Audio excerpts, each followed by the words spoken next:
Time ticks on as climate rages. How far gone the days of grace? Men enslaved to their ambitions, shun the tears of poverty's face. I tune my ears to what they whisper, spreading lies and way of truth. Approaching close the day of judgment. The change we need, it starts with you. How far have we gone asunder? Earthquakes, floods, and rolling thunder. Children dying without mothers, when no one show concern. We must unite and stand together, because the common enemy we face does not care for your religion, your social status, or your race. To those impacted, the crisis real, the sorrow, grief, and pain they feel. We do not have the time to fight. We must unite. We must rebuild.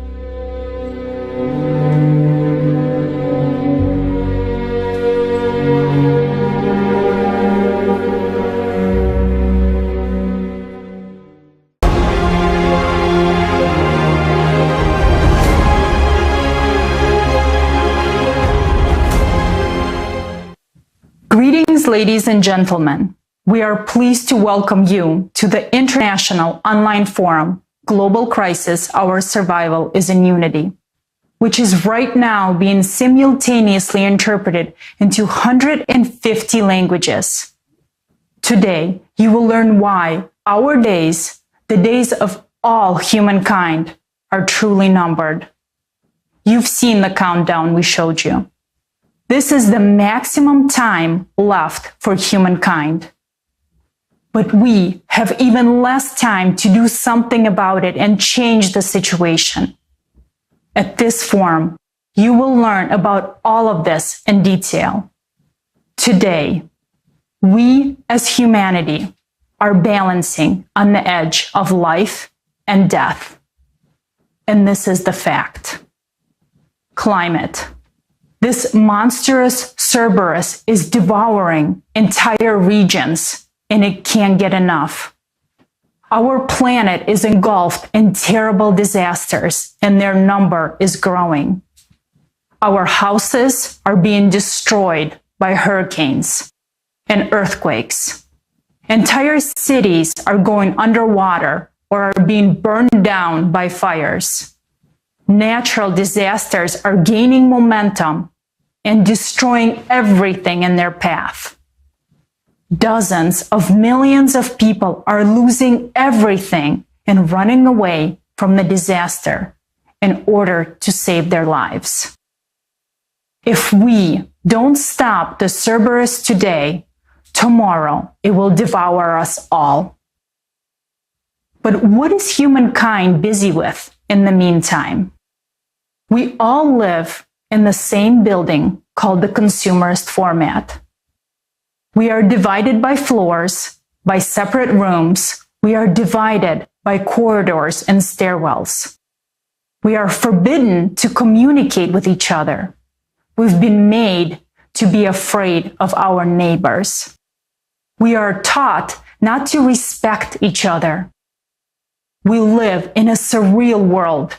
In this world, we've been taught not to see reality. Those who call white color black live higher. Those who call white color white live below. Here, we must believe only the television, but not our own eyes. Now, our building, our house is on fire. The first floors are on fire. The walls are burning, but no one is doing anything inside. We've been taught that someone decides something for us. But now nobody decides anything for us. Our house is on fire and we are in the middle of it. And the saddest thing is that many of us don't even know about it.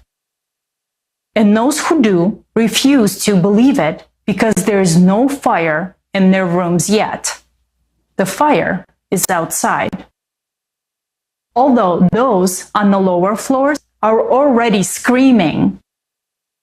Those whom we've delegated control over this house are sitting on the rooftops and looking up at the sky. they don't care about all of us living in this house because they are above all of us. They're having their heads in the clouds. They think they're on top of the world. But this world is crumbling. Our house is really on fire. Today, we are going to tell you what is going on. Please be patient. We will try to explain in detail what is really happening to the climate, what the current state of our society is, and what way out of this situation we see. The information you will hear today is the result of many years of work of thousands and thousands of people. So I would like to say that today's forum is not for those who are on the roof of our universe, who are having their heads in the clouds and who are fully off the ground. This forum is for us, residents of this house, for us, my dear earthlings. Wisdom and patience to all of you.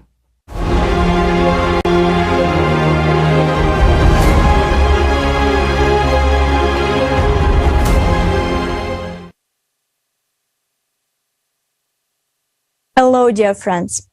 It is a pleasure to welcome you to such a significant event for all of us, for all of humanity. Today's forum is being simultaneously translated into 150 languages. These are the languages which 90% of the world's population speaks. This is a great chance to be heard by all of humanity. We can only imagine the scale of the preparation for this forum, the huge number of people involved in making sure that the truth will be heard worldwide and that it will be understood and heard by people in their own languages. It is truly a colossal work. It is a tremendous effort. Thousands of people from all over the world have joined together to make our momentous meeting possible today. All this is able to be done only because of the dedication and commitment of these people to humanity, because they understand the importance, the responsibility, including the responsibility to disseminate this important information that will be presented to you today. It is an honor to be part of this team, because without any exaggeration, what you will hear today will save humanity if everyone knows about it. Dear friends, I would like to draw your attention. All information on the online forum, Global Crisis, Our Survival is in Unity, is presented for a non-profit purpose and in the interest of the entire society, entire humanity. The free use, reproduction, and distribution of this forum, in part or in a whole, by any means, without distortion of the transmitted information and while preserving the links to the source is permitted. Thank you very much.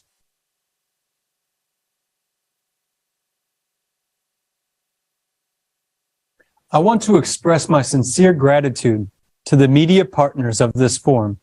They are doing all they can to use their resources to make sure that everyone in the world learns about the Creative Society as soon as possible. They broadcast videos, songs, interviews, talk shows about the Creative Society.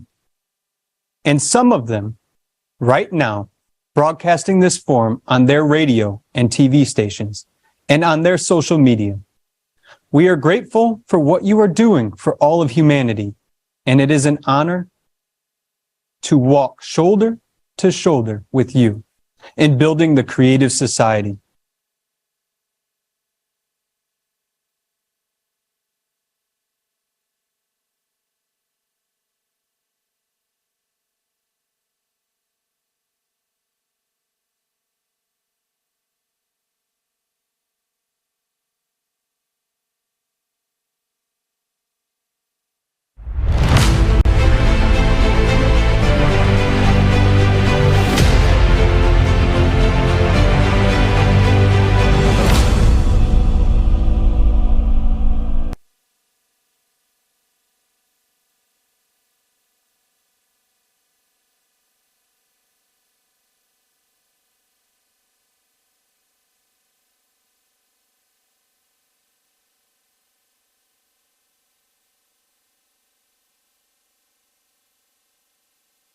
Dear viewers, and right now we would like to invite our scientist from the Climate Department of Creative Society.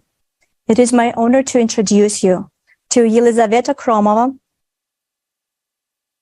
geologist and geophysicist. Елизавета, the floor is yours. Здравствуйте, уважаемые участники. Здравствуйте, уважаемые участники форума. Greetings, dear participants and viewers of this forum. Today it's a great honor for us to present the work of hundreds of scientists and thousands of volunteers of the Creative Society project. It is dedicated to the study of the true causes of climate change occurring on Earth today, which are not related to human activity. What we're going to narrate today in such a scale and exposition has never been presented anywhere before. This comprehensive scientific work has been carried out by our international team since 1996. It's been several decades already that scientists, experts, and volunteers from different countries have been involved in this interdisciplinary research. These are experts in geology, geophysics, volcanology, climatology, oceanology, astrophysics, and dozens of other fields. Those who study the planet's core, volcanoes, earthquakes, cosmic rays, and geological cycles. We've made accurate calculations, mathematical models, and analytical forecasts of the progression of climatic cataclysms that humanity will experience in the coming years. Excerpts from the current report were published in 2014, but the full information and our calculations were not revealed to the public, and later you will understand why.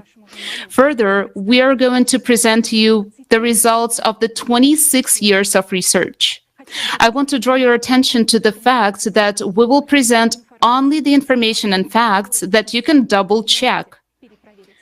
For this purpose, we have deliberately used data from publicly available sources. We do not use the results of our sensors and measurements in today's report, so as not to frighten or spread panic. Today, we will rely only on the facts which are easily verifiable and publicly available. In today's report, we will raise three key questions. First, what is the true cause of the escalating climate disasters? Second, what will happen next? Third, what is the solution? Today, we're going to tell you what is out of the public eye. You will not hear this comprehensive information from official media sources or political reports. These facts are not just being withheld, they're being ignored as not to cause panic in society. We understand that, but at the same time, such silencing is dangerous because it creates the risk of inaction in solving vital issues. First, let's look at the current state of affairs regarding the climate situation in the world as of November 2022. I would like to give the floor to PhD Associate Professor Konstantin Rybachuk, an active participant of the Creative Society project. He has been a reporter and presenter of the weekly climate breaking news for several years now, as well as a speaker of various conferences on climate monitoring and more. So now, he's going to speak about the progression of cataclysms around the world. Konstantin, the floor is yours.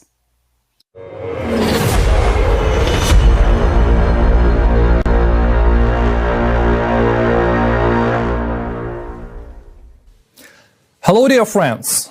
The information we're about to present is truly shocking to any sensible person. We live in a time when scientists do not know about the inexorably growing climate crisis. Even more so, politicians do not know either. Now, all of humanity is on the brink of a large-scale climate catastrophe. And at the same time, contemporary science tells us only about anthropogenic climate change, but is silent about the actual cause of climate change. Many people doubt this, doubt climate change, but facts are stubborn things. A year ago, The number of cataclysms in the world did not exceed a few dozen per month. But this year, we're already registering an average of 200 natural disasters per week. According to our monitoring data, more than 6,000 climate disasters occurred during the first 10 months of 2022. These include floods, fires, hurricanes, tornadoes, mudslides and landslides, abnormal snowfalls and hail. Imagine, it's like 6,000 war zones where a climate, the only enemy of humanity, is waging its attack. And that's only what's reflected in open sources of information. In fact, there are many more natural disasters on the planet. And worst of all, these cataclysms have taken many lives that can never be returned. Their families and loved ones can never recover that loss. The monitoring report you will see is the result of work of thousands of volunteers around the world. All facts are cross-checked many times before we use them. All this information is taken solely from public sources so everyone can cross-check it and see for themselves the extent of the horror we have encountered. I want to emphasize that thousands of people are working on collecting and analyzing data. It is difficult for one person to collect and analyze so much information. In our research activities, we have encountered the fact that a lot of data that is available in open sources is being deleted. Information about climatic cataclysms, their power and frequency is simply disappearing. They try to give us the appearance of a more or less favorable climate situation. At the same time, the statistics are more horrifying than ever before in the history of modern civilization. That is especially evident this year. But to soften the situation, they try to tell us that nothing horrible is happening and our climatic condition is within the normal limits. In the media, the data is falsified and downplayed. Even for one institution, collecting statistics on all climatic cataclysms and anomalies is difficult. But we are volunteers, and there are a lot of us around the world. To get a reliable picture of what is happening, we work with primary sources, research groups that record the data, and directly with eyewitnesses of climatic cataclysms. We're going to show you a climate monitoring video. I ask you to watch this video very carefully. It shows the actual progression of climate change in the world.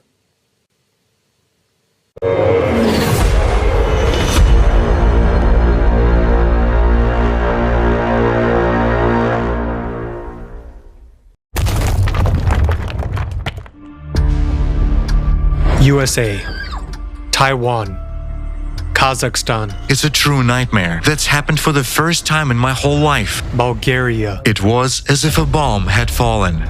Italy. Who could have known that the water would rush in so fast? We lost everything.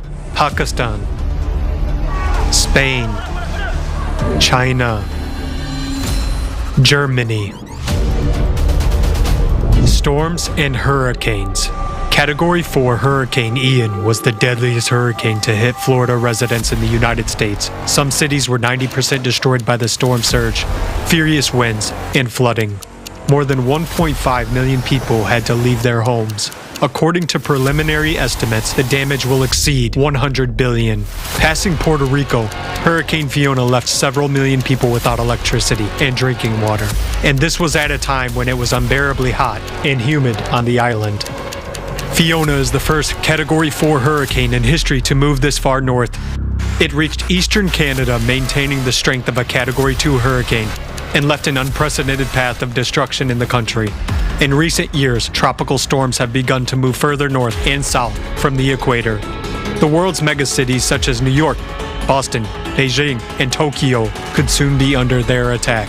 Typhoon Noru was predicted to hit the Philippines as the equivalent of a Category 1 hurricane, but in just 6 hours there was an explosive intensification to a Category 5 super typhoon, with wind gusts reaching 196 miles per hour. People did not have time to prepare for the impact of the natural disaster of such force. More than 900,000 people were affected, while the damage to agriculture exceeded 52 million. On the island of Corsica, France, the wind reached a speed of 224 kilometers per hour. During the storm, the fierce winds tore down power lines and trees were falling down like matchsticks. In Europe alone, the average annual number of storms has increased by almost 16.5 times since 2000. In the United States, the number of convective storms, the damage of which exceeds $1 billion, is growing unprecedentedly. Between 2000 and 2010, there were 34 of them, and in the next 11 years, there were already 95. In the southern hemisphere, storm intensification over recent decades has already reached levels projected to occur in the year 2080. Abnormal precipitation and flooding. The amount of abnormal rainfall is increasing all over the world. During 9.5 months of 2022, more than 36,000 daily precipitation records were registered on the planet. The province of Ancona, Italy, was hit by half a year worth of rain overnight. Never before in their lives have the residents seen such a rapid rise of water, almost 1 meter in 10 minutes. Australia has been hit by 3 waves of historic floods in 2022. Brisbane was hit by a rain bomb when more than a month's worth of rain fell daily for 3 consecutive days. Given such frequency and intensity of flooding, it makes no sense to rebuild some cities. On the eastern coast of South Africa, almost a year's worth of rain fell within 24 hours, resulting in one of the deadliest floods of the 21st century in the country. Seoul, South Korea, was hit by record downpours in August 2022. Water rushed rapidly into all the underground and semi-basement rooms. Subways, crosswalks, parking lots, and even apartments turned into death traps. People died from flooding right in their homes. In Colombia, the number of floods increased by 87% in just 1 year.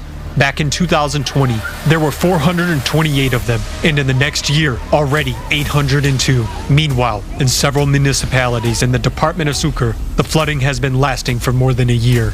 Just 60 years ago, there were 8 major floods per year in the world, and by 2021, this number has increased by 27 times. Besides, they began to occur simultaneously, covering several countries at once.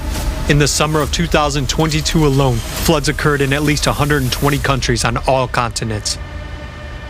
The monsoon season of 2022 turned into the biggest climate disaster in modern history of Pakistan. 1/3 of the country's provinces went underwater. More than 1,600 people have been killed and 33 million people have been affected by the disaster. Half of them are children. Over 2 million houses have been destroyed. Elderly people, pregnant women, and children are forced to live outdoors in inhumane conditions. There is a lack of food, drinking water, and medical care. Contaminated water has become a source of infections. People are left without jobs, shelter, and means of livelihood. After almost 2 months, the water is still not gone. The nightmare for people continues to this day and will only get worse. Extreme heat and droughts. During the 9 months of 2022, there have been over 100,000 highest temperature records across the globe. In China, for the first time in world history, a heat wave reached 113 degrees Fahrenheit and lasted 79 days in a row. More than 900 million people were affected by the extreme temperatures. Bomb shelters were opened to people as a relief from the unbearable heat. To save their crops, farmers worked at night as the soil heated up to 60 degrees Celsius during the day. This summer, Europe experienced its hottest summer on record. In the UK, temperatures in July exceeded 40 degrees Celsius for the first time in history. In France, a prolonged heat wave caused the water in rivers to get so hot that it became unsuitable for cooling nuclear reactors in nuclear power plants. A similar thing happened in the Persian Gulf. Heat kills people. In the European Union, the deaths of 53,000 people in July are directly attributed to the unprecedented heat wave. Severe droughts have hit the major economies of the Northern Hemisphere this year, with damages of $13.2 billion in the first half of 2022 alone. In China, the USA, India, Australia, Europe, and other regions, rivers and reservoirs have sharply shallowed, and navigation has come to a virtual standstill. This has also exacerbated the energy crisis and has become another factor in the soaring of electricity prices. The drought has caused irreparable damage to agriculture, leading to an unprecedented rise in food prices. In the USA, the price of livestock feed increased by 90%. The water crisis has reached a record scale. Access to safe drinking water is under threat. No country, even an economically developed one, is immune to this problem. This year, over 2 billion people on our planet are already facing water shortages. Wildfires. In 2022, Alaska, USA, is experiencing the largest wildfire season in its history. 50 years ago, there were no such things as megafires. They cover huge areas and require enormous resources to keep them down. As of early October 2022, there have already been 16 megafires in the USA alone, and many more are approaching that scale. In South Korea, a megafire approached a nuclear power plant in March 2022.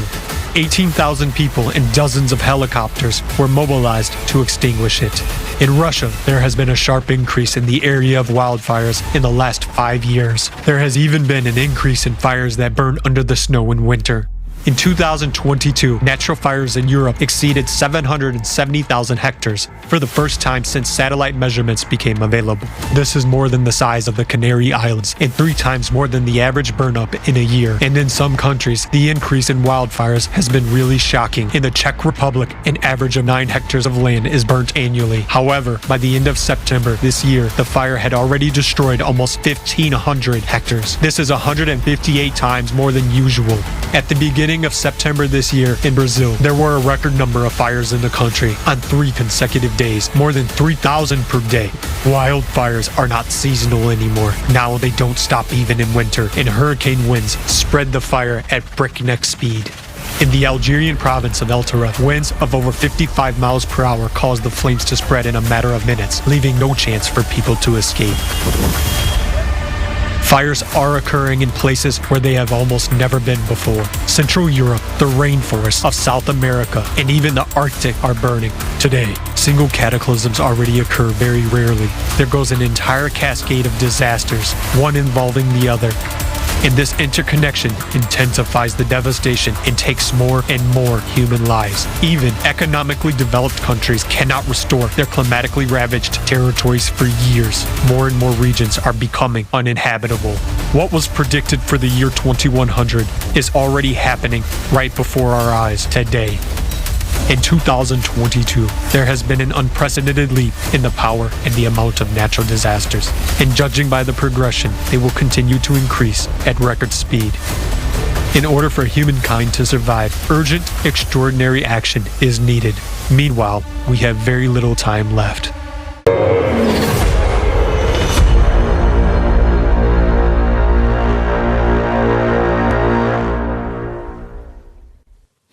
This video shows a tiny fraction of the climate disasters that have occurred this year. The year 2022 was watershed. Everyone has seen how abnormal and unpredictable the cataclysms have become. All hopes that the climate will change gradually have collapsed. The progression of disasters is increasing. Just think, over the past 9 months, 100,000 records of heat waves and 36,000 records of precipitation have been broken. That threats to cause a food crisis of planetary proportions. In the fall of 2022, almost the entire northern hemisphere received another dose of heat instead of long-awaited coolness. In northern Canada, where the average September temperature is about 8 Celsius degrees, temperatures over 30 Celsius degrees were recorded for several days. And in icy Greenland, the temperature was more than 20 degrees above normal. Floods have become so powerful that even economically stable countries cannot withstand their onslaught. While last year floods of the century were recorded, this year floods of the millennium are occurring everywhere. These are floods that occur with a probability of once in 1,000 years. Such a climate catastrophe hit northeastern Brazil in spring of 2022. And in the summer, as many as 5 of these millennium floods occurred in less than 1 month in the United States. Some 70 million people were affected. That's a huge number. It's not just a statistic, it's 70 million people who have already been affected. The scale of natural disasters is constantly increasing.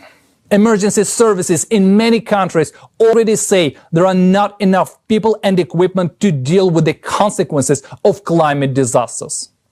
In Australia, for example, people have given up hope for help. Over the past year, the country has been overwhelmed by historic waves of floods. People are simply abandoned amidst a temporary climate disaster and no help can reach them.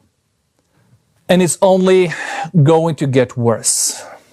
There is less and less hope for international aid because countries are simultaneously faced with cataclysms and have to try to solve their own problems first. In just a few years, when the cataclysms take full force, nobody will come to help because trouble will be everywhere. Today, the consequences of disasters already affect everyone. The world is very interconnected. Flooded or scorched fields in one part of the planet mean a massive increase in food prices or famine in another. The media shows us the disaster itself, but they don't show what happens to people afterward. A cataclysm can last for hours or even minutes, but people are left to cope with aftermath for years. Do you think this is the case only in developing countries? It's been a year since the deadly flooding in Europe in July 2021, and many of those affected are still unable to return to their homes. In technologically advanced Japan, hundreds of people still live in temporary housing 3 years after Typhoon Hagibis. In the United States, after the terrible tornado that hit Kentucky in December 2021, people are still not back in their homes. And there are countless examples of this. We're all vulnerable to the elements. Millions of people lose their homes and everything they own. Everything we have accumulated throughout our lives vanishes in an instant, irrevocably. Dry clothes, a piece of bread, or a sip of water are what becomes most precious. And if you are lucky enough to survive, the most you can count on is a place in a refugee camp. Yes, losing your possessions is not the worst of evils. Many survivors lose family and friends. We can restore everything except lost human life. Cataclysms are escalating and we have no way of coping with them. Existing programs to combat climate change do not work. Over the past 20 years, the situation on the planet has worsened catastrophically and climate disasters continue to increase. And today, when we need to study the real causes of climate change, we as humanity do nothing to understand the cause of growing cataclysms. We waste time and trillions of dollars on an only false theory of anthropogenic climate change and do nothing. It's simply a suicide. We watch our world crumble. We hope that we need to be patient and wait it out and everything will return to normal. It won't. Our world will never be the same again. If we continue to do nothing, tomorrow the elements will destroy our life and it will be too late to do anything about it. Now, the search for salvation from a planetary climate catastrophe must become the most critical task for mankind, and all of the society's resources must be devoted to it.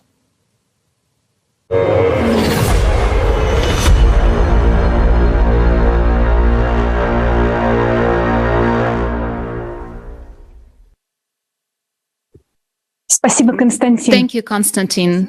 Thank you to the entire monitoring team for your dedicated work in collecting and analyzing the terrifying trends of the escalating disasters. And today, we're deeply honored to present the work of our interdisciplinary team. I'm pleased to introduce you the speakers who will share with you today the results of our research, which has been conducted by hundreds of scientists and thousands of volunteers since 1996. Anastasia Pashigreva, New Technologies Development Scientist, PhD in Chemistry, USA.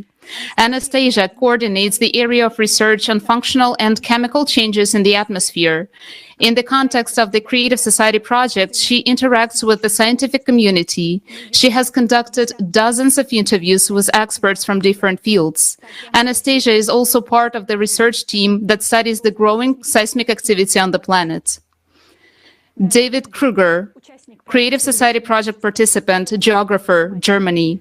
By his profession, David knows well the geosystems of our planet and the natural phenomena that occurs in it. John N., Creative Society project participant, expert in the development and commercialization of new technologies in the fields of energy, chemical processes, and natural sciences, USA. John earned an MBA, a PhD in chemical engineering at Technical University of Munich, and a master's degree at the University of California, Berkeley. As a result of our research, we have come to a very well-reasoned understanding that the cause of climate change is not the increase in the anthropogenic CO2. The problem is not only that the temperatures on the planet are currently rising, but there is also an increase in the number of anomalies deep in the planet's interior. Therefore, the reason for the increase in disasters is something else. Let's look at the facts of multiple thermal anomalies which point to the problem inside the planet. One of the signs of climate change that you are well aware of is the melting of glaciers. It is now well established that the glaciers of Antarctica and Greenland are melting from below. But what is the threat behind this? Please look at the map in the middle. The red color here indicates the area where Antarctica has lost most of its ice since 2003. As you can clearly see on the map, this is only West Antarctica. Why is only West Antarctica melting from global warming? Geologists are well aware that West Antarctica is a relatively young continent with a thin crust. On the map to the left, you can see yellow and red areas showing the thin crust. The eastern part is represented by a thick, massive plate. Please pay attention to the right side of the tectonic map. You can see how West and East Antarctica differ. Volcanologists know well that Antarctica is also an active volcanic region. Today, more than 140 volcanoes have already been discovered under its ice. Take a closer look. Where are all these volcanoes? They're located exactly in West Antarctica, and most of them are located exactly where the glaciers are melting. You may have heard that there are two glaciers in Antarctica that are melting the most. They are Pine Island and Thwaites. You can see them marked with red arrows on the map to the left. Glaciologists call them doomsday glaciers. Multiple studies in recent years indicate that there is increased heat flow beneath these glaciers from the subsurface. Some scientists who advocate the CO2 theory claim that it is allegedly humans who heat the water which flows under the glacier and melts it down there. This is totally absurd. Think yourselves, what is more likely to heat the deep waters beneath a glacier? CO2 emissions that occur thousands of miles away from a glacier, or a volcano located directly beneath it? In fact, it is much scarier than that. Note when the intense melting of Antarctic glaciers began. That happened in 1995. Remember this year. Today we'll hear a lot about it. Since 1995, Antarctica's ice melt rate has increased by 65%. The question arises, why did the intensive melting of glaciers start exactly in our time? NASA seismologists have discovered a huge Mary Bird magma chamber under West Antarctica. The increased heat flow from the Earth's interior comes exactly from there and activates volcanoes. In the diagram to the left, you can see this magma chamber marked in red. Despite the fact that magma chamber has been there for millions of years, in 1995, for an inexplicable reason, it became active, which led to an increase in volcanic activity and intensive melting of the glaciers in West Antarctica.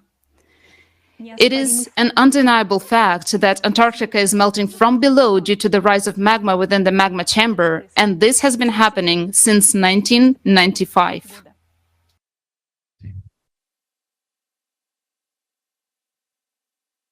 Right next to West Antarctica is another heat anomaly area.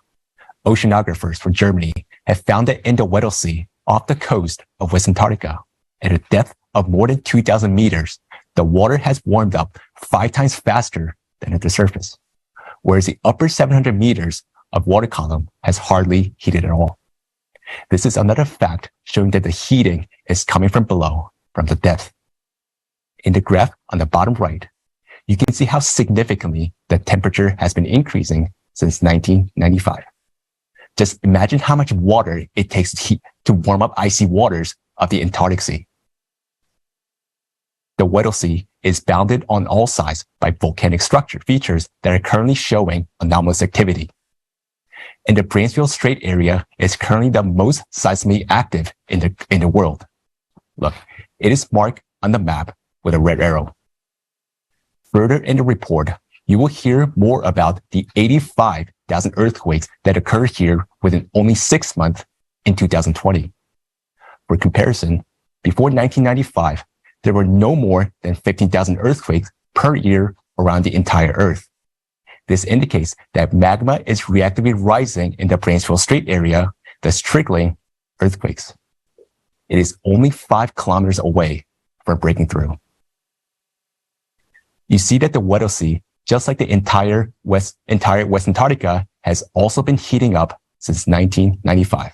And this is also due to the magma ascent, which is accompanied by an extreme increase in the number of earthquakes. Any sane person would understand that humans cannot influence seismic activity at the bottom of the ocean in any way, all the more so in Antarctica. You will be surprised, but similar processes are taking place now in the central part of Greenland. So where does the increase in heat flow under Greenland come from? Let's take a look at the video.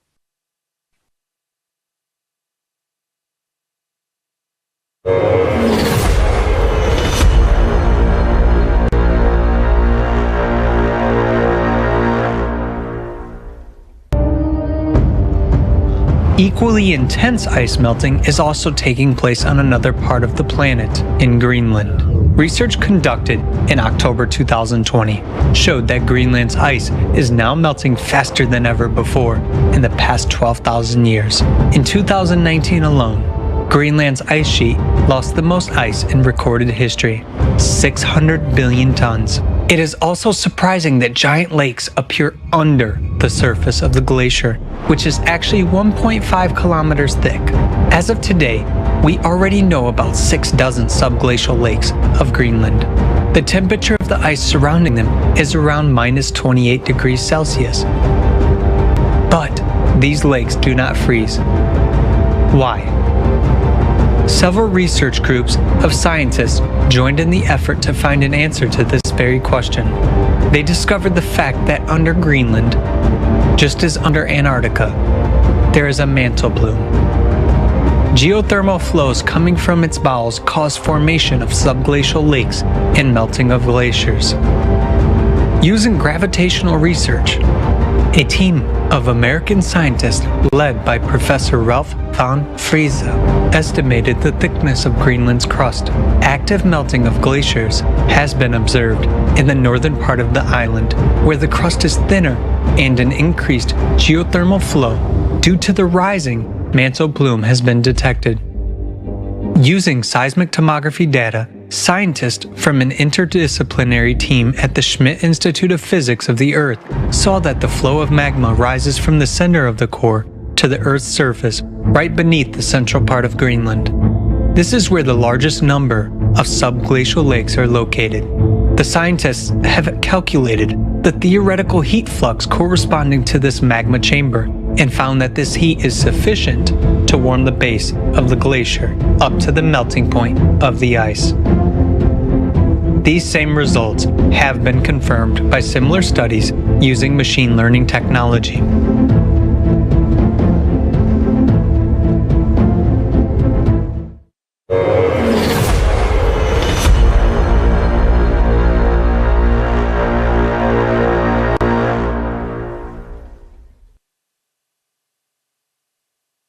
Now, you know that the increased melting of Greenland is also due to the rise of magma in the magma chamber. The glaciers of Antarctica and Greenland have begun to melt from below since 1995. And this is happening faster than any time in the past 12,000 years. This suggests that there hasn't been such an intense rise in magma over a period of 12,000 years. But as it turns out, exactly this period of 12,000 years is of enormous importance. Next, you will learn why magma in magma chambers has begun to behave so strangely, how this threatens humankind, and when this will happen.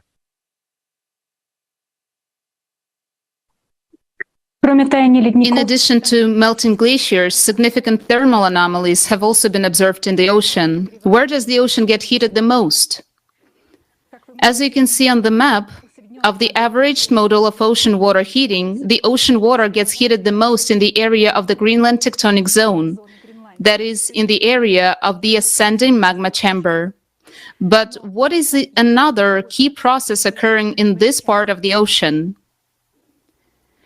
It is in this area that an extremely abnormal process has started in recent decades, the shutdown of the Gulf Stream. Incompetent journalists write that the shutdown of Gulf Stream is caused by Greenland's meltwater. However, according to the calculations of oceanographers, the Gulf Stream is 20 times stronger than the oncoming cold stream of meltwater. This flow of cold water can be compared to a spit against a waterfall. So what kind of impact can we talk about? In May 2010, there was a short-term shutdown of the Gulf Stream. Why? Geologist James Camis has deducted a chain of correlations on how the Gulf Stream shutdown is linked to changes in the planet's interior. In 2009, the magma ascent caused a series of earthquakes in the vicinity of Iceland, which followed by the well-known eruption of the Eyjafjallajökull volcano in March 2010. And as early as May 2010, a huge mass of hot water surfaced across the tectonic zone along the faults and stopped the movement of the Gulf Stream. You can see this process on the screen right now. In other words, the shutdown of the Gulf Stream now occurs in pulsating stages as a result of the release of enormous heat caused by the ascent of magmatic chambers beneath Greenland. Given that magma chamber beneath Greenland is becoming more active, we're getting closer to the point when the Gulf Stream will stop completely. The last time, what's important, the Gulf Stream stopped was 12,000 years ago. Remember that figure, 12,000 years. You've heard about it already. And what is important, oceanologists note that such phenomena of water heating occurs not only in the area of Greenland, but across the entire world's ocean. So let's take a look at what is going on.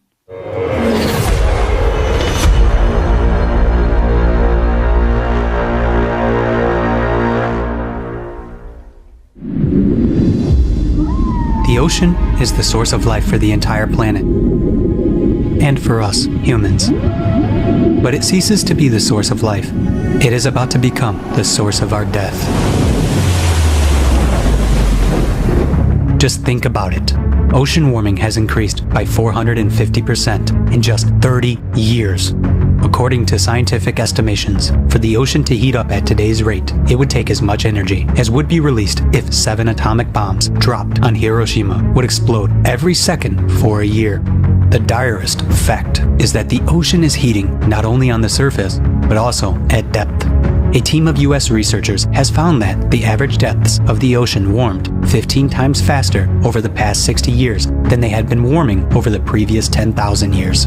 And this progression is accelerating every year. At the moment, science has no explanation where this amount of heat comes from. The only theories being considered are that the oceans are warming from the sun and from human emissions of the greenhouse gas CO2. But they can only explain heating of the upper layers of the ocean to a depth of up to 200 meters, because sun rays do not penetrate deeper. The water can be maximally heated by the sun up to 700 meters as a result of agitation. How can we explain the numerous facts of warming of the deep ocean layers? Think about it. How much energy does it take to heat such a volume of water as the world's oceans? We already see examples of such anomalous heating everywhere, not only on the bottom, but also on the surface. At the end of 2013, a huge area of unusually warm ocean water, about 1/3 the size of the United States, formed in the Gulf of Alaska and began to spread. The water temperature in many places exceeded the norm by 5 to 6 degrees Celsius. National Geographic dubbed it the blob that cooked the Pacific. Nick Bond, state climatologist for Washington, named this phenomenon the blob. The appearance of such anomalies began to suddenly become more frequent. There is something common that unites the places of formation of all these blobs. These are geologically active regions with a young, thin crust, with active underwater volcanoes, cracks, and deep crustal fractures. These are places of the most active output of hot and fluid magma. The ocean is called the kitchen of weather. The warming of its waters already enhances catastrophic typhoons and hurricanes, which annually claim thousands of human lives. The unprecedented heating of the ocean suggests that the ocean is already exhausting its ability to contain the energy trying to escape from the bowels of the earth. And when magma reaches the denser and thicker rocks of the continental crust, which on average is 2 to 3 times thicker than the oceanic crust, then the processes of cascading eruptions of land volcanoes will begin, and it will be too late to stop this process or to seek salvation.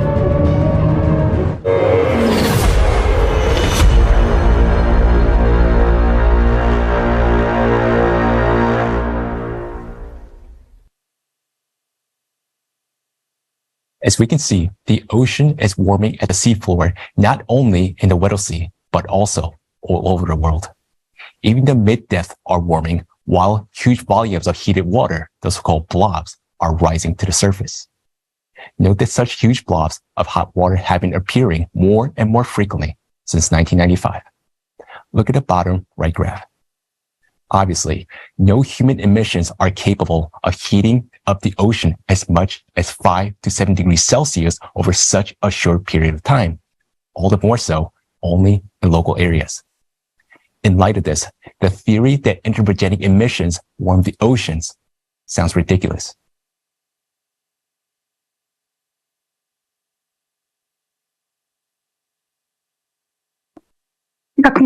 As we have already understood, it is heated from underneath by ascending magma. How exactly does this happen? Now you're going to hear something unique about one of its heating mechanisms.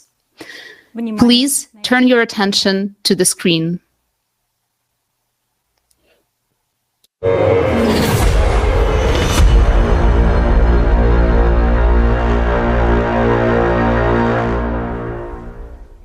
Think about it. How much energy does it take to heat such a volume of water as the world's oceans? That would require a colossal heat source. The energy required to heat it equals the energy of all the nuclear reserves on Earth multiplied by 3. What could heat the ocean from below like a pot on a burner so significantly? Let's dive to the ocean floor and see what sources of powerful heat are out there. As we plunge, we discover giant mountains at the bottom, volcanoes. 75% of all Earth eruptions occur from underwater volcanoes. Previously, it was considered that underwater eruptions occur with a gradual outpouring of lava, while explosive eruptions are impossible because of the pressure of the water column, and thus it was assumed that underwater volcanoes could not heat the water column. The outflowing lava would freeze almost immediately. However, recent research is changing our understanding of the mechanism of underwater eruptions. What is the mechanism of such an eruption? The pressure of the magma ranges from 10 to 30,000 bars, but the pressure of the water column in the deepest parts of the ocean is only 1,000 bars. And as soon as there is an abrupt burst of magma, the water boils up and the H2O molecules decompose into hydrogen and oxygen. This creates a gas-water cavity like a bubble with an internal pressure of hundreds or thousands of bars. And this bubble neutralizes the pressure of the water column. This is a complex physical and chemical process that can be compared to the flight of a hypersonic airplane at maximum speeds. The plasma ejected in front of its prow neutralizes the molecular resistance of the air, making the plane fly almost as if it were weightless. The combustion of oxygen and hydrogen creates the same effect in the path of the magma, resulting in explosive eruptions. The existence of such explosive eruptions is confirmed by the discovery of researchers from Leeds. They studied kilometers of fields of tephra, meaning settled volcanic ash, at the bottom of the Pacific Ocean near the Juan de Fuca Plate. A mathematical model showed that such plumes could only be formed by a massive explosive eruption. In addition to the spread of heat, volcanoes during explosions burst out of hydrotherms, hot jets of water. Studies have shown that the volumes of ejected boiling water can be tremendous, about 40 million Olympic swimming pools, and they are quickly formed during eruptions. The contribution of explosive eruptions to ocean heating is confirmed by Bernd Zemanowski from Julius Maximilian University in Bavaria. With submarine lava eruptions, the thermal equilibrium currents in the oceans are disrupted locally or even globally. However, given the size of the ocean, the energy of even such strong underwater eruptions is not enough to heat it up. Since active volcanoes are not located everywhere, and their eruptions are occasional, why then has the ocean heated up so much over the past 30 years?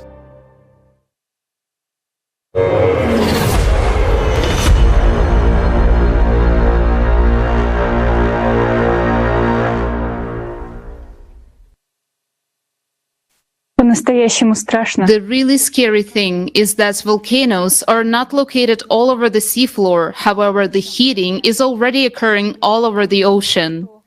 This suggests that not only underwater volcanoes do the heating, but the magma itself has started penetrating the ocean seafloor globally and heating up the ocean. And I ask you to pay special attention to another important piece of information from this video. Contrary to conventional belief, powerful explosive eruptions are occurring at the ocean floor.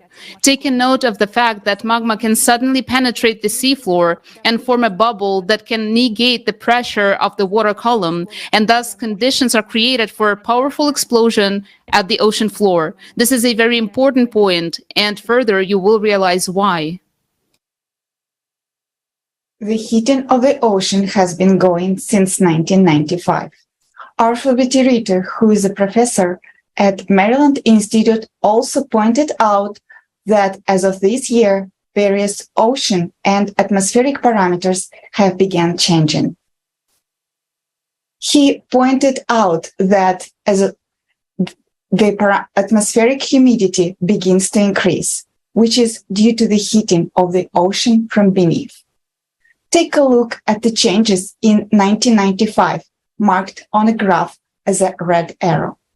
Professor Arthur Vittirito discovered that in 1995, seismic activity began to increase at an unprecedented rate, along the boundaries of thin oceanic plate in the mid-ocean. Look at the map at the right, showing the increase in activity, and the red arrow on the graph indicates the spike in the earthquakes in 1995. So far, we have seen a part of the climate change research, not just from the perspective of climatology, but also from the standpoint of various scientific fields: oceanology, glaciology, geology, volcanology, and tectonics. This integrated approach enables us to see the more comprehensive picture. So, let us make some intermediate conclusions. Since 1995, there has been intense ascent of magma.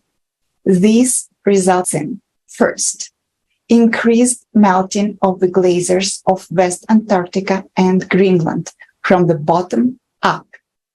Second, warming of the Weddell Sea. Third, an increase in the number of thermal anomalies and ocean heating. Fourth, increased seismic activity along plate boundaries at the ocean floor. Let us once again note that all facts voiced here were obtained from public sources, and you can easily verify them on your own and arrive at the same conclusions.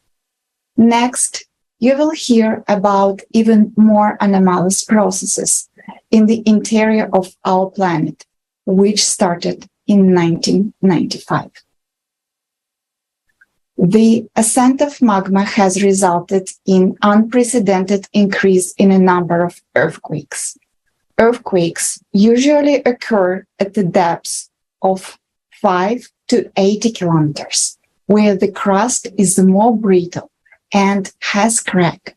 But the last decade have seen an increase in the number of earthquakes at the depth where the earthquakes had been not happening previously and considered impossible.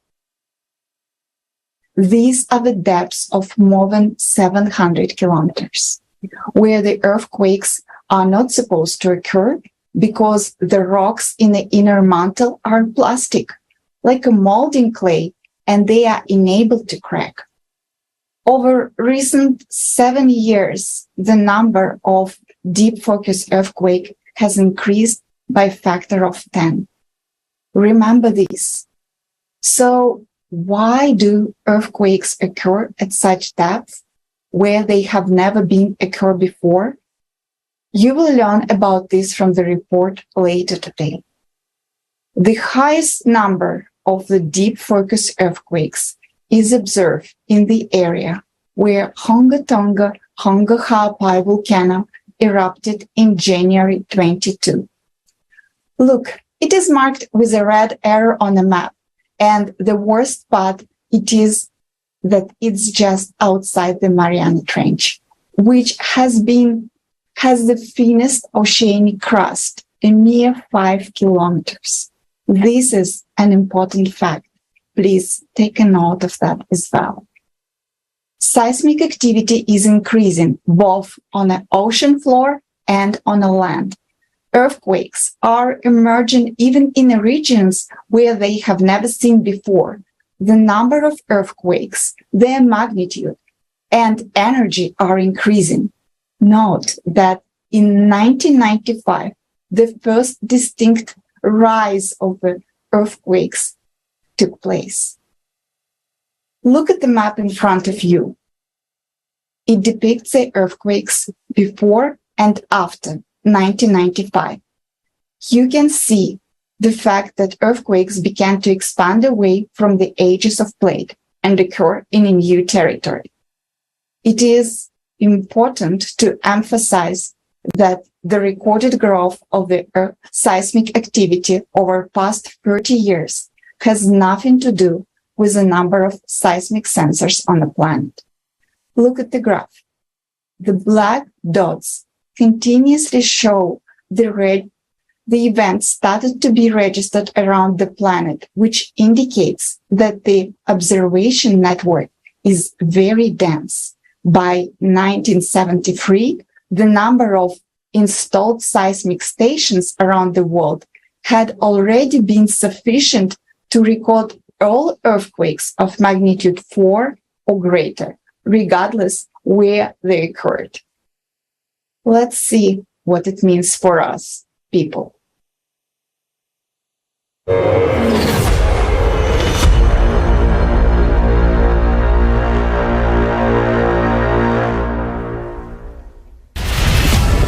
Earthquakes and volcanoes.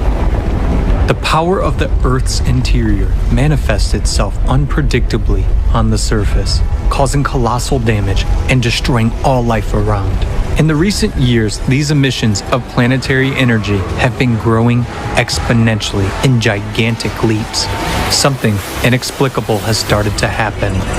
In 2015, a record-breaking earthquake was registered near Japan at a depth of 751 kilometers. This had never been seen before, and indeed was considered impossible by the scientific community. Earthquakes were thought to occur only in the Earth's crust and upper mantle when blocks of lithospheric plates break and shift. At great depths, matter is more malleable and does not behave like brittle glass, but rather like plasticine. There is nothing breakable there, but earthquakes do happen, and that is a fact. The horrible part is that their number and magnitude are increasing.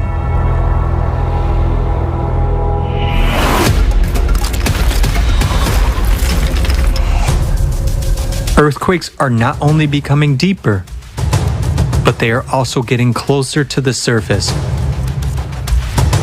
which means they are becoming more destructive.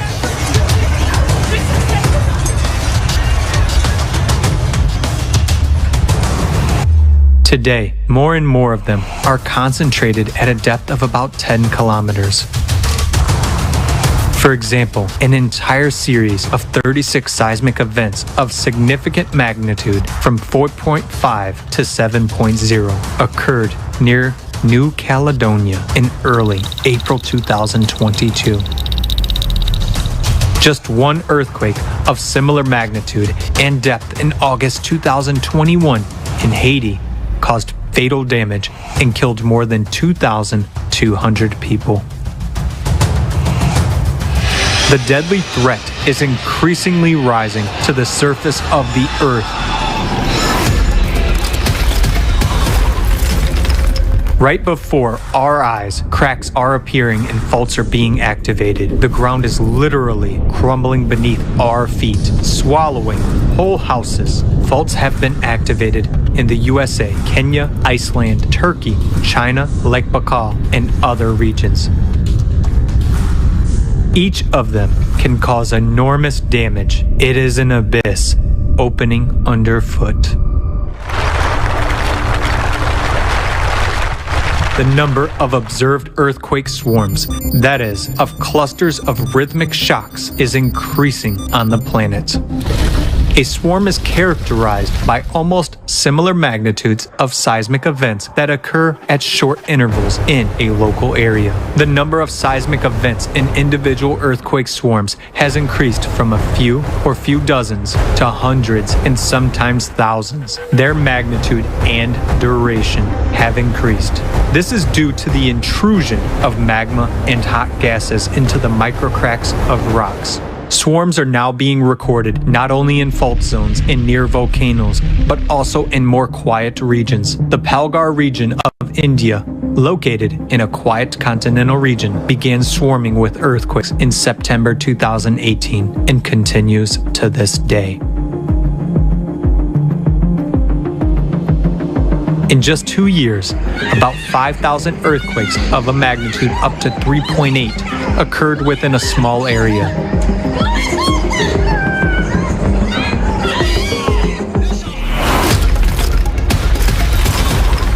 And what has been happening since August 2020 in the Bransfield Strait off of Antarctica has been described by scientists as a huge magma intrusion. Some 85,000 earthquakes have been detected in the first 6 months, with a maximum magnitude of 6. Normally, these processes occur over geologic timescales as opposed to over the course of a human lifespan, said study co-author Simone Czeska, seismologist at the Research Center in Potsdam. Magma is literally devouring the lithospheric plate from the inside, having traveled 2/3 of the way to the surface in 6 months. Only 5 kilometers of rock remain before a catastrophic rupture occurs. And that is just one example.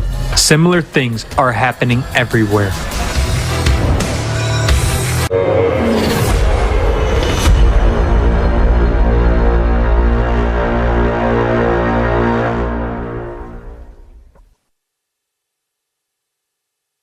The way the seismic activity is rapidly increasing these days is a catastrophe. But the most absurd thing is that seismic agencies, international seismic databases, are now trying to conceal the fact that the number and magnitude of earthquakes is increasing. Until 2014, earthquake trends for major international databases were the same.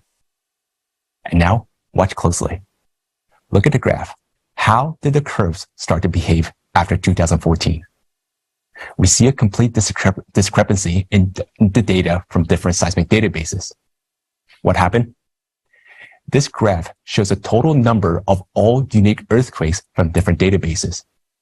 You can see from different color bars that until 2014, the databases registered the same set of earthquakes. But since 2015, they have started to register different sets of earthquakes, chaotically, regardless of the region. Simply put, they began to put all events into different baskets. Scientists use a particular database, relying on its validity, and as a result, they see no real increase in seismic activity and rely on incomplete data in their studies. The largest correction was made to the records of seismic events with the magnitudes from 3 to 4. Look in the graph to the left. You can see that a chunk of data for small magnitudes is missing. Can you believe that Indonesia, one of the most seismically active regions, has stopped having small magnitude earthquakes? Their number has dropped from 3,500 to 8. And there are many more such examples of data distortion and underreporting of magnitudes. In reality, there are much stronger earthquakes taking place now than we're told. The absurdity of this situation is that if you ask those databases why they're deleting earthquakes of magnitude 4 and smaller, and why the increase in magnitude is not shown, they'll find excuses saying that it is difficult to deal with these data, that there are too many events, and that they have changed the criteria of including low magnitude earthquakes in their catalog. In other words, as soon as the number of earthquakes of magnitude 4 started growing, they started deleting them and explaining this by technical difficulties. It is ridiculous to justify the data forgery in this way, taking into account the modern development of database storage technologies, as well as the data processing by neural networks and artificial intelligence. Why are magnitude less than 4 being deleted? Because they reflect the process of magma ascent most clearly. Prior to interruption, seismic activity often starts increasing. And all facts indicate, however, that in the near future, we should expect a significant increase in seismic events of higher magnitude. The real increase in seismic activity on the planet looks like this. To our deep regret, we are obliged to state that this is what the progression of seismic activity on the Earth looks like. And yes, it is growing exponentially. Look closely. This is just the beginning. Further in the report, we will show you how events will unfold according to the mathematical model. It is important to note that if you just search for the first seismic trend on the graph on the internet, it will very likely come from only one database, so it will not show you the actual dynamics. But the most shocking thing is that nobody even compares the earthquake database from different databases. Nobody, conducts a truly global study and monitoring of the actual seismicity on the planet. Isn't that absurd? That's why we started analyzing the data ourselves.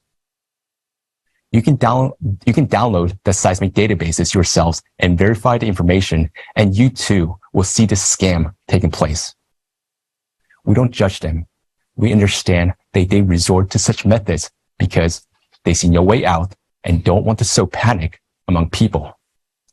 But how can we call those who do this true scientists? And now, let's examine one clear metaphor to help us understand what's going on in the world today. Thank you so much, John. Yes, indeed, manipulation of information occurs not only with scientific data, but also in the media. Two opposing theories of climate change can be found today. The first one is that the climate change is the result of anthropogenic CO2 emissions. And the second is that the climate is not changing at all.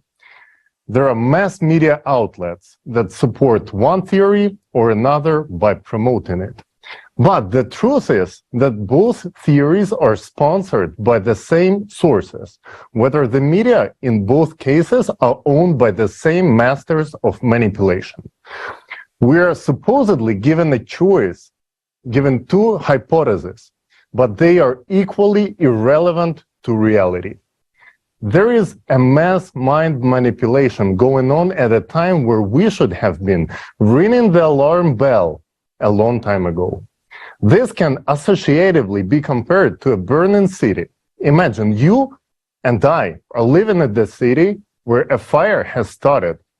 The homes on the outskirts are already catching fire.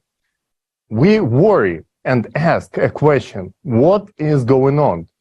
And we are immediately offered different answers to choose from. Some say, it's not a fire at all. It's some kind of hallucination. It's your fantasy. Nothing is coming at you at all. It's just a glam. You know, a sunset, don't worry. Others will say, it's just some kids running around with flashlights. You know, nothing to worry about. And another one's going to tell you it's a herd of cows and their reflections are coloring the sky. So there are no fires. Just stay peacefully, keep on sleeping, and just have a good rest.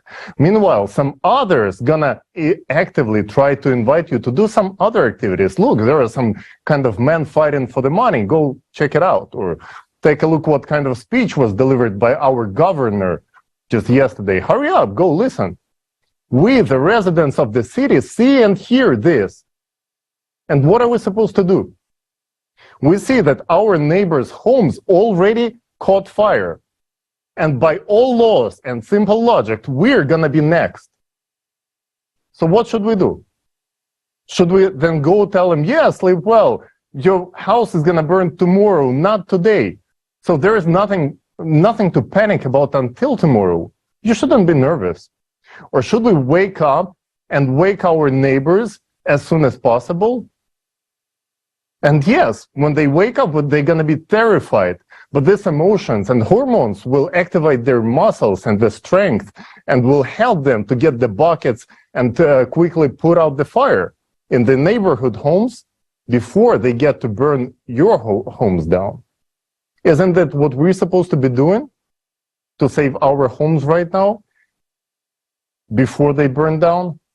Are we going to just quietly wait until our house is gonna catch fire? I think it's enough of these lies for all of us. It's time for us to put the fire out. And of course, we're gonna go get buckets and run to put the fire out as soon as possible. Otherwise, if we're not gonna do it today, all of the homes gonna burn down tomorrow along with ourselves. So we must take action, because there's only one thing that we can do. We can unite and put the fire out together. And there's going to be no one but us to do this. This is a simple example. Putting out the fire is all about informing the humanity about the reality of climate situation on the planet. The media and those who own them are not doing this because they simply have no solution to this situation. In order to maintain calmness, peace, and stability in the masses and prevent panic, they are forcing they're forced to lie to us. In actual fact, there is a way out of the climate collapse. But in order to do so, everyone must wake up, learn about the ongoing and upcoming events, and start taking action. People need to know the truth. Also, in today's report, you will learn how the attention gets diverted from the main topic by fighting CO2, making money of all of us, and simulating the fight against climate. Thank you so much, Tali, for this example. It's very illustrative. Indeed, our homes are on fire, and the Climate Cerberus is walking around the planet on the loose, without a leash, and starting to tear it to shreds. Further in the report, we will disclose, step by step, what will happen to the climate, when it will happen, what it will lead to, and most importantly, what the way out of the situation is for the entire humanity. Let's go back to the processes inside the planet. What has been happening on the planet since 1995? This year, a series of unprecedented changes began to occur in the magnetic field of the planet. The magnetic North Pole begins to drift rapidly at a rate 4 times the normal. At the same time, the magnetic field weakens 10 times faster than before. Why does this happen? The drift of the North magnetic pole happens due to the acceleration of the molten iron flow in the outer core. Against this background, there is also a growth of the South Atlantic anomaly. This area where the magnetic field is extremely weakened, it's a dent in the Earth's magnetic field. This anomaly has doubled in size in recent decades. This also occurs due to the anomalous movement of currents in the liquid core of the planet. Now, as a result of the weakening of the magnetic field, we see that the northern lights are penetrating into more southern latitudes, where they have not been observed before. This is an alarming sign because it means that the Earth's magnetic shield protecting us from cosmic radiation is weakening. The number of lightning strikes is increasing. The magnetic field is coming into imbalance.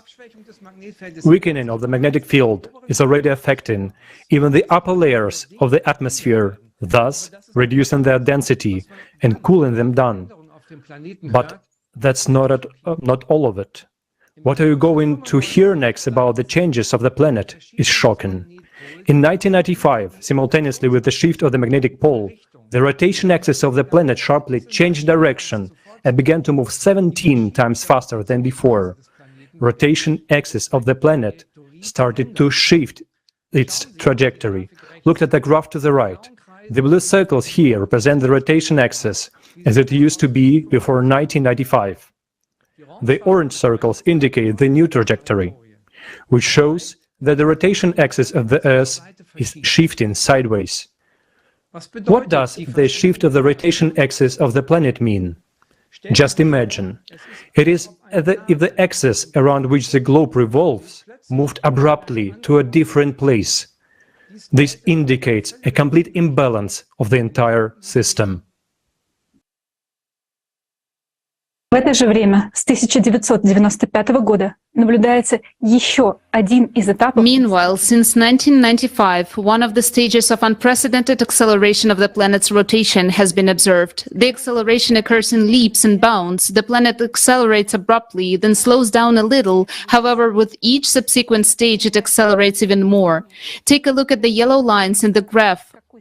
These are the trend lines indicating the rate at which the length of the day is shortening. For example, the left line is flatter, whereas the right line showing the acceleration starting from 2016 is almost vertical, which means that the length of the day is shortening many times faster.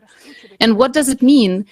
That our planet is spinning up drastically, like a spinning top, and it's getting faster every time. So what are the causes of the changes in the magnetic field and the trajectory of the planet's axis of rotation and the speed of the rotation that began in 1995?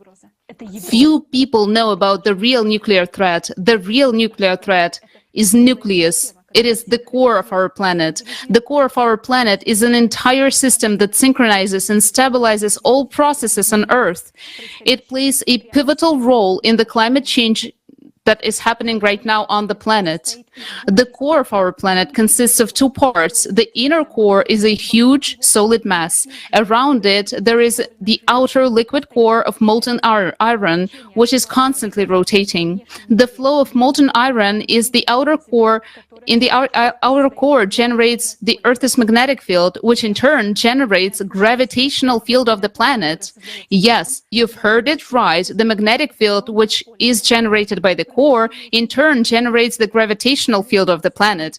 And progressive physicists know this.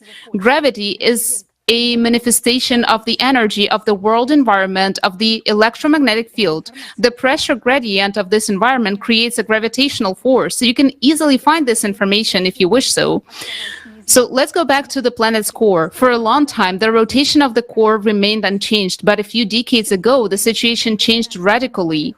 All that you and I already know about the anomalies in the magnetic field and the Earth's rotation suggests that there has been a malfunction in the core itself, and this is a catastrophe. So what is happening to the core of our planet? Let's watch a video.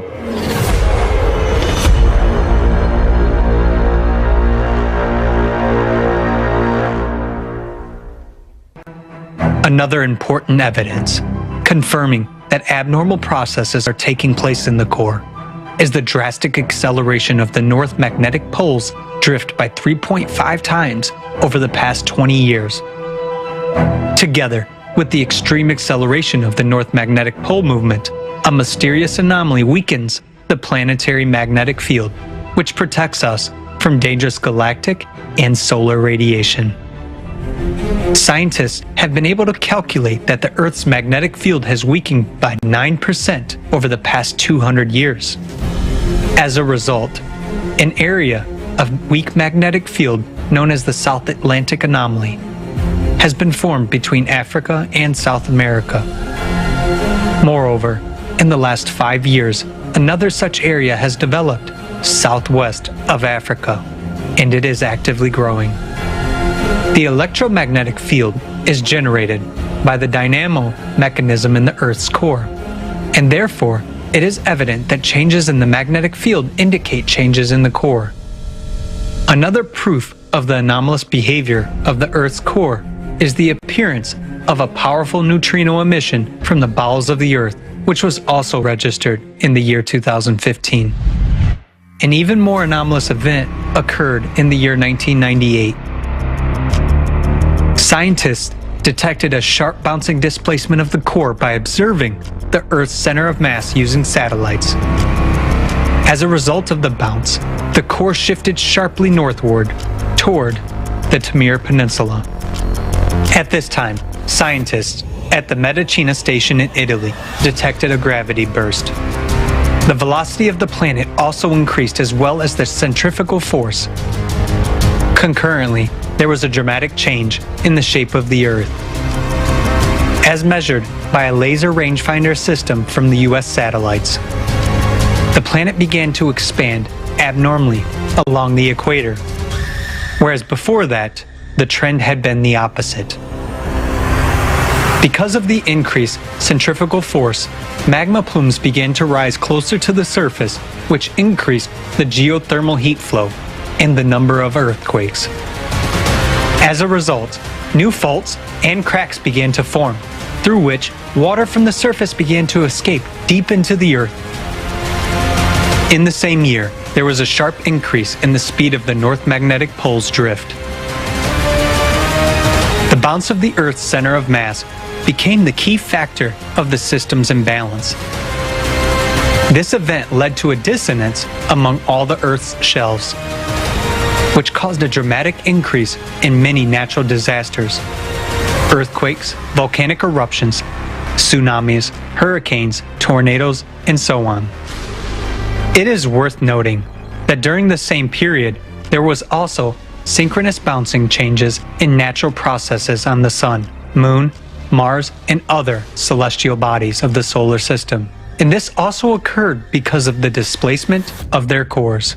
This has led scientists to believe that such synchronous bounces may be caused by the influence of external factors on the solar system. But over the past 50 years, our planet has continued to accelerate. Since the year 2016, this trend has intensified even more.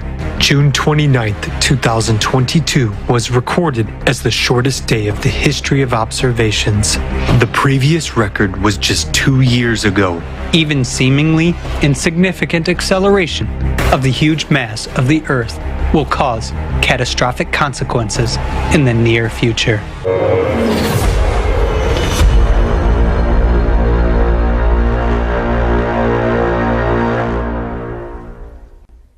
Let's make brief conclusions from the video. As you understand, in 1995, irreversible destructive processes began to occur in the core of our planet. This can be seen from the change in the magnetic field. And as a consequence, in 1998, there was a leap which exacerbated all processes many times over. As a result, the core of the Earth shifted abruptly northwards towards Siberia. And now we are observing complete destabilization of the core. To better understand what is going on, you can compare the rotation of the planet to the wheel balancing process. Balancing is very important for the wheel so that undercarriage does not get damaged. When a system like our planet goes into destabilization mode, the functioning of all spheres is compromised. As a result of bouncing core, serious gravitational changes began, and there appeared irregularities in inertia processes of the Earth. The change in Earth's center of mass also affected Earth-Moon system. The orbit of the Moon has already begun to change. In other words, destabilization of the system has already led to a change in the Moon's orbit. In the coming years, as the processes continue to escalate, we will see the Moon change its orbit around the Earth more significantly. And it is important to understand that the shift of the core affects the motion of magma in the interior of the planet. Look at the trajectory of the core shift in 1998. The bouncing of the core caused two ascending waves of magma from the Earth's interior into opposite directions. One flow of magma traveled toward West Antarctica and the other one traveled toward Siberia. What is happening in Siberia right now? Something that has never happened there before. It is exactly in Siberia at northern latitudes that a number of extremely anomalous phenomena have been observed over the past few decades. Heating of the Earth's interior leads to abnormal melting of permafrost from beneath, as well as gas explosions under the ice, and an increase in mud volcanism. Overwintering fires beneath the snow have appeared in the Arctic. In areas above the folds, ice water in people's wells is getting hot. The number and intensity of earthquakes is increasing. Moreover, for 20 years now, scientists have been observing that Siberia is heating up to 3-4 times faster than the rest of the world. I emphasize this, 3-4 times faster than the rest of the world. Look at the map. The huge red stain shows how the average temperatures in Siberia is changing faster than the rest of the world in recent decades. As magma rises, it begins to hit the plate from below and boils the groundwater. But magma is rising not only in Siberia and West Antarctica.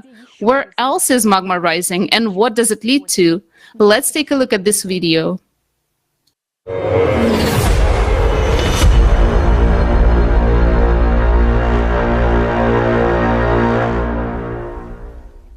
In recent decades, the Earth has been accelerating its rotation by leaps and bounds, which means the centrifugal force is increasing. As a result, at the equator, the planet is expanding and increasing in volume. This causes the Earth's crust to crack and geological faults to activate. At this time, processes similar to blood cavitation occur in the Earth's interior with magma. Blood cavitation during Kyson disease is a life-threatening phenomenon known to divers during rapid ascent to the surface. Due to the sudden drop of pressure, the dissolved gases in the blood are released instantly, causing the blood to boil. The resulting gas bubbles destroy the walls of the blood vessels. In the Earth's interior, sudden pressure drops are associated with an instantaneous increase in centrifugal forces during a sudden acceleration of the planet's rotation. This causes magma to rush abruptly towards the Earth's surface. Lithospheric plates are destroyed by cavitation, microbursts of active gas-saturated magma. Just as the walls of vessels are fused by the bubbled blood of a diver, this process accelerates itself, affecting deeper and deeper layers of the mantle. That is why we are seeing ever more powerful and deep earthquakes and seismic swarms. The proof that this process is increasing and accelerating can be seen in the massive double-deep earthquake in Peru. Meanwhile, the expansion and intensification of the pressure on the crust due to the cavitation of the magma serves to intensify the erosion process. What does that mean for us? Soon, we will see eruptions and earthquakes of a magnitude that our civilization has never experienced before. The countdown of the clockwork mechanism of the magma bomb inside our planet has already started. Under the onslaught of a massive attack from the Earth's interior, the thinner oceanic crust is already giving up its position. The ocean has so far restrained this power, but eruptions are moving into the terrestrial phase. Tonga is vivid proof of this. It has the highest number of deep focus earthquakes, and the eruption of the Hunga Tonga Hapai volcano on 15 January 2022 alone affected 80% of the population of the surrounding region. If one volcano can do that, what can we expect from a massive eruption of terrestrial volcanoes? After all, already now, we observe their synchronization. The thicker continental crust is holding the line for now, but it won't last long. This threatens to bring on a volcanic winter and a new ice age. The magma's violent power has already awakened volcanoes that have been dormant for hundreds and thousands of years. Our planet is looking more and more like a minefield, where shells are beginning to detonate like a chain reaction.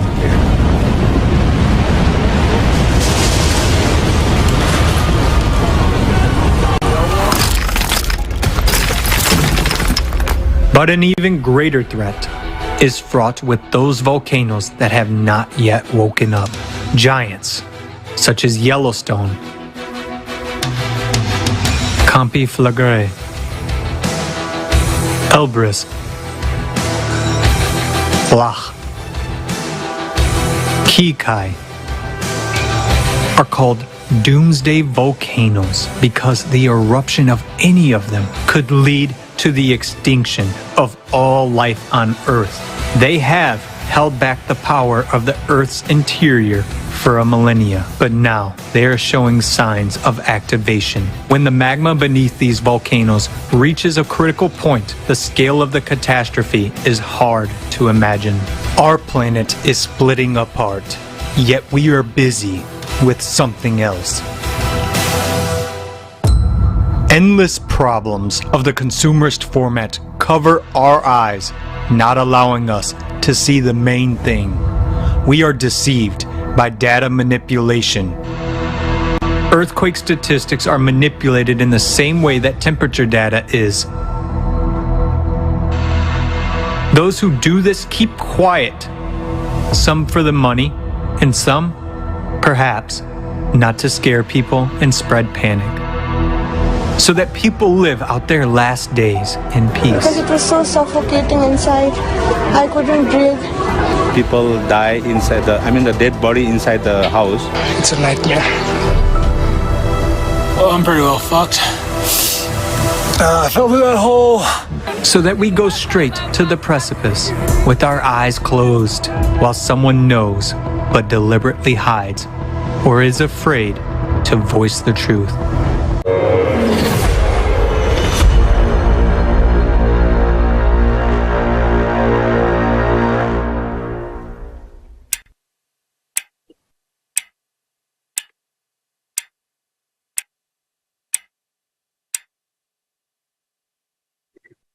Теперь мы видим, Now we can see that magma ascent is happening all over the world because the core is shifting, centrifugal forces are accelerating, and the bounces of the core start to push out magma abruptly. The faster the planet spins, the harder it pushes liquid magma away from the core towards the surface. This happens according to the principle of centrifuge. And this is not happening over millions of years. It is happening right now. Recall how quickly magma came towards the surface near Antarctica. And there's another alarming indicator which volcanologists have recently registered. A different composition of magma has begun to emerge to the surface from the Earth's interior. For example, a recent study of Fagradalsfjall volcano in Iceland, which erupted in March 2021, showed that during its eruption, magma from deep areas of the mantle plume entered the volcano chamber. As you remember, this is that very plume that heats Greenland's glaciers from below. The deep magma from this plume begins to rise very quickly, and this is evidenced by the chemical analysis of the composition of the magma released during the eruption. According to the study, the rates of change for the key chemical indicators of magma erupted by the Fagradalsfjall volcano in 2021 was over 1,000 times higher than in other eruptions. Think about it. The subsurface layers of magma have one composition, whereas the deep layers have a complete different composition. Usually, they don't mix. Deep layers of magma cannot just go ahead and rise to the surface. The fact that they rise suggests mixing of magma in the depth, which should not happen. But unfortunately, we do observe that. We hope that this wouldn't happen, but it's already happening. And this process is only intensifying. Magma of different chemical composition corrodes across crust much faster. It just melts away the mantle. These are indisputable facts. This is another evidenced by seriousness of the process going on under our feet. The magma ascent is already causing swarms of earthquakes of 1,000 events a day in Iceland and triggered volcanic eruption that had not been active for thousands of years.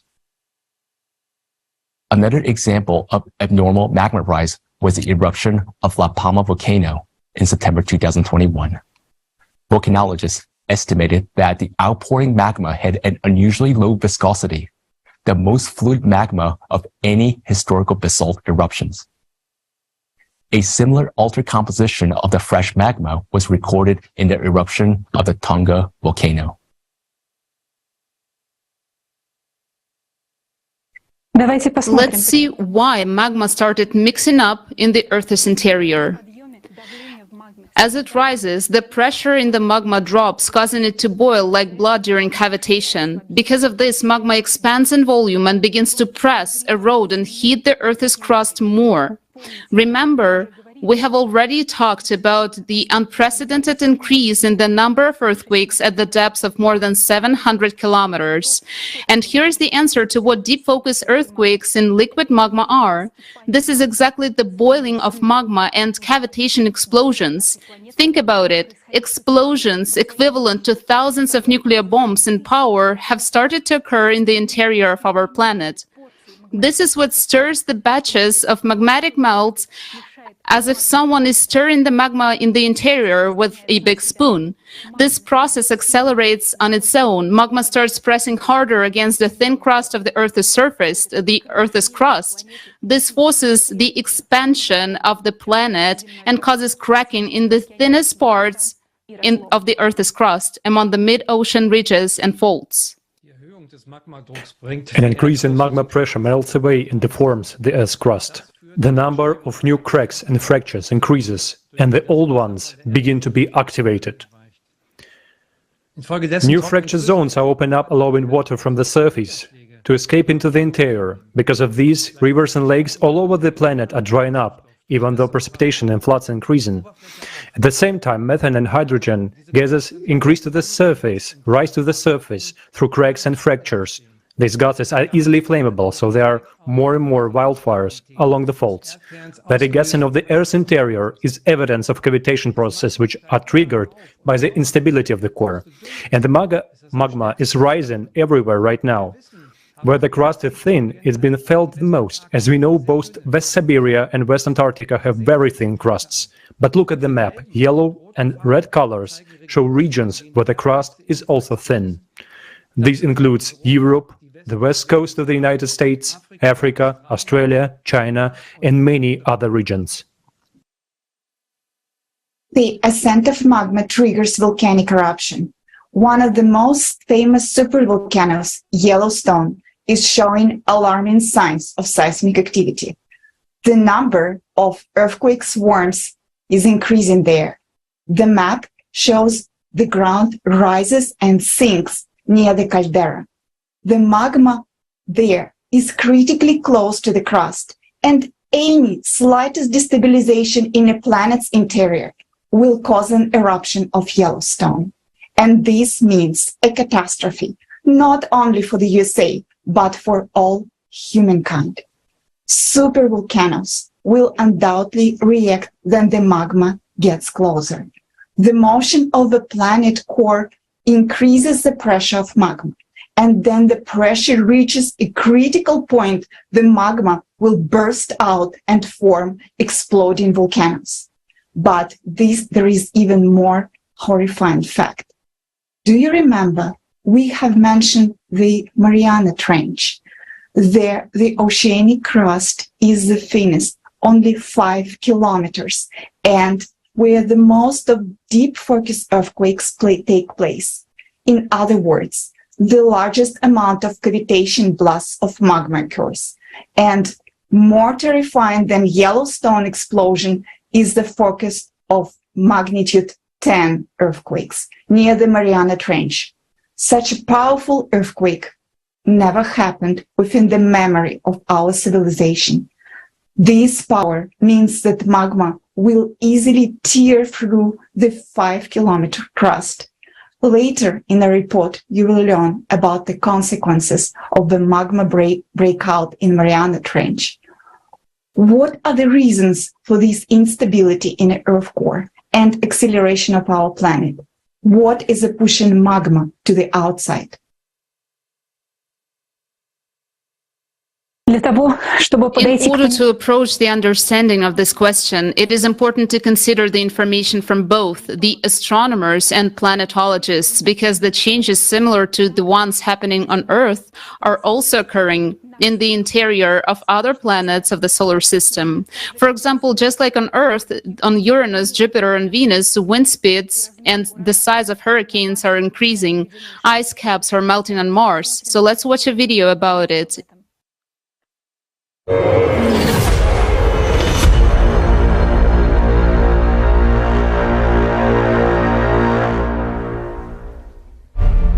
For 2 decades, the brightness of Neptune was changing according to the 11-year solar cycle. But after 1996, this process was disrupted. Global changes took place in the atmosphere of Neptune. This is due to the penetration of galactic cosmic rays into the lower atmosphere, which have an impact on storms and hurricane formation. Also, unusual storms occur on Neptune, and the giant storm discovered in 2018 was the strongest, the brightest, and was wider than the Atlantic Ocean. Moving to the equator, it should have dissolved, but it did not. Instead, it turned and began to move away from the equator. This unpredictable atmospheric behavior is something new to see, NASA states.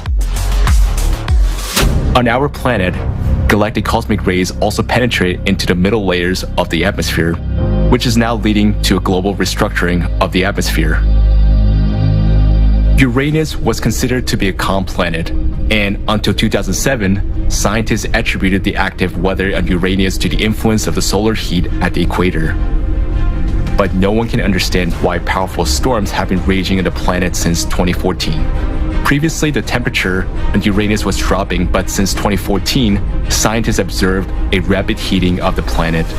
astrophysicist Henrik Mellin notes the following about Uranus. Uranus is unique in that it has remained so very quiet storm-wise for so long that the appearance of these storms in 2014 correlates so well with the abrupt heating of the upper atmosphere. Small variations in Uranus' atmospheric temperature should take place gradually. The fact that the reversal happened relatively quickly means that something dramatic has changed. On Earth, an increase in global atmospheric temperature has also been observed over past 50 years. The power of destructive storms, hurricanes, and a record number of tornadoes has increased on our planet. There is a major storm on Saturn every 30 years, but in 2010, it hit 10 years earlier than it had been expected. And it is the largest to date. The Cassini spacecraft recorded lightning flashes. For comparison, on Earth, such lightning would have been most powerful in the entire history of observations.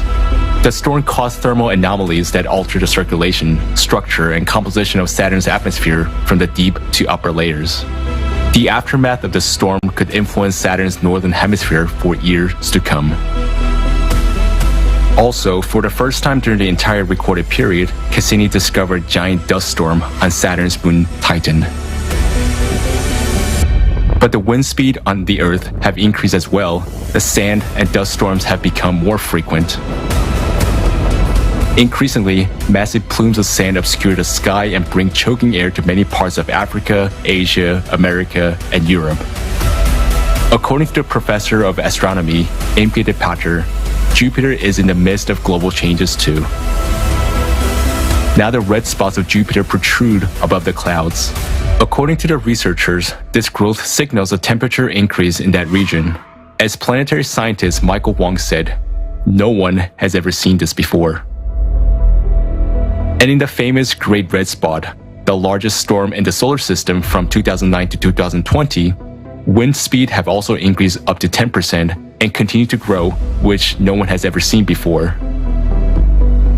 Also, flashes of abnormally strong lightning have become more frequent.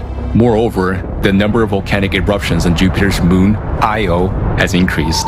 Mars is the closest analog of the Earth.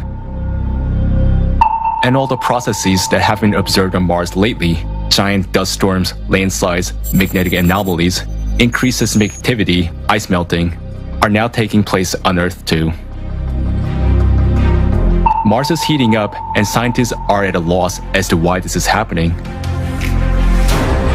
But the reason for the heating of both Earth and Mars is the same, and this has nothing to do with human activity. Changes are also taking place on Venus. According to the data from the Venus Express orbiter, the wind speed on Venus increased from 300 to 400 kilometers per hour in the period from 2006 to 2012.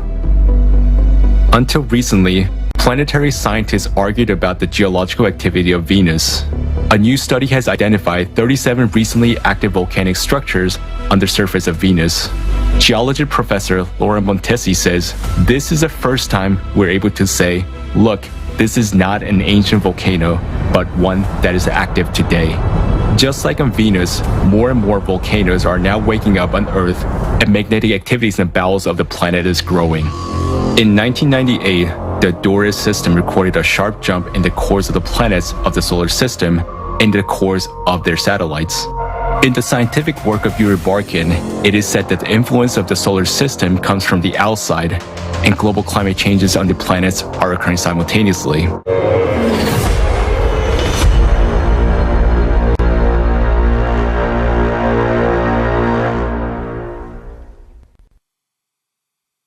Таким образом, мы видим, Thus, we see that all planets with cores are now experiencing climatic changes and intensification of earthquakes and volcanoes. The planet's cores are coming into imbalance, which sets in motion the molten components within the planets. As a consequence of these processes, abnormal phenomena begin to occur in the atmospheres of the planets, while damages accumulate in the interior of the planets.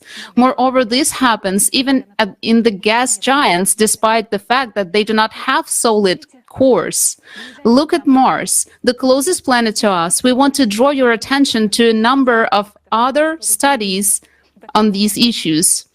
On May 4, 2022, the largest quake ever observed on another planet with a magnitude of 5 was registered on Mars. Look at the model of this earthquake on the screen. Seismologists studying earthquakes and quakes on Mars believe that seismic activity is caused by the activation of magma in the Martian mantle, just as it is happening on Earth now. Moreover, studies in 2022 have shown signs of areas of liquid water beneath the polar ice caps on Mars forming due to increased heat flow in the Martian interior, just as this is happening beneath the Greenland and Arctic glaciers on Mars. We began observing climate changes on the planets in the solar system back in the beginning of our research. Since 1996, articles have begun to appear that documented changes on other planets. We noticed that the processes on the different planets were simultaneous. Some scientists believe that this is related to the influence of the sun on the climate. However, as we now see, changes on the other planets are being triggered from the interior. This has led us to the idea that the reason for this is more global than the problem of one planet. That is why we started conducting an interdisciplinary research in climate change and geodynamics, and we saw that the reason for the changes lies outside of our planet. So in order to understand the full picture of the escalating catastrophe, it is necessary to disclose another key aspect, namely the cataclysms on Earth, as well as other planets in the solar system that occur cyclically. A detailed analysis of geological data has shown that 12,000 years ago, our planet already underwent catastrophic changes similar to those that are escalating now. So let's watch a video about this.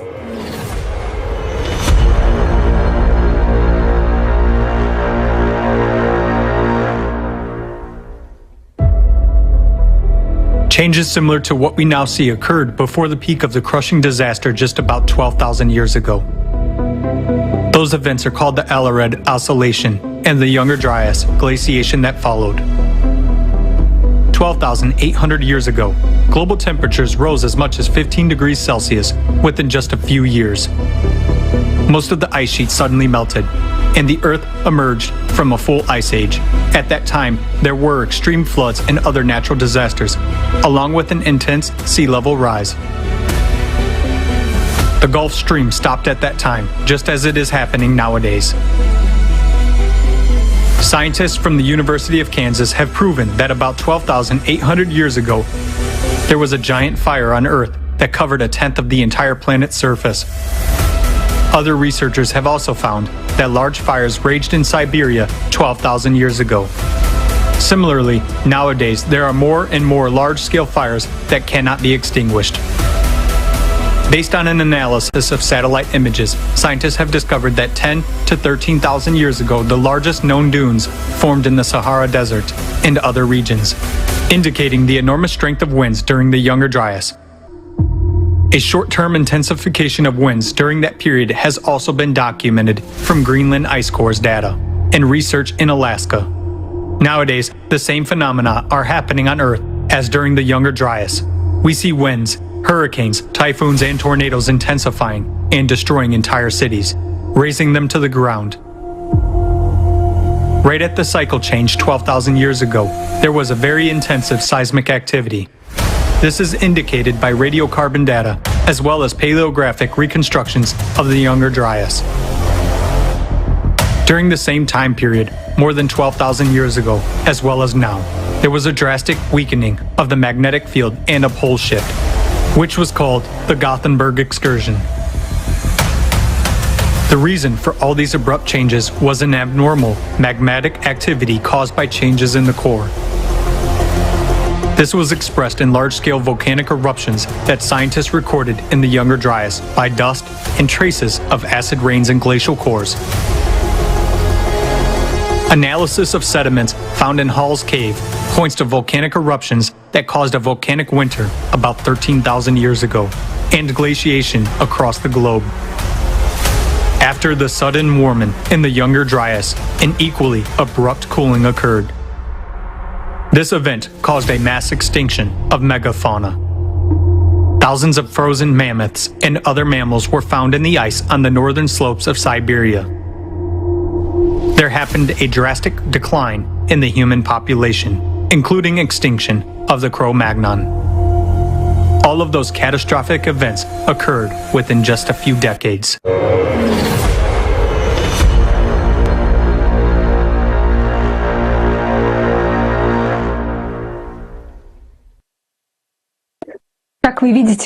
As you can see, in the Younger Dryas, changes in the magnetic field began exactly as the ones happening now. Then there were catastrophic eruptions on the planet as a result of the magma ascent. During this period, 90% of the megafauna went extinct.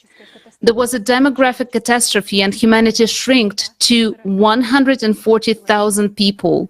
However, this time it will be much worse, and you will soon find out why. After analyzing the geologic data for the past 100,000 years, we have noticed that abrupt magnetic pole shifts occur with a certain periodicity. Have a look at the graph. You can see the time intervals when these pole shifts occurred. This happens approximately every 13,000 years. According to the geological evidence, during these periods, there was also a weakening of the magnetic field by 8-10 times. Let's recall that the same thing is happening today. Our magnetic field is weakening 10 times faster than in the last century. You and I already know that changes in the magnetic field do not occur by themselves. This is a result of changes in the planet's core. Thus, we see that every 12,000 years, for some reason, the motion of the Earth's core changes abruptly. And all of this happens due to the fact that there is something that cyclically causes sudden disturbances in the functioning of the core. Also, according to studies of ice cores, every 12,000 years there was an abnormal increase in volcanic activity. We already know that this is caused by the ascent of magma closer to the Earth's crust. And in the graph, you can see when such eruptions occurred.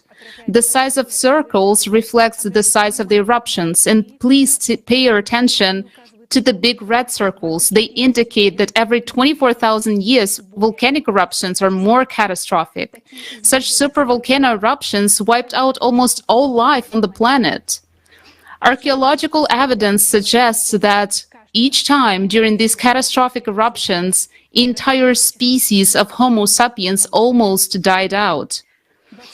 Taupo volcano in New Zealand erupted 24,000 years ago, and Elbrus erupted 48,000 years ago. Both of these volcanoes are already showing signs of abnormal activity these days. Last month alone, 700 earthquakes occurred in the area of Taupo. And 74,000 years ago, there was an eruption of the Tobo volcano. It was one of the largest eruptions on Earth over the past 25 million years. Archaeologists believe that only 2,000 to 10,000 people survived this catastrophe across the entire planet, which means that humankind was one step away from extinction. It is important to note that every 12,000 years, the climate changes dramatically and average temperatures on the planet spike by 10 to 15 degrees Celsius. This is followed by catastrophic floods and natural disasters. Look at the graph. It shows that every 12,000 years, there is a sharp temperature spike. It is important to note that according to the ice core data, each time during the cycle, the CO2 concentration increases due to ocean heating. The same thing is happening now.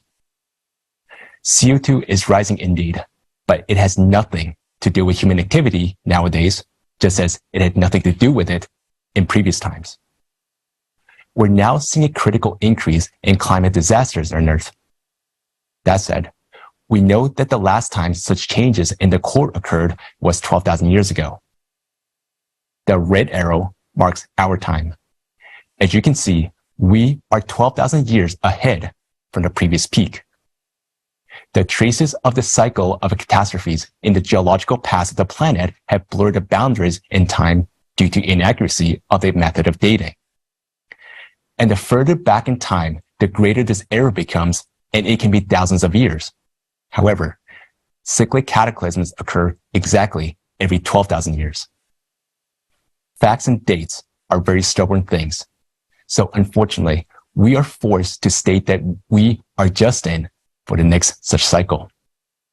A 12,000-year cycle of climatic catastrophes, which is overlapped by a more catastrophic 24,000-year cycle. So unfortunately, the worst case scenario awaits us. We can see that magma pressure is already building up. What does that tell you? You're smart people and you're great at making predictions based on the facts. This suggests that the climate changes and natural disasters that we are seeing on Earth today are only the beginning, not yet the disaster. In fact, the real disaster is ahead. And according to our mathematical model, it is very, very close. Taking the progression into account, we have calculated how the 24,000-year cycles unfolded. And by analyzing the way things are developing now, we have calculated the phases when it's going to peak and how it's going to end. You will hear about that next. But what causes the cycle of cataclysms and affects the core of our planet every 12,000 years? Let's watch a video.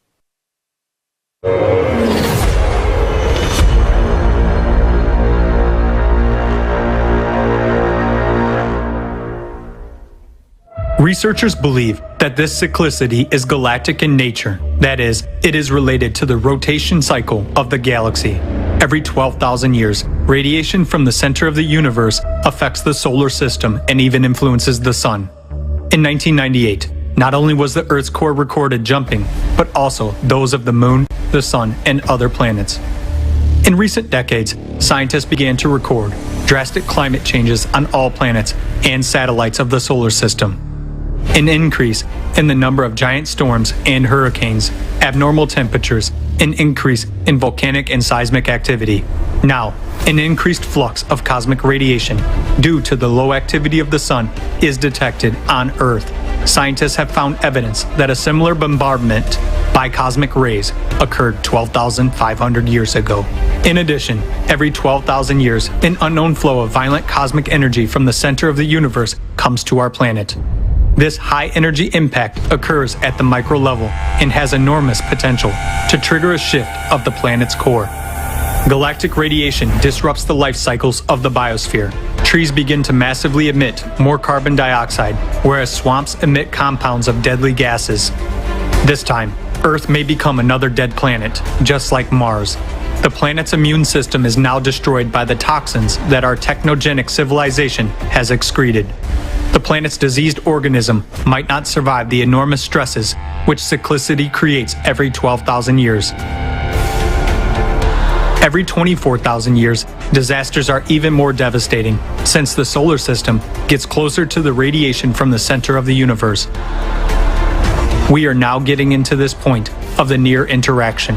The planet is living its last years, and so are we, if we remain idle.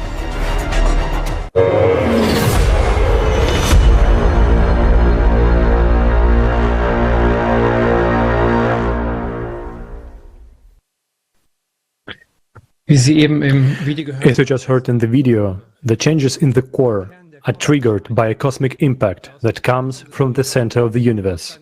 Our planet is affected by this cosmic impact every 12,000 and 24,000 years. Why does the cycle have such a time period?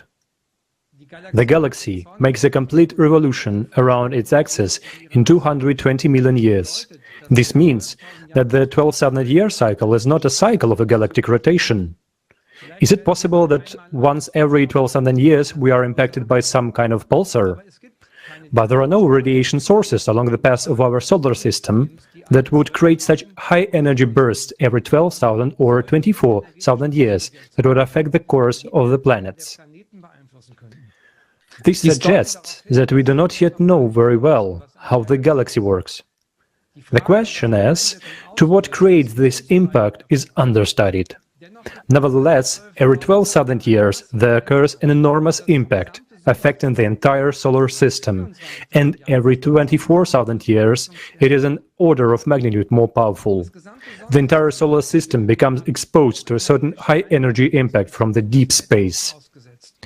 Let's call it external cosmic impact. This is a type of energy that has not yet been practically studied by modern science.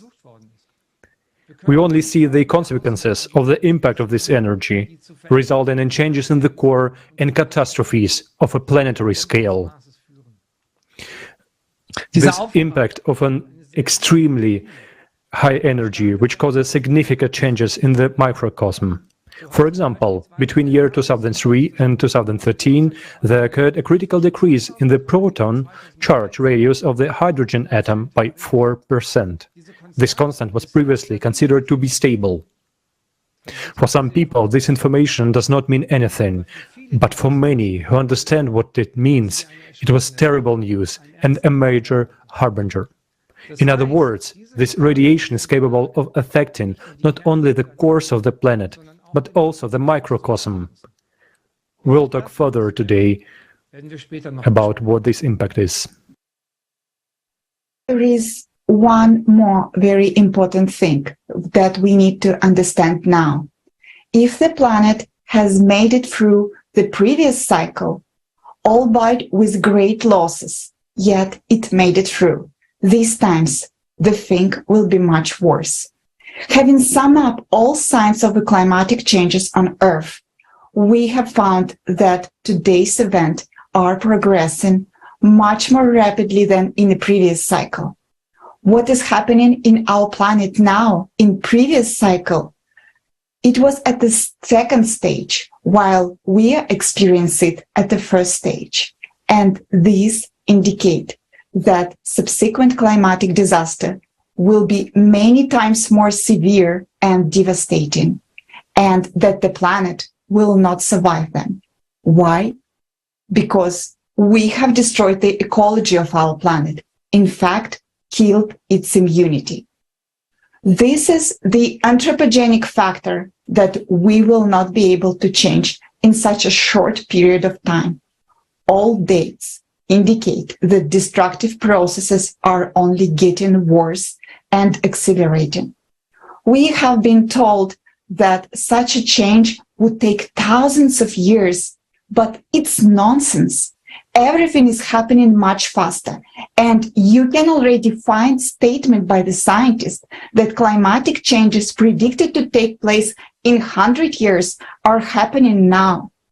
Thanks to God that there are scientists who say that they have miscalculated, that they were wrong, that everything is happening faster in an avalanche-like manner, and it is more serious than it seems.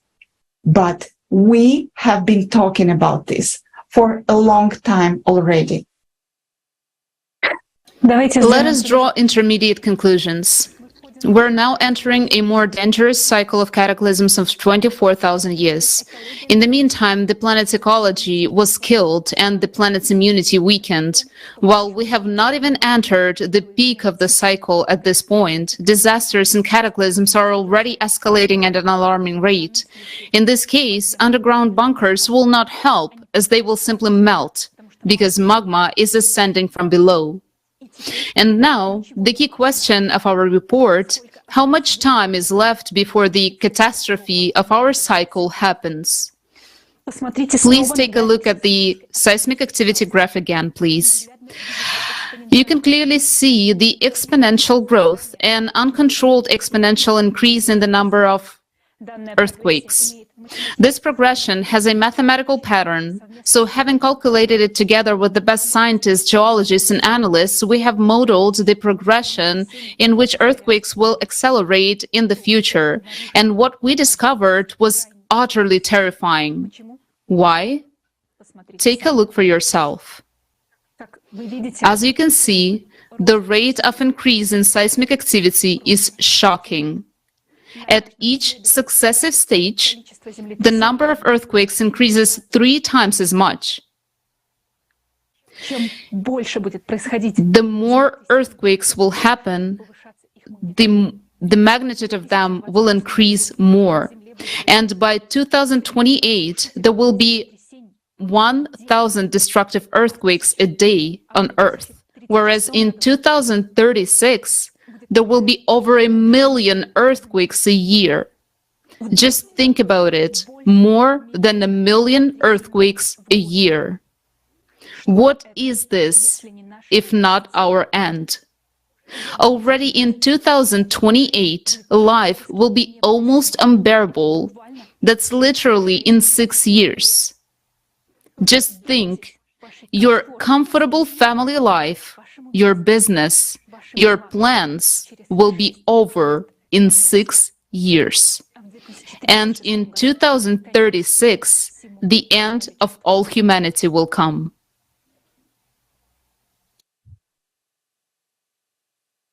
Why do we use an exponential growth model in our calculations rather than a linear growth model as proponents of anthropogenic global warming theory do? Because we take into account a variety of factors occurring in the Earth's interior. And today, together with us, you have discovered how rapidly climate disasters are progressing. To understand how fast it can be, you can compare it associatively to boiling milk in a saucepan. It heats up gradually at first, but then, in an instant, the milk boils and escapes from the saucepan. We can also take into account the inertia of the process. Suppose you're driving a passenger car at a speed of 20 kilometers per hour. The braking distance will be 2 meters. But if you're driving at 80 kilometers per hour, the braking distance is more than 30 meters. The same is true for the progression of cataclysms. The longer we wait, the greater will be the inertia as well as the braking distance. All of us in the world are in one huge bus, which is speeding up. And ahead of us, is an abyss. It seems to everyone that we will break at the end, but we forget about the inertia. If we activate the mechanism of counteraction to the cosmic impact now, and all the effects on us stop so that the planet begins to recover, we'll have to endure many more years of cataclysms, and a lot of people will die. If we drag it out for another 5 years, the velocity and progression of climatic events will increase greatly. It will no longer be 2 meters or 2 years of braking, but much more. We still have time, but that time will be paid for with our lives. Our economists from various countries have calculated how this progression of cataclysm will affect the world economy. You see the graph of that progression here. The dynamics are obvious. It suggests that the collapse of the world economic system will happen as early as 2030. Already in 2030 year, the world's GDP will not be able to cover all the losses from the climate. In fact, the entire businesses worldwide has no more than 6-7 years left. And from here on, the processes will worsen even more critically. Why? We now arrive at a very sad conclusion. If we had lived in a 20,000-year cycle, we would have lived through this as a civilization and continued our existence, albeit with great losses. But we are in a 24,000-year cycle. Considering how our planet endured it before, it was complete devastation. Supervolcanoes exploded and most of the life was simply swept away. And our mathematical model, which takes into account comprehensive data of how the processes of climate change happened before and how they are happening now, gives an understanding that the Earth is following in the footsteps of Mars. We have calculated different variants of events, development, and came to the conclusion that in any, even in the mildest variant of the current cycle, all humanity will die. And according to our mathematical model, this will happen no later than 2036. Да, Yes, we are already experiencing bad times. There is an economic crisis, geopolitical crisis, and many regions of the planet are truly on the brink of starvation. Large-scale cataclysms are underway, scoring droughts in some places and terrible floods in others, hurricanes, tsunamis, and earthquakes. But just imagine what will happen when the planet is almost devoid of livable places due to earthquakes, when the largest portion of the budget of all countries will be spent on covering losses from disasters. Of course, living conditions will critically deteriorate, prices for everything will rise, water and food, gas and gasoline. But in 14 years from now, nobody will need water, food, gas, or gasoline, or anything at all. Because after what happens no later than 2036, no one will need anything. We have prepared a detailed model of events that will happen in the future, and now we're going to present it to you. We consider it our duty to report to you the seriousness of the situation in detail. We've deducted the scale of events based on the progression that we have been able to estimate from the increase in the number and strength of earthquakes. Further development of these events leads to the internal cracking of the Earth's crust. Through these cracks, magma will begin to rise in geometric progression you have seen in the graph. This will then lead to microfractures in the crust in some places, which will increase magmatic activity. And it will keep increasing even more until it provokes a large-scale rupture in the thinnest part of the crust, which is in the ocean. This is inevitable. There is a 99.9% probability that this rupture will occur in the area of the Mariana Trench. This is where deep focus earthquakes are registered and where the Earth's crust is the thinnest, only 5 kilometers. At first, when a small amount of water will meet magma, magma will break through the crust for the first time, exploding violently. When we say the microexplosions will occur, we mean that, in fact, each of these explosions is equivalent to the explosion of dozens of nuclear bombs. This will destroy the thin layer of the crust beneath the Mariana Trench, but the worst thing will happen next. And to understand what happens next, we will show you an experiment.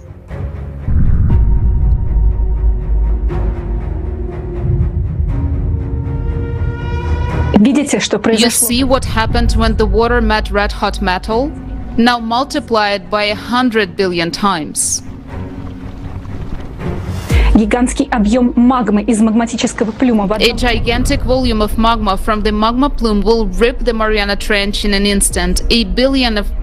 Billions of cubic meters of water will meet billions of cubic meters of magma. Due to the sudden breakdown of ocean water molecules, oxygen and hydrogen will be released under tremendous pressure at the floor of the Mariana Trench. A huge explosion will happen. This explosion will be equivalent to thousands of times of the entire stockpile of nuclear weapons available on Earth. Under extreme pressure, the ocean won't just boil, it will explode. This will rise a huge column of steam mixed with dust. And under tremendous pressure, this gigantic column of steam will rush so high up that it will tear through the atmosphere. The atmosphere will curl up like a blanket and will be blown away by the solar wind, meaning our atmosphere will literally be swept away along with the entire water cover. Also, at the same time, this gigantic explosion will cause a powerful hydraulic impact directed inside our planet, because 11 kilometers of water in the Mariana Trench is an enormous pressure at the point where the explosion will take place, and that pressure will in turn be reflected in the hydraulic impact. There will be a very powerful blast wave directed into the center of the planet, into magma, which will spread tangentially and will provoke additional cavitation processes. This will lead to an abrupt expansion of magma in all directions by a factor of 10. That means that there will be 10 times more magma. This will literally tear the planet from the inside. With such an impact, magma will behave like a gaseous substance. All volcanoes, cracks, fractures, all boundaries of lithospheric plates will burst and erupt simultaneously. The Earth will be flooded with lava flows, just like as it happened on Mars. Naturally, Due to the impact, the inner core will bounce away and the motion of the outer core will stop. Our planet will die. This process will take only a few minutes. Due to the stopping of the core, the electromagnetic field of our planet will disappear and the gravitational field will be almost completely gone.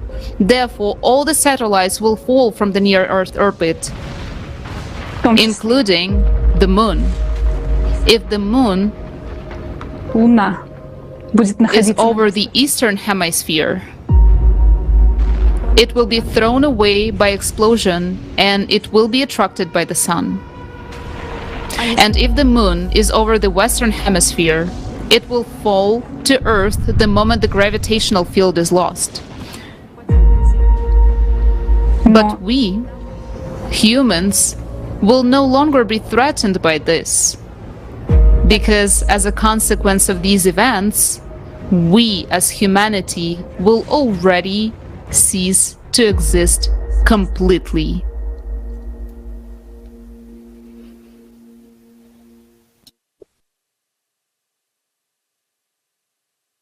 What this mathematical model is saying is that if the destruction process is slow enough and there are no other factors to trigger its acceleration, then everything we're talking about will happen in October 2036. Вы видите перед глазами таймер. Before your eyes, you see a timer that counts down to the time when the planet, as a living planet inhabited by life, will no longer be able to exist. And that's again provided that there are no provoking factors before that. This could be a meteorite fall, a nuclear bomb explosion, an increase in the displacement of the core, or a supervolcano eruption. Right now, the threat of nuclear war is being forced all over the world. With all responsibility, we can say that a nuclear war at this time will accelerate the apocalypse. It will cause irreparable damage. It will kill the economy altogether and contribute to the destabilization of processes within the core, accelerating them. We will just hasten our doomsday. This is not a solution. This is utter foolishness. We're depriving ourselves from the last time we can do something. Now is not the time to be divided and fight. It is the time to unite and deal with more global issues than geopolitical disagreements. We live in a time when the survival of all humanity must take precedence over the private interests of certain countries. Why did we publish these figures and forecasts before? Why wasn't this included in our report, which was published 8 years ago? Because we had to verify and recalculate everything. And to our great regret, all the events that took place during this time confirmed our model, turning it into an axiom. The most disturbing indicator which prompted us to talk about the dates now is the growth of defocused earthquakes. We've seen that the processes are moving to the finish line, and that is scary. The process is accelerating. We know very well that the area of the Mariana Trench is a subduction zone, meaning the area where the plate is crawling under another plate. But the reason we have depicted the 3D model of the Mariana Trench in this way is because the lower plate is already being dissolved by magma right now. Many plates are now being eroded from the bottom. They're being dissolved by molten magma, which is rising from the core mantle boundary. Why do we say that the plate is being dissolved so quickly? Look how quickly the red-hot deep magma has been making its way up over the past few years. Recall the intrusion of magma in the Bransfield Strait off the coast of the Antarctica. It is also shocking to learn how quickly a new volcano appeared near the island of Mayotte off the coast of Africa in May 2019. This means that processes inside the Earth that used to take millions of years now occur in a matter of months. Why do we say there will be an explosion of magma at the bottom of the Mariana Trench, despite the fact that there is such a huge pressure of the water column? Because the magma that ascends from the depth is much hotter and has different chemical composition than the magma that normally comes out in the underwater eruptions. What is more, the explosion will occur exactly because it will be squeezed in the depth of both by the pressure of the magma and the water column. Water is seeping through the cracks and meet the magma. Therefore, an explosion in the enclosed system will be many times more powerful than those explosions that occur in the open spaces. In this case, comparing these explosions to an underwater volcanic eruptions is like comparing 1 billion cubic meters of magma to a teaspoon of lava. The difference is substantial, and the conditions are different. But actually, we as humanity do not need to concentrate on the moment of the hydraulic impact of 2036. It does not matter whether there will be an explosion or not. None of us will live to see it. We as humanity will die much earlier because of our foolishness and inhumanity. We do have 14 years, but 2036 is the end, the last point at which the Earth will turn to the state of Mars. Until the day of hydraulic impact, what lies ahead of us are stratovolcanic eruptions, as well as super typhoons that will sweep away not just cities, but entire continents. Right now, this seems like a fantasy. We have been saying for a long time that typhoons will make a landfall and pick up speed, although it is impossible. It contradicts physics. 10 years ago, they did not believe us. But now, we are already seeing it. Today, a typhoon, as it comes to the land, gains momentum. According to our calculations, there is another area where a magma outburst could occur. It's the area of extremely low geoid anomaly in the Indian Ocean. In this area, huge volumes of red-hot magma are rising from the core mantle boundary, and they too can break through. We will raise this topic at one of the international discussions to be held immediately after the forum on the Creative Society channel. Also, at the international discussions, you will learn why Mars, once a living planet with an atmosphere, oceans, and vegetation, died because of hydraulic impact during a 12,000-year cycle of cataclysms. We have more information, but we haven't presented it today. Why not? We can talk about all the facts for days. We did not use our own measurement in this report because this data has not been published anywhere, and we do not want anyone to get the false impression that we're trying to manipulate anyone's opinion. For these reasons, we are currently focusing only on the information that is available in public sources.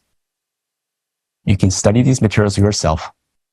Even a person without higher education, not a genius, will be able to do their calculation and come to the same conclusion that we came to.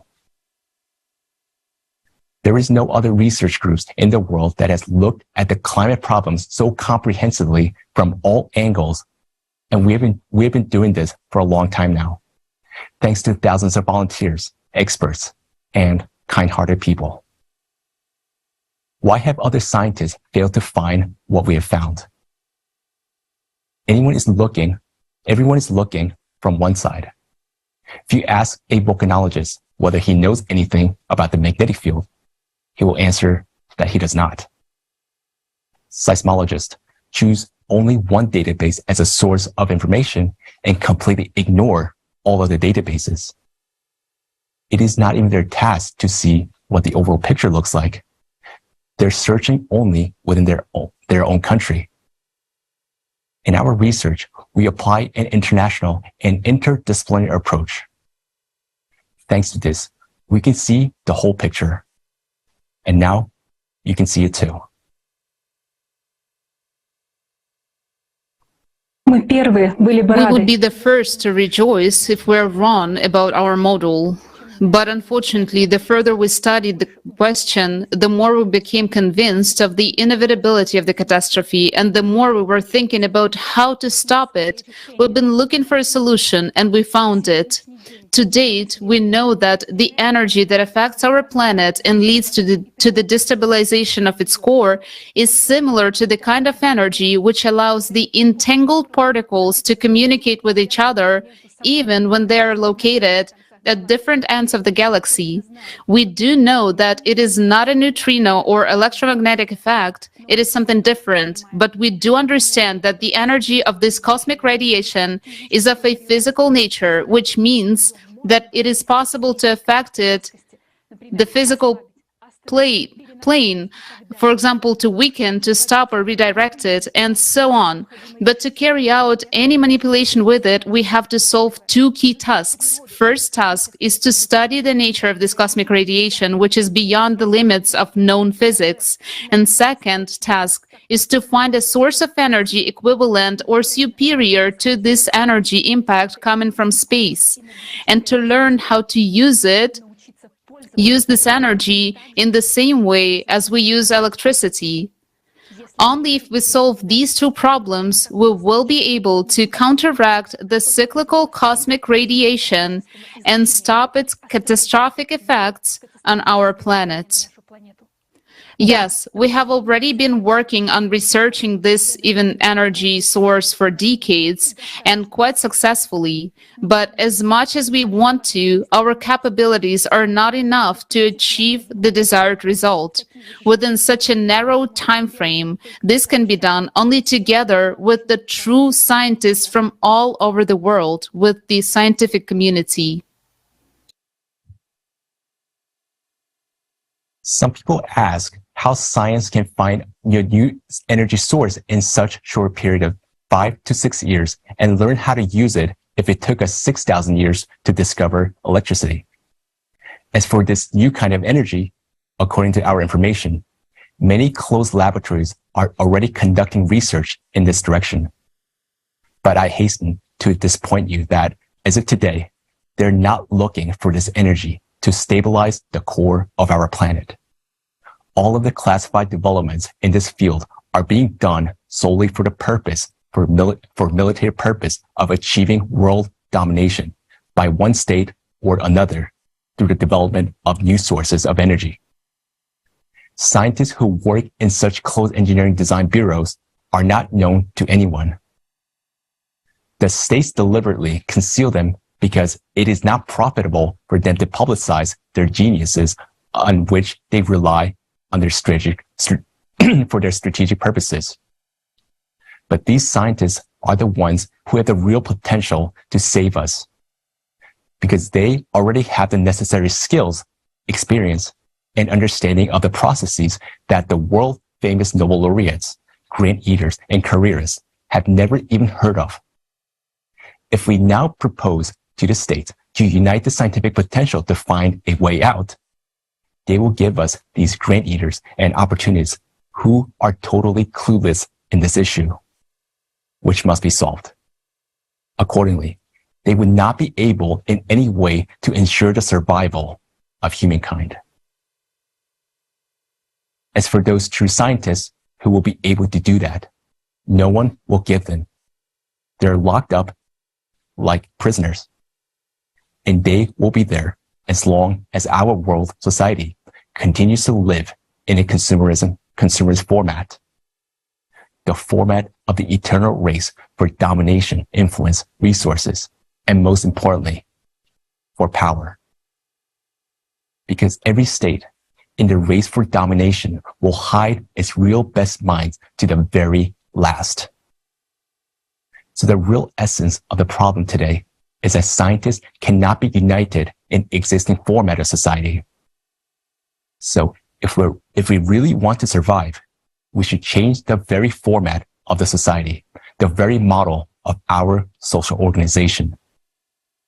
We need such a format of society which would provide no conditions for wars to break out, and where it will be impossible for any one person to rule over billions. And it doesn't matter what this format will be called. What is important is the conditions it will create in society. Through many years of work and extensive research, we have come up with a model which puts human life first. This model is called the created society. The model of the created society forms such conditions in the world in which we, as humankind, will finally be able to stop the competition for profit and power, and most importantly, will be able to put real genius scientists at one table. Only this will give humankind a chance to find, as soon as possible, how to counteract this cosmic radiation, to stop the destabilization of the core, and to stop the growth of climate catastrophes. In the created society, humanity gets a chance to survive. And what's more, we get a chance to build a unified civilization, as we should be, so that never again will humanity face such threats. The created society is our real chance for life.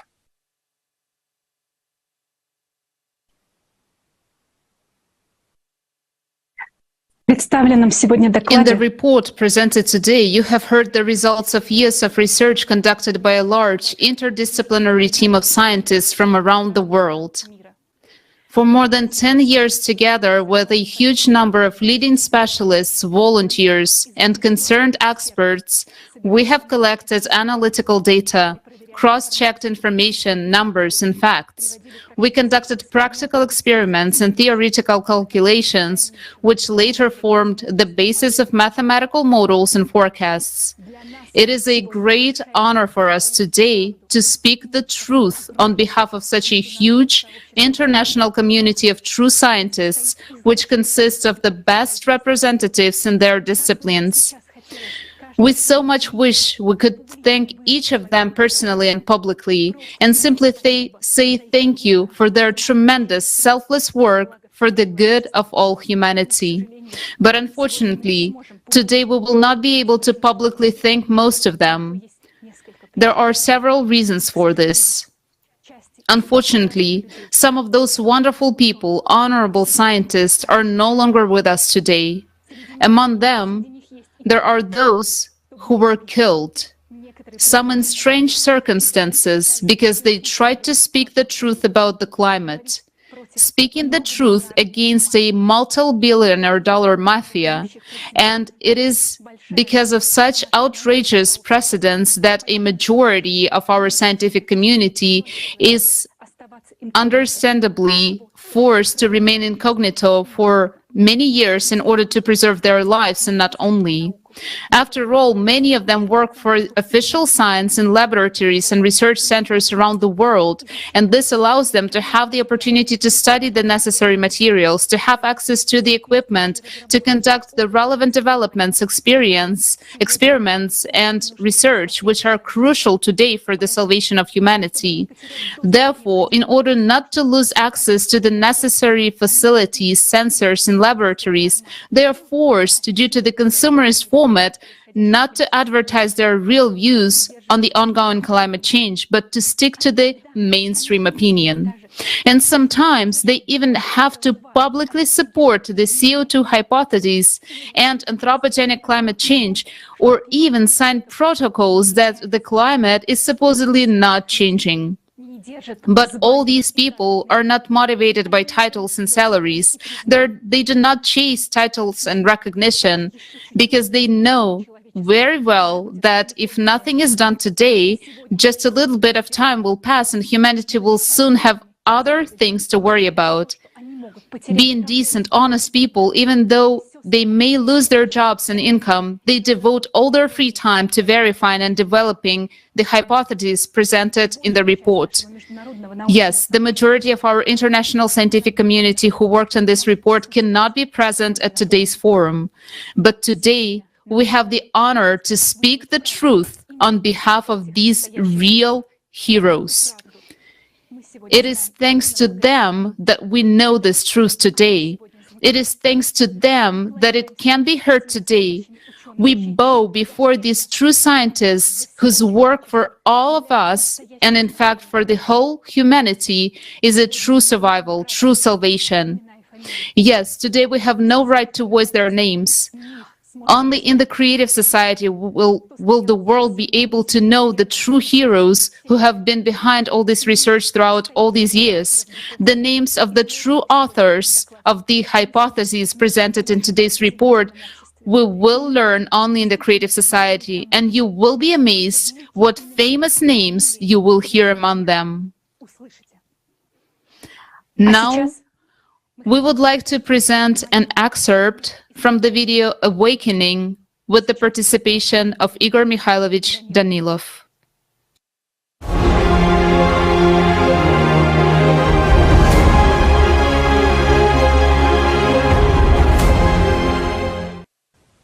We will no longer live like we used to. We will not go back to the peaceful world we had just a year ago. In the literal sense of the word. Yes, a year ago it was still bearable. A year ago it was still good. But this year, 2022, from the birth of Christ, has changed a lot of things. We mentioned this 10 years ago, that the year 2022 would come, and you would see it all. It came, and a lot of people began to see clearly. Yes, I agree. People began to understand that something is wrong with the world, that for decades they had been deceived. The theory of the anthropogenic factor was imposed on them, that sort of, now we would join efforts, shut down a few factories, stop using, let's say, cars that emit a lot of carbon dioxide, or do something else, and everything would improve. But it hasn't improved. And now a realization comes for many people that green energy has done much more harm to the environment than hydrocarbons usually do. This is true, and that there is nothing to hope for, and worst of all, no one to hope for. After all, let's dig deeper. Since 1996, more and more people have been involved in studying that very climate. So many scientists have been involved in this and are still involved now. And how many of those who wanted to tell the truth came out and started speaking up? Our friends, those scientists who worked with us, how many of them were killed? And who killed them? A simple question. It was actually those who lied to us and programmed us so that others would not even dare to open their mouths while they are stealing our money, hiding behind some mythical climate change caused by the anthropogenic factor, that supposedly carbon dioxide had destroyed everything here. We warned people, God knows when. It's true. We didn't reveal everything. There was a brief report, but we said, people, pay attention, because the amount of neutrinos coming out of the ground has increased. It has increased very significantly. Well, this indicates that there, inside our planet, global changes have happened, which cause a dysfunction of the core. And there begins what we have come to now. Back then we were talking about this, and we were laughed at. You know, smart couch critics and absolutely inept scientists with big names, who are just like them, told us, show us how you measured neutrinos. With what? Because in order to catch those neutrinos, nowadays there are powerful installations, huge ones, so everything is not that easy for them. But not for us. Those people who worked with us for many years are much smarter than these couch critics and pseudoscientists who are very popular in the world. And we did have such a capability. We had, shall we say, compact detectors, making it possible to detect those very neutrinos quantitatively and qualitatively. One of our good friends spoke up that it was true, And he is no longer with us because he opened his mouth and wanted to tell, to scientifically substantiate, to refute that criticism by those opportunists, grand-eaters, and liars from science, and he paid for it with his life. Meanwhile, he was the one of the inventors of this very portable neutrino detector, and he was one of those who walked many miles carrying it. And the fact, the scientific fact was established that neutrinos in huge quantities began to emit from our planet. This is really the fact. And now it has been already confirmed by other scientists too. This has been public information in recent years.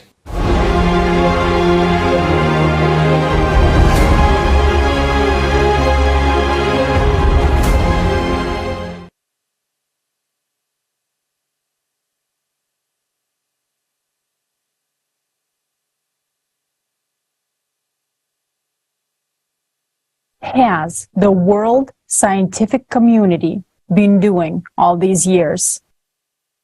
It has been diverting people's attention from the real causes of climate change by offering them false theories. One group of scientists was on the side of the theory of anthropogenic CO2. In contrast, another group claimed that the climate was not changing at all. Nevertheless, today, it is already evident to everyone that the climate is changing more and more. Therefore, many people trying to comfort themselves are deluded by false theories. But this year has shown itself in full force, and everyone is already worried. What populist scientists have predicted to happen 100 years from now is happening today. The world we are used to no longer exists, and now we must make a mature decision about how to protect ourselves from the Climate Cerberus. Let's walk through this in order. We have only 5 to 6 relatively stable years. During this time, we must find a way to counteract the radiation that is now destabilizing our planet's core and causing climate disasters. Scientists do not know the nature of this radiation, which means we are still defenseless against this terrible threat. As humanity, we now have 2 essential tasks.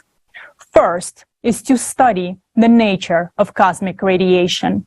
The second is to find an energy source equivalent or superior to the radiation coming from space to counteract it.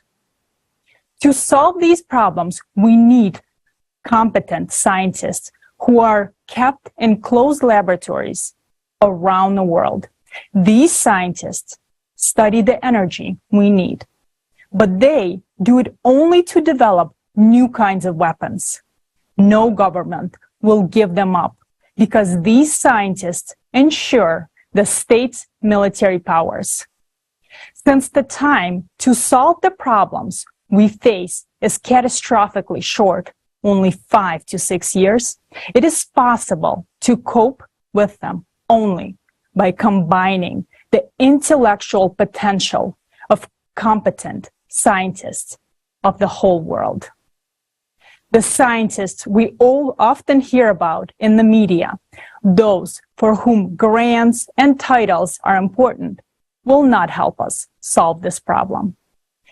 Even if countries agreed on any scientific corporation in this area today, we would end up with grant eaters, plagiarists, and opportunists sitting at this table. That is because no state in modern society will give up its best scientists. Right now, the power of a few over the billions is in charge. and they will fight for it to the end. It is impossible to bring together specialists from competing closed laboratories. Such are the rules of our consumerist format. What is the solution? We need to ensure that these scientists don't need to develop weapons and that countries don't need to defend themselves. That sounds impossible in our consumerist format. So the only way to free real scientists is to change the format of society to one where wars will be impossible and forever eliminated. In this way, real scientists around the world will have the opportunity to devote their full attention to solving the global climate threat. And this must be realized as soon as possible because time is running out. 10 years ago, when the situation with the climate and its progression became apparent to us, we realized that a new format of society was required. And because that would bring about a global change worldwide, it is necessary to consider all the factors that ensure the safety of society in an integrated way. We studied the world's historical experience to account for all of humanity's mistakes. The main thing we understood is that the new model of society must meet the needs of all people. After all, we as humankind have already fought enough and gone through economic crisis, famine, and wars. And all this has been repeated in a vicious circle for thousands of years. Therefore, if we change the format of society, it must be a radical change and one that will provide the best living conditions for all people. Throughout the past 10 years, we, together with volunteers and experts from all over the world, have conducted extensive analytical work and numerous social surveys worldwide. We surveyed millions of people in over 180 countries, conducted interviews and consultation, and held international roundtables and conferences with experts in various fields. By studying and analyzing the needs of people around the world, we have been able to create a working model that transforms every aspect of society.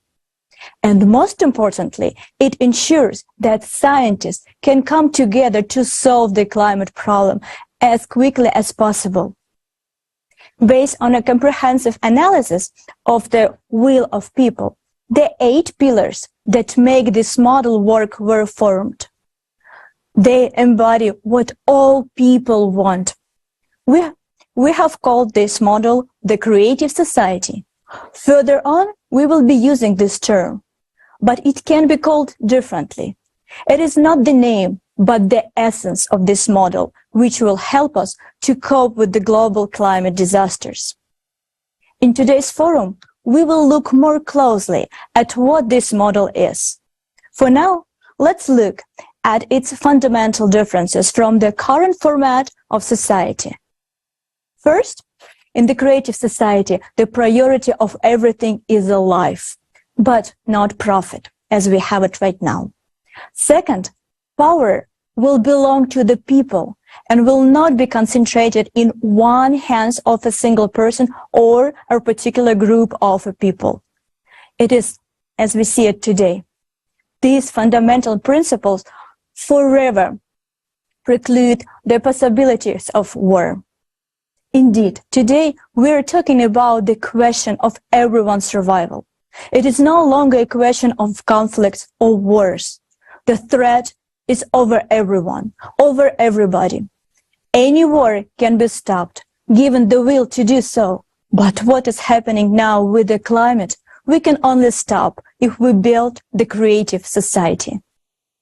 Whether we like it or not, it is a forced measure, because it is the only model of society that forever eliminates wars, freeing scientists from closed laboratories and allowing them to gather together at the same table. As a result, we will find a way out of the climate collapse as in a short as possible time. We now see that only the model of the creative society gives the humanity a real chance to survive.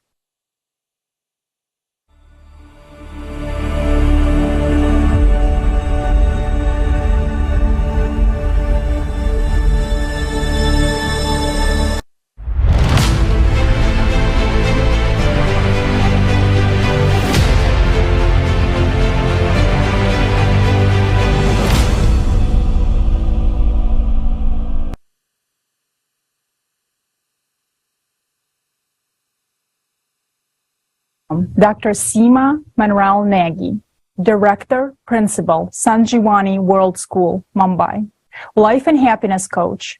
She is the Vice President of Rotary Club of Mumbai, West Coast, and Social Ambassador of Indian Development Foundation, as well as an awardee of the Nation Builder Award from Rotary.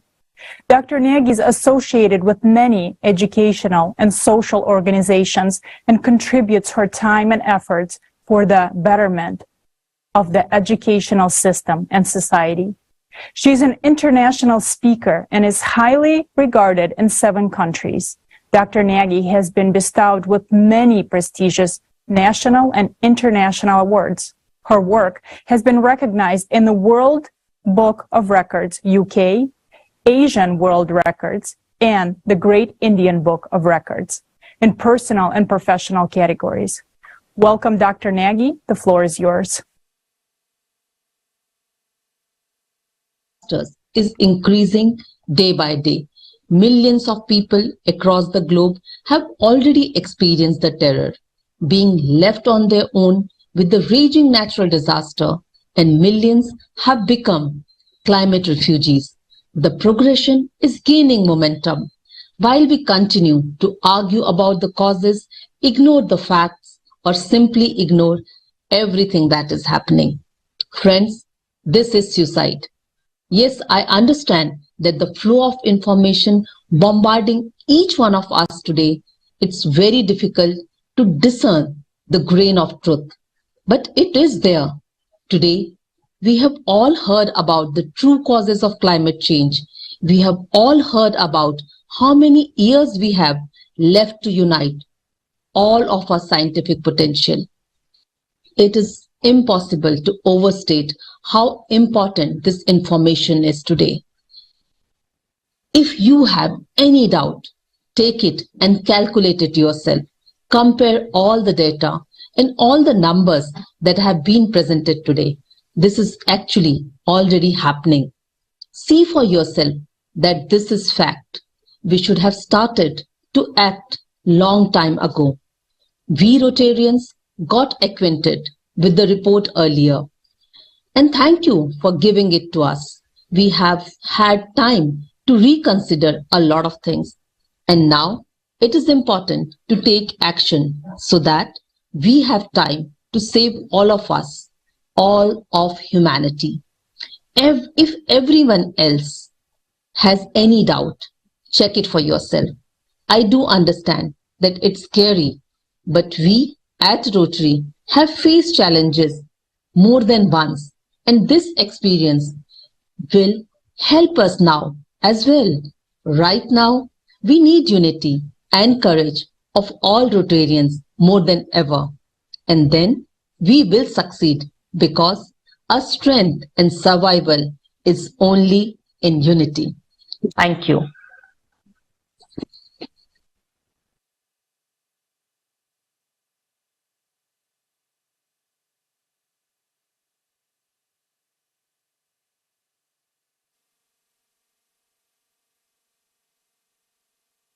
Thank you so much, Dr. Nagy.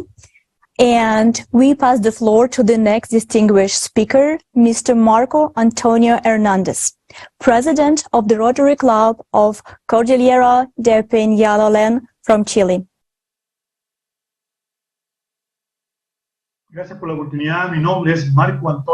Thank you for this opportunity. My name is Marco Antonio Hernandez Fuentes. I have the honor of being a president for the period from 2022 to 2023 of the Rotary Club, Cordillera de Panalolén of Santiago de Chile. And today, we're working hard, focused on being successful in society and being its participants. I would love to complete and share the information with our club and with all people about this wonderful privilege that we have the opportunity to learn about today. It is called a creative society through which unity gains power, and it is fundamental. Thank you for this wonderful, unique chance to share with you my impressions after watching, listening, and enjoying the previous forum, a message to humanity. I have the opportunity to express my feelings about this and share this moment with you. En mi vida he tratado de ayudar, de participar, de involucrarme con la sociedad. Y hasta in my life, I always tried to help, participate, and get involved in the life of society. And I thought that it was enough. I always cared about helping those who were in need. But after I became familiar with this forum and following all the conversations, everything had changed. I felt needed.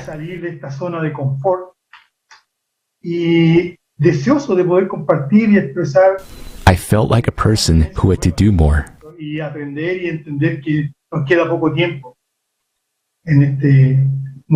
I had to step out of my comfort zone that I thought was a part of my life. I felt like I had to leave that comfort zone. And I really wanted to be able to share and express this new experience by learning and realizing that we don't have much time left in this world if we don't act, if we don't react. So I decided to react. I decided to express this feeling to my closest friends. And I shared with them the information about what will affect the whole world in the coming years. But it was my first knockout, so to speak. Indifference, doubts, and individualism. And very few people accepted what I shared. It made me think, it made me reflect on the fact that maybe not everyone is ready to carry the message to share something as you might think. I believe something needs to be done first. The message is very clear and specific, but it takes preparation. I feel that with this personal experience, you need to speak to people. Nothing impresses people better than respect and trust, and this is fundamental so that the idea of the creative society could be accepted without fear, without doubt, and could do its job. This society needs these kinds of values. It needs our trust, it needs our respect, and we're going to achieve that. That's why the tagline of this forum is Global Crisis, Our Survival is in Unity. That's the connecting link, to give trust, dissipate fear, and come out of the state of comfort that we're in. I think these three elements are fundamental. I appeal to everyone who sees and listens to us. There is no greater joy than the one you can experience when someone you invite says, "Yes, I will come." Thank you for this moment, for the opportunity to contribute to this tremendous work, experiment, project, and purpose that you are pursuing for a better world, for the opportunity to achieve it, not only for us, but for the next generations. The privileges that we have today and that we have to pass on to them. I believe that we are on another link in this green chain, and our only mission is to come together and work for the common good. And I believe that we cannot oppose such a monster as consumerism. And yet, we can overcome it by finding those who have a need for that. Always, always. Thank you. Thank you very much, Marco Antonio, for your words of support to the Creative Society and for bringing people together. and for your profound understanding of the danger in which we as humanity now find ourselves. In fact, in the near future, we will all move out of our comfort zone. The only question is now, will the climate destroy the comfort zone, or we will step out of it ourselves in order to act? No one doubts anymore that we are not in control of the climate. The year 2022 has been a year of a tragedy for many people. But people are not seeing the holistic picture of what is happening. The media takes out attention away from a vital topic. Case point, when millions of people suffered in Pakistan, the world's media gave only a few words about this terrible tragedy.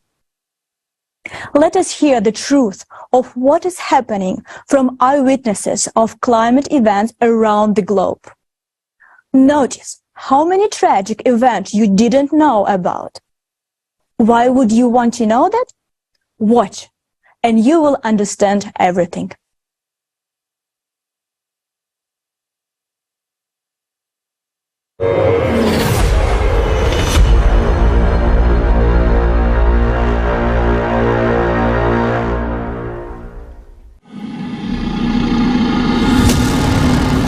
More and more climate disasters are happening all over the world every day. After an earthquake killed An earthquake killed the climate catastrophe. The news about them impress us, make us sad, or frighten us. But right away there comes a thought that it happens somewhere far away, and it won't happen to me. But it seems like that only until it happens to you personally. I don't know, I got really scared. There was smoke and we started to suffocate. Lost my friend in it. I look in my mirror and I'm on fire. We only had minutes to get out. Anyone can become a victim of the ruthless Climate Cerberus at the most unexpected moment. Why? We are going to show you the stories of people affected by climate disasters. There are millions like them around the world. As you listen to them, try to answer yourself a simple question. Will you be ready when the Climate Cerberus comes to your home?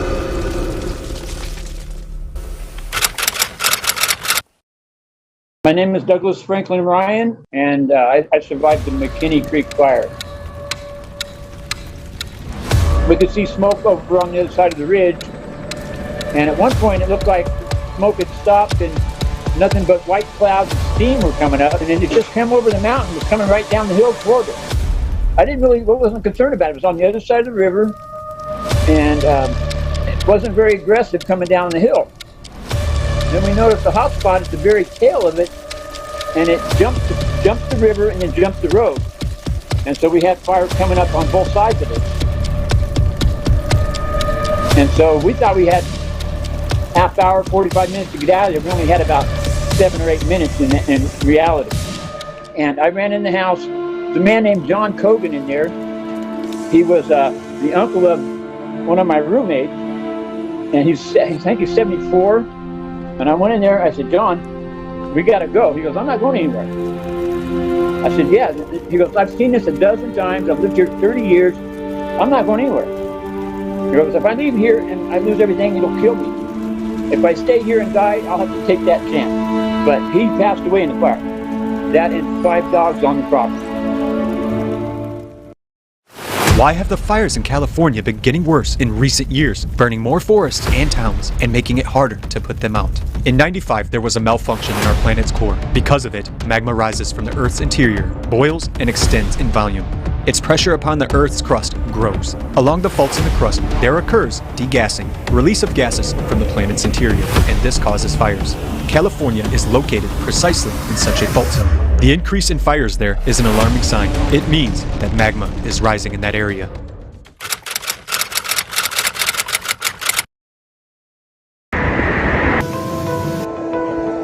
El huracán The hurricane actually took a different trajectory than all hurricanes. It swerved to east and turned back to the south, which hurricanes usually don't do. In 1997, there was Paulina, a Category 5 hurricane. In fact, Agatha was here in this area. It was more devastating than Paulina. Agatha aquí en esta zona fue más devastador que Paulina. I live about 100 meters from the ocean. The water level had reached like 4 or 5 feet. I don't know, I got really scared. I thought maybe like the water would start coming into that little window and that like we would have like, I don't know where, I didn't know where we were gonna go after that. It was like, there was water everywhere. And when I went outside, yeah, I still can't believe like the destruction that happened in such a short amount of time, and just like how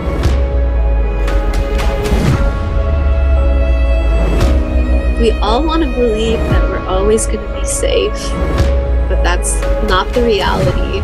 Climate change is going to affect it is affecting every single person now.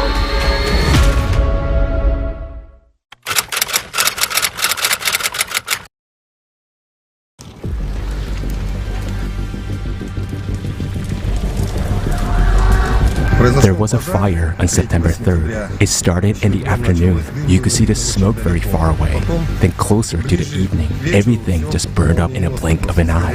The police officers were running into the houses and shouting, "Run for your lives as fast as you can. Save yourselves." People were evacuated. There were buses, rotation workers. Some evacuated in their own cars. Everybody evacuated as fast as they could. People grabbed things they could stuff in their cars and left. My daughter grabbed me and her 4 children, put us in the car, and we drove off. A very large flame was coming. There was smoke. We began to suffocate. When I drove closer to my house, I wasn't shocked. I was hysterical. Only the walls were standing there. Everything was burned. The house, the cars, the documents, there was nothing left. That was unbelievable. I don't wish anyone to see anything like this. It was terrifying. In my 60 years, I had never seen anything like that. Not even in a horror movie, to be honest. We're going to keep living here. Plus, there's a forest, nature, and fresh air all around. It seems like yesterday, everything was there, everything was good. And now, you're standing here and looking around, and there's nothing.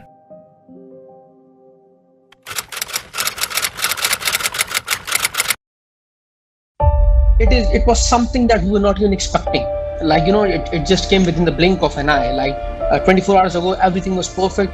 And then we came to know that the flood is almost here. We have suffered a lot here. Our rice crop has been washed away in the flood.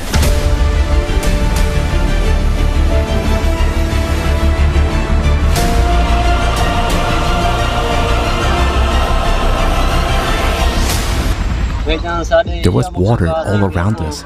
No electricity. We had nothing to eat or drink. We were alone. Crying people were going out of their homes. They were struggling to save their homes. The most shocking, we saw 4 to 5 children and one mother flowing in water.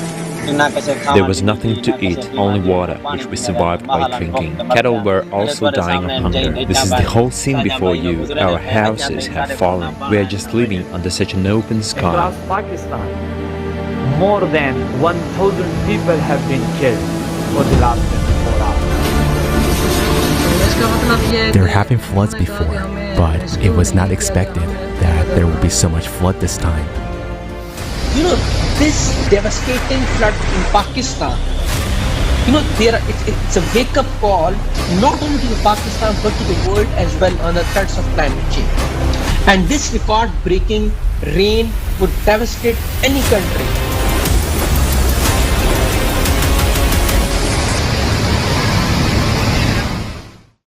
Why have the monsoon rains in Pakistan become abnormally heavily? In recent years, there has been a sharp acceleration in the rotation of our planet. This is causing magma to rise actively from the bowels of the Earth towards the surface. The red-hot magma is getting closer to the crust and is causing groundwater to evaporate in large quantities, causing catastrophic floods in different parts of the world.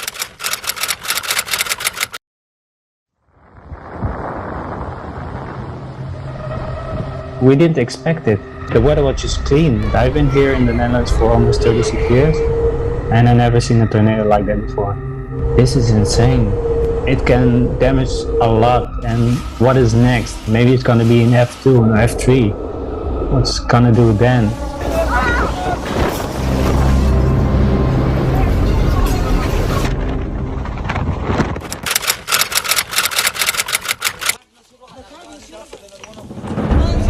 I've never seen in my life like this earthquake. It was really long. We were really scared. 4 people in my family died. I buried them today. Moreover, 12 relatives were hurt. I feel helpless. I don't have any money left. Many people were wounded, many people were died, many homes were destroyed. Until the end of the day, it were more than 1,000 people who lost their lives, and more than 1,500 people were injured. People were crying and screaming all around because their houses had fallen down. Women and children were trapped underground. Many of them died. Why are there more and more destructive earthquakes in Afghanistan? The increase in the number of earthquakes in Afghanistan is a result of a rise of magma. Because of the increase in pressure, magma rushes upwards towards the crust and increases the number of earthquakes around the world.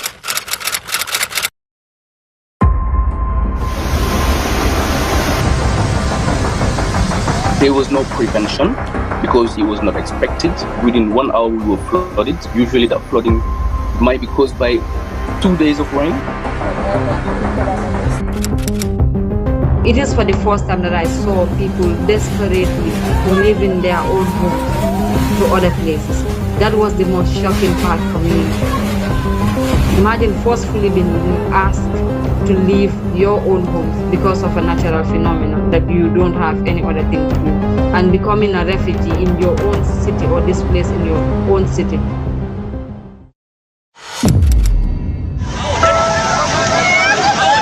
So basically, the situation was really bad.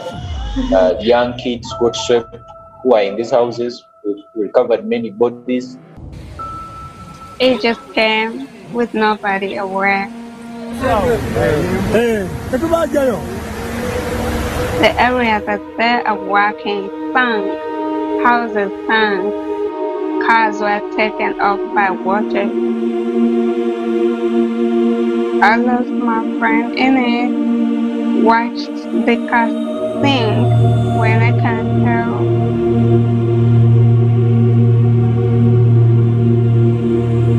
And then I come back here in Fujairah, the same thing happened.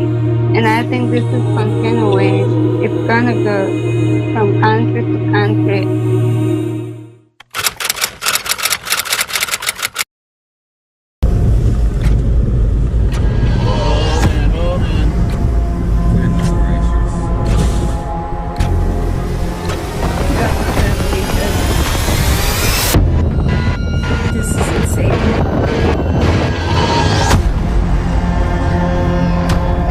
I'm okay so far. This is not happened to me.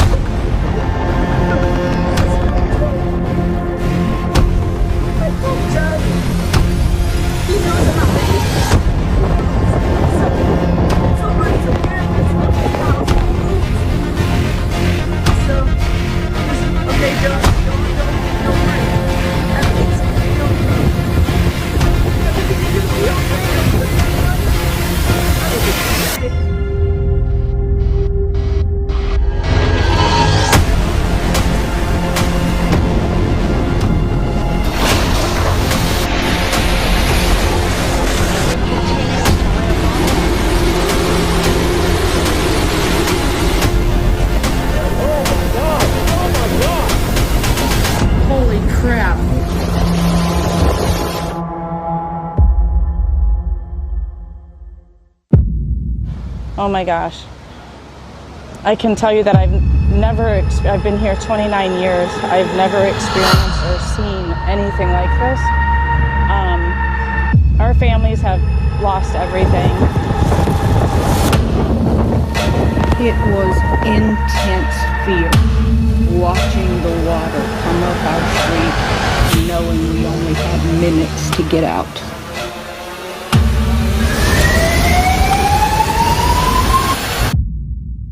It was horrified. My trailer was shaking back and forth. I thought Andrew was terrible. This beats Andrew.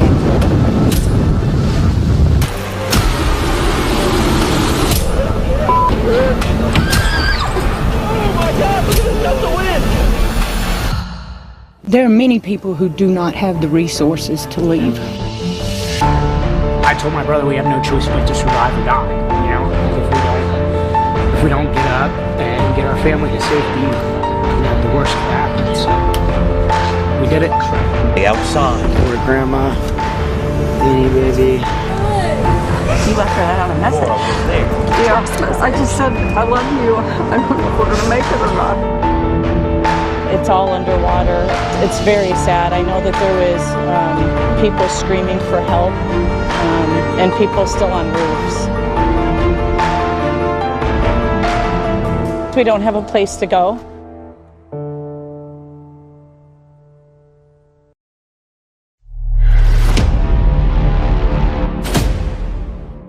Today, it was us who suffered. We were attacked by the Climate Cerberus.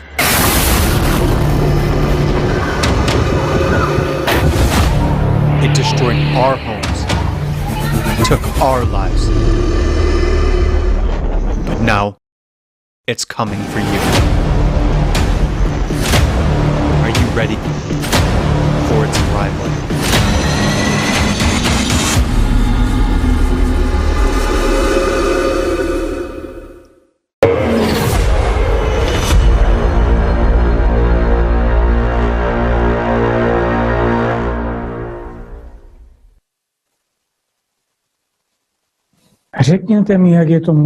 Tell me, how is it so? How is it that we are suffering from the climate? These people have now shared their stories. They've had to face the climate and experience all of its ferocity. Millions of people have been left without homes. And even now, as hundreds of millions of people around the world are dying and suffering from climate disasters, this truth is being hidden from us. But why?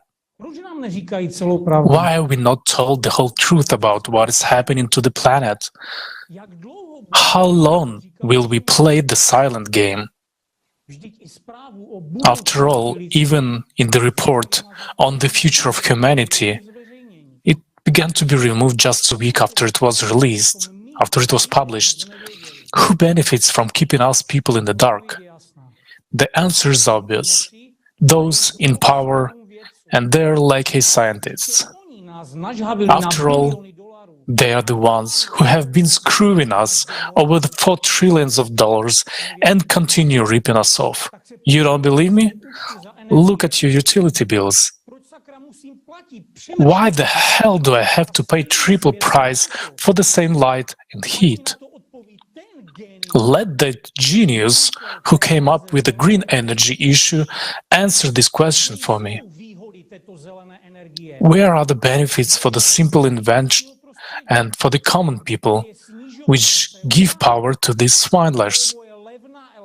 I ask, where are these benefits of the green energy? Where is the reduction of CO2?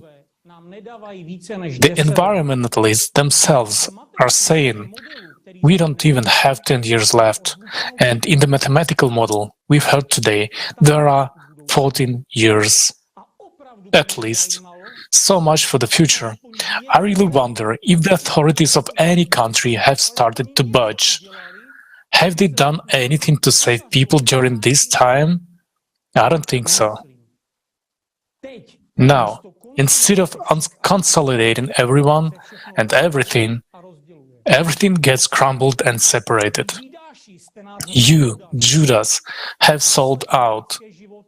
You don't care about people's lives. You don't care about the truth. That's why you ignore reality and bark at those who act to save humanity. But never mind. Let's see how you will change your tune when the climate has its say. Then your lies will become so obvious to all that you will be simply torn to pieces by your own patrons. And if they don't, people frantic with grief will. Our people is one big multi-story house. It is collapsing. It is burning. And it is bursting at the seams. You, on the other hand, climbed up high to convince us that everything is fine. But that's a lie. Your floor and flat may not be burning today, but the rest of us are on fire and choking on the smoke. Just think what you will tell the people who will lose everything in one instant. How will you explain to them that all of your actions are a scam and a fraud? That you were just making money off of us, filling your pockets and mouths, justifying your nonsense with scientific postulates. Now then, you freaks, answer me, where is my money? Once again, you bastards, where is my money? Show me where you spend it. Will any of you even be able to answer that question? Where to and what did you really spend it on? And how has it improved my life? In fact, I actually have to pay the utilities too, and instead of raising people up and explaining the cause and effect relationship and what awaits us, you are doing an incomprehensible thing. Idiots. There are many serious people who understand what is going on with the climate. And you keep saying it's the animals' fault. Are we living in a madhouse where the first one to put on the doctor's overall is the doctor and the rest are the patients? People, let us get smarter and grow up. Otherwise, we will simply cease to exist. It is clear that none of you will answer my questions. You are afraid. You really wake up in the middle of the night in a cold sweat, tremble with fear that people have exposed you. And instead of dealing with the situation, you are thinking of ways to divert our attention away from the threat and shut us up. First, there was a pandemic, now you're scaremongering us with a nuclear war. Listen, you geniuses, does it ever hit home to you that a nuclear strike would only speed things up? I see that it would be in your interests. You wouldn't have to come up with something now new to tell us sheep to go on bleeding while your mow was down. The only trouble is we'll all drop dead without exception. So don't even get your hopes up for your bunkers. The climate won't spare anyone.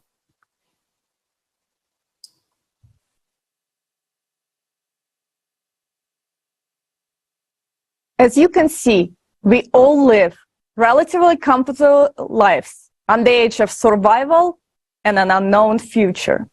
The so-called rulers of this world tell us exactly how they will fix the climate problem and why we are the enemy of their carbon-neutral mission. However, some details of the fictitious CO2 fight just don't end up. The solution that we are talking about today is outside the brainwashed CO2 solution that we hear from every hole these days. CO2 scammers want to make a lot of money from the scheme, but ignored the very important 24,000 years climate cycle and the changes that are taking place inside planet. These changes are now evident. According to their calculations, the climate crisis should have settled down to help them support their CO2 theory. But catastrophic events are only growing. So who is stupid now? How did CO2 turn into a profitable business model, you ask? Once upon a time, they thought that this was a normal cycle. After all, every 1,000 to 3,000 years, there are small changes, warming and cooling. Even in the 18th century, it got colder. Then they noticed that the temperature on Earth began to rise. Scientists simply decided to make a profit, hoping for a cool-off. Since they are so smart, they increased their funding for research, explaining that this is an anthropogenic human factor. This also allows politicians to make money and control the masses. Politicians can dictate green energy propaganda, enslaving non-competitive countries with fines, carbon tax, and CO2 quota sales. As a result of our wonderful media being owned by a few big businesses, I believe this idea has spread through the masses and into our brains. In fact, we do not even question their so-called research and solutions. While billions of us are silent and dumb, they collect our money to build their mansions, buy yachts, fly private jets, and party on their private islands, all sponsored by us, the people. Yes, they are very smart business people to sell us a lie, to profit from it greatly, and to offer no promises to their sheep. Trillions of dollars have been spent on fighting a molecule in the air, while the real dangers of climate change are nowhere to be found. Scientists who care are speaking up about true causes. As a result, they're shut down, made fun of, and lose the ability to be published in scientific or any other public-facing publications. They experience all the dirt and games of the consumerist format, the premium package deal. It's simply, as always, the world has been deliberately misled into thinking that we can defeat climate change only by reducing our cow farts and paying more in CO2 taxes. But there is a problem. We are currently going through a 24,000-year climate cycle, and it won't disappear just because we are solving a problem we invented. So what do we do? You and many of the people that are watching this live forum with us right now understand that we got served with empty solutions to a climate crisis. That our lives, the lives of our children and loved ones, are not protected by business models that governments sucked us into. How do we grow our brain cells back? We start today. We forget and forgive. We start spreading this information about the true causes of climate change to everyone we know. Yes, your neighbor might think you're crazy, but if he or she hears the same information from different people, sources, and platforms, then he or she is most likely to look into it further and maybe even do their own research. Yeah, that's actually a very good advice. Thank you so much, Olga. Amazing speech. And yeah, if they follow your advice, then not only the neighbors, but even some scientists could really use this advice and make their research outside of their very narrow field that they usually concentrate on.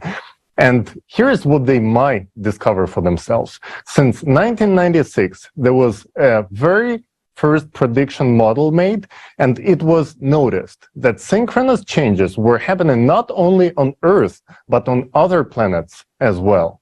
And it means that the problem is global. It's more than a problem of one single planet. On the scale of galaxies in space, our planet is not bigger than a grain of sand on the beach. And there is very little that we know about the space in general. So we have to unite to observe and study everything. If we unite the best scientists to work on this problem, we have a chance. We have 5-6 relatively calm years ahead of us. After that, it will be obvious to everyone, but there will be no time left to do anything about it. If we keep wasting time on fighting climate change by raising carbon taxes on CO2 and money-making schemes around it, we are done. So let's hear what scientists have to say about CO2 and its place in ecosphere of our planet.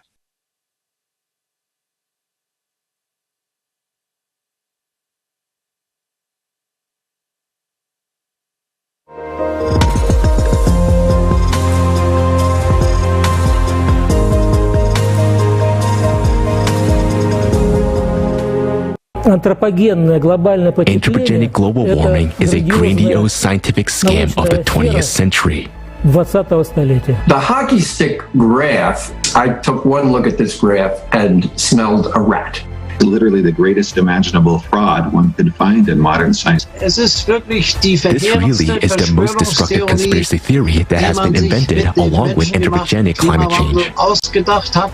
It's like I woke up in the insane asylum and the patients have taken over. And taken over academia too.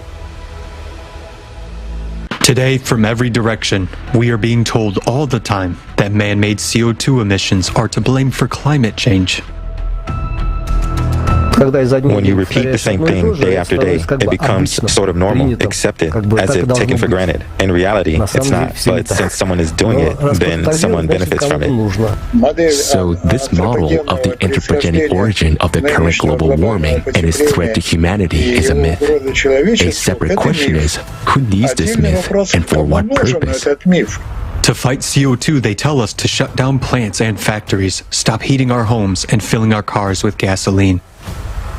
Stop eating meat and stop showering.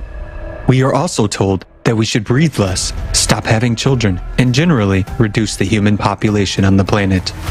And of course, we should pay more taxes, as much as possible. Isn't that lovely? Don't you like to be taxed? It's hard to imagine a better control lever than carbon dioxide to essentially control society. This unequal battle with CO2 has been going on for over 40 years already, but what are the results of this battle? But so far, no measures have been successful. On the contrary, from one climate conference to another, the level of CO2 in the atmosphere only continues to grow, completely ignoring all international rights and norms, as if we are paying for it to grow. If you believe the story, the narrative, the fakery that CO2 is going to kill the Earth or kill us or whatever it's going to do, if you believe that story, then you will be afraid and you will be guilty. And so that makes you open your wallet and send a big check to Greenpeace. These measures will not save the climate. They are not effective and have no effect on actually reducing CO2 emissions into the atmosphere. It has an impact on people and on your wallets. It will affect some of the freedoms that you'll be deprived of, but it won't budge the climate or the weather by even an inch. Let's do some investigation. On what grounds are we being restricted and taxed? Do you know how much CO2 is actually contained in the atmosphere? Carbon dioxide is a trace element. There's very, very little of it. There's only 41,000% CO2 in the atmosphere. Very little of it. According to the official data, the level of CO2 is 400 ppm. What does this mean? ppm means parts per million. In other words, there are 4 molecules of CO2 for every 10,000 molecules of air in the atmosphere.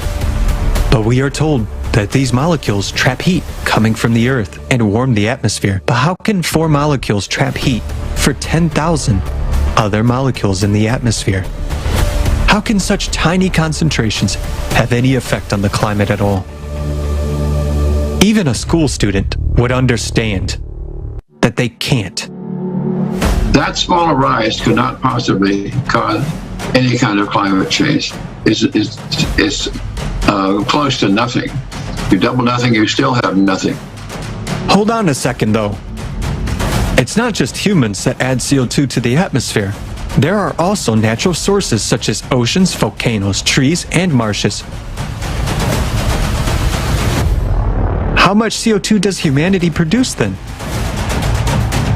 The established human contribution to the overall increase in CO2 concentrations since 1750 over the entire industrial era has been estimated by various researchers to be between 1% and 12%. All of humanity is responsible for only 5% of annual CO2 emissions. The other 95% is what is emitted from the oceans and land. This is a natural cycle. If we consider that 0.03% of the natural CO2 was already in the atmosphere before the human contribution, then the anthropogenic CO2 will be between 1 to 12 10,000ths% of the total atmosphere. That means that a human has added between 1 and 12 molecules per million of other molecules in the atmosphere. In the meantime, we are being robbed by carbon taxes and forced to reduce our already negligible concentrations of CO2.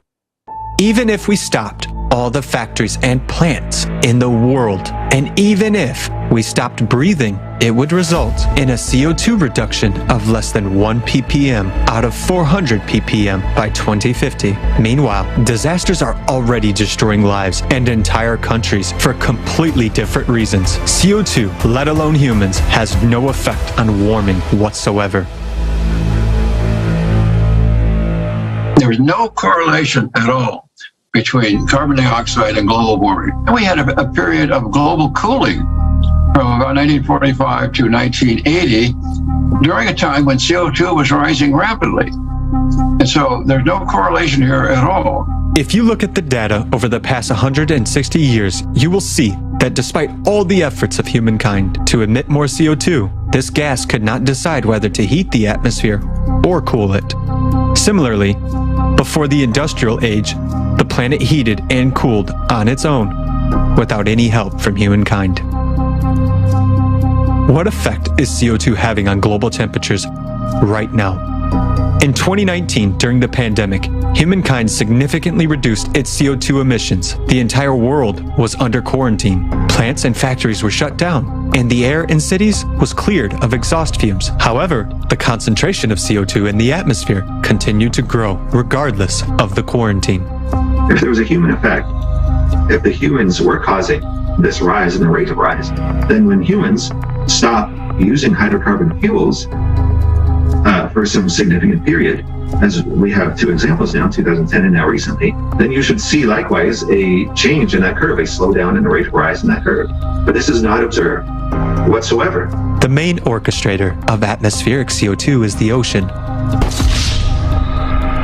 How dare you!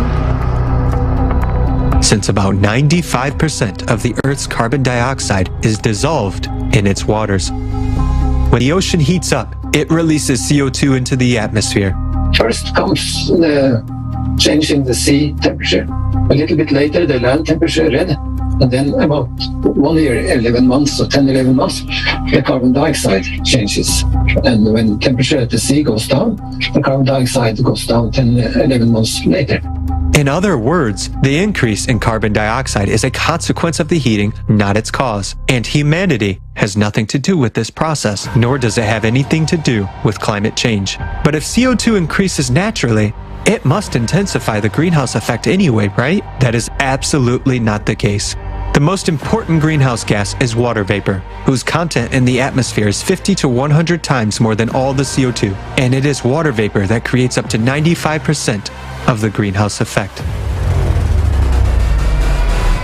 In other words, the content of water vapor in the atmosphere, on average, is 5,000 times higher than the content of anthropogenic carbon dioxide. So the greenhouse effect of CO2 is extremely low. Is there one at all? According to theoretical calculations, the increase of CO2 in the atmosphere has a cooling effect. Everybody says, well, greenhouse gases are warming the atmosphere. But no, they're not. It's quite clear that greenhouse gases cool the atmosphere. 70% of Earth's cooling is caused by infrared active gases. And now we can ask a million-dollar question. What is another name for infrared active gases? It's the greenhouse gases. Some colleagues, I have done experiments to see if CO2 can heat or carry heat. So we have built small greenhouses and tried to heat it by the sun outside or inside with artificial heating. We were able to show that carbon dioxide stops radiation, that we were not able to show any heating. This experiment showed that increasing the concentration of CO2 only slows down the heating of the atmosphere. And another question remains. Why are natural sources emitting more and more CO2 today? Ice cores from the last pre-industrial 100,000 years, when there were no cars or factories, contain CO2 concentrations that are well over today's 400 ppm. For example, between 700 and 2500 ppm. In the ice cores, they say, well, there's a higher concentration of CO2. For some unknown reason, however, these data began to disappear from the articles in 1985, which strangely coincided with the establishment of the Advisory Group on Greenhouse Gases that later became the Intergovernmental Panel on Climate Change. Our planet is currently going through a period of global climatic catastrophes occurring cyclically every 12,000 years. During this period, due to the changes within the planet, volcanoes and earthquakes become more active, causing magma to ascend and the ocean to heat up enormously. Heating of the deep ocean and awakening volcanoes are causing the concentration of CO2 in the atmosphere to increase rapidly, and this happens every 12,000 years. This is an IQ test. If you're too stupid to understand this, instead you're thoroughly brainwashed by governments to think global warming is caused by your car, your hibachi, you breathing too much and cow farts. You're too stupid for this discussion at all. You're going to become like the dinosaurs, extinct, and you should be. You're too stupid to survive. It's time to ask every lying scientist, where to and why was our money unreasonably spent? Why was our money wasted to the wind? If this was a false theory, then why did they shut the mouths of honest scientists? While they are creating an illusion of fighting with a negligible amount of CO2, millions of people are dying, cities are being destroyed, and the number of climate refugees is growing. And we are fast approaching the collapse of the planet because of the 12,000-year cycle. And due to our carelessness, the only way to escape the escalating disasters for us is to unite in order to build the creative society. Only together can we create a better world for our children and save billions of human lives. Our future depends on each and every one of us.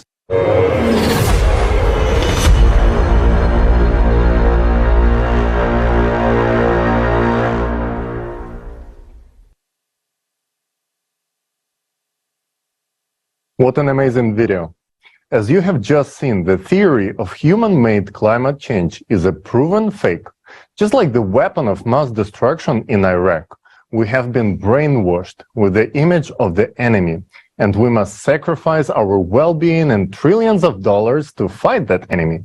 The Paris Accords and the Kyoto Protocol require that, and those two documents were signed based on one single piece of supposedly scientific evidence, which turned out to be just as fake as Colin Powell's tube in the United Nations building. The hockey stick graph has given an unemployed, mediocre scientist a warm place under the sun, a job at the United Nations, a professorship at the University of Pennsylvania, and millions of dollars on researches, the main result of which is to completely discredit climate science, as the Wall Street Journal wrote about him. The graph is a proven fake. It is the result of deliberate manipulation and the usage of unsuitable data, which is deliberately wrong for such reconstructions. The IPCC leadership at the United Nations was well aware that this graph contradicts not only the entire history of climate research, but also the graphs from other scientists. The published correspondence made it known that they manipulated the data in the IPCC and WMO reports to mislead everyone, including policymakers. These leaked emails from 2009, known as ClimateGate, caused mass discontent among the people who realized that they have been deceived. A series of bogus investigations were conducted to appease the public. The only result of this was just a mild slip on the wrist for the fraudsters. The authors of the fake graph were merely admonished and advised to improve their behavior in the future. And not one single investigation was pointed at how IPCC leadership actually pressured the scientists to exclude the data from the reports which contradicted the theory of anthropogenic CO2 climate change. Literally, it was made not to dilute the message. Instead, the massive smear campaign was launched by a group of corrupt scientists to discredit anyone whose opinion was at odds with the theory of the hockey stick. Everything was used, from blocking publications and intimidating journal editors to slander and firing. And because of such imposters who only care about their titles, enormous amounts of money have been wasted for decades. And most of the scientific community knew about it. Mark Stein's book, A Disgrace to the Profession, contains hundreds of quotes from PhDs, professors, and Nobel laureates who openly ridicule the hockey stick-shaped graphs as a cheap fake. Canadian climatologist Tim Ball stated bluntly that such frauds should be given a place not at the University of Pennsylvania, but at the state jail. Both he and the author of the book won every single lawsuit filed against him by the author of the hockey stick graph, proving that the graph was fake. However, even though all the scientists discuss it openly among themselves, only a few state it from the high podiums. Who wants to really expose themselves to a wave of bullying and the stigma of climate denier and heretic, when you can just quietly continue to receive your grants and wear a title of a respected scientist? But respected by whom? Those same grant eaters? Those who praise themselves, write each other positive reviews, and pin awards on each other? And what is in it for us, the people? What do we get from such science? What have we gained from it? Those who call themselves scientists of the world turned out to be just a well-paid, corrupt, hired servants and just talking heads. And in those heads, there is nothing about the science. It's only the personal gain that they have in there. And there was never anything scientific in it. They laughed at our hypothesis of external causes of the climate change. But they're not laughing now, because even they were smart enough to realize that this is something that humanity is facing right now, and we don't have even that much time left. And that is scary. The scary that this truth reached even those fools. And it is scary because not only the truth reached the worst representatives of the science, but because we have nothing to contradict this with. The number of cataclysms increases each year. The real problem, cyclical climate change, is studied only by a few who are telling the truth. And most of the money spent on this mythical fight against CO2, those money would be enough to actually solve a lot of real problems. These are the facts that many have now begun to voice openly. But the problem is that we must find a way to counteract the climate and survive as a humanity. Our knowledge today is not enough to stop this Climate Cerberus. And we need to get it on a tight leash. Otherwise, it will destroy the whole world, our whole world. And now, more than ever, we need to stop this bickering and stop fighting for the interest of individuals and corporations. We need to unite. Everyone understands that the consumerist format has outlived itself and that the current system is unsustainable. There is no format of the society that corresponds with what is needed right now, except for the creative society format. Everyone wants to live in the creative society. Evidence is showing it. Years of in-depth research conducted by volunteers, participants from all over the world, millions of surveys around the globe. And it shows everyone wants to live in the creative society. We don't have time for the political games. Everyone has to face the truth. Look around us. We have 14 years left at most. And it is uncertain that we will even have those 14 years. The mathematical model is not flawless either. It is based on current progressions. But accelerating factors can add up, and the time can be significantly reduced. It is only a few nuclear explosions that would be enough to accelerate it dramatically. But there is a chance for humanity to survive, and we must take advantage of it. If we want to be saved and save our world and save it for ourselves and our children, we must change the entire format. You might ask why. Because this is the only option that will free up most brilliant people in this world. We will be able to gather them, all the scientific potential at one table, and provide them with everything necessary to do their job, to do a really good work. And this is the only format in which we can create the best conditions for their comfortable work in the creative society. The consumerist format will end anyway, but the question is, will we end with it, or will we become a civilization, evolve, step over this enslavement system of the mind, and remember it only as a terrible past? The choice is up to us, each one of us. And now, it is my pleasure to pass the floor to Dr. Arthur Viterito, who has been actively involved in research and climate change his entire academic career. And he came up with a hypothesis that geothermal heat is a significant driver of climate change. I'm Mark Viterito. I'm a retired professor of physical geography. The anthropogenic origins of this, of course, have been seriously questioned by a number of folks who are actively researching in this area. But in many respects, we have been closed out of the discussion. And the way that they've closed us out is we've been silenced, we have been discredited, our work has been ignored, or we have been denied access to publication. I can start with my own experience with this. The first paper I did on this, which was 8 years ago, was rejected by 9 journals.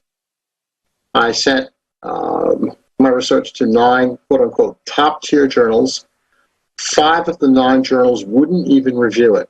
The editor-in-chief dismissed them right out of hand and said, this doesn't fall within the scope of our journal. One of them actually said, I don't know if you know this, but what's really driving global warming now has nothing to do with volcanic activity or anything that you said in your paper. It's all caused by carbon dioxide. You need to read the literature. That was rather unfortunate. So that is one way that they try to silence the opposition. Of course, they also get involved in ad hominem attacks, and we have been somewhat, castigated and cut out of the discussion. This is how things work. There have been professional and personal attacks on a number of high-profile professionals on this. One researcher had his office shot up. I was at a conference and he brought photographs of gunshot marks on the side of his building. Another one that I know of, another prominent climatologist, was pretty much forced to leave as the chair of a major department because she said that she had had enough with the harassment and the abuse that she was getting from colleagues and from the administration. There's been other climate people have been sued to question this, regardless of whether or not you got involved in ad hominem attacks or if you attacked their research. They in turn would be sued. So there has been active suppression of this information, and it's really kind of sad. So yeah, careers can be made or broken on the strength of these things. If you're not playing the right game, you can be asked to leave. The subject of climate change is a highly complex, multidisciplinary pursuit. It involves elements and dynamics of geophysics. It looks at plate tectonics. Oceanography is involved in this. Volcanologists should be involved in this. Climate scientists should be involved in this. And these multidisciplinary approaches are, in many respects, not welcomed, and they are poorly regarded. The research teams that are necessary to do this kind of research need to be large and bring in many different areas of expertise. And people aren't interested in funding this kind of research. So it's sort of interesting how the glaciologists, for example, don't talk to the volcanologists, and the volcanologists don't talk to the atmospheric scientists. And what you have here is this large array of specialists who really don't talk to each other. In some instances, they can't because they don't understand what's going on in the other fields. But at the same time, they don't want to. I think it's critically important to set up these what I would call multidisciplinary teams. In addition to that, I think it's important that if somebody wants to study climate science, they have to gather expertise in a lot of different geophysical disciplines.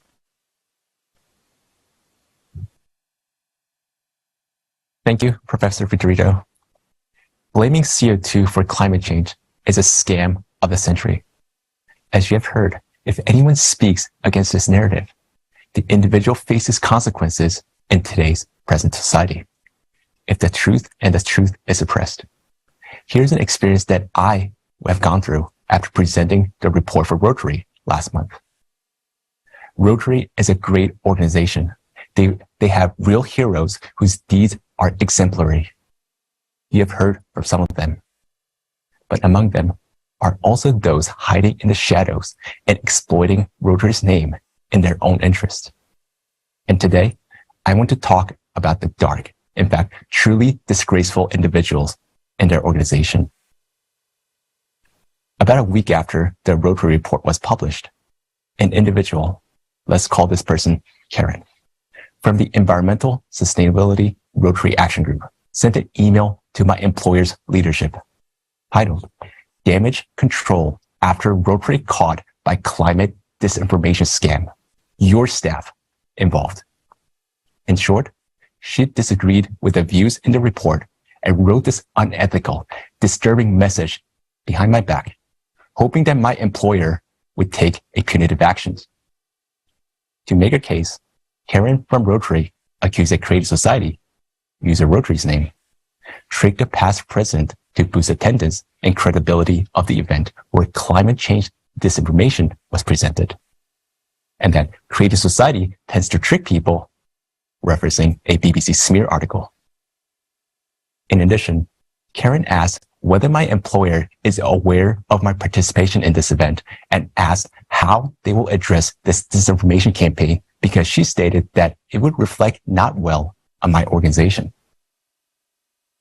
After reading this email with such twisted lies, I even questioned myself if I did something wrong.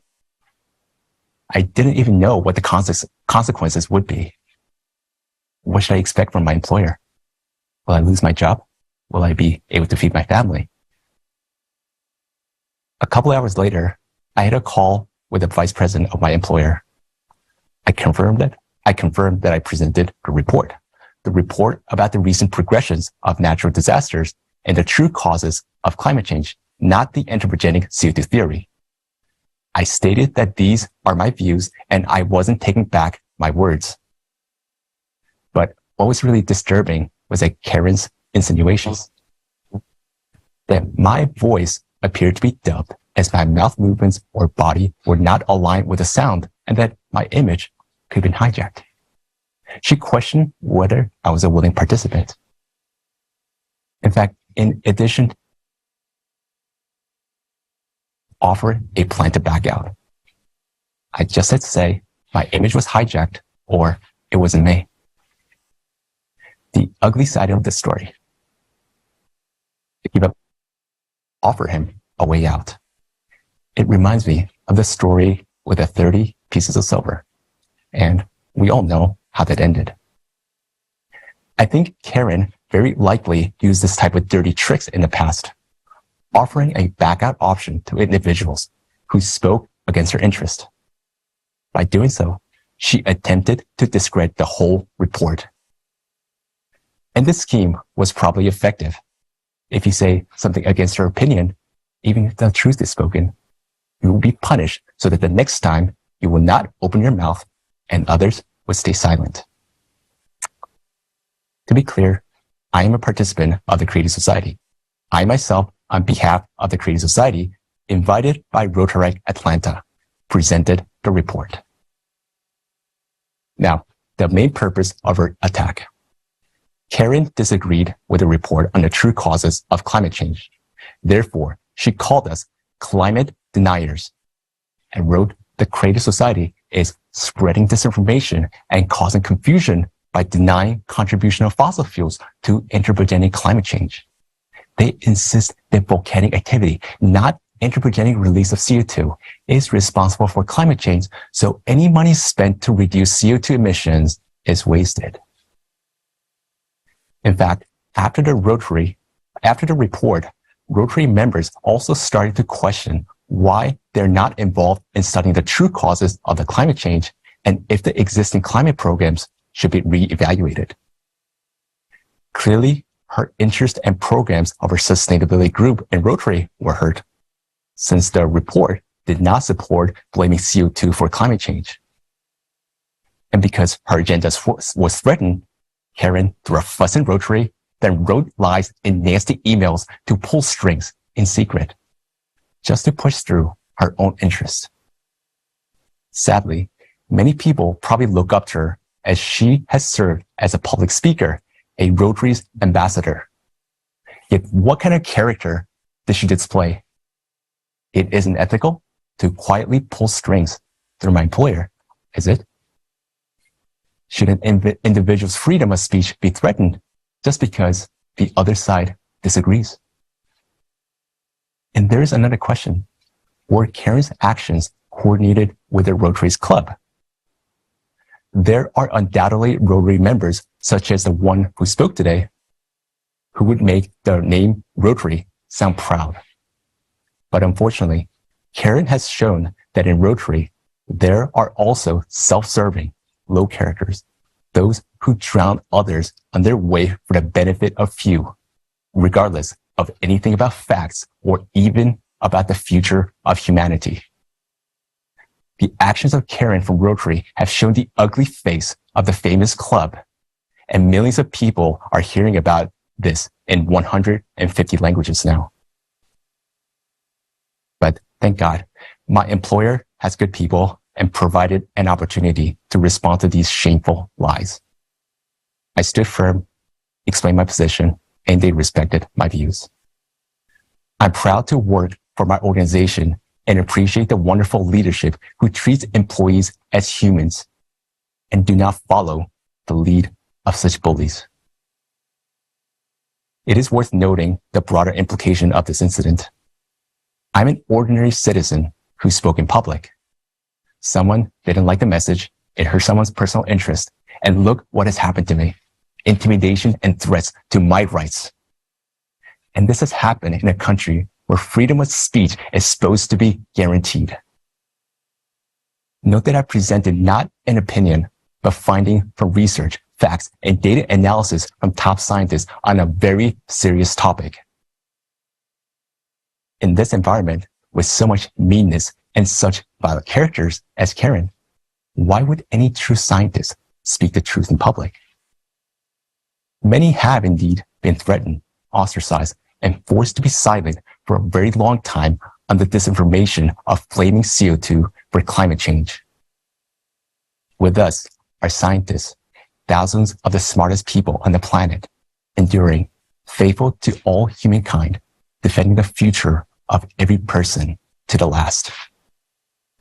But because of people like Karen, they are unfortunately forced to hide, and we speak on their behalf.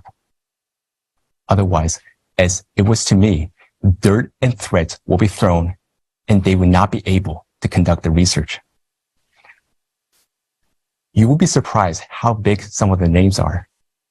And people like Karen did ask for their names. Why? To deal with science or climate? No, so that they would deal with true scientists in the same way as they did with me. As a result, lies are tolerated and presented as truth, and the truth cannot be heard. It's painful to see what is happening, but sadly, this is a pattern that we commonly see in the current format of society. We have urgent tasks ahead. We don't have much time left. The report highlighted the impending cataclysms which are caused by the changes in the Earth's core. Unfortunately, scientists are not working to explore the real causes of climate change and truly solve the problem. Is it worth putting dirt on people or voicing the truth for the sake of personal interest or money? Is money, which will be worthless in a few years, more important than our survival as humanity? Scientists should not be spending efforts on adapting, earning, deceiving, and manipulating the facts. They should be free to discover and develop. And right now, the efficiency of scientists is extremely important to survive the next decade. We need a society that is united by a common goal, that is to survive, to value human life, so that the truth can be voiced and where appropriate technologies can be developed. In the creative society, the truth will sound openly as it sounds at this forum in front of millions of people. When there is a deliberate lie, as it was in Karen's email to push her self-interest, we will tell the truth and everyone will hear. The private interests of individuals will not prevail over those of all humankind. This is how it should be, so that such meanness and dirt will not be thrown at truth. And this is how science will thrive and how humanity will survive and advance.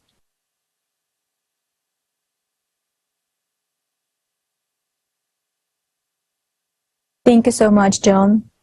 This is the reason why very few people know what we are talking about. Everyone knows about the anthropogenic factor, but doesn't know what is happening to our planet. Throughout this forum, we receive messages like, this information should be everywhere. Friends, we're all volunteers. Unfortunately, we have no access to the world's media, through which vital information can be disseminated quickly as possible. We can only count on each other. And if you understand the seriousness of this situation, please share this forum with everyone. If you can get the forum on television, radio, or even podcast, do it. We know that climate change is a cyclical process. It does not depend on anthropogenic factors. But our activities have devastated the planet's ecology so much that it is left without immunity. Therefore, this time, it will not be able to endure this cycle. Only an interdisciplinary approach can make sense of this issue. Let's figure out what the real anthropogenic factor is. Why exactly now will our planet not survive the cycle of cataclysms? I'm pleased to introduce you to our next speakers, Alexander Masny, a biochemist and bioinformatician from Germany, and Anna Cutler, an ecologist from Israel, who will present a report prepared by an international team of scientists and independent researchers of the Creative Society Project.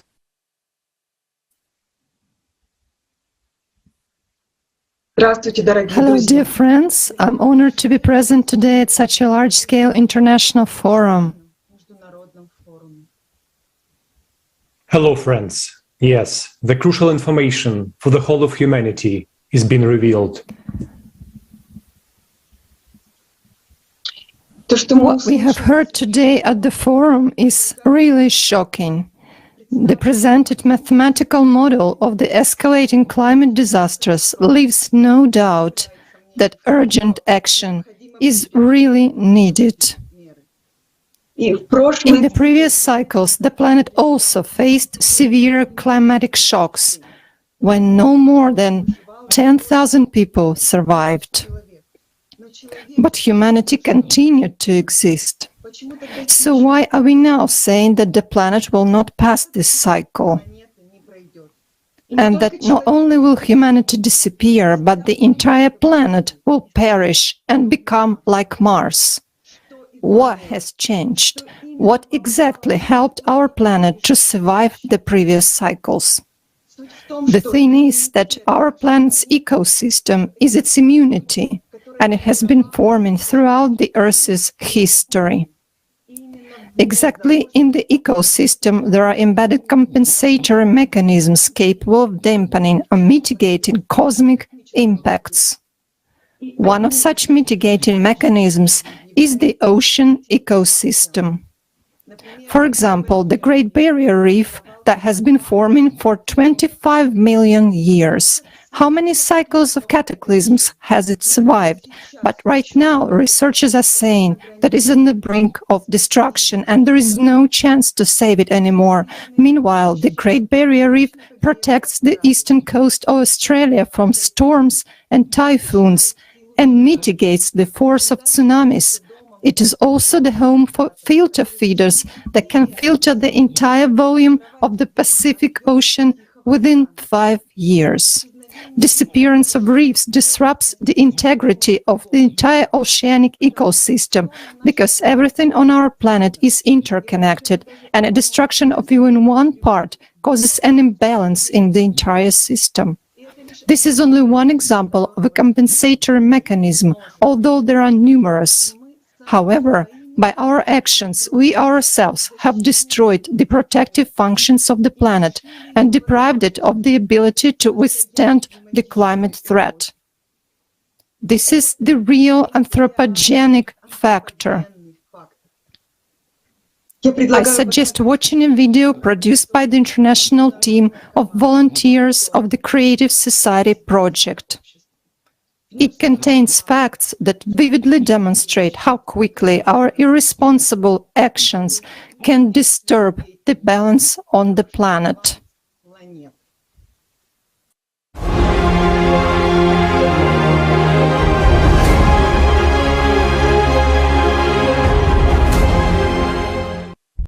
Our planet is approaching the peak of the cycle of cataclysms, which happens every 12,000 years. Every 24,000 years, the cycle is more destructive, and the Earth had already passed through it more than once thanks to the compensatory mechanisms laid down by nature. But now we are threatened with total annihilation. What has changed? Why are these mechanisms no longer working?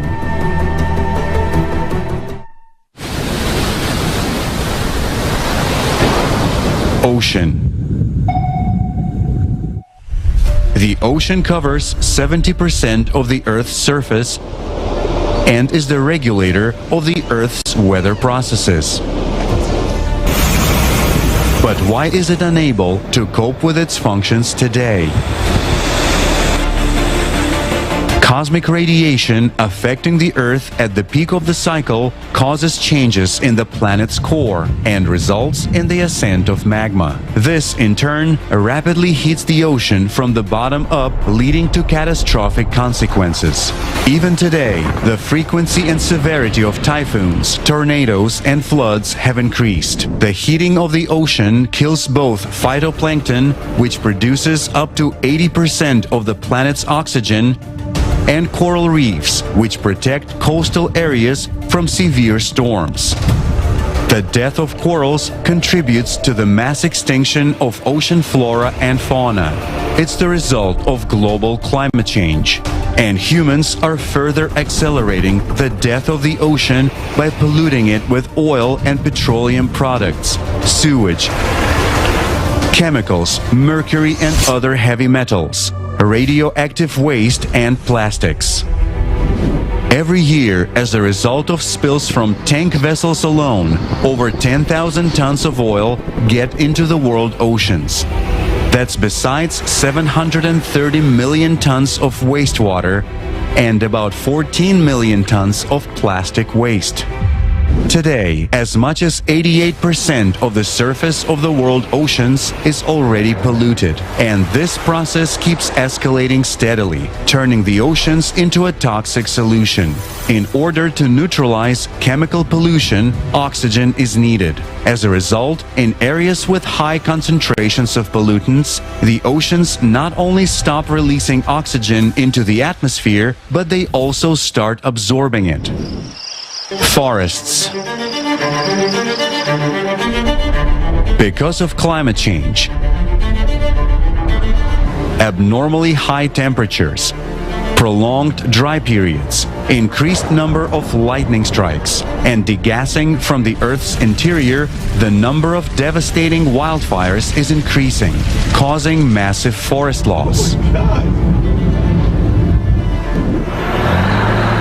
Meanwhile, we ourselves are cutting down forests at a catastrophic rate. According to UN estimates, 10 million hectares of forests are lost annually as a result of human activity. This further exacerbates the climate crisis. After all, forests have unique properties that can normalize the ecosystem. Forests are a natural barrier to storm winds and hurricanes, reducing their destructive power. Mangrove forests protect coastlines from tsunamis. But more than 30% of this type of forest has already been lost due to human activities. The root system of trees also absorbs moisture and keeps it inside the soil. This is especially important for the planet during the deformation of the Earth's crust, when water escapes deep into the Earth through small cracks and fractures. At the same time, there is an increase in the number of heavy rainfalls. If there is no forest, the arid areas become even drier, and where it rains, the moisture is not absorbed into the ground. Water flows erode the soil and overflow riverbeds, exacerbating landslides and floods. We see examples of this in areas of the Amazon. By our actions, we are exacerbating the destructiveness of natural disasters. Lithosphere. Every second, 128,000 cubic meters of natural gas are pumped out of the Earth's interior. 240 tons of hard coal are mined, and 141,000 liters of oil are extracted. Extraction of minerals, construction of large water reservoirs, technological explosions, and explosions during the testing of new types of weapons create cavities and voids and disrupt the integrity of rock, making it more fragile and prone to cracking, fracturing, and land collapses. These impacts can cause crustal shells to fracture, according to Griffith's model, which states that even microcracks in a material can cause its complete failure under certain stresses. And all this is at a time when, due to cyclic changes, magma pressure on the Earth's crust is increasing. The frequency and strength of earthquakes are increasing, while earth faults and land collapses are growing. Atmosphere.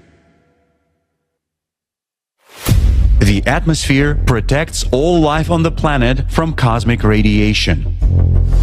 saturates the air with vital oxygen, maintains the global water cycle, and keeps the Earth's surface temperatures at a comfortable level. Its ozone layer serves as a filter against ultraviolet radiation from the sun. But due to a cataclysmic cycle of 12,000 years, atmospheric functions are disrupted. The increase in planetary degassing is destroying the ozone layer, and chemical contamination further exacerbates the ongoing processes.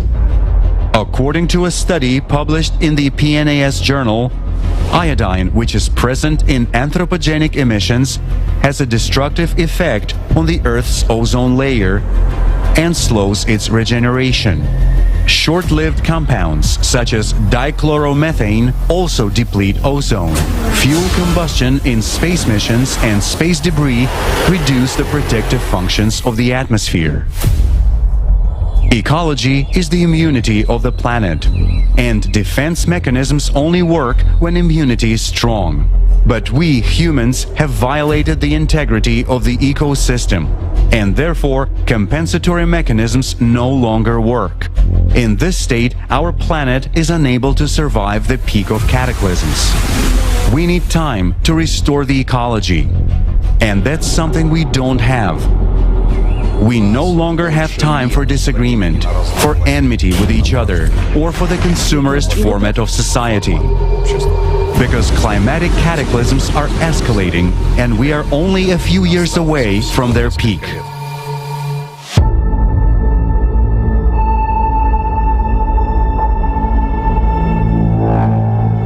If we want to survive, humanity must unite in one common goal: to preserve life. This is only possible in the creative society, where all of our scientific, resource-related, and human potential will be focused on solving the main task. If you care about your destiny and the destiny of our planet, share the information about the creative society. Save the planet. Support the creative society.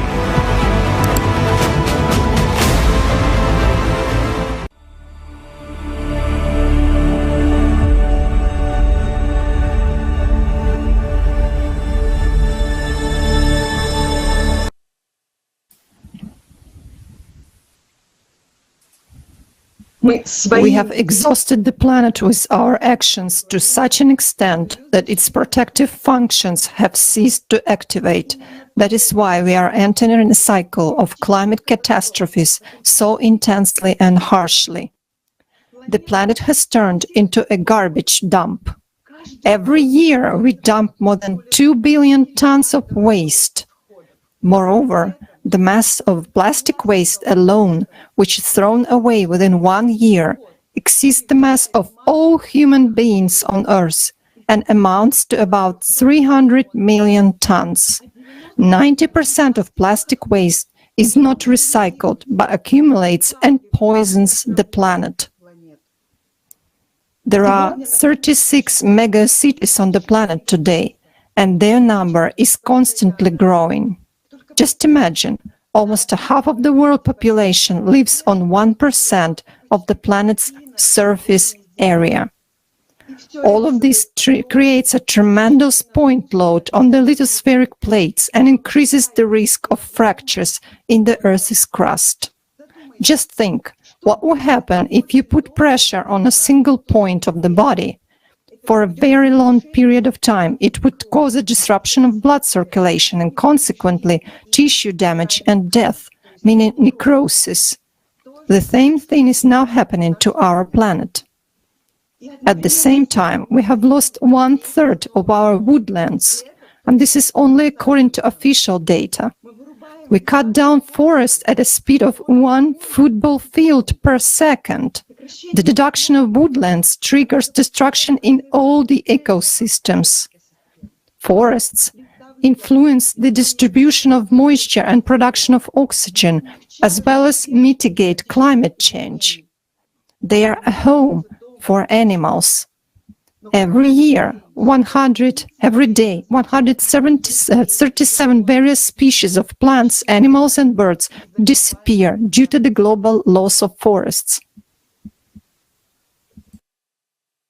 Yes, and the extinction of only one species caused the so-called domino effect, when the chains of interconnections are destroyed.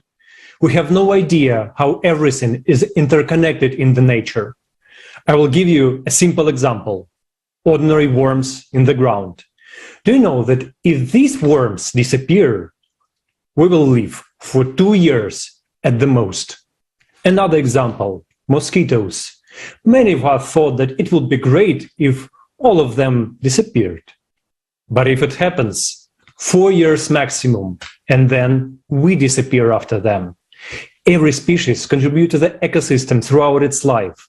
Look like everything depends on each other in this world. If something is disrupted on one part on the planet, this is surely reflected to the whole world. The world is one. We are in one boat. 50 years ago, environmentalists at the UN conference at Stockholm said that if we do nothing today, there will be an environmental disaster. And what do we see? The environmental situation has only worsened. We are entering a 24,000-year cycle of climate cataclysms with a ruined ecosystem. The world's wildlife population has declined by almost 70% over the past 50 years, while over the last 100 years we have lost more species than in the previous 10 millennia. Researchers state that we have already entered a period of the sixth mass extinction of species. The state of the environment actually determines how the planet resists external threats. Because the Earth is a self-regulating organism where all processes are interconnected. One of the most obvious facts that the planet is undergoing inevitable changes is that animals are beginning to behave abnormally. They lose the ability to navigate in space. Birds are suddenly falling onto the ground, and marine inhabitants throw themselves on the shore, taking their own lives. Could animals really go against their strongest instinct, the instinct of self-preservation? They're not suicidal. It can be real. It happens because of the North magnetic pole drift, magnetic anomalies, degassing of the subsoil, and increased seismic activity. You may be wondering, why aren't other environmentalists talking about this? Because in all of our science, just like in ecology, there is no comprehensive study of the problem. We have been able to study everything thanks to an interdisciplinary approach. The cause of all climatic cataclysms and natural anomalies is linked to the instability of the core and the magnetic field it produces. Another vivid example that abnormal changes occur at the ocean depths is the numerous cases of deep-sea fish strandings. Giant oarfish, usually living at the depths up to 1,000 meters, comes to the surface and is a predator of earthquakes and tsunamis. For instance, they surfaced shortly before the tsunami and earthquake near Fukushima, Japan.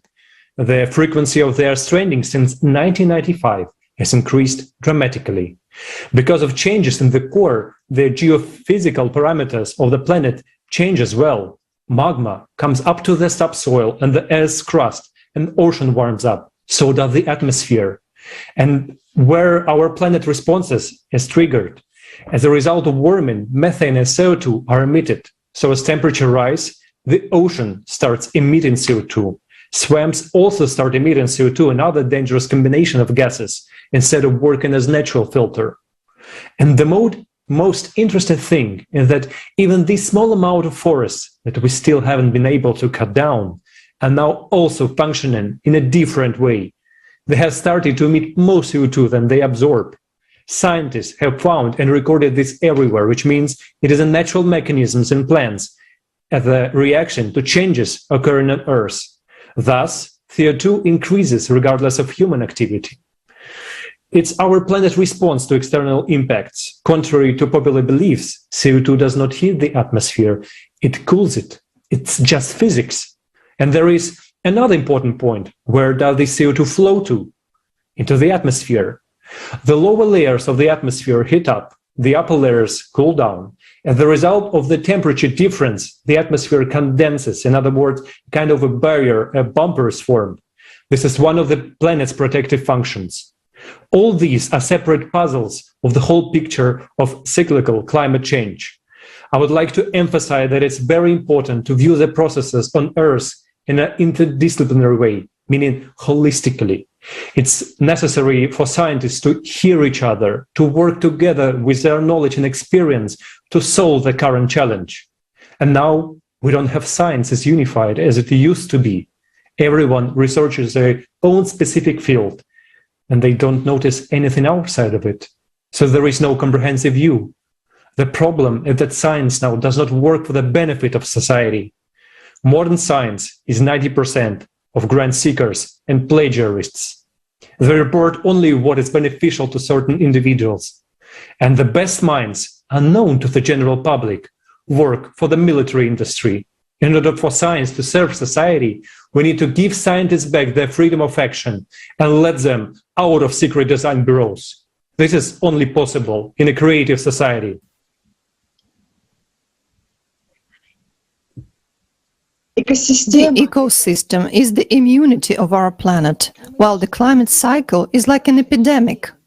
The stronger the immune system is, the easier and faster is the recovery process.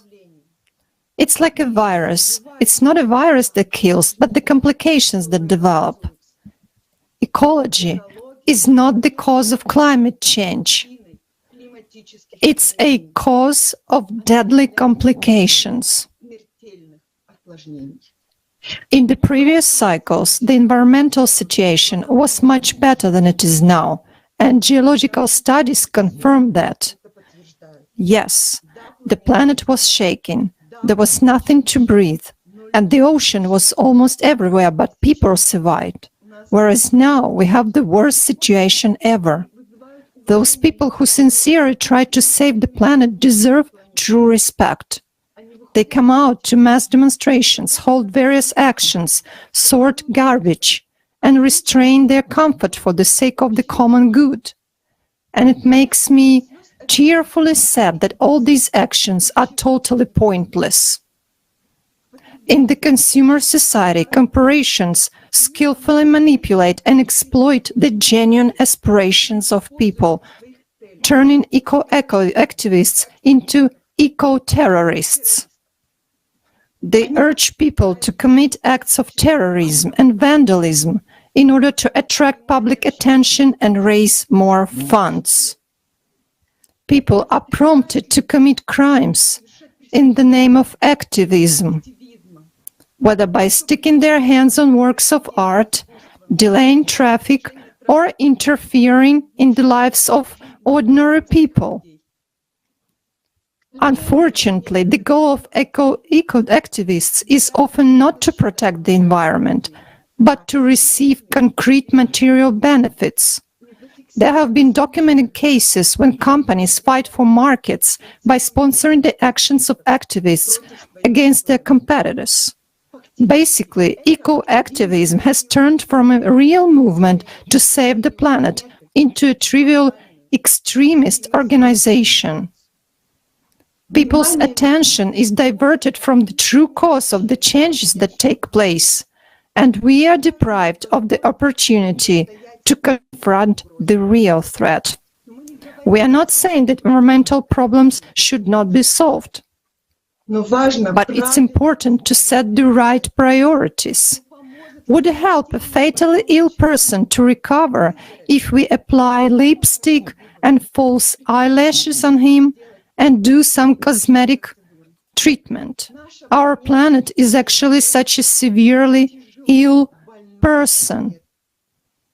And the paramount task is to cope with the main threat, the climate, to counteract the external processes which are destroying the planet. And afterwards, we can already restore the pristine beauty of nature. If we remain in the consumerist format, and each of us separately will save his own piece of land, then all we have to do in the next 5 or 6 years is simply to watch how our planet is perishing, along with ourselves.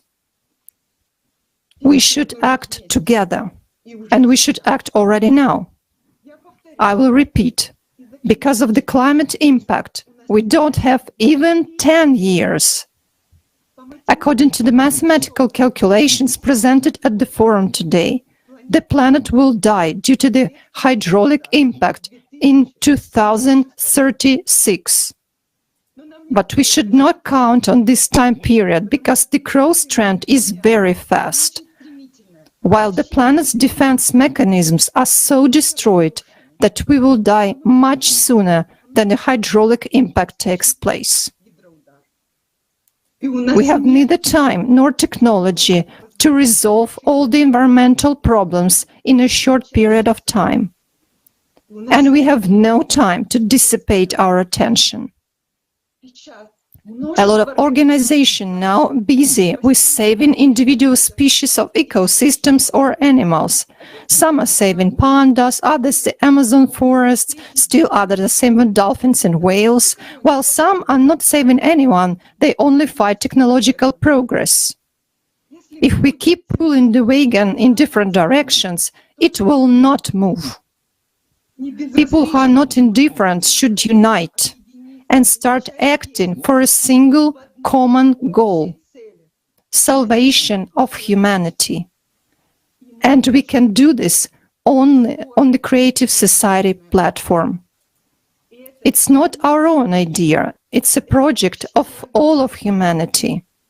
Only together we will be able to solve the climate problems and save every human life. Once we solve the climate problem, the most honorable activity will be to save our planet's environment. In the Creative Society format, our actions will bring real results.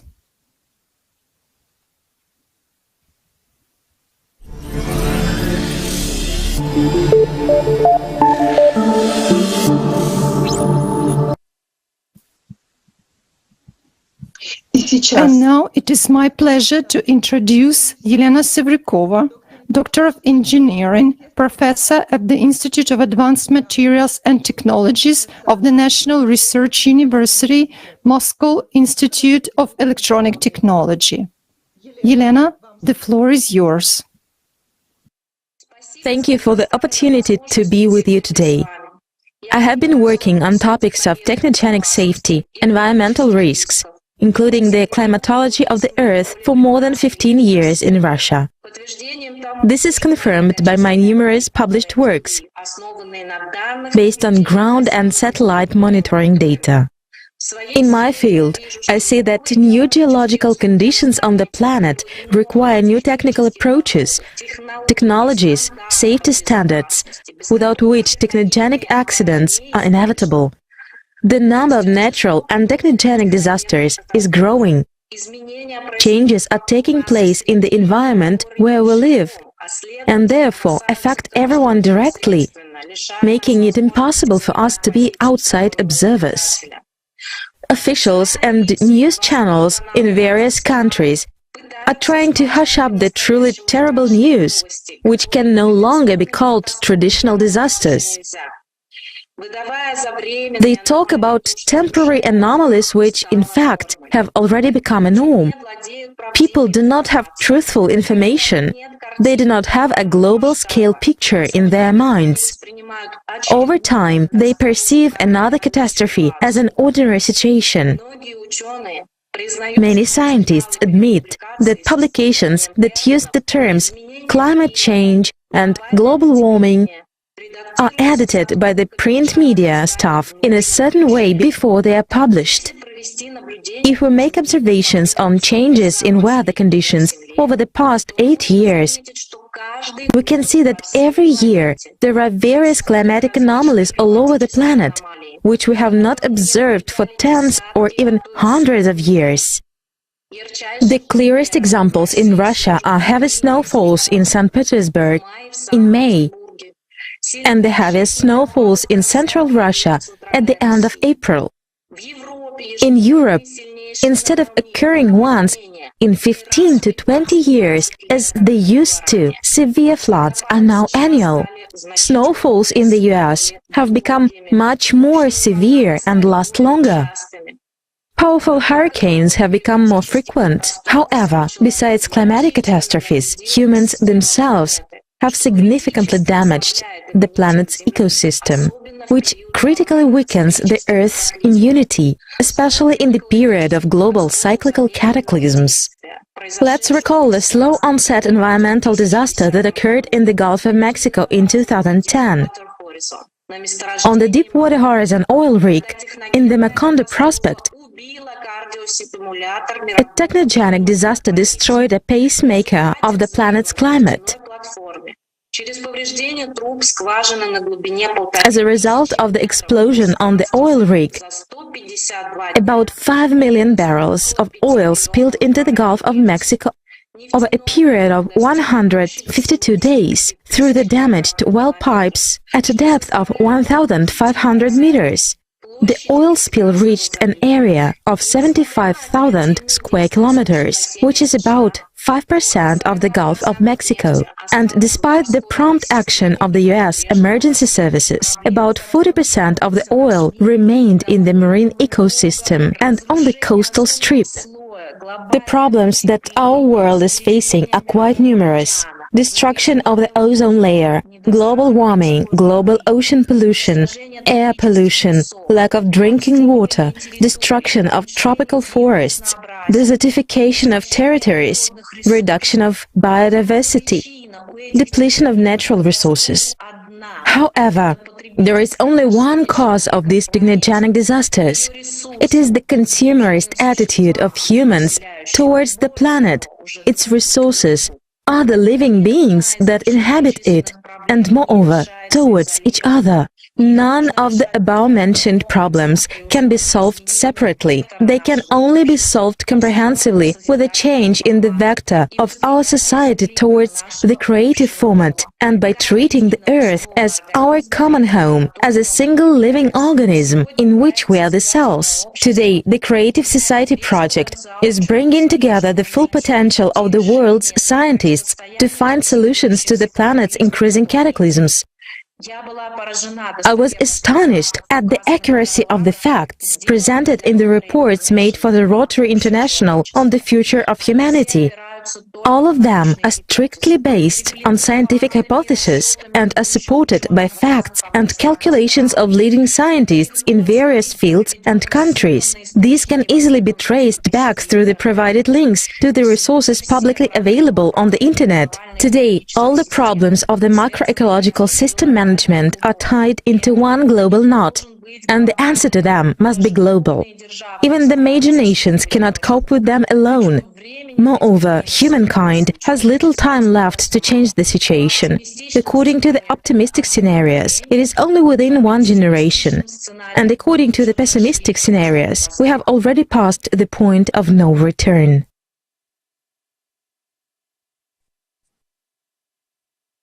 Thank you very much to all the experts who worked on this report. No one has ever looked at the problem of ecology in such a multifaceted approach. This is an excellent example of bringing together experts from different fields of sight, thanks to which we could see the picture holistically. Dear friends, right now, record your feedback, video feedback about what you heard in the forum and post it on your social media networks, or send it to info@creativesociety.com. Now, we bring to your attention a unique new format of timeless spoken word from a popular musician and songwriter and performer from California, Roy Starr Soundseek. For centuries, our humanity has been dealing with the same problems that consumer format has created for us. And to break this spiral of silence, we need someone to start speaking the truth about what's really going on and the output we have. Timeless spoken word is a message and a call to all of us from Roy Starr Soundseek. In essence, it's an appeal to all of humanity. Let's listen.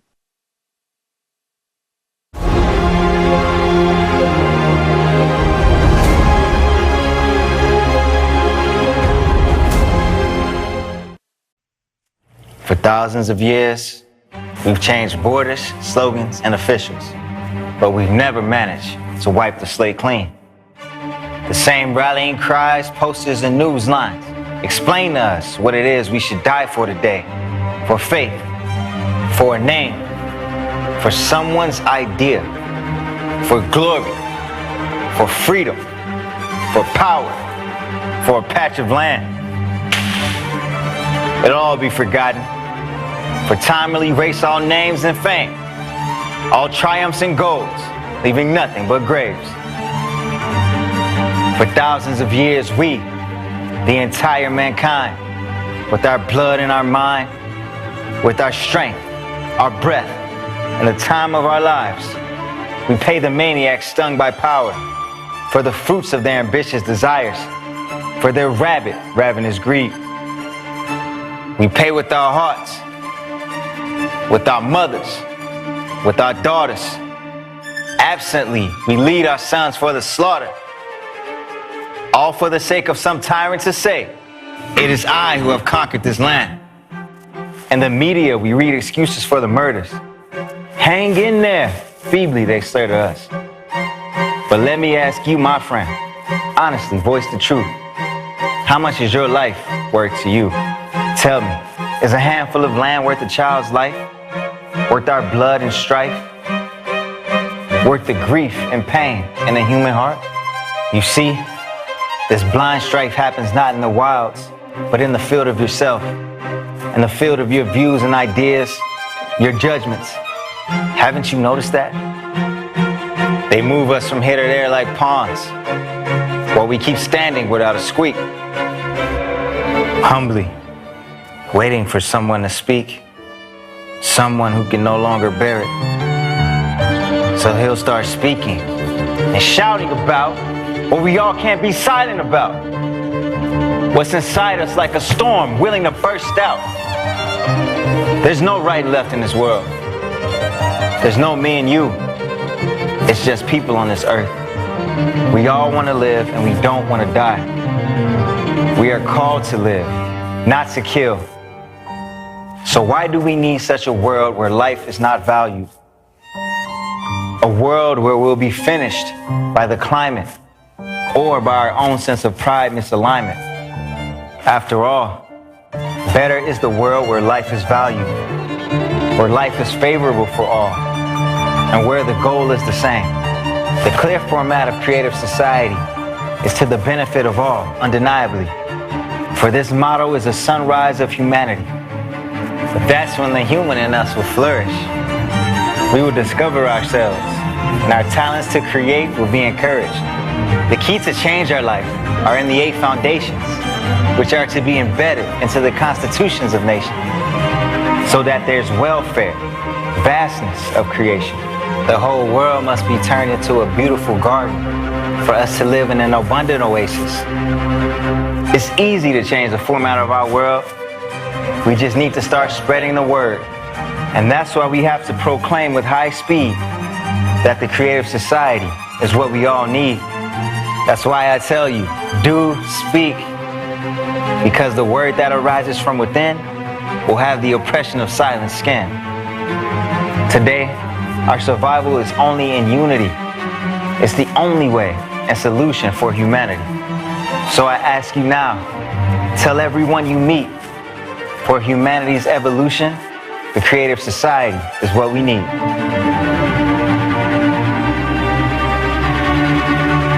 The creative society, you need to make it a reality.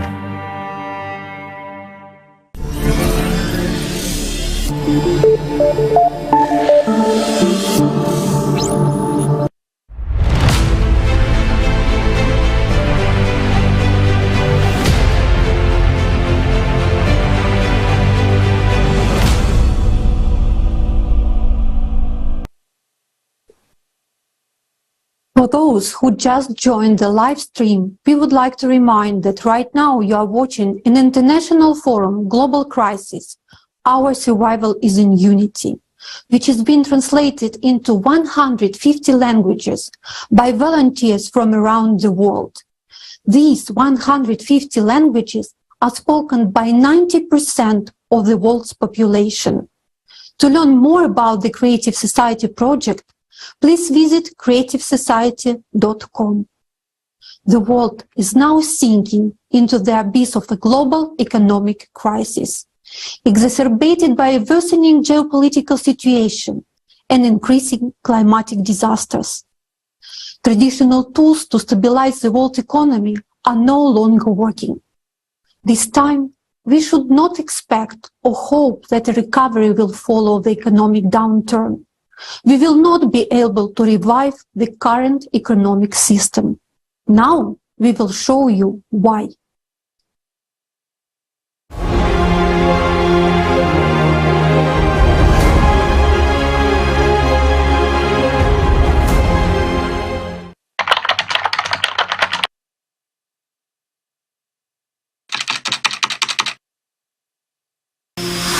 We're used to thinking that after an economic crisis, there is an economic upturn, and that we need to adapt to new conditions and wait.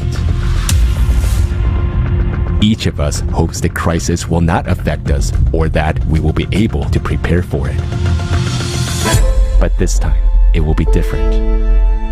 There is no hiding from the impending collapse, even in the most developed country, even with enough money and high-paying jobs. It no longer matters whether you are a head of a company, a business owner, or a top expert. This crisis won't spare anyone. Why is there a global economic crisis today? And what awaits us in the future? Even the strongest economies in the world are experiencing an inflationary shock. The prices for all goods and services are rising sharply around the world. Inflation in the USA and Europe is now higher than in the last 40 years. What has caused such a sharp rise in inflation? During the pandemic, more than $15.5 trillion were printed in the USA and 2.5 trillion euros in Europe. This injection of money led to inflation, a reduction in the purchasing power of the population, and a price spike. In a market economy, the quantity of goods and services has to be balanced by the money supply. If there is more money, it simply devalues, and this leads to higher prices for all goods and services. In an attempt to contain inflation this year, national banks of different countries are raising interest rates. This means that in each country, the cost of all credit is becoming more expensive for both businesses and consumers. This situation is superimposed on a critical rise in global debt. In 2021, the world plunged into a debt crisis. World debt has increased by an unprecedented $77 trillion, and it amounts to 350% of global GDP. External debts of countries account for 1/3 of this debt. The main debt increase has taken place in the USA and China. In China, this has caused a mortgage crisis which has shaken the economy. 30% of mortgages are bad debts which will never be repaid. Chinese developers are demolishing entire blocks of new buildings because the utility cost of unsold flats is borne by the developers, which is unprofitable. How will rising debt and inflation affect economies of different countries? Because of rising interest rates, countries will have to pay higher interest rates on government loans. This means that our taxes, that is our money, will go not to improving our lives, social benefits, medicine, but to the International Monetary Fund, the World Bank, and other financial institutions from which our country has borrowed. The economic crisis continues to intensify because of the geopolitics that have triggered the energy crisis around the world. The world economy is going through a precipitous decline. How will this affect our lives? The economic crisis will soon lead the whole world into stagflation. What does it mean? Against the background of skyrocketing inflation, Prices of goods and products will rise manifold, production will drop, jobs will be extremely difficult to find, and wages will shrink. Many goods and products will become scarce, and some of them will disappear altogether. This will lead to starvation, power shortages, and fuel shortages. Today, poverty is the norm of our world. According to World Bank statistics, almost half the world's population lives on less than $5.50 a day. That's $165 a month. With this amount, people must not only provide themselves with food, but also pay for utilities, rent, basic necessities, and medicines. Obviously, it is impossible for people to survive on this money. In developed countries, poverty is also a big problem. In the United States, 50 million people live in poverty. In Great Britain, 14.5 million. In Germany, 13.8 million people. In Japan, 20 million. The highest level of poverty in these countries is child poverty. In the US, 1 in 6 children live in a poor family. In the United Kingdom, 1 in 3. In Germany, 1 in 5. In Japan, 1 in 8 children. Poor families cannot provide their children neither with proper nutrition, nor medicine, nor education. The paradox is that in our consumer society, over 70% of people are living in poverty or at a survival level, while 1% of the population owns more capital than all the rest of people on the planet. And their capital continues to grow every minute. Even in times of crisis, the rich get richer and the poor gets poorer. The very model of the modern economy creates this inequality. In the current model, the wealth of some people is accumulated only at the expense of the impoverishment of others. The economy of the consumer society doesn't work any other way. This is the essence of the modern consumerist format of society. There is enormous amount of money and resources in the world, but also an enormous number of poor people. The coming economic crisis will push billions of people around the world below the poverty line. Insecurity, turmoil, and uncertainty will be increasing in every country. Uncontrollable public unrest will begin. So what is the real cause of this global economic collapse? The real reason is the current economic system. It doesn't just drive us into crises, it creates them. It creates inequality, poverty, inflation, and instability. Nowadays, the economic system is particularly destructive as our world enters a cycle of severe climate disasters. Climate losses are rising in every country, amounting to hundreds of billions of dollars. Climate disasters are increasing exponentially. Based on our mathematical model of climate change drawn up by the international team of scientists, by 2030, global GDP will not be able to cover all losses from destructive climate cataclysms. That means that in 6 to 7 years, there will be a total collapse of the world economy. Every one of us will lose everything. We'll no longer have electricity, heating, water, housing, food, or medicines. Climate disasters will simply put an end to our habitual life. Can we prevent this catastrophic situation? If we don't take drastic measures, it will only get worse. We can't find a solution in today's economic model. It's like patching up holes in a sinking ship. It will sink anyway. The economy is an artificial system created by people. We need to change the current economic system in order to survive. We need a new model that can create stability and security for every person under a model that serves all people, not just the 1%. To find a way out of this impending collapse, experts from different economic and related fields from all over the world have come together. A model of the creative society economy has been developed with another key principle in mind: to provide security and a high standard of living for every person on Earth. It is predictable, stable, unified, planned worldwide economy in which there is no inflation and prices are fixed. In such an economic model, there are no taxes for people, small or medium-sized businesses, and credits are given without interest. In this model, everyone will have a high universal basic income, free housing, free high-quality healthcare and education. The economy of the created society will create a single high standard of living for every person, where everything works to meet the needs and comfort of all people. In order to implement this working model, we need to combine the efforts of specialists, business, and science. But first of all, we need to create a public demand for the created society from the majority of people. Because changes of this scale can only be brought with a direct participation, desire, and consent of each and every person. It depends solely on us what kind of world we will live in tomorrow.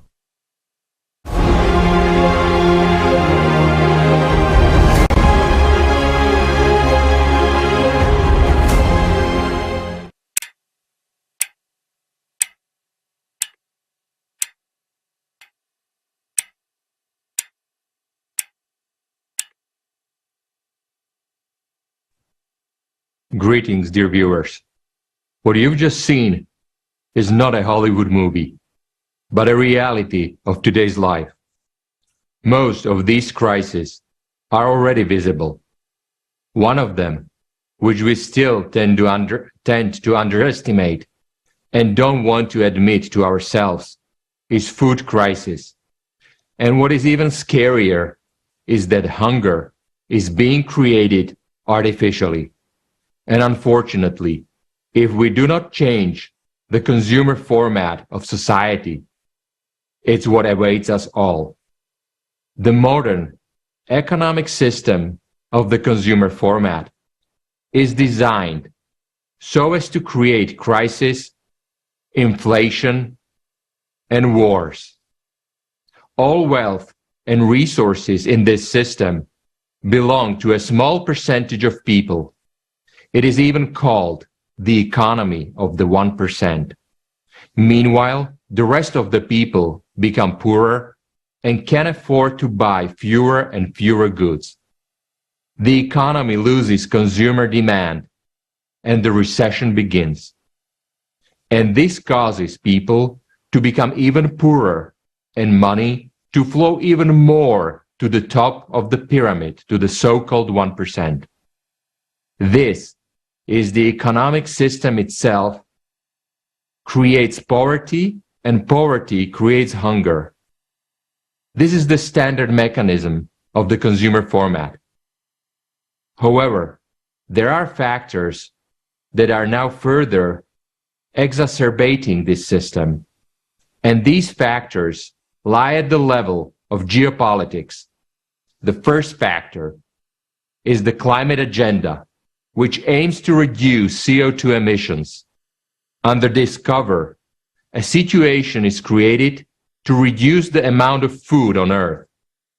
For example, the Netherlands, which is the second largest supplier of food in the world, decided to reduce nitrogen emissions. And this has led to a reduction in agriculture. Farmers find themselves in a situation where it is not economically profitable for them to produce agricultural products and raise livestock. Either they are burdened with high climate taxes, or they are given quotas for permitted emissions. The second factor is the development of expensive green energy and geopolitical decisions, which has led to a soaring of electricity and fertilizer prices. Farmers and companies in the agriculture are practically unable to bear these costs. Their business is no longer profitable, and similar situation can be observed in many other countries, including Germany, Canada, and Australia. This year, we have not yet felt the consequences of this situation. because we are still living off the last year's harvest.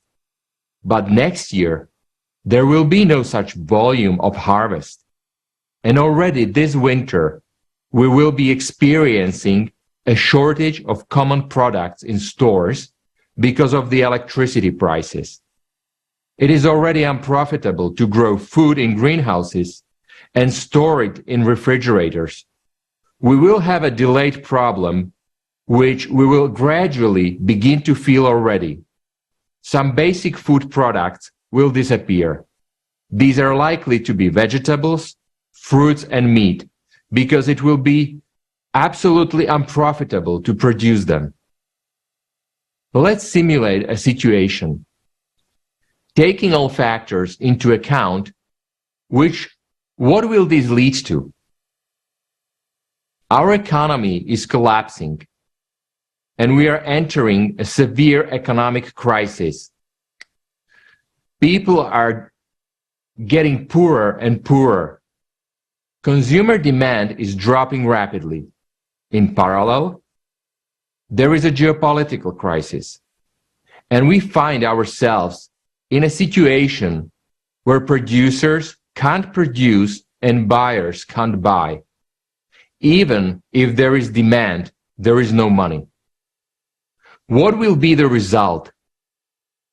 The food market is divided among three huge global corporations. These corporations are owned by two global financial funds which own each other. And of course, they are all owned by that very 1% we talked about earlier. Now, let's imagine this situation. There are far fewer goods in the world. Prices are getting higher and higher. Do you think corporations will take care of distributing food around the world so that there is enough for all people? Of course not. In a consumer format where profit is the main goal, this is not going to happen.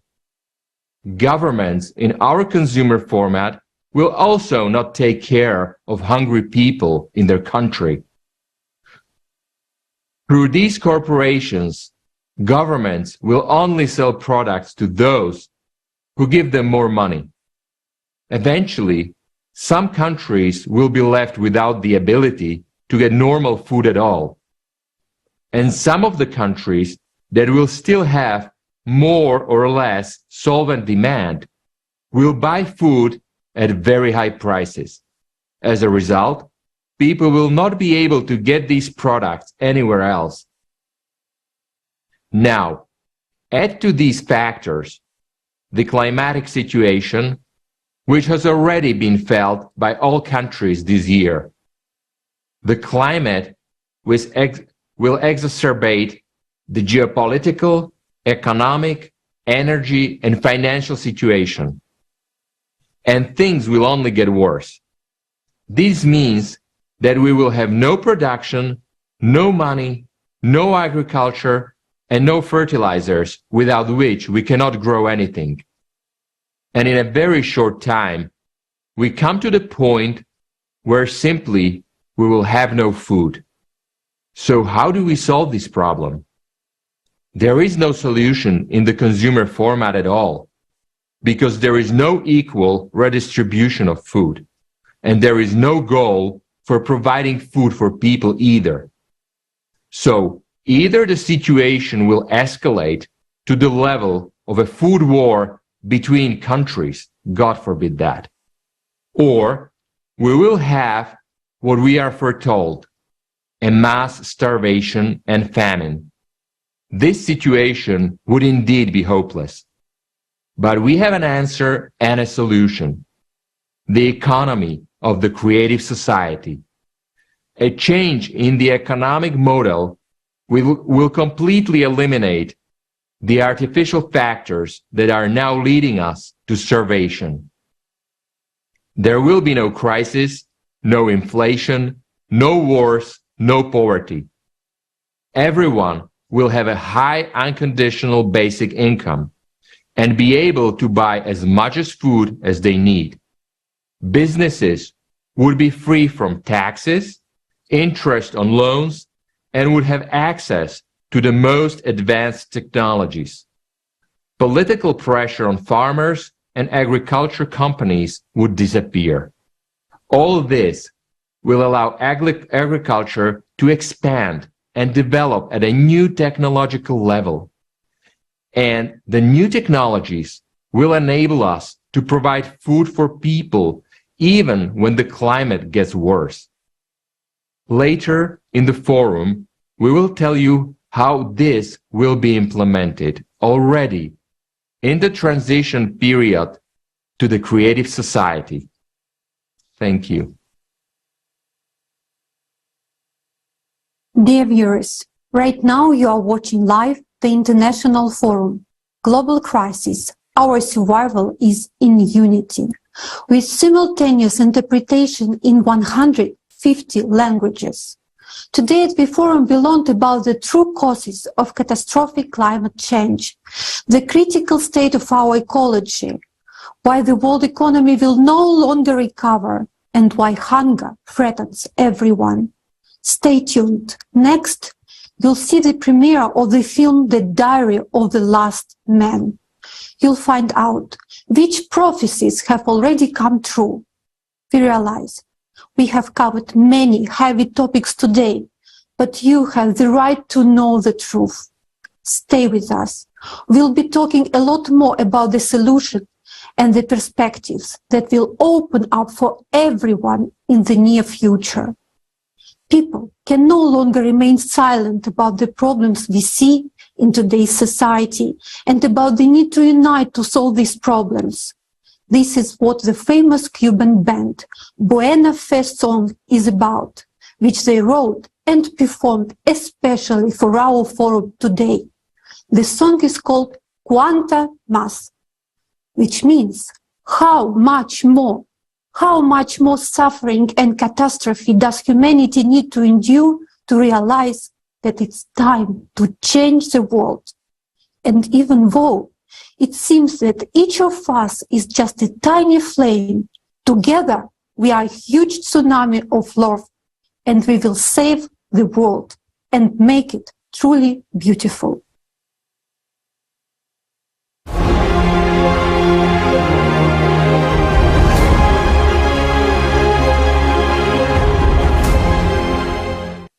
Hello, beautiful people. We're the Buena Fe Band, and we want to send our greetings to the friends of Global Crisis. Our survival is in unity. And that's exactly the way we feel. There is no other way. The world today is going down a very bad road, and we have no choice but to unite and become better people every day. To stand against egoism, against anything that might harm the other. Big hugs.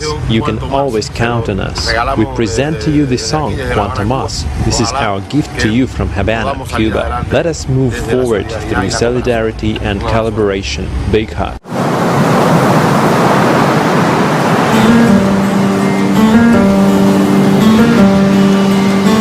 Cuánto más hará falta el sermón del poder del amor.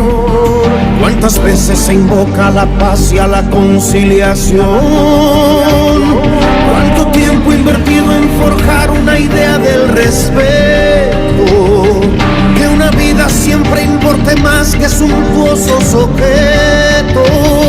Cuántos más libros, audios, películas son necesarios, alertando del mismo destino de los dinosaurios.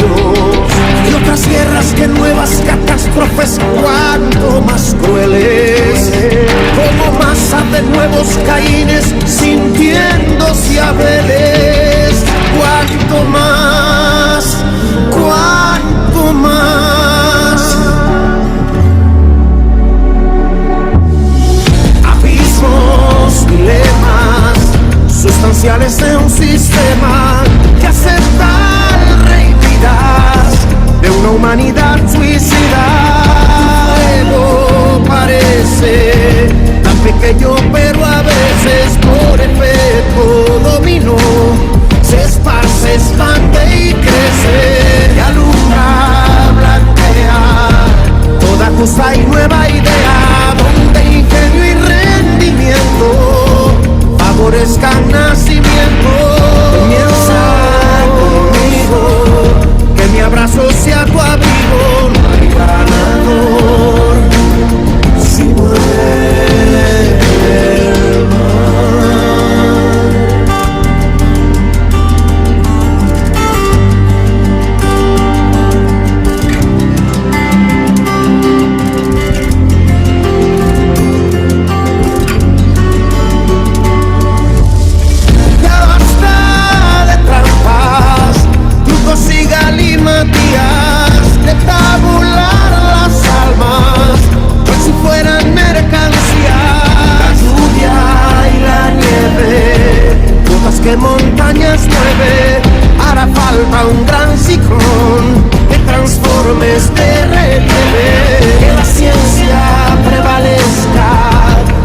sobre las soldadescas.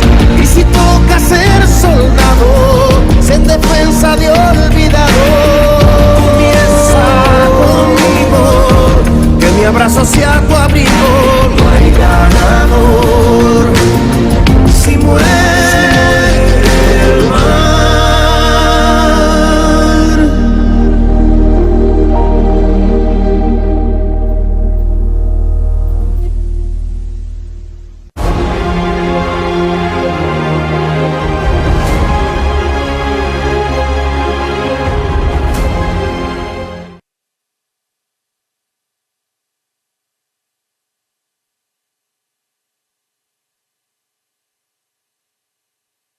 The depth of your soul. You can feel how much understanding, wisdom, and personal experience is put into this song. Indeed, as has been said, in order to change the terrain of this consumerist format, it is necessary to bring all people together. How much longer will we allow the consumer society to turn us into slaves? How long, with our tactless consent, will this lawlessness continue? How many more wars do we need in order to realize that wars only happen because of our inaction, because we continue to support the consumerist format? And yet, all wars have the same causes. The report we heard at the beginning of our forum provided a clear model and forecast of what awaits humanity and our entire planet in the next few decades if we do nothing today. Do we have a realistic idea of what will happen?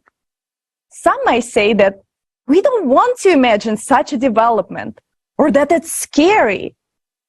But people must be aware of the future that awaits us all if we do nothing. So now we propose not just to imagine, but see what will happen on our planet with us and with our loved ones in the near future if today, with all, we take the path of inertia and silently surrender to the climatic Cerberus.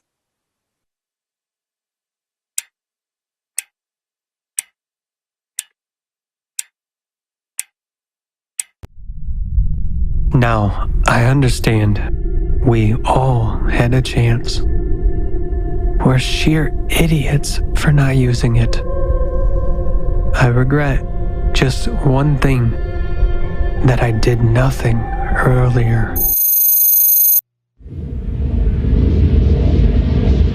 Hello, diary. This is such bullshit.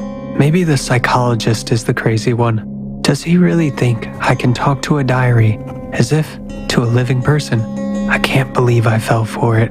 I wonder how it is supposed to rid me of depression. Okay, I'm supposed to talk to the diary as if to a friend. Well, hey there, buddy. Well, nothing comes to mind. Although, I got fired.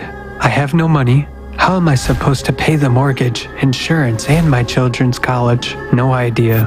Fucked up world. The only thing that helps me keep my head above water is the family.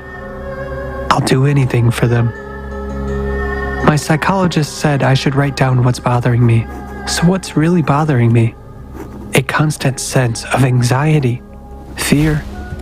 I'm afraid that tomorrow I'll have nothing to feed my family. These thoughts are so crushing. Prices are skyrocketing. The world is going to the dogs day by day. What will happen tomorrow? It's a question. Yay, I got a great job offer. It was unexpected. I'll be automating engineering systems in a bunker somewhere high in the mountains for a rich guy. It looks like the client is thinking about a doomsday arc. He's paranoid. They made me sign a non-disclosure agreement. I hope it doesn't cover this diary. Good news, I'm getting an advance payment tomorrow. When I receive it all, we'll be able to pay the mortgage and have a shit ton of money left over. But there is bad news too. I'll only see my family twice a year. Just this thought of such a long separation from Eve and the children makes me anxious again.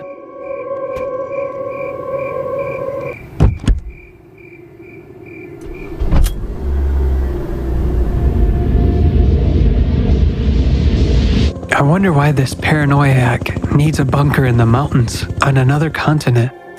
Why not in the basement under his villa? He's spending tons of money. Perhaps I should figure it out.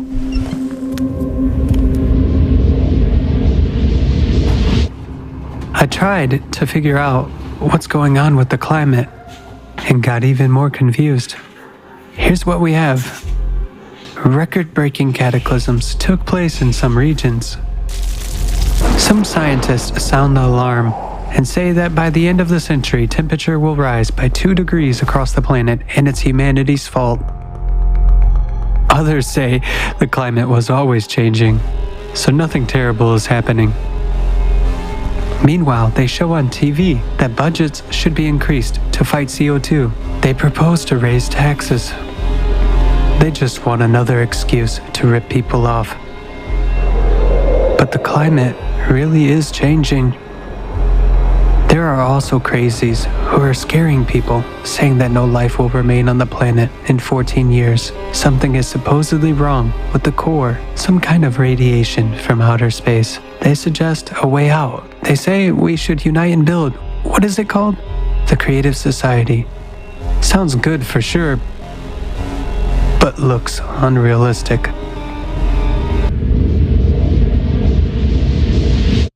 The client has changed the deadline once more. Damn it. No vacation for me again. I'm tired of sitting here. It's a good thing they have doubled my salary though. When the contract is over, we'll even be able to buy a new house and a car. That's unexpected. Cool. But I miss Eve and children like hell. We watch TV a lot. They show some climate disasters every day, as if there's nothing else to show.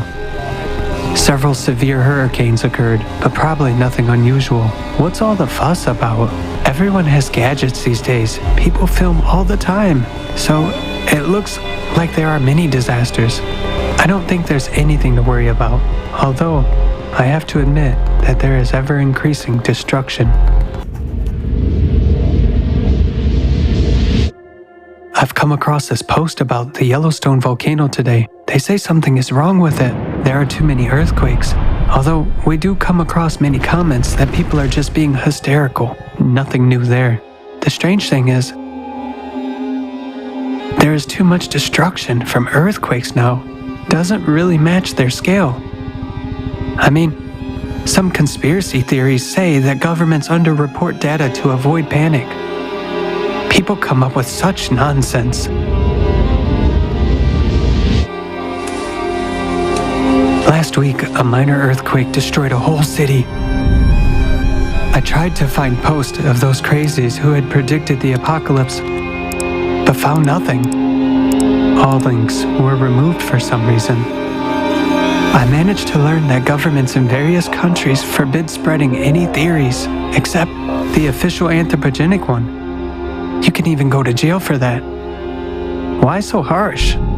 They even prohibit posting eyewitness videos now. We should sort of trust only official stats and remain calm. Are they afraid of something? The bunker is almost done, but supplies are delayed. Everyone left. Just 4 of us remain to fine-tune the automation system. We're waiting for supplies, but it's unclear when they will come since logistics are screwed. I really hope to see my family soon. They called yesterday. Eve says Mark is sick and has been missing school for 2 weeks. Many people are sick because there's an inflow of migrants from different countries. To ours, they come barefoot and hungry and bring epidemics. Where the heck did so many of them come from? They They say there are millions at the border. Why not stay home? Get back to your countries. We have plenty of our own problems. I asked Eve why they don't show this on TV. How does the government respond to that? But the connection was cut. I had to come up to the surface, but the hurricane was so wild that I couldn't even go out. What the hell is going on there? I feel that something's wrong. Maybe they don't tell everything on the news. Once I get my money, I'll go back home. It's time to move, somewhere as far as possible from the border. We finally finished the job. I can't wait to see my family. 4 years of separation. My God, the kids must be all grown up. I'm so tired. We had no time off the last 2 weeks, helping to unload endless boxes with food, clothes, and hygiene items. Why does he need so much?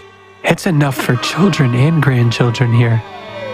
He'll fly in tomorrow, inspect our work, pay us off, and I'll go back home as fast as I can. The first thing I'll do is kiss Eve many times over. Happiness does exist. We've waited all day long, but our client didn't come. We can't get through to him. The internet cuts off from time to time. Eve writes some wild stuff. Last week, they had hail the size of a pumpkin. It was like cannonball bombing. What the hell is that? It made holes in the roofs. My family barely had time to hide in the basement. The car is gone. Just a piece of metal remains. And our neighbor, Bill, died. I have no words. Eve is now helping to take care of his kids. What is happening in the world? We finally got a message from the client's office this afternoon. His airplane crashed due to severe turbulence. The bunker owner and the entire crew died. It turns out the office staff knows nothing about the bunker project. They promised to contact us. Shit! Who's gonna pay us now?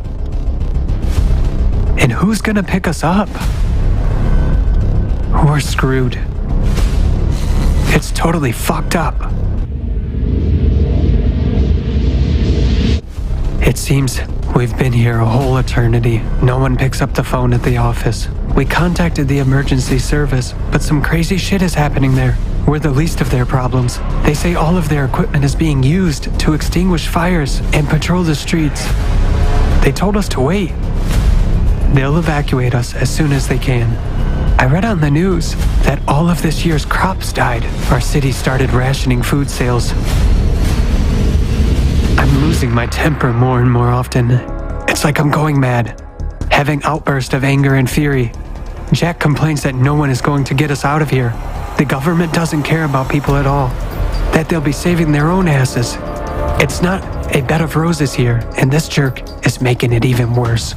In short, we had a huge fight the other day. Mass famine and unemployment started in our city. I wrote to Eve, warning her not to open the door to anyone and keep the lights off in the evening. More and more gangs have been appearing in the streets. Borders have been shut down by the military. People crazy with hunger are trying to get into our country, as if we have food. Meanwhile, I have enough canned food here to last several decades. Gosh, I wish I could send at least some of it to my family. Nobody's coming for us. We still don't know what to do. We keep thinking about how to get out of this trap. Guys went out to scout around, but couldn't walk even 5 miles and came back. It's 200 miles to the closest settlement through the rocks. Meanwhile, horrible news keeps coming from home. And one day, no food was left on the shelves. The country is going through an economic crisis because of droughts and massive fires. Rivers are drying up. There are severe water shortages everywhere. Ashes and burning smell make it impossible to breathe outside. It's super difficult to find protection masks. Drinking water is being distributed by ration cards in cities. And what about our government? Our government has waged a war with 2 countries at once for access to the one river, which still has water. I just can't believe this is happening. Goodness, it's like a nightmare. I hope I wake up soon. It seemed There could be nothing worse than the heat. But when water came back, which everyone was waiting for, it was no longer joyful. Endless rains began. Rivers overflowed. A flood swept even through my city and is now washing away everything in its path. I had a short call from Eve. She managed to tell me that the subway was flooded, sewage is floating in the streets, and municipal services are almost non-functional. There's so much water everywhere that it has nowhere else to go. Then we lost the connection. What's happening there? Looks like the city is doomed. I hope they manage to save their lives. I hope someone helps them. We are all people. Good, normal people. I've been trying to reach my family for weeks. My dearest people. But no luck so far. Nobody knows anything about them. I check all the news and search for them in photos. It's sheer madness not to go completely insane. I read information all the time about what's happening in the world. They scared people, saying that the Gulf Stream would stop. There were plenty of disputes whether it can stop or not. It turns out it can. At one point, it just stopped, and that's it. Now many people are freezing in their homes without food and heat. Snow showers are getting heavier and breaking the power lines. They say the glacier will reach all the way to Rome. Our colleague from Japan, Mamoru, had a nervous breakdown yesterday at the news of a terrible earthquake in Japan. They say the magnitude was 10. I don't know what's going on, but it is probably hell there. I can say one thing for sure. The world has never seen such destruction. They're not giving the exact number of victims, possibly hundreds of millions. Mamoru wasn't able to contact his family. He couldn't contact anyone he knows at all. Today, Mamoru disappeared. We searched for him everywhere, but couldn't find him. He probably left. Where could he go? Jack and Ali went searching for him. He couldn't have gone far. I stayed at the base to wait for them. A week passed. No one came back. Guys are offline. I went up, fired my gun, and lit signal fires. Nothing. Just my echo. Something happened to them. Damn it! Am I going to stay here alone? I'm the only one left. And I simply cannot get out of here. What day is today? I've had no communication with Eve for over a year. Satellites are malfunctioning. Communication with the outside world is getting worse. I'm finding out and recording the latest news in the Apocalypse Journal, as I call it now. Maybe someone will read it someday. When the permafrost melted, there were a lot of new epidemics. Apparently, ancient viruses thawed. Whole settlements are being burned down to stop them spreading. Volcanic eruptions covered vast areas around the world with ashes. People have nowhere to live and nothing to breathe. Acid rains corrode soils and infrastructure and poison groundwaters. Food can no longer be grown anywhere. By the way, planes no longer fly. There's not enough air density. They just cannot take off. Who could have thought it? And the sea has gone wild. More and more ships crash right in the marinas because of storms. Toxic gases rise from the bowels. Poisonous fumes rush to the surface from crevices. Sulfurous gas levels are already off the scale in some places. Hills and roads are smoking. Even water in the springs is bubbling. There's less and less information available. There seem to be no cities left that have any power. Wind turbines have been blown away by major hurricanes. Solar panels are swept away downwind like a deck of cards. I heard that now books and furniture are increasingly used as fuel for heating. Some scientists say that humanity will face complete darkness and terrible frosts. I still believe I'll see Eve and the children somewhere, someday, but I will see them. Why did I need that mortgage? I would now give everything to be next to them.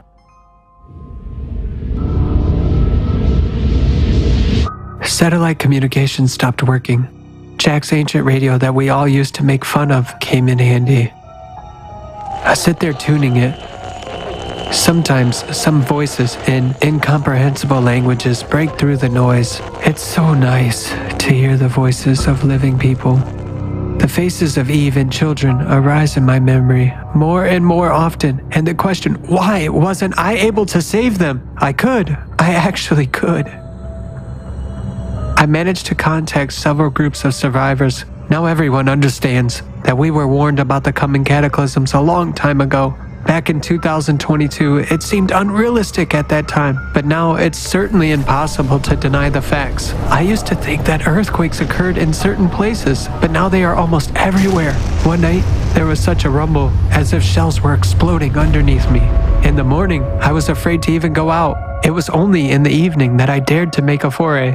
When I saw what I saw, my legs buckled. The whole valley was covered with round holes from a few feet to several hundreds of feet. The ground looked like cheese.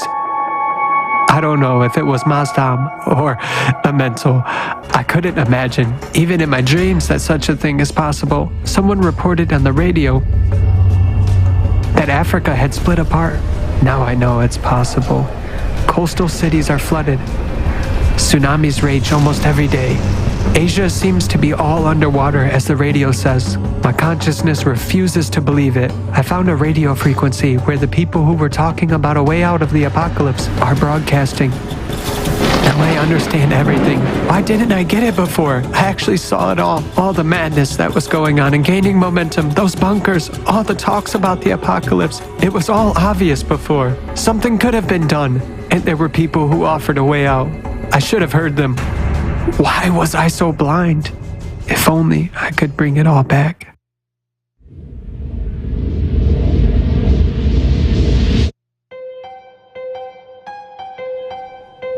Once a week, I contact survivors over the radio. It keeps me from going completely insane of loneliness. Every day, there are fewer and fewer of us left on this earth. They say cannibalism is no longer a rarity. Now it's the norm. There are gangs getting together to hunt people. They roast and devour those they catch. Crazy freaks. Though I don't know how I'd behave if I didn't have a supply of food to last many years. Wild winds made it simply impossible to come outside. It's even more like a sandstorm, only the sand seems to be radioactive. They say whoever is out in it gets severely irradiated. Volcanoes are not subsiding. Today, no one even knows what part of the planet they are erupting in. The sky is covered with ash clouds 24 hours a day. It's like dusk and night all the time. Without sunlight, plants cannot survive.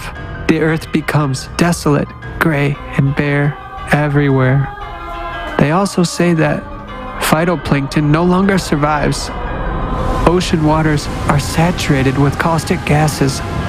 There's no life there anymore. Oxygen levels in the atmosphere decrease steadily.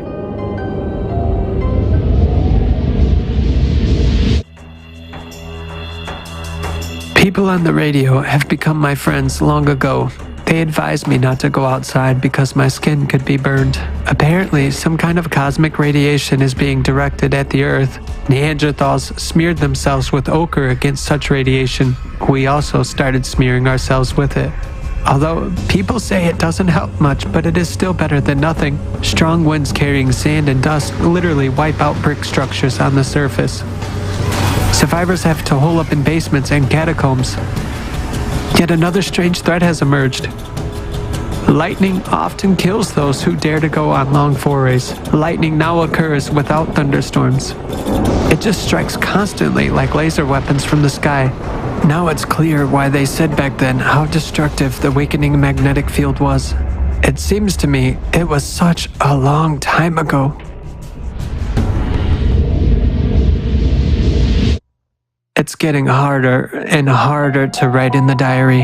My head hurts all the time. I don't know who I'm writing these notes for. The only living people remain in the same shelters and bunkers as me. It seems the Chinese managed to build something and someone else, but for how long?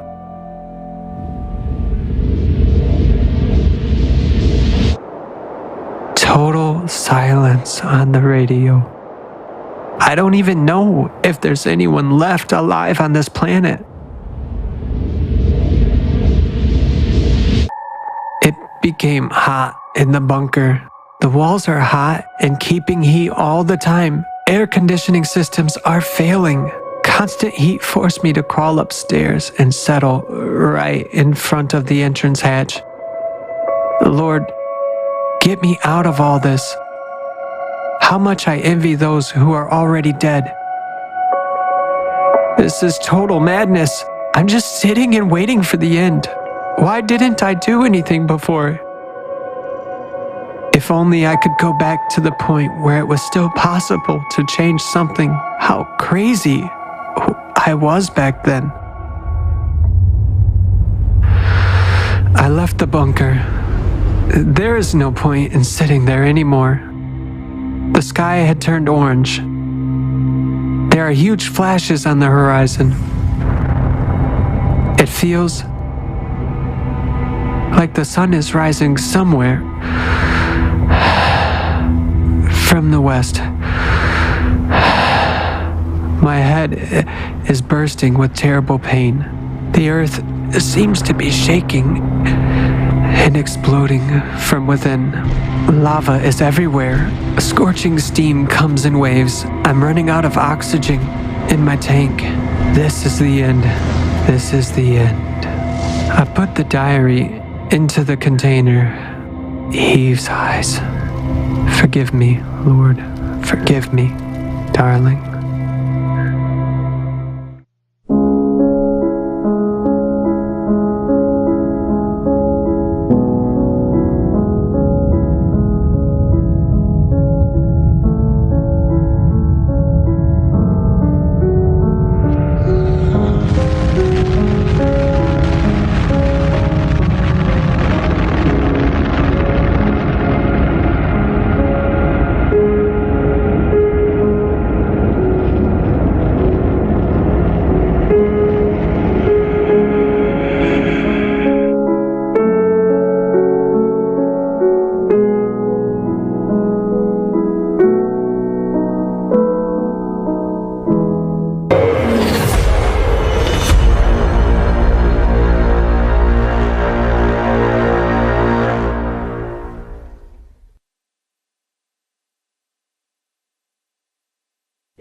Will a sane person agree to such a scenario as we have just seen? Understanding the gravity of our situation, one learns to appreciate every minute of time because you know you can never get it back. Now we must do everything we can to not be immensely bitter about the lost chance we still have. All the prophets have spoken of our time and this chance. If we had studied the writings of the world's religions carefully, we would have realized long ago that the time has come, which they called the end times.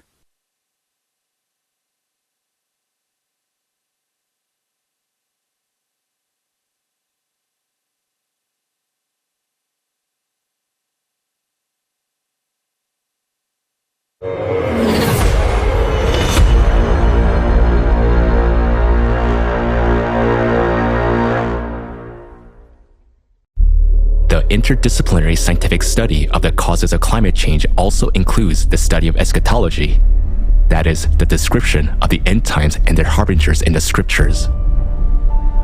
Let's look at the eschatological signs of the two fundamental religions, Christianity and Islam.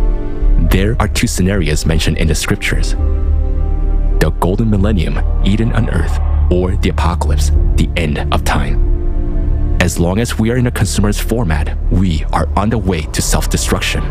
Time is passing, but we are not changing direction and are approaching an apocalyptic finale. Let's take a look at what we have been warned about. 12,000 year cycle. According to the Bible, in the second book of Ezra, Common English Bible Translation, chapter 14, verses 10 to 17, it is said, "The age is divided into 12 parts. 9 parts and half of the 10th part have already passed. As for the evils that you have seen now happen, people will yet do worse than these." Here, the age refers to the cycle of 12,000 years. In other words, the Bible itself speaks of the cycle of 12,000 years. Remember this. The message was left 500 years ago before our era, that is 2,500 years ago.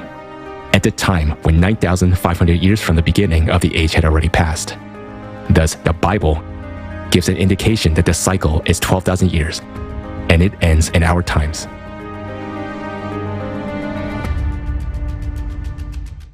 Scientists and atheists have all the answers except one. How could people 2,500 years ago accurately predict what is happening now? After all, there were no geophysical studies or predictions of mathematical models back then. There are 2 hypotheses as to where this information came from. Those who insist on the primacy of the mind are willing to believe that this information came from aliens or from past civilizations. For believers, it is divine providence. We do not claim anything. Which version is correct is up to you to decide. In Islam, the time of Judgment Day was indicated by the Prophet as the end of his community. According to the legend of the great Islamic scientist Al-Barazanji, the life of this community will exceed 1,000 years, yet be limited to 1,500 years. As of today, 1,390 years have passed since the Prophet's departure. We can accurately determine the approach of the Day of Judgment by the harbingers of the last days, indicators that the messengers left for us so that people who live in the last times can recognize them. Let's consider which harbingers of climate cataclysms from the scriptures have already come true. Fires. The 9th minor sign of the Day of Judgment in Islam talks about the Hijaz fire. Ibn Hajar writes in Fath al-Bari, one fire will happen among other events that will happen, according to the words of the Prophet, peace and blessings of Allah be upon him, before the Day of Judgment. And the other will arise just before the Day of Judgment without a gap. The increase in the area and the number of fires in modern times is caused by degassing of the subsoil along faults and unprecedented heat. The cause of these phenomena is a heating of the earth bowels due to rise of magma. Rains and floods. There are several authentic hadith in Islam which state that the Prophet Muhammad, peace be upon him, said, "The famine would not break out because of drought, but there will be famine despite heavy rainfall, as nothing would grow from the earth." The rise of magma causes groundwater to heat up and evaporate, increasing humidity, which in turn leads to record rainfall and flooding. Already now, floods are destroying crops. Another natural harbinger of the Day of Judgment is the blooming of the desert. A hadith narrated by Abu Hurairah states that the Prophet, peace be upon him, said, "The last hour will not come till the land of Arabia reverts to meadows and rivers." In 2018, heavy rains that hit arid Saudi Arabia inundated the desert and caused flooding, which made the desert bloom. Flooding has now become a frequent occurrence on the Arabian Peninsula.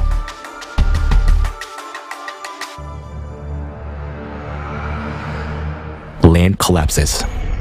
Sahl bin Sa'd reports that the Messenger of Allah, peace and blessings of Allah be upon him, said, "There will befall this ummah land collapses." Now in many regions of the world, huge sinkholes and land collapses suddenly appear. Such examples are known in Turkey and Croatia, in Chile and Mexico. Also in Siberia, methane explosions form huge sinkholes. All of this is due to the rise of magma, the heating of groundwater, and the release of mantle gases. Earthquakes. The hadith says that there will be an increase in the number of earthquakes at the end of times. The hour will not be established until earthquakes will be very frequent. Christianity also mentions earthquakes as harbingers. The Gospel of Luke, chapter 21, verse 11 says that there will be great earthquakes, famines, and pestilences in various places, and fearful events and great signs from heaven.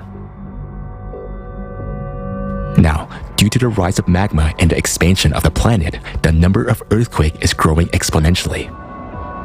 They are expanding their geography, their magnitude and depth are increasing. Since the beginning of the century, they're having more great earthquakes, as the Gospel says, with a magnitude greater than 8. So we see that harbingers such as an increase in earthquakes, floods, land collapses, and fires are already coming true. In addition to climate change, all the other harbingers of social change, diseases, technology, and astronomical science have already come true. The 12,000-year cycle end dates announced by the prophets also point to our time. Let's see what awaits us on the apocalyptic path.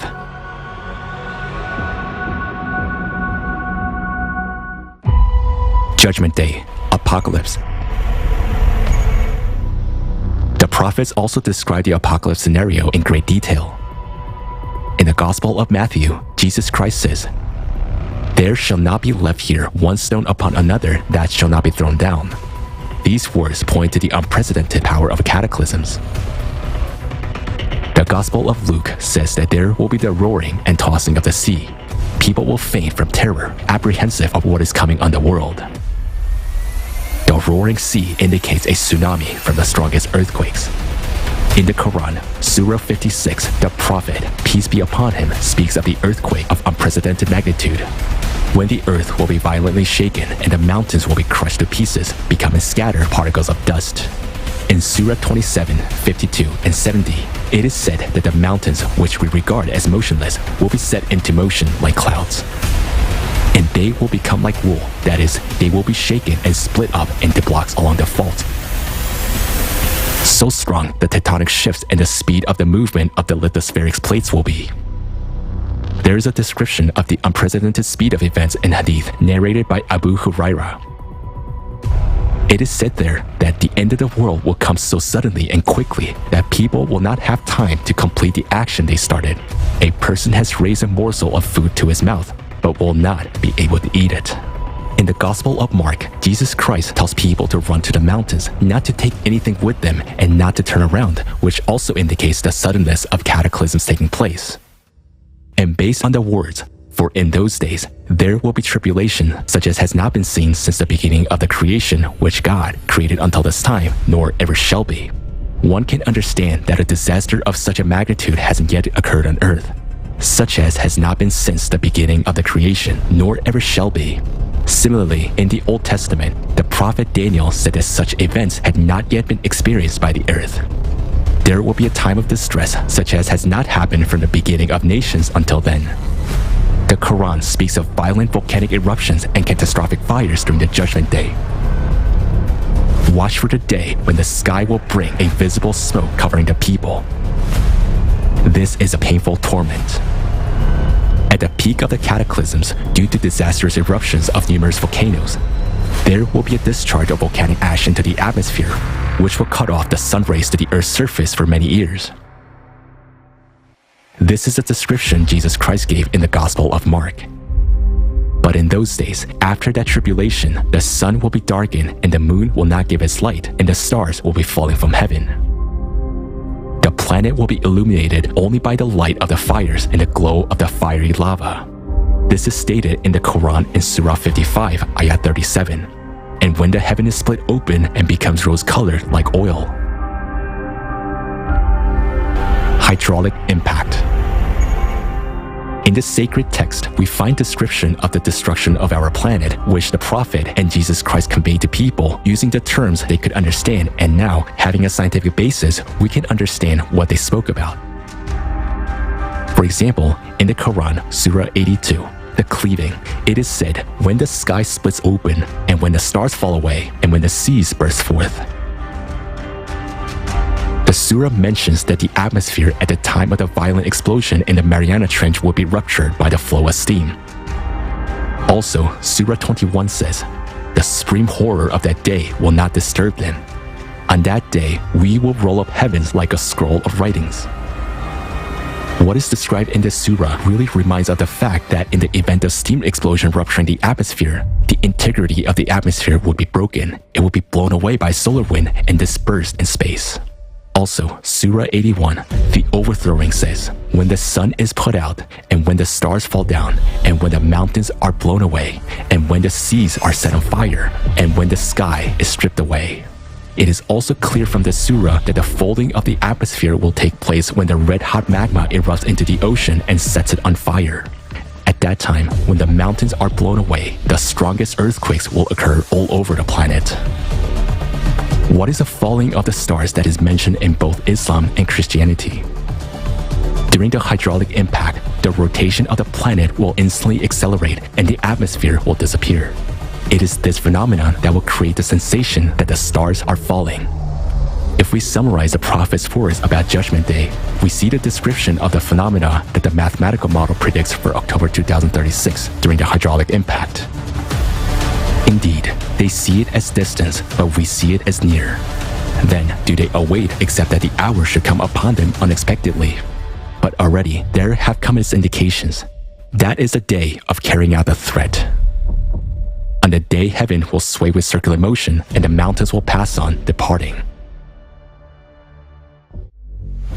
On the day the earth breaks away from them, and they emerge rapidly. Then watch for the day when the sky will bring visible smoke covering the people. This is a painful torment. And the earth and the mountains are lifted and level with one blow. Then, on that day, the occurrence, that is resurrection, will occur. And the heaven will split open when the sun is wrapped up in darkness, and when the stars fall, dispersing, and when the mountains are removed, and when the seas are filled with flame, and when the sky is stripped away. If the apocalypse scenario comes true and what the prophet, peace be upon him, described happens, then our planet will become like Mars.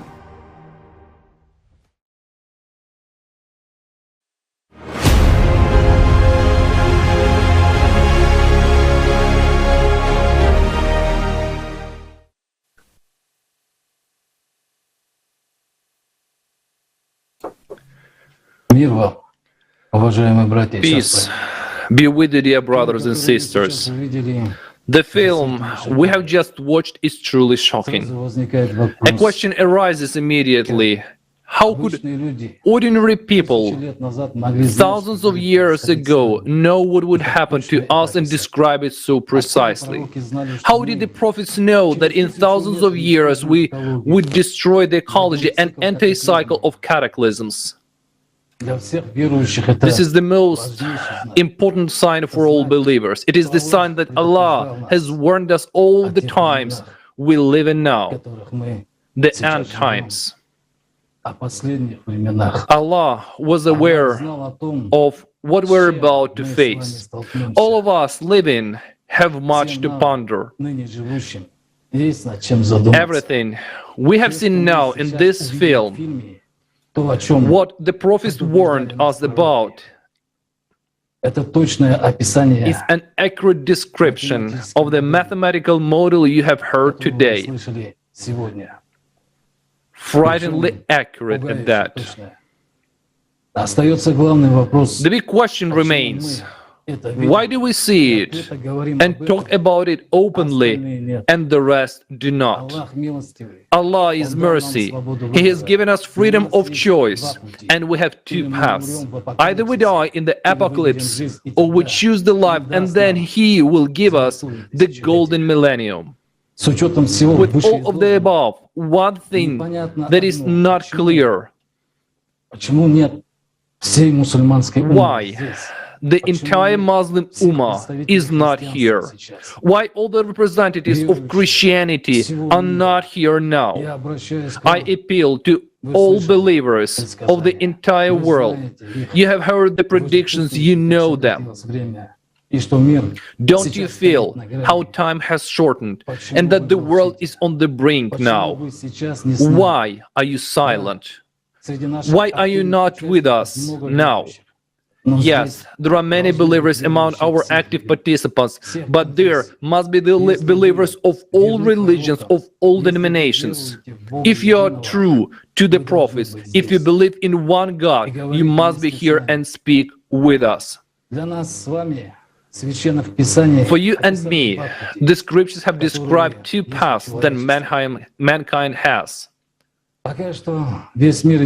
So far, the whole world follows the negative scenario, which leads us to total annihilation of humanity and the whole planet. Although so much has already been given to people, there is a report that everyone has heard today. There are confirmations in religions about what is going to happen. I don't expect anything from polytheists. They have different positions and attitudes to everything. However, the mono-religions are the dominant religions, and they're exactly pointing to what is coming. It is written in their literature, and it is indeed so. Why are the representatives of religions who know these predictions not with us today? Or do they seek the destruction of all humanity? Allah has given us a choice. What will we choose now? Do we wait for the sky to fall to the ground? Or do we take the chance and build the society all the prophets dreamed of? Just as Christianity talked about the golden millennium, so in Islam, the Prophet talked about the new order of society that will be under Imam Mahdi if people unite. So the choice is up to us, every person. Allah loves us so much that He has given us the greatest gift of freedom of choice. If we do nothing now when our world is falling apart, that is also our choice. It is a choice to leave things as they are, which means supporting the mass demise of all humanity. We cannot justify ourselves by saying that everything is predetermined, that we're powerless to fix anything. For what then will we be judged on the day of judgment if everything is predetermined? And if everything is predetermined, then why did the prophets describe the beautiful society which you and I can build in such details? The prophet, the best of men, hoped for the last people, those who will choose the right path. And the last ones are you and me. Islam is the last religion, and the greatest responsibility for the path society takes lies with the Muslims. Remember the words of our Prophet. We are the last of the community, but the first to be held accountable. Because everyone will be asked. The time has come for us Muslims to come together, look each other honestly in the eyes and answer ourselves the question: where and whom are we following as Ummah? So tell every Muslim to hear and know, and tell everyone that there will be an international conference for all Muslims on December 10th, 2022. The global crisis. Who is the Prophet Muhammad to us?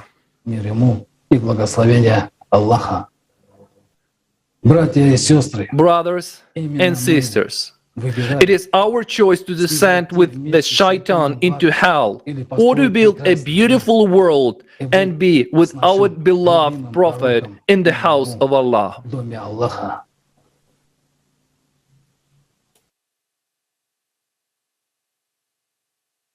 Thank you very much, Arman. Dear viewers, do not forget to put December 10th on your calendars for the conference Global Crisis, Who is the Prophet Muhammad for us? Sallallahu Alaihi Wasallam. Now, we offer you an excerpt from the program Awakening with the participation of the esteemed Igor Mikhailovich Danilov.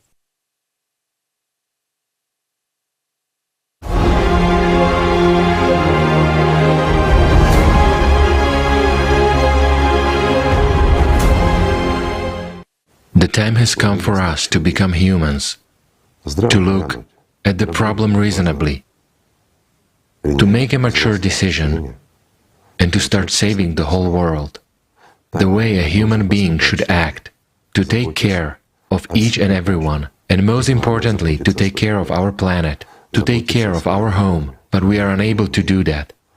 We haven't been taught this. Therefore, we'll have to learn everything on our own. Yes, there will be many problems. There will be many stones on this road. But if we have a higher goal, we will traverse this road. And we shouldn't rely on anyone. Without us, yes, without you, my friend, we will not survive. That's a fact. And unfortunately already a scientific fact. A substantiated and repeatedly verified one. What else can be said? In such a situation, where we find ourselves as humanity, I can say just one thing. We have to trust, not even in God. After all, it's our choice. God has no right to interfere in our affairs. Yes, believers will now get indignant and say, God is almighty, of course He's almighty, He created the entire universe. But He gave us freedom, the freedom to choose whom to serve. Yet what have we chosen? We crucified Christ and betrayed Prophet Muhammad, the best of people. Tell me, what good have we also done for God? When we do not accept His messengers, when our heart breaks and tells us what to do, while we do as the devil whispers. Have we really been faithful to God? Have we been listening to Him? Or whom have we been listening to, friends? We shouldn't trust in God. He gave us the freedom of choice, and we chose what we chose. We can now trust only in ourselves and each other. The time has come for everyone to support everyone else, to become one big human family, to become a civilization. Our survival, friends, is in unity. Remember that. Let's just become humans. Right? Everything is in our hands, and we can even save this world. We can build an Eden here. We can build the creative society. We can become humans and stop betraying each other, stop killing each other. We can start taking care of each other and loving one another. And the world will change.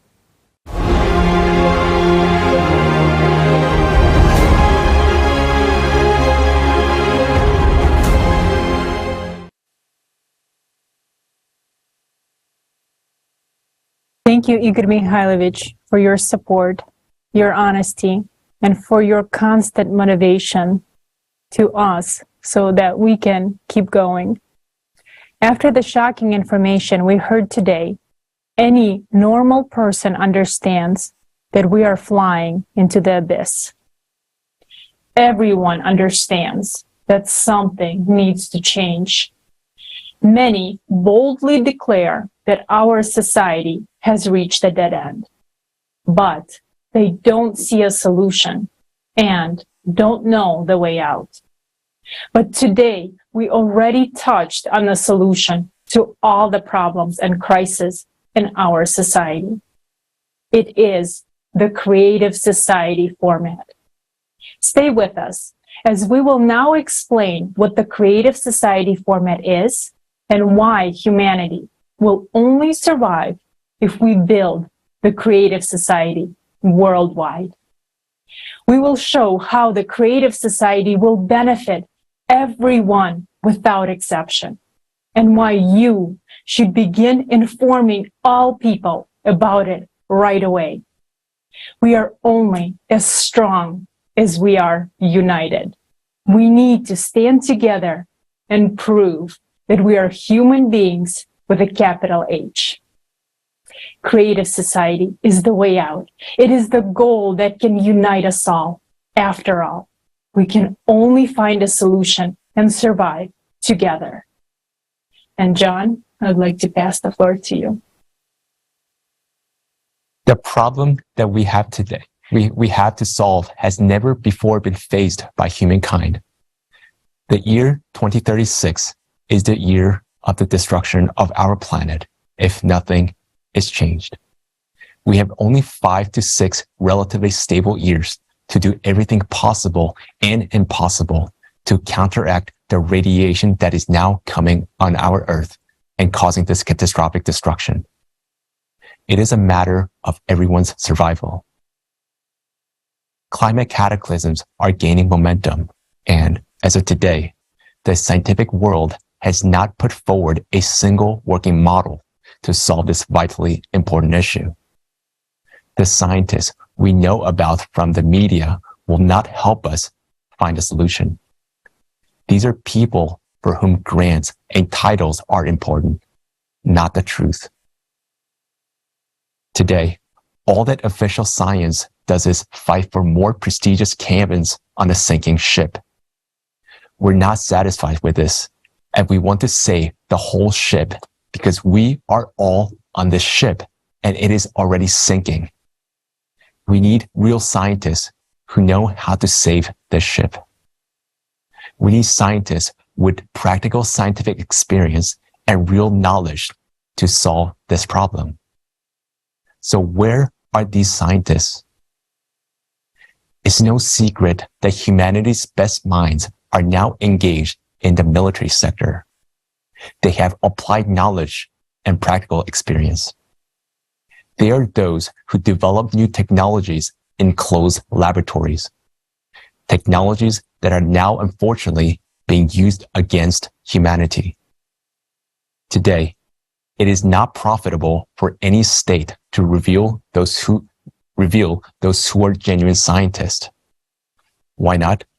Because these scientists provide a military advantage over other countries with their innovations. The only way to free real scientists is to change the model of the existing social organization of world society to a model where wars and the dictatorship of power will be eliminated entirely. Then, scientists would no longer need to develop weapons, and countries would no longer need to defend themselves. An important point. We need to eliminate wars not only in the present, but also in the future. Otherwise, states will cunningly continue to hide scientists in order not to lose their intellectual capacity and thus their power. Let's be honest.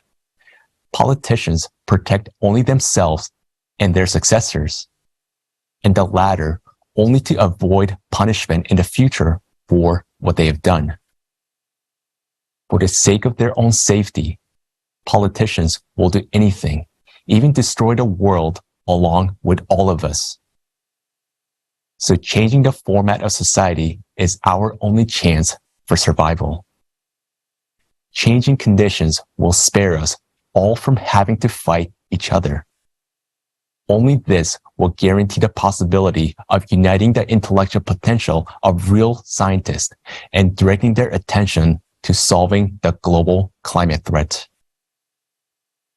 Whether we like it or not, we need to unite into a larger human family to survive.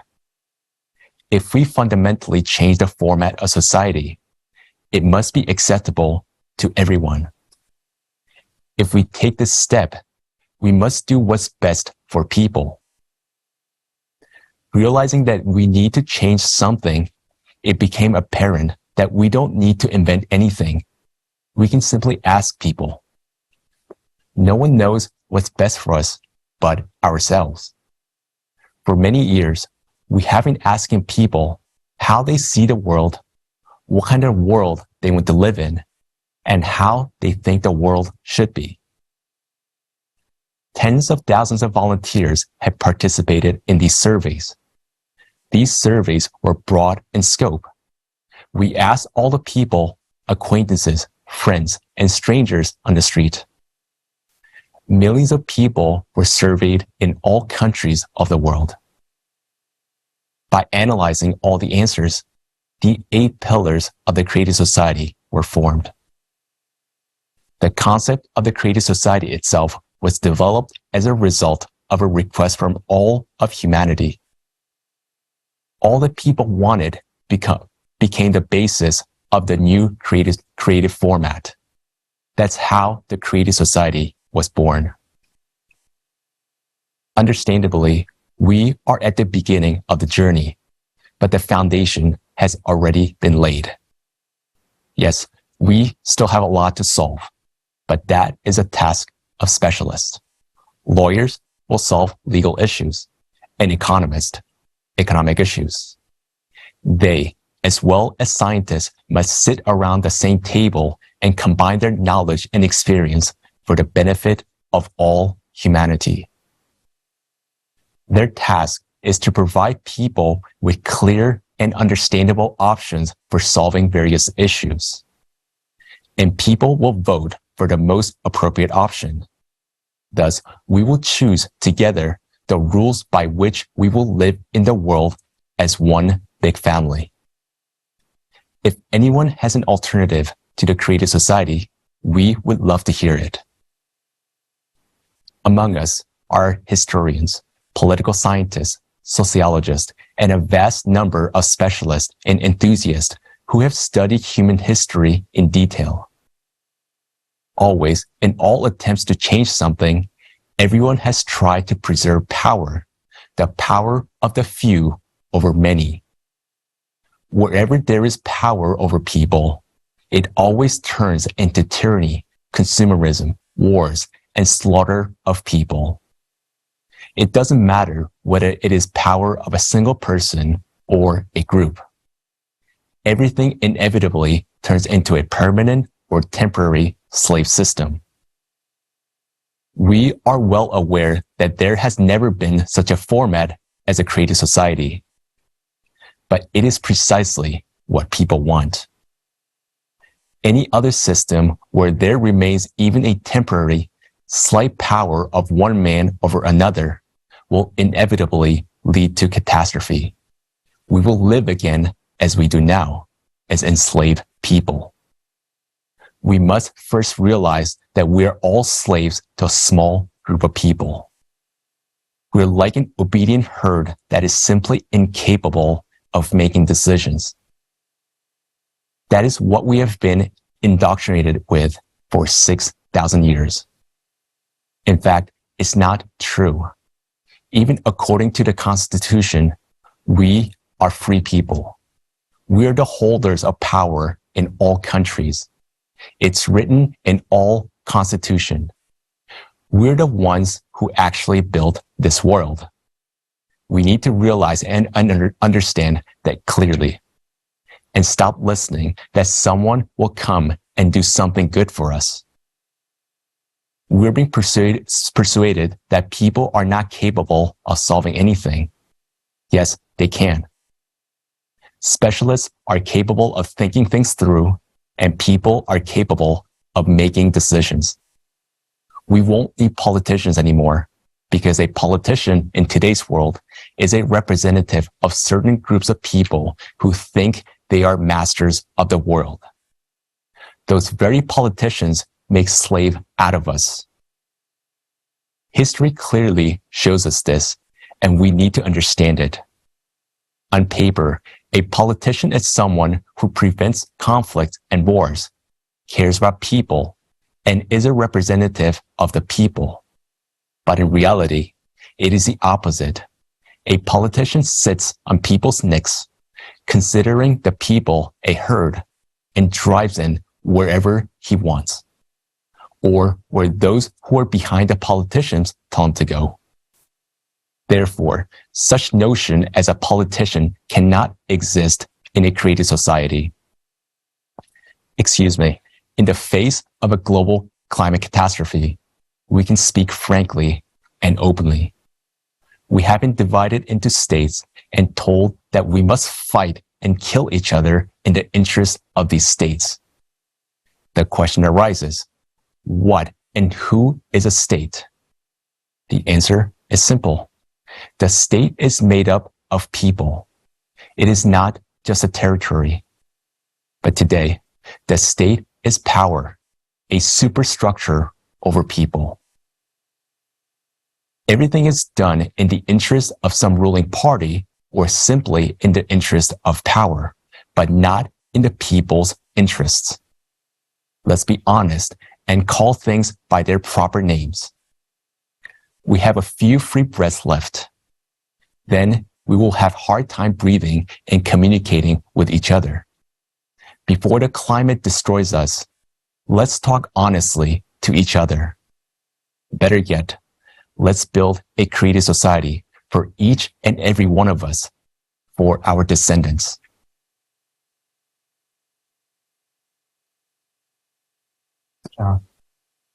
The creative society will ensure a world free of poverty, crime, and violence.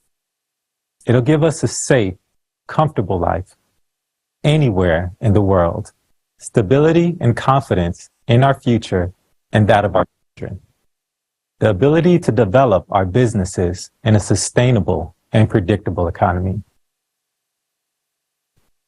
able to implement technologies withheld from us, withheld from use in the current consumer format. Moreover, it'll give humanity access to new ways of generating energy. It will accelerate our development as one unified civilization. Such a society is beneficial to all. The creative society is based on 8 pillars, 8 guiding principles that should be adopted into every country's constitution. That allows for a peaceful and lawful reformatting of the fundamental values of world society from anti-human to human, and to make human life the highest value. Creative society is a new format for the unification and partnership of people worldwide. It is not a single organization. It is a movement of all people of goodwill who support the 8 pillars. Let's look at these pillars more in detail. The first pillar is the most fundamental principle. It declares that human life is the highest value. There is not, and never can there be, anything else more valuable than a human's life. The goal of society is to ensure and guarantee the value of each human's life. Do you feel the difference with what we're seeing today? Isn't that what we really need right now? For most people, freedom and equality are very important. Life cannot be fulfilling without freedom, and freedom is impossible without equality among all people. Despite the declared rights in today's Constitution, people are not treated equally in real life. The consumerist format undermines equality and, in reality, imposes on us a social hierarchy that supersedes any laws. The second pillar guarantees those rights. It states that every human is born with the right to be a human being. All people are born free and equal. There can be no one and nothing on earth superior to a human, his freedoms and rights. We all have a fear of tomorrow. We don't know what will happen tomorrow. Will I still have my job? Will the economy be okay? Can I afford the medical bills if something happens? What if? What if? To put it simply, the third pillar removes that ultimate fear, the fear of tomorrow. That is, the fear of survival. Each human is guaranteed free provision of essential life necessities, including food, housing, medical care, education, and complete social security. And of course, everyone wants to feel physically safe. A unified global service will protect everyone from any emergencies and threats. Read that again. Did you catch that? Did you really fully get it? You'll be provided with everything to live your life without worrying about survival: food, housing, medical care, education, and so much more. Next pillar, number 4. For society to function properly and justly, there cannot be any secrets from its citizens. Therefore, transparency and openness of information for all is essential, including the information about the movement and distribution of public funds. Technology will allow us to track all public funding down to a penny. No disinformation will be allowed because mass media will belong exclusively to society and reflect information truthfully, openly, and honestly. Ideology is what shapes society's values and behaviors.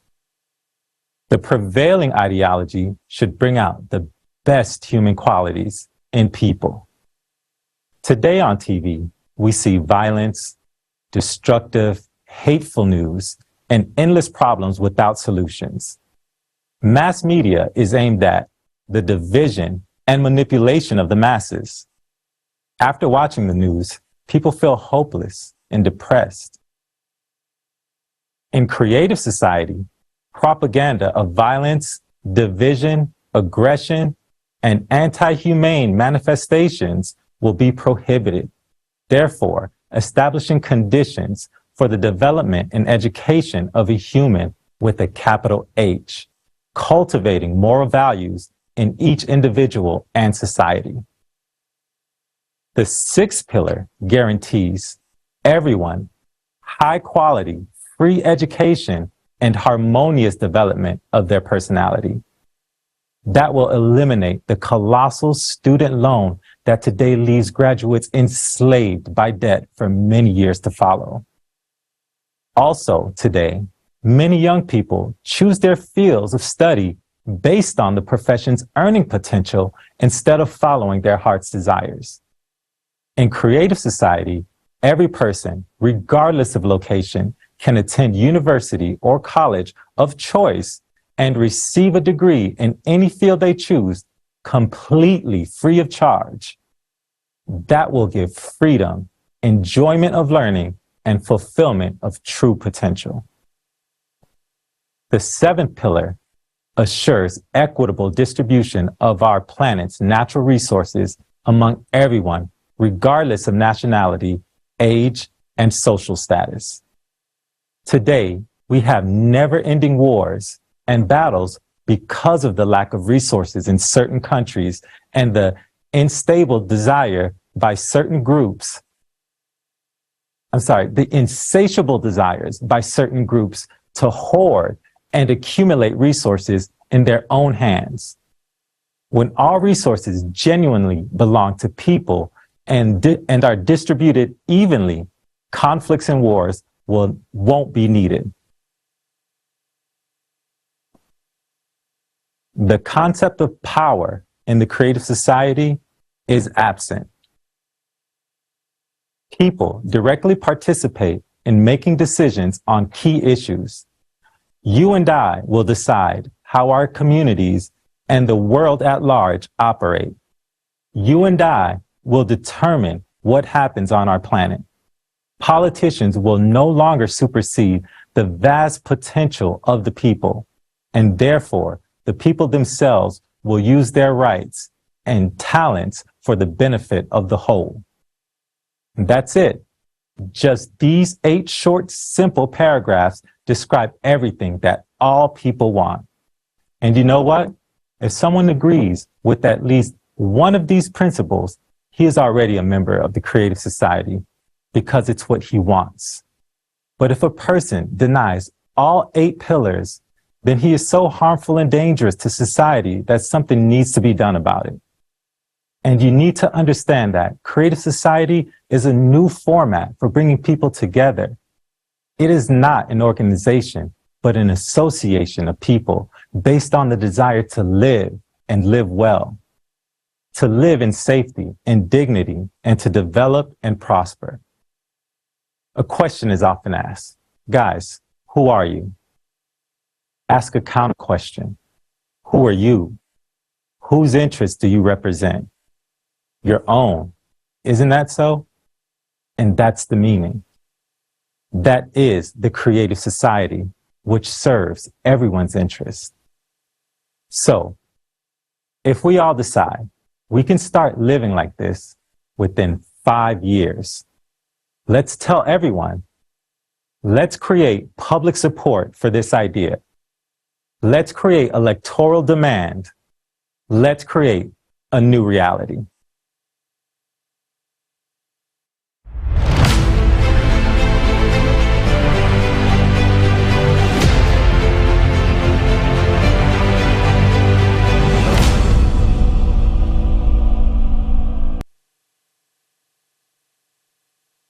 Thank you so much, Wilkins. Absolutely agree with you. A creative society is the format in which each person's life, freedom, security, and well-being are the highest value, not on paper, but in the practice. A society where there is no power of one person over another, where people make decisions on key issues together without shifting the responsibility to a small group of people. In this model of society, all resources belong to a man by brightening water, gas, oil, electricity, natural resources. The possibility of the separation of resources is the same, hence is eliminated. This also prevents the domination of one person or group over the majority. Let's see what each person in the creative society will receive.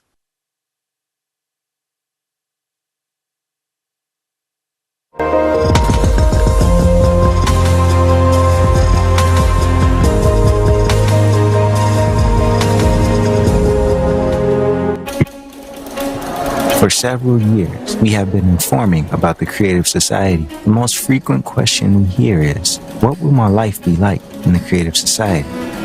Friends, it's time to answer this question that concerns all of us. Make yourselves comfortable. We invite you to a wonderful world where the most valuable thing is human life. Your life. Living conditions, everyday life. Already in the transition period from the consumerist format of society to the creative one, each person will immediately be provided with accommodation of at least 60 square meters for a comfortable life. If you have a family of 5, you will live in a house or apartment of 300 square meters. This housing will be your property. It will not be subject to taxes and utility bills. As your family grows, your living space will expand. A consumer paradise will be created. The availability of free time, money, and a variety of quality goods and accessible products. And this is already in the transition period from the consumerist format to the creative society. Financial freedom. People will become financially independent starting from their birth. From the first day of the transition period to the creative society, all mortgages and loans will be written off. No more inflation. Prices for the same product or services will be the same all over the world. No more taxes on small and medium-sized businesses. No more taxes on individuals. You will receive a universal basic income of $10,000 every month. There will be no need to work in order to have a roof over your head and feed your family. In the creative society, you will always have confidence in your future. Do you want more money? There will be an opportunity to work doing what you love to do. Only 4 hours a day, 4 days a week. You will have a vacation at least 2 months a year. Do you want to work more because you get a buzz out of doing your job benefiting society? Go for it. You are always free to choose. All hard, dangerous, harmful, and monotonous work will be done by robots and automated systems. A human is not a slave to toil from morning till night for a penny. You will have time for yourself. You will be able to do things you really care about. Spend time with people you love. Develop yourself. Be creative. And travel to any part of the world without visas or restrictions. In the creative society, every day of your life brings only joy and pleasure. Environment. Production will be waste-free and completely environmentally friendly. Pesticides and chemicals will no longer be needed to grow products. Only tasty, healthy, and varied foods will always be on your table. You will be able to enjoy clean, fresh air wherever you go. You will be able to drink crystal clear water saturated with good microelements and minerals. In the creative society, we will restore the ecosystem of the planet, and we will be able to admire the purity of oceans and the beauty of pristine forests. The creative society is a world of harmony and beauty. Healthcare. Perfect health of every person is one of the priorities of the creative society. From the very beginning of the transition period, medical care will be free for everyone. Doctors will be paid for healthy patients. A patient will no longer be seen as a profitable client.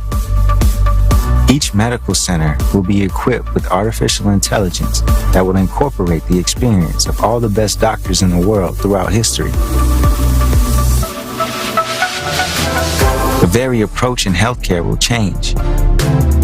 It will become 90% preventative. And all this right away in the transition period. Now, in the creative society, new technologies will allow humanity to never get sick. Everyone will have an opportunity to significantly increase their lifespan. To date, these technologies are already being developed, but the consumerist format makes them inaccessible for us. A simple device installed in the shower cubicle will scan your body and will adjust your appearance according to your wishes. In the creative society, you'll be really healthy, completely free of charge. Education.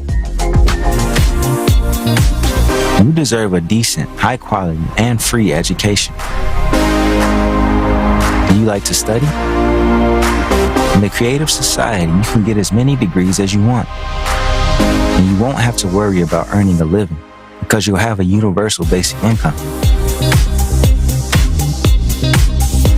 From the first days of the transition period to the creative society, you can easily acquire a new profession if you wish to.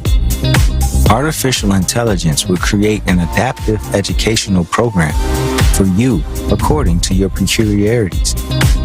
You can study anywhere in the world and at a time that suits you. The creative society is a world of knowledgeable and versatile personalities. Freedom.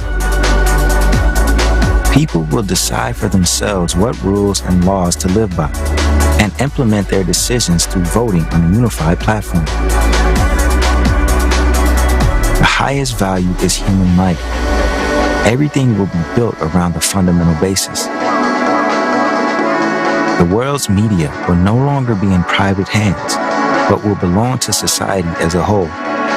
This means that they will no longer be able to manipulate public opinion for the profit of a few. The media will truthfully and holistically inform, educate, and inspire people. Safety.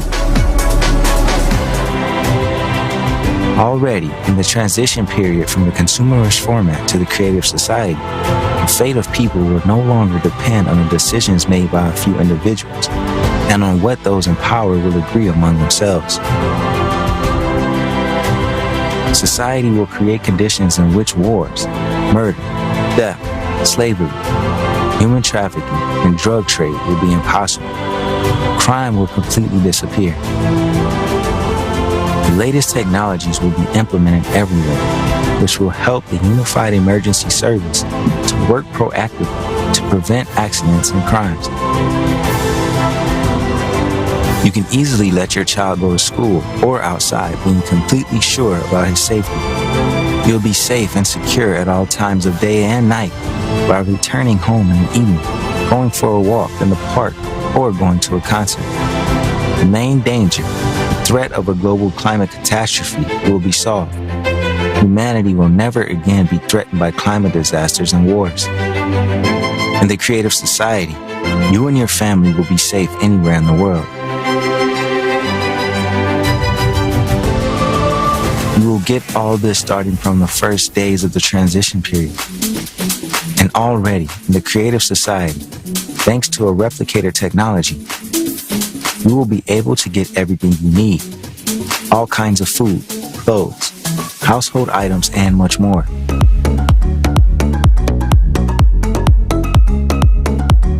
As fantastic as it may sound, most of the technologies we're talking about already exist. It's just that it's impossible to use them in a consumerist format. Beginning with the transition period, science and technology will be aimed at improving the quality of human life. Life must bring only joy and pleasure. The whole absurdity is that, despite having all the possibilities to live in the creative society already now, we continue to maintain the consumerist format. We can build the creative society peacefully, without struggle or confrontation, in the shortest possible time. There will be no more revolutions, except scientific and technological ones, which will be a permanent and natural phenomenon in the creative society. Tell your family, friends, neighbors, and acquaintances about this perspective. Share how beneficial and cool the creative society is for them. You and I are living in an amazing time, when within a short time we can move from the slave system of the consumerist format to the free and safe world of the creative society. Everything depends on you. If you want such a life, support the creative society and tell everyone about it.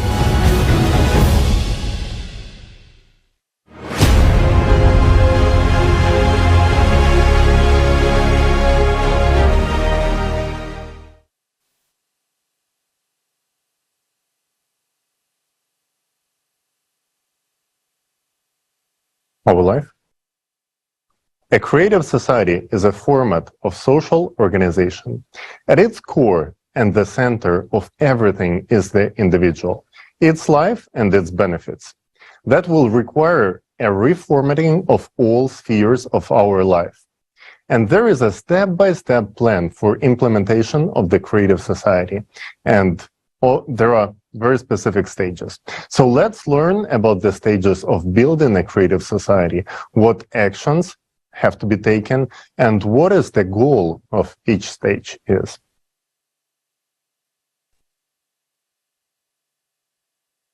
How do we know that building the creative society is possible? Because any normal person wants to live in the creative society and not in the consumerist format. The informational stage is essential, because if people don't learn about the creative society, there will be no politicians for whom they will vote. Such politicians will only appear when there is an electoral demand for the creative society. This is required to lawfully implement creative society values in our countries. Creative society is an actual working model. There is a clear plan and a strategy of its implementation. It consists of 3 stages of creative society formation. First stage, informational. Second stage, political. Third stage, world referendum. The strategy outlines specific activities to achieve the goal of each stage. In just 5 years, we will be able to move from the current consumer format to the creative society peacefully and lawfully.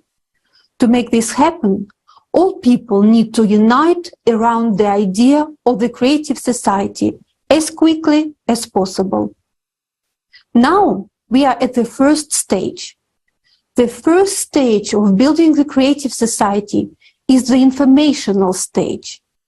The goal of this stage is for majority of people in every country to support the transition to a creative society format. The objective of the informational stage is for every person on the planet to become aware that there is an alternative to the consumerist format in which we are struggling to survive.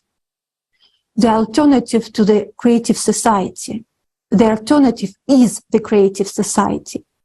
This stage is the most important one.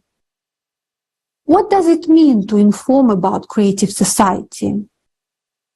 It means to talk about what prospects of a new quality of life it opens up for each person: safety, security, and high quality of life.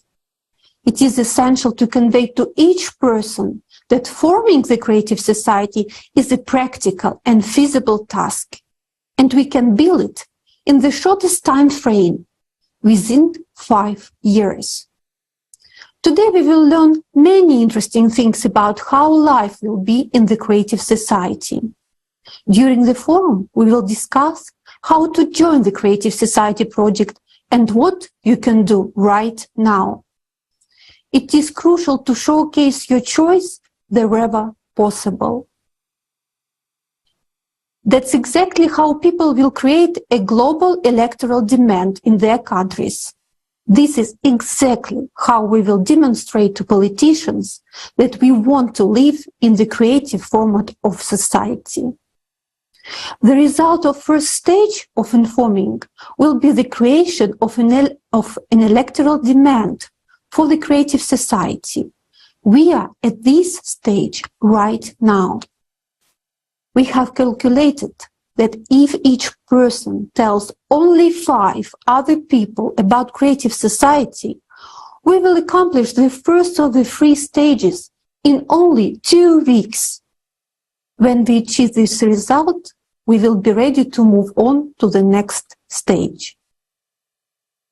The second stage of creative society formation is political. Here, we aim to implement the 8 pillars of the creative society into the constitutions of every country and enact the law about the electoral platform. We will use the existing legal framework.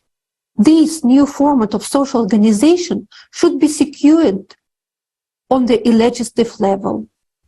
To build the creative society quickly and peacefully, we need to use politics as a tool. We will vote only for those politicians and only for those political parties that support the creative society and the 8 pillars. If there aren't any, we won't vote at all.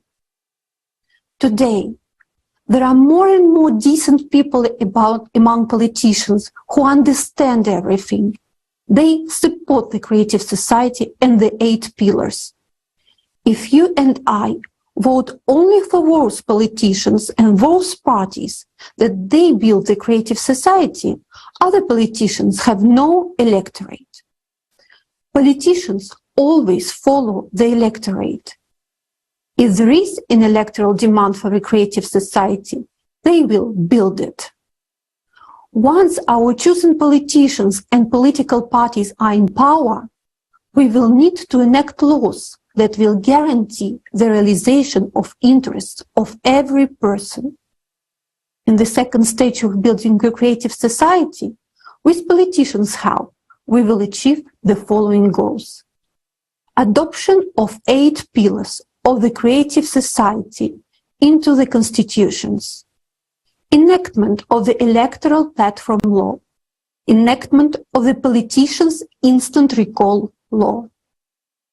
The first step that politicians will carry out at our request is to introduce the 8 pillars of the creative society into the constitutions and laws of the countries, according to the existing laws, in a legitimate and legitimate manner, without violation of the current laws, in an entirely peaceful way. The basis of all laws will be the 8 pillars of the creative society. That's why we say that the creative society is an absolutely peaceful scenario. Introducing the electoral platform law will give us back the power and the right to choose how we live. We will regain the right to make decisions through direct voting without intermediaries. The role of politicians will be solely executive. Another essential step of the second stage is introducing the law about an instant recall of a politician if he doesn't perform or fails to fulfill the functions entrusted in order to form the creative society. The outcome of the second stage is the implementation of the 8 pillars into the constitutions of most countries in the world. After that, we can move on to the third and final stage, the vote referendum. At this stage, thanks to electoral platform, all people of the world will be able to accept the creative society as a unified form of social structure on the whole planet and establish the 8 pillars as a law by which all spheres of life of our society will finally begin to function.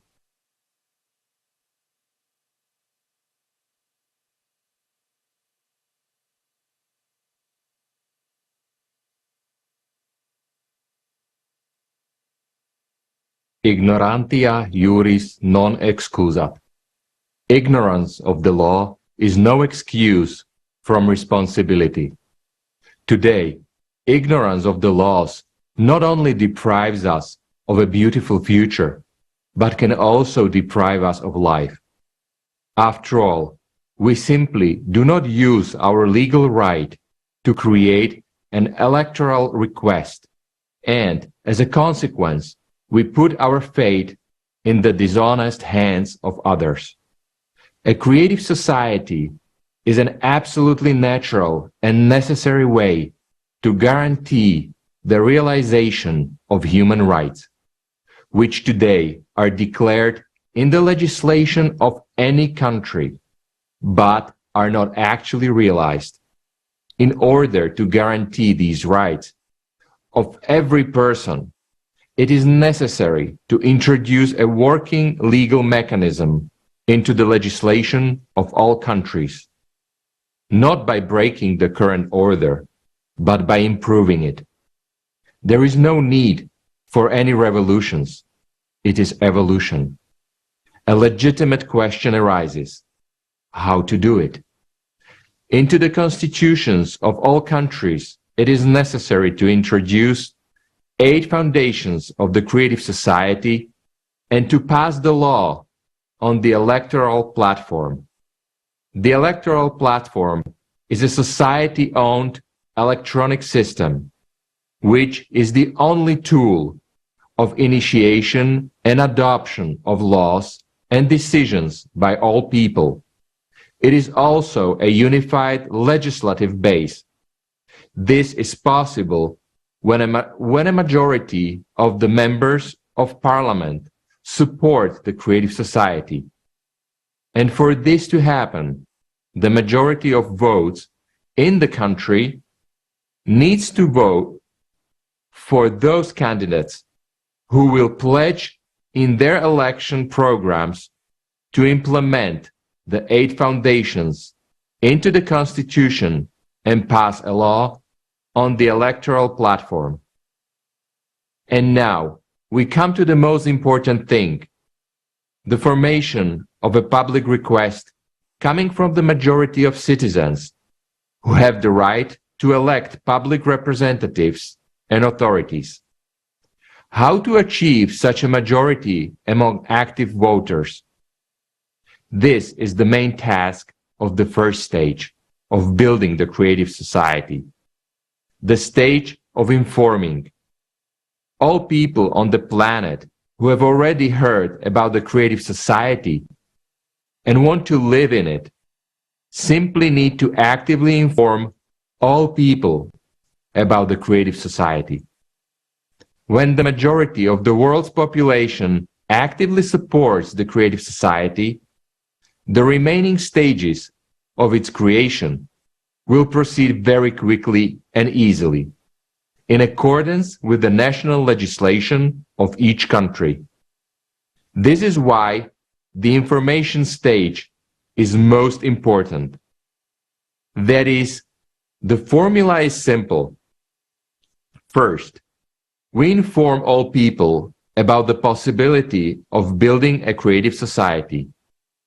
Then voters choose only those politicians who support the creative society.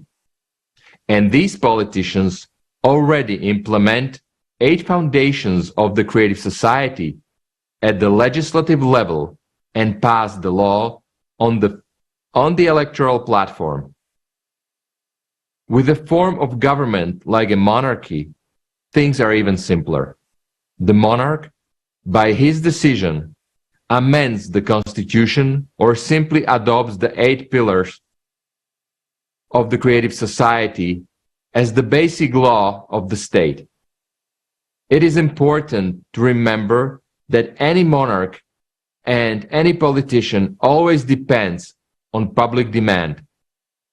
As we can see, we, all human beings, have the irrevocable right to decide what kind of society we will live in. And the creative society is the natural embodiment of people's decision. And its constitution is not a revolution. Construction is not a revolution, but an evolution which takes place in a legal way. The time has come to exercise this right. Thank you. Now back to our hosts.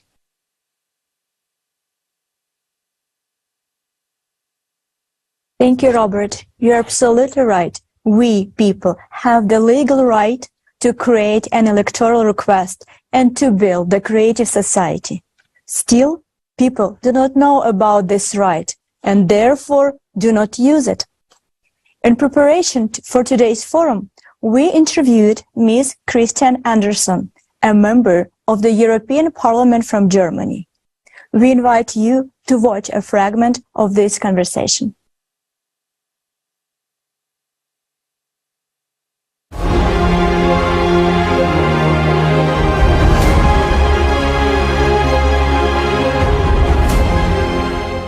Our first question is about the upcoming forum that we will have on November 12th. The name of our forum is Our Survival is in Unity. How important is the unification of people during this challenging time? And what is the role of people to make a long-lasting positive change in our society? Well, the unity of the people is very important at this point,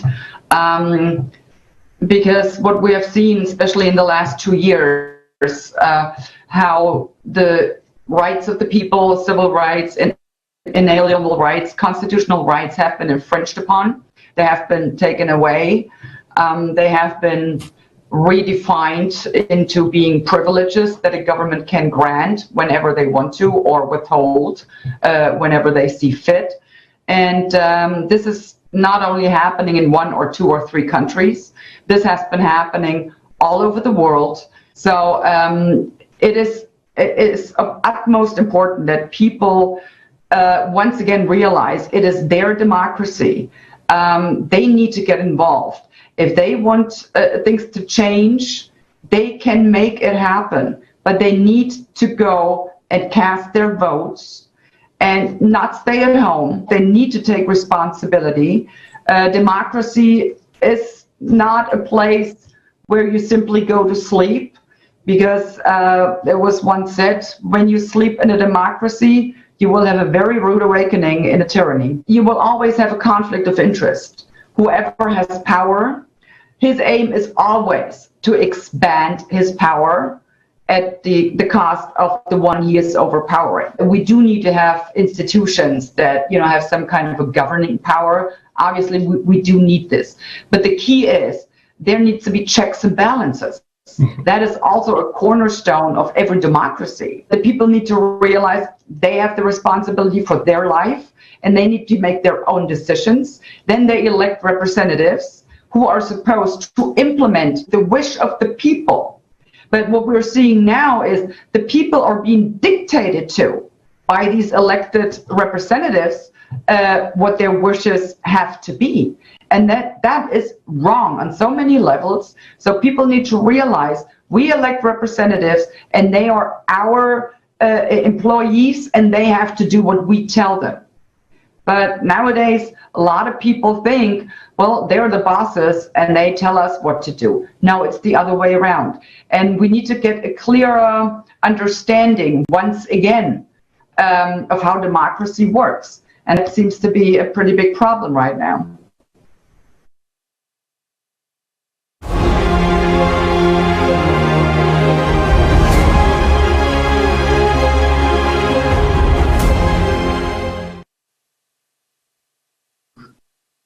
Dobrý večer. Good evening. Nowadays, human rights are declared in the legislation of every country, but as we can see, they are not actually implemented. Do we control our own lives? In our present consumerist format of society, can we stop wars, abolish inflation, or at least reduce our electricity and heating bills? We rightly cannot protect our own lives. Having food and heat at home has become a luxury for many people. We don't even have means to save the lives of our near and near people in the event of severe illness. All of us are unsure of tomorrow. Will anyone ask us what we want before they push the red button and bury us and all our dreams under the mushrooms of a nuclear war? The system of the consumerist format is arranged in such a way that the maximum we are entitled to is to choose who will make decisions for us. During elections, we basically give our rights for a pig in a poke. We give away not just our rights, but also our benefits at disposal of a few individuals whom we often do not even know. Meanwhile, at the international level, we have no opportunity whatsoever to directly defend our own interests at all. Do you know what it may be compared to?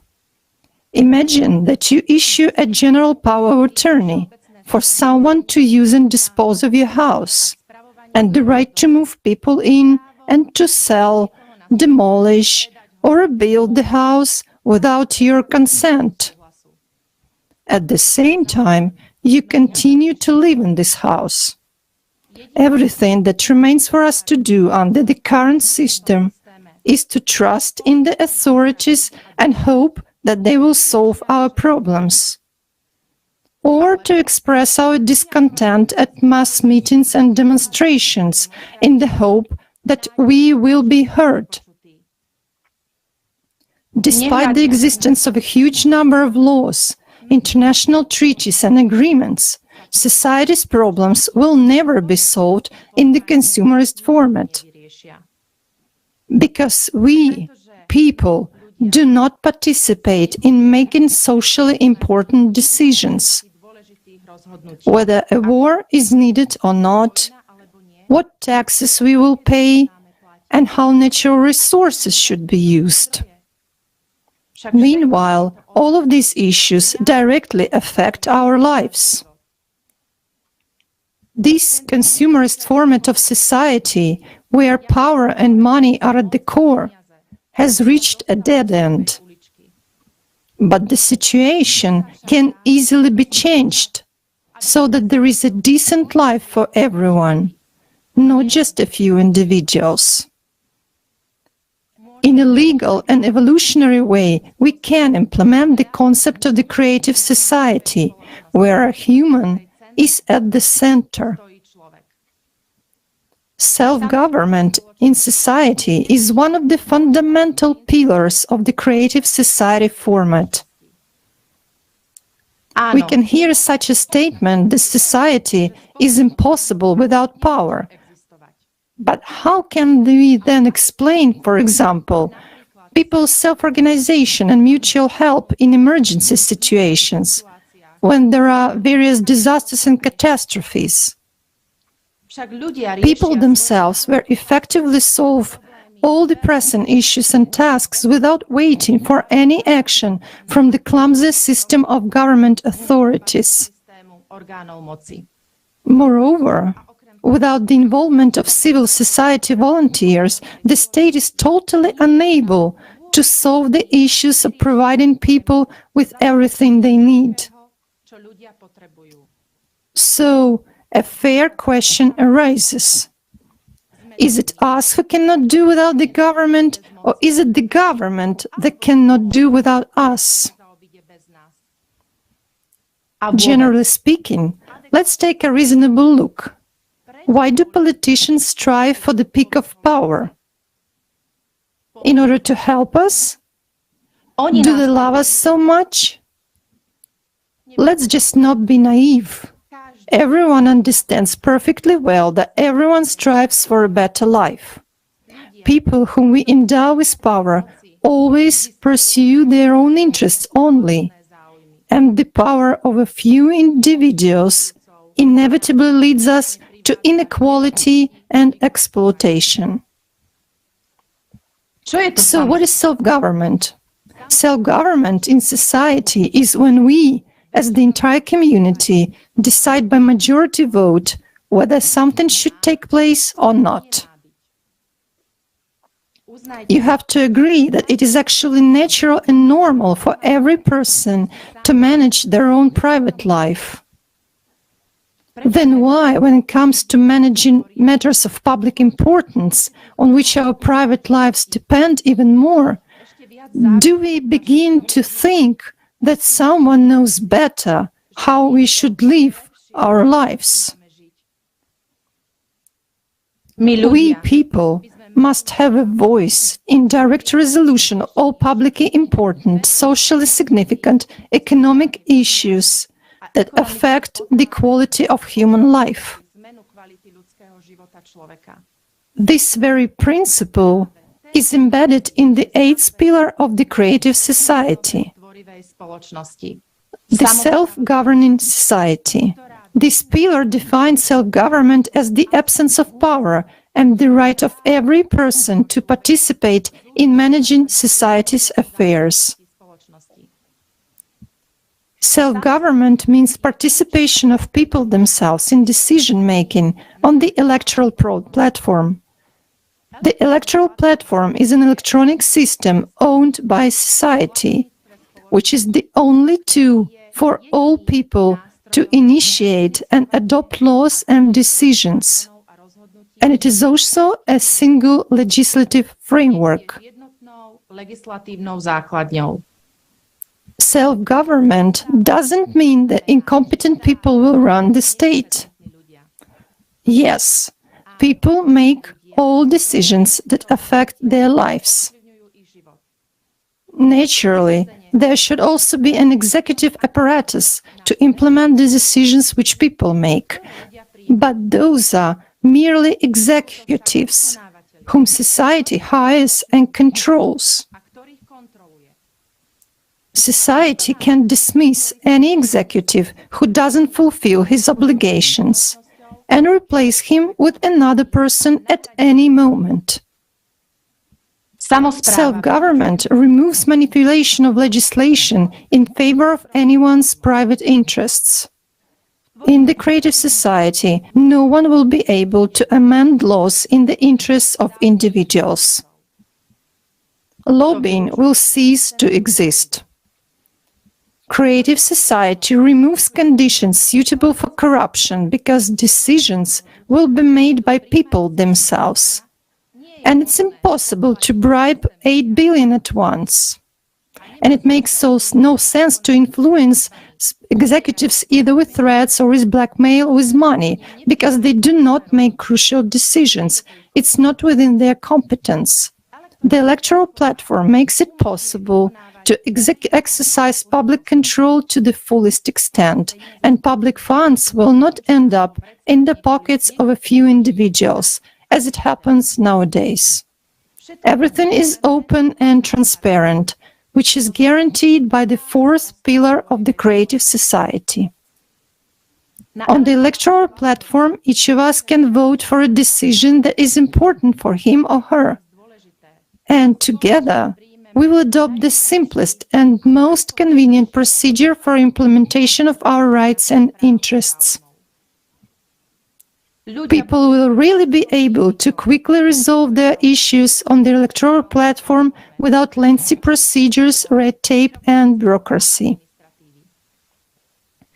Therefore, self-government in society provides every person with the following: real equality without privileges, statuses, and immunities, an opportunity to initiate and participate in making key decisions. Point number 3, an ability to monitor implementation of decisions and receive reliable information about the state of affairs in society. Point number 4, stability and confidence in the future. In the creative society, thanks to self-government, authority is given back to a human, along with all the benefits that a human should have by birthright. Ďakujem veľmi pekne. Thank you very much for your attention.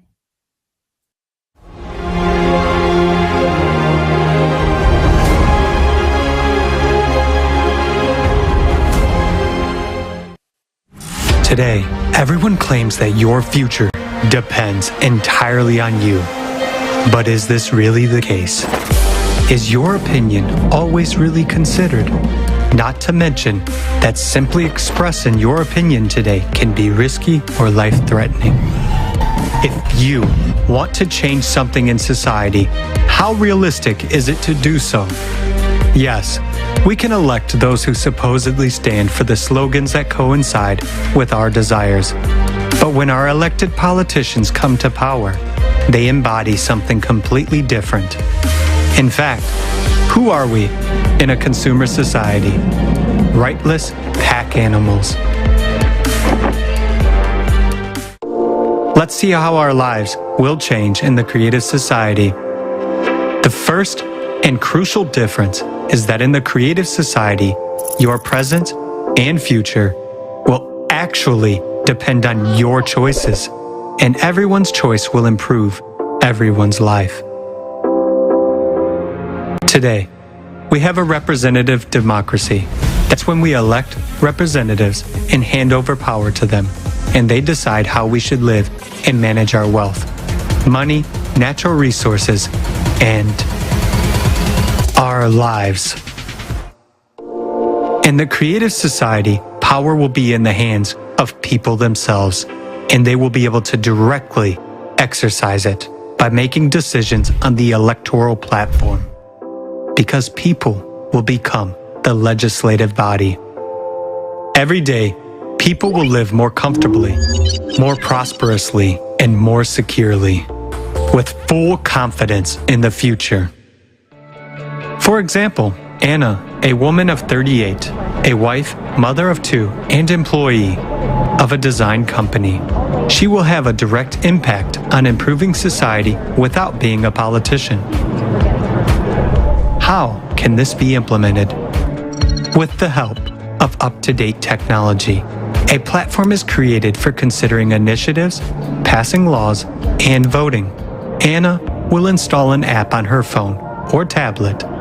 The platform will allow you to solve absolutely all issues online. Now, Anna's opinion will actually matter. It will be taken into account immediately, since voting takes place right there on the platform in electronic format. The application will be easy to use, simple, and intuitive for everyone. Designed for user convenience and fully protected against the possibility of result falsification. The most important thing is that Anna will spend no more than 30 minutes a week to vote on the platform. She will be able to read the current agenda while sitting in a cafe while her children are playing sports, simply ticking yes or no next to each question. The app will be available to every adult, regardless of location, gender, or technical ability. After all, every person matters in the creative society. It is absolutely possible to create such a platform, taking into account today's level of technical development. Many effective developments are already being successfully tested in different countries. The use of such a platform will make it possible to get rid of unnecessary intermediaries and move to effective self-government. What is self-government? Self-government is, in fact, direct decision-making by the people. You will make the laws and decide which ones are acceptable to you and which ones are not. Any initiative to improve people's lives will be welcomed. The initiative can be local, state, or global. Experts develop and propose laws, options for solutions, and implementation of what people want. For example, Anna is a designer, so she decided to take the initiative to develop ergonomic and comfortable seating in public transportation in her country. You may be thinking right now, how am I going to make laws? How am I going to understand so much information? After all, I'm not a lawyer. But in fact, there will be very few laws to consider. They will be presented in a simple, clear form and with an obligatory explanation of how exactly it will affect your life. What will guarantee the efficiency of self-government? It's very simple. First, a law on the electoral platform must be passed.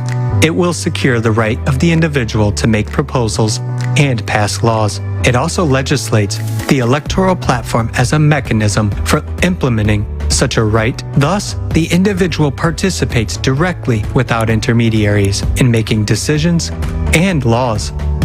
Putting the 8 foundations of the creative society into the Constitution and following them steadfastly guarantees the effectiveness of self-government. These are the most basic norms of human and social life. All other legislation must correspond to these norms. That is, it must not violate them. Thus, in the creative society, it would be impossible to make decisions that worsen a human situation or threaten his life, liberty, and security. For example, today, Anna decided to meet her friend after fitness and arrived at the restaurant 30 minutes earlier. She set aside this time in her calendar in advance to go to the electoral platform. She checked out what bills and initiatives were open for a vote. And in order to make a decision, she only needs to answer her own question. How much will this improve my life? And give the answer, yes or no. Won't Anna figure out what's good for her? Of course she will. For example, Anna had 2 bills on the ballot: to allow houses to be built at the water's edge or not. The main point of each bill will be briefly and clearly stated with all the explanations for and against. The first bill suggests building houses not closer than 200 meters from the shore, taking into account the preservation of the environment. It also provides for a free passage to the water body with a public beach. The second bill suggests building right by the water. In this case, only a few people get the opportunity to have a house with access to the water, which means there will be no public access to the body of water. Besides, it would harm the environmental balance. Which option do you think Anna will choose? In this way, people will be interested in making their own decisions because it will affect the improvement of their lives. Of course, all of the complex issues must be worked out by specialists. Any initiative is first considered from the point of view, how will it affect a person's life? Simple and clear expert offers are developed. You may ask, how will implementation be controlled? It will be simple, transparent, and will be carried out on the same electoral platform. All those who have power over us now, in other words, politicians, will be responsible doers in the creative society, and nothing more than that. They will have no privilege, no exemptions, and no immunity. The law will work the same for everyone. If they fail, they will be subject to recall at any time. When a politician loses power, he automatically becomes a doer. He becomes an employee who is hired by us, the people, and as customers, we can terminate the contract with the employee at any time. The introduction of modern technology, including artificial intelligence, will eliminate corruption and bureaucracy once and for all. There will be complete transparency in the appointment of executives, transparency in the movement of funds, and implementation of projects. All this will be controlled by society through the electoral platform. How will issues be dealt with at the international level, you ask? There will no longer be an international level. Humanity will become a united people. Everywhere, in any part of the world, there will be one law, one time zone, and decent living conditions for everyone. Now we are divided into countries, nationalities, states. In the creative society, national culture, history, and traditions will be preserved, but at the same time will be united. All this will rule out wars and any conflicts. A united civilization opens up a new phase in the evolution of humanity and prospects for rapid development. The creative society is a bright future for every person and for the entire humanity.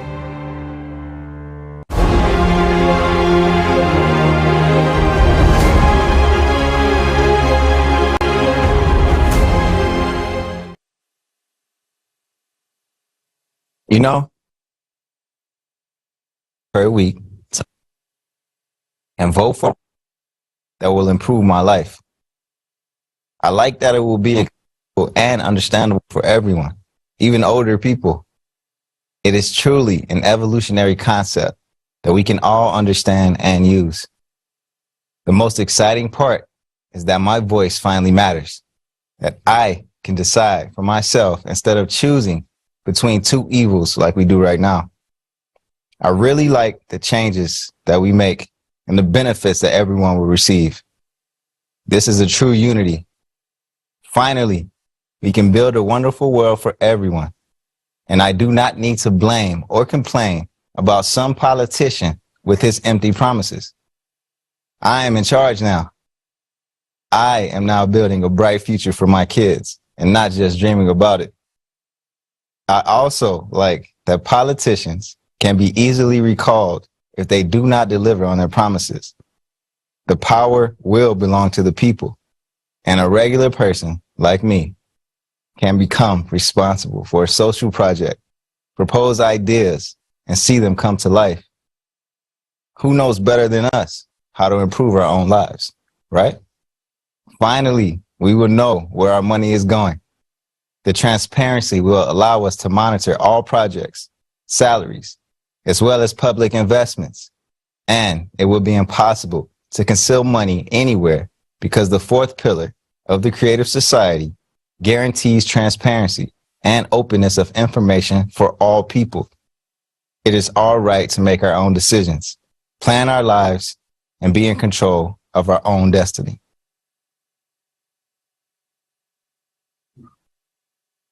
Ďakujem, Roy. Je našim Thank you, právom. Roy. We have the right to make our own decisions, to plan our own lives, and to manage our own destiny. But along with this right, there comes a responsibility and a desire to act. And right now, we can all together see the results of people's choice and their volunteer work. I am honored to present and invite you all to watch a music video with a song that it's a gift for the forum from all the participants of the Creative Society project from Slovakia. Its title is Unity, which accurately describes the essence of the Creative Society project. Participants from the Czech Republic, Kazakhstan, United Arab Emirates, and Russia took part in creating this music video. When people are willing, they can do what seems to be impossible. The same happened when this song was created. Its authors, who starred in the music video themselves, are not professionals. They are people who came together with a common goal to create a song for the forum and for the Creative Society. This video also depicts our common journey to the Creative Society.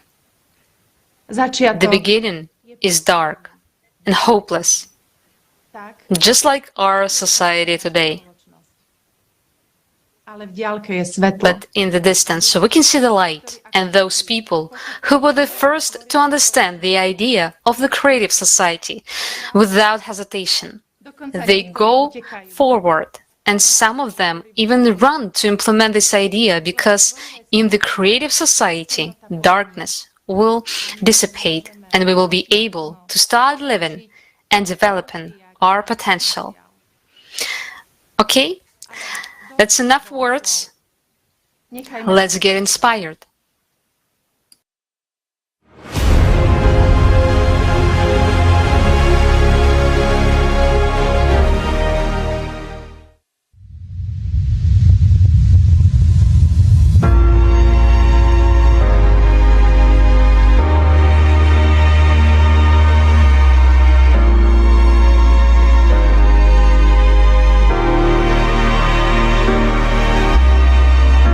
A different way for everyone,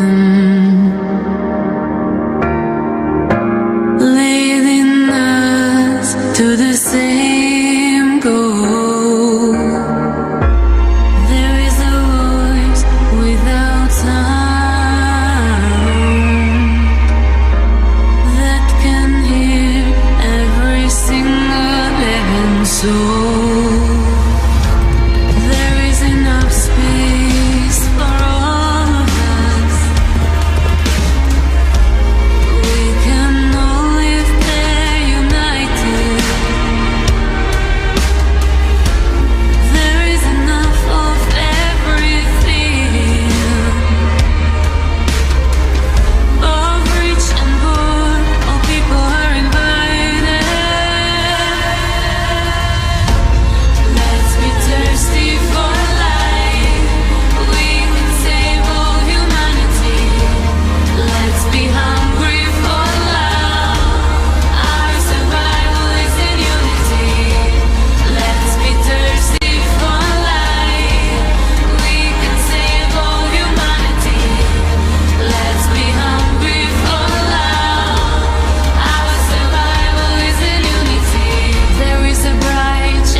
A beautiful song.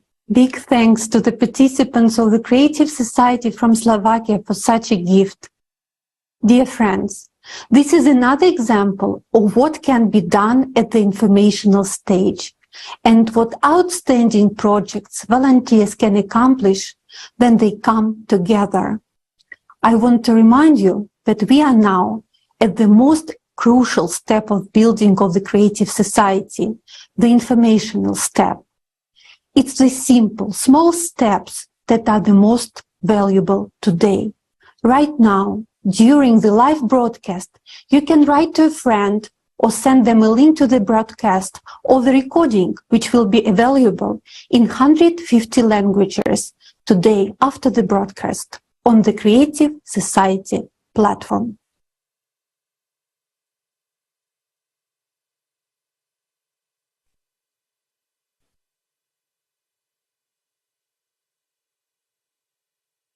Hey, earlier today, we heard that we have all the legal basis for building the Creative Society. Now, let's focus on the economic system. And trust me, the question of how the economy will work to provide all the benefits for every human being comes up a lot. So this is what we will talk about right now. The information you're about to hear is very important. It is life-changing and will be presented for the first time. So please pay attention as we explore how our economic system will function. So the ultimate goal of the economic system in the Creative Society is to bring everyone to the same best possible standard of living. And we are talking about the highest quality of medical care, education, housing, food, clothing. Everyone will have the best of everything according to the strictest quality standards. So imagine a stable economy with no crisis, no fear for tomorrow, and the entire population of the planet with stable income, meaning everyone has great purchasing power and time to enjoy the products and services.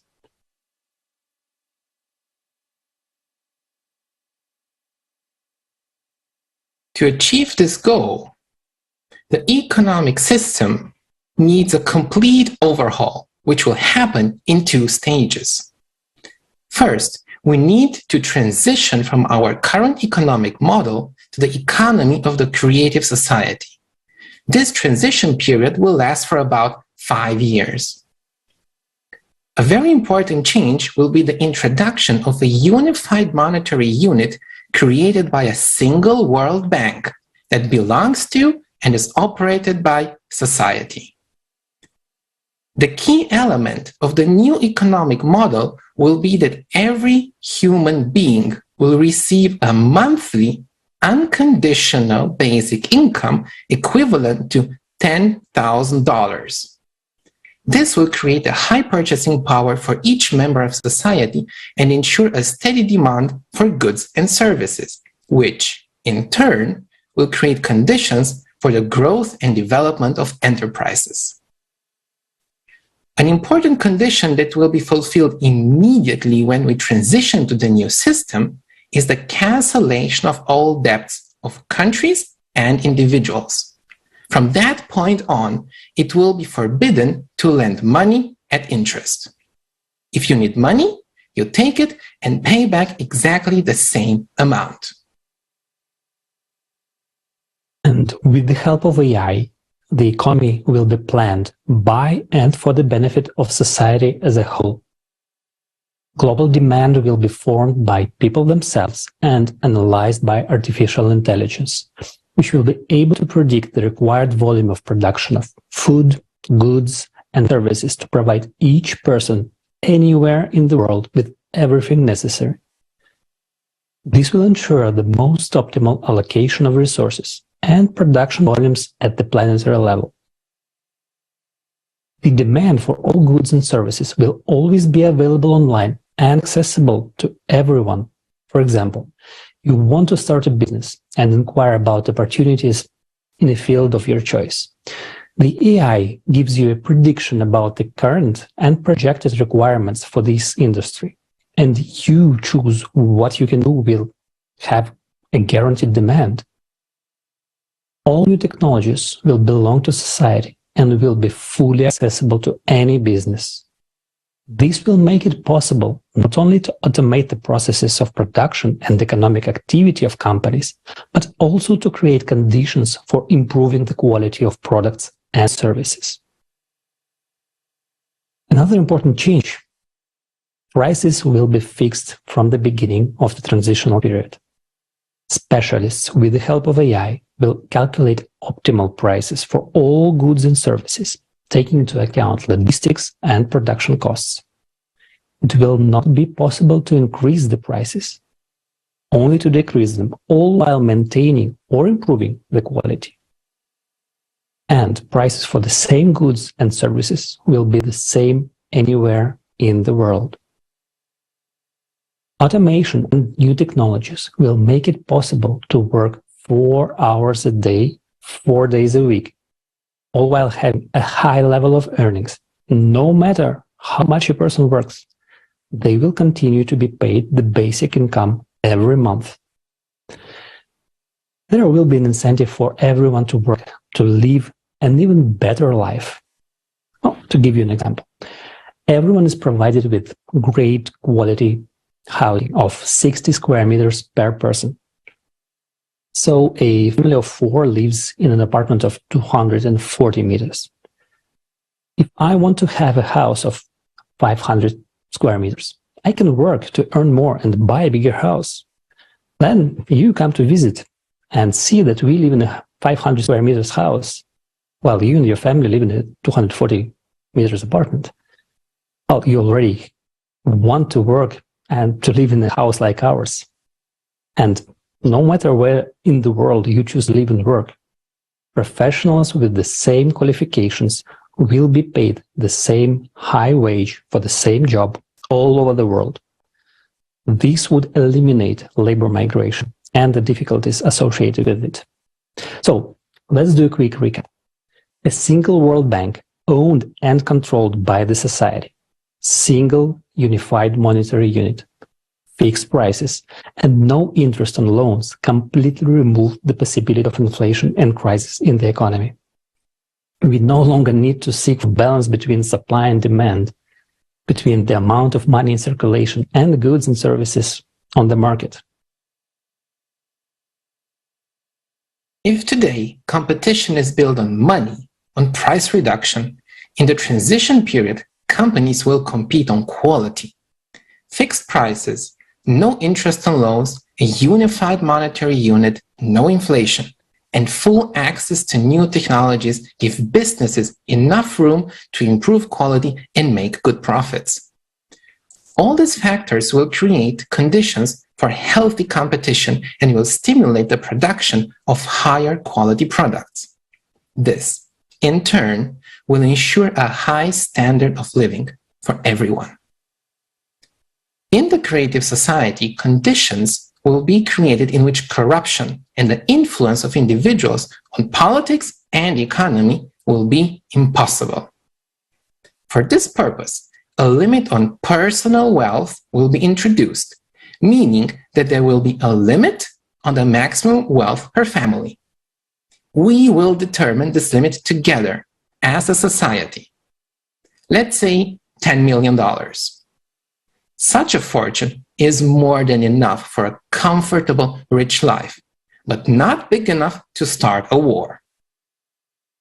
The world's resources, strategic industries, and life-supporting enterprises will belong to the entire world community, including the mining industry, energy production, the financial system, the development of new technologies, healthcare, the production of medicine and medical equipment, and last but not least, large agricultural enterprises. At a certain point in time, after preparing all the necessary conditions and having created the new economic framework, we will choose a date on which the new economy of the transitional period to the creative society will start.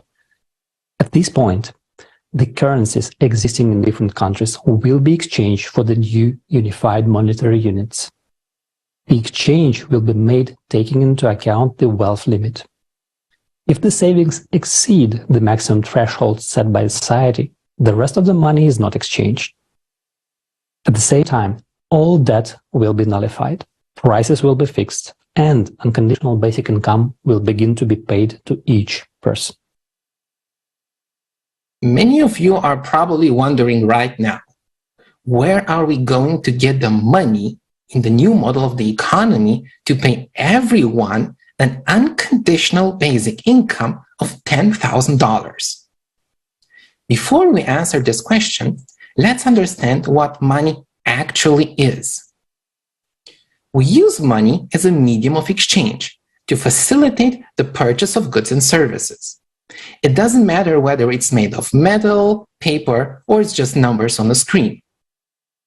For centuries, gold and silver have been used as money. But as time passed, people came up with the idea of depositing their gold in a bank and getting a receipt stating that the bank owed them that amount of gold. These receipts, or banknotes, were used as money. This system was called the gold standard. But after the 1970s, the gold standard was abandoned altogether. Governments around the world decided that money would no longer be backed by gold. And now money is not backed by anything. Once the value of money was determined by gold, but now it is backed only by our trust. Money is simply an agreement. Anyway, in a world where you have to pay for everything, we depend on money. And people spend most of their lives trying to make money. And for money, we are willing to do what we are told. Whoever has the money has the power. More money, more power. In the consumer format of society, money is the key instrument of power. And this instrument has a master.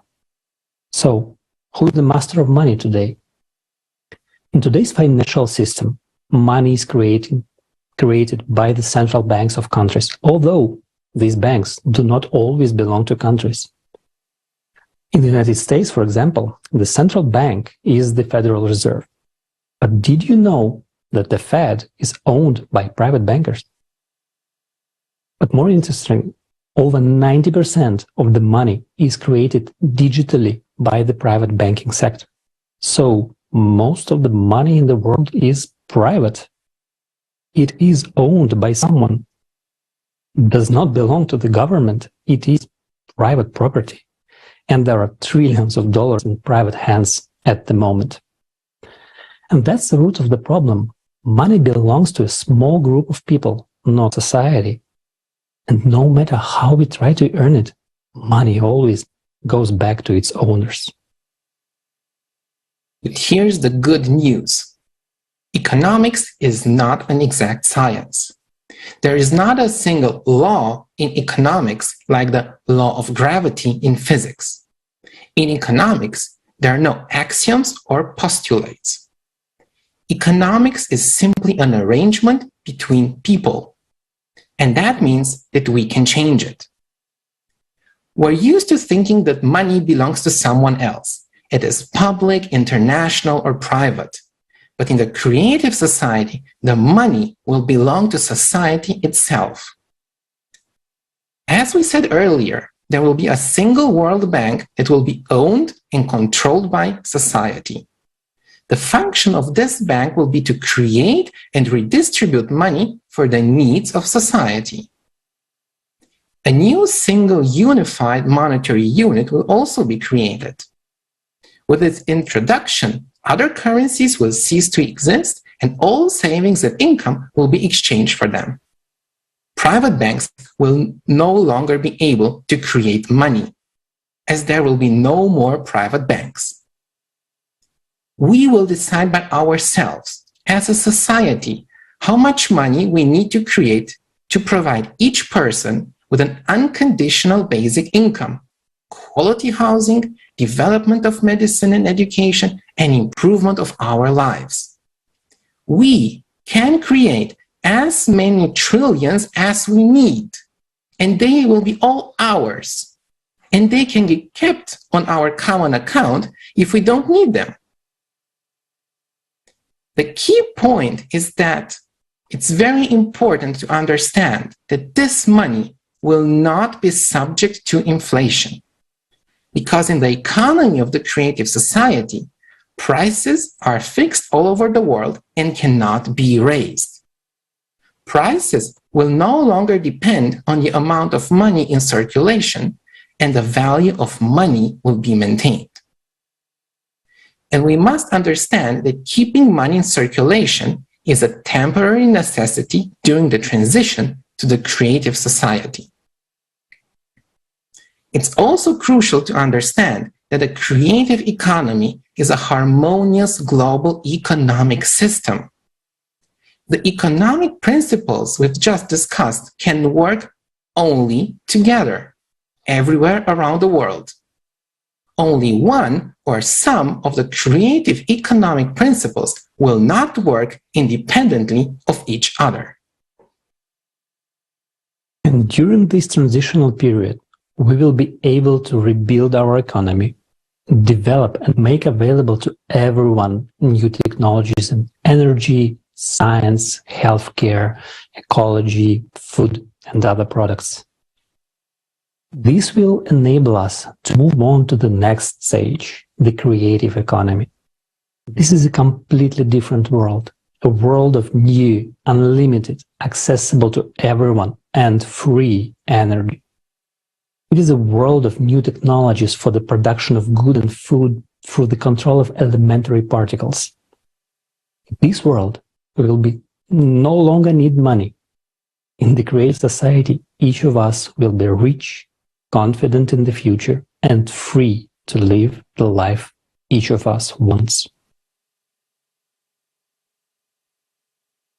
The cornerstone of an efficient economy and a prosperous life is, of course, the availability of energy. It has become like air or water. We need it to live. But the naked truth is that today, energy is just a commodity used for making profit and increasing the power of a few who control it. The energy supply is being optimized to increase profit instead of covering for our needs. Let's watch the next video on how absurd and dangerous we have agreed to organize and manage this vital resource at the potential expense of our future.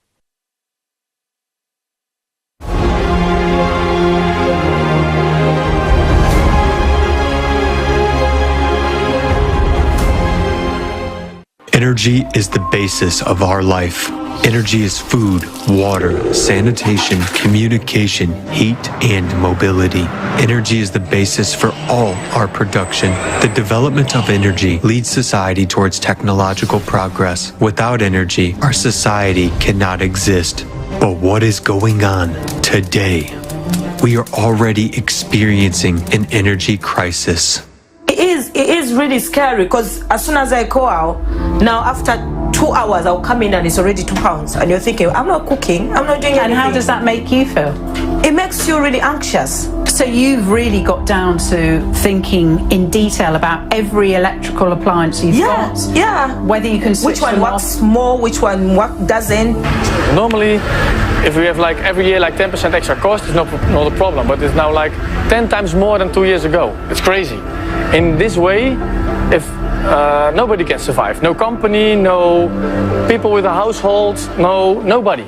In many countries in Europe, in America, and Canada, electricity prices have risen by 30 to 50% and led to a spike in the prices for all goods. People are no longer able to pay their energy bills. To date, even in civilized Europe, people are stocking up on firewood. In some countries, even private clinics have to be closed. In Europe, farmers are shutting down winter production of vegetables and greens because it is too expensive to maintain the necessary conditions in greenhouses. Even storing crops has become unprofitable because of higher energy prices. Farmers are forced to destroy their crops. This means that we will not see our usual vegetables, fruits, and greens on store shelves this winter. All the prices are going up more and more. Today we have to pay 300% more for fertilizers and fuel than a year ago. Suppose we stop working, then everything stops altogether. What do we have to do then? Just work losing our money and constantly asking for help and money to keep working. It's a vicious circle. Why don't you turn on the air conditioner at home? I can't afford the electricity bills. The city folks get salaries. We farmers don't.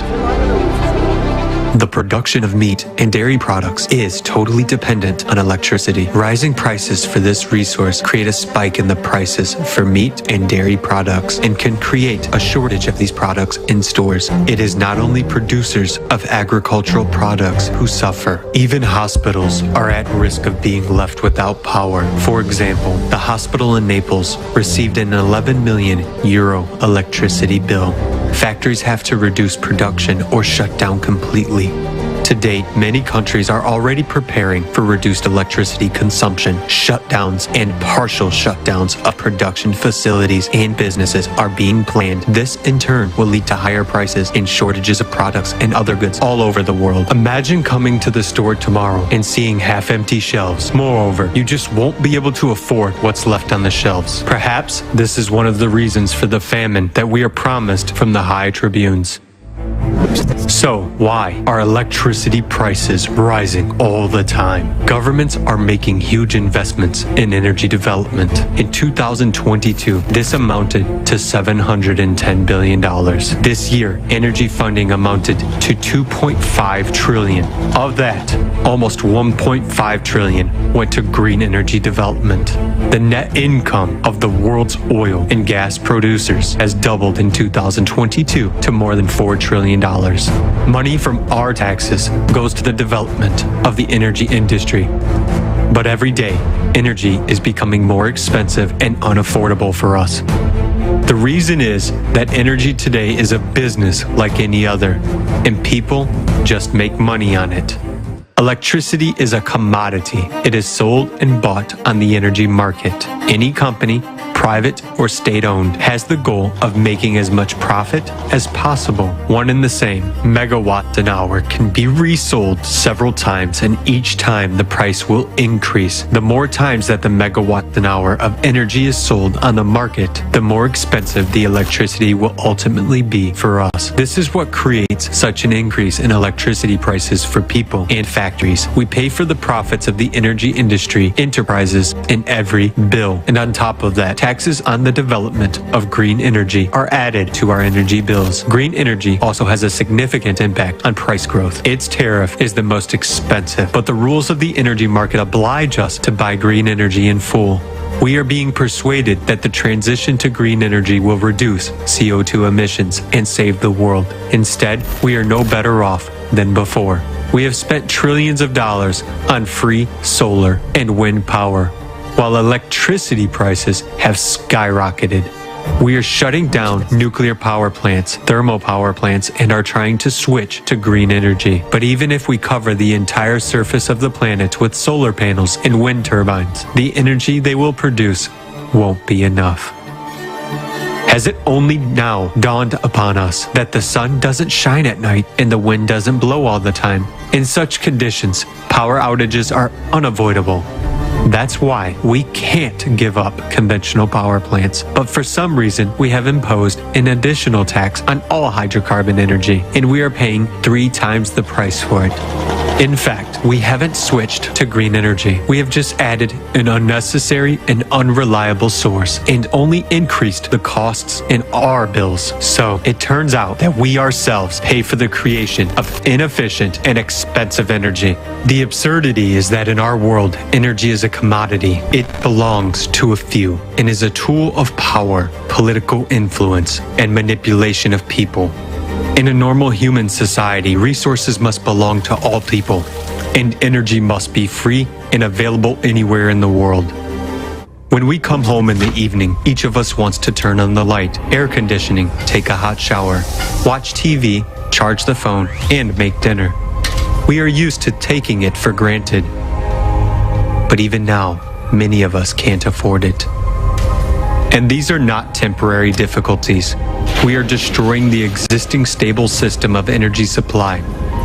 And instead of waking up and seeing the dire consequences of what we have come to, we are told to simply consume less energy, to give up traveling, home comforts, and even food. Wouldn't it be easier for us to move straight into a cave, or better yet, straight into a grave, so as not to emit extra CO2, which, by the way, has nothing to do with climate change. Extreme climatic conditions will worsen.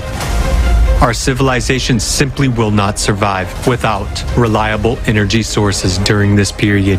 This year's record-breaking droughts, floods, tornadoes, and extreme temperatures are just the beginning of climate disasters, and we are already feeling the effects of power plant shutdowns and lack of energy. In times of climate change, we rely on weather-dependent energy sources despite the fact that they are the most vulnerable to climate change. Within just an instant, there could be a total collapse of the energy system. De-energized cities will be left without water, food, light, transport, and communications. It is obvious that further transition to green energy would be a fatal mistake of humankind. At a time of climatic disasters, it is vital that we create reliable energy sources that are powerful and independent of weather conditions. The ability of our society to survive is inextricably linked to a stable energy supply. But as long as this vital field is privately owned, and one can make money out of it, it is unable to serve us, people. Stable energy sources already exist today, but they can only be implemented if we choose the creative format of society.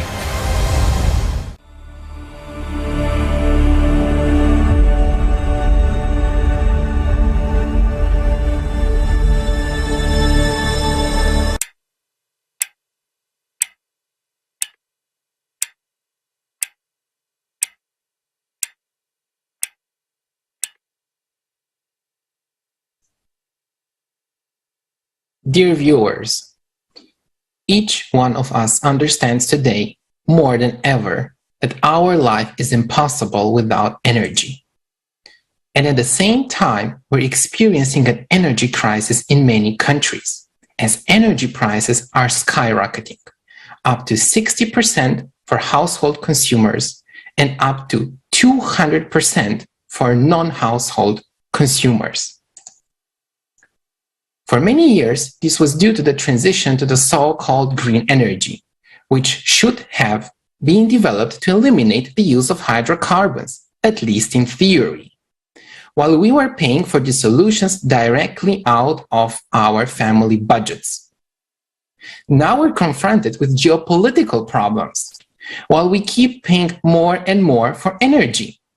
The energy prices have already become a threat to people's subsistence. It is not the first time we're talking about this. In the previous conferences, we have already warned that the existing framework will lead to an energy crisis created artificially. And what do we see today? Nuclear power plants are already considered green in the European Union. The so-called green energy business is no longer interesting and is gradually being given up. The key point is that we have made a business out of the most important resource for every person, energy. In the consumer format of society, energy is a commodity for which we have to pay. By raising the price of energy and restricting access to it, energy is used as an instrument to artificially create asymmetries, to separate, control, and manipulate us. While, in fact, much more efficient, environmentally friendly, and safe technologies already exist today. These include small modular reactors, fast neutron reactors, thermonuclear fusion, and many others. And a completely different technology is already in use: fuel-free generators, or FFGs. It is an open system that allows the production of inexhaustible, clean, free energy from the surrounding space. FFGs will change the entire structure of the energy sector and enable everyone to remain autonomous with no risk of a blackout. However, in our consumer format, the introduction of technologies that will make energy unlimited and free of charge would not be beneficial for us. This sounds like a paradox. So how can this be? If we assume that we could generate inexhaustible, clean, and free energy starting today, we would not be able to use it in our daily lives, because the energy sector would disappear and millions of people would lose their jobs. This would lead to an unprecedented crisis and a total collapse of the worldwide economy. This is the absurdity of our current economic system. But the trouble is that exactly this economic system is already leading us to a collapse. Because of skyrocketing energy prices, millions of people are already faced with choosing between buying food, paying the energy bill, or paying for health insurance. So one way or the other, as of today, we're moving towards an unprecedented energy and economic crisis, because energy, although a basic resource, is mainly used for making private profits. But who decided that energy should be used for profit? Energy is like air or water. All people need it. Energy is just a basic human right. Therefore, in order to improve our lives, to become truly prosperous, we need to make sure that we all benefit from the introduction of new technologies for generating energy. But this is possible only by changing the framework of our lives. Today, we reach the point where we have everything we need to move to this format, the format of the creative society. In the creative society, all strategic and life-supporting industries will belong to society. Energy is one of them. It will no longer be an instrument of profit for a few or an instrument for manipulation. After all, energy is a resource that rightfully belongs to people. Therefore, in line with the goal of the creative society, we will be able to provide inexhaustible and free of charge energy to every home and every business. But already in the transition to the creative society, thanks to the new economic model optimized by artificial intelligence, we will be able to plan the production and provision of energy required by all 8 billion people on Earth. Energy will be free of charge for consumers because it will belong to people. We will not have to pay for the energy itself, its generation, or distribution. While the people working in the energy sector will all receive high salaries on top of the unconditional basic income.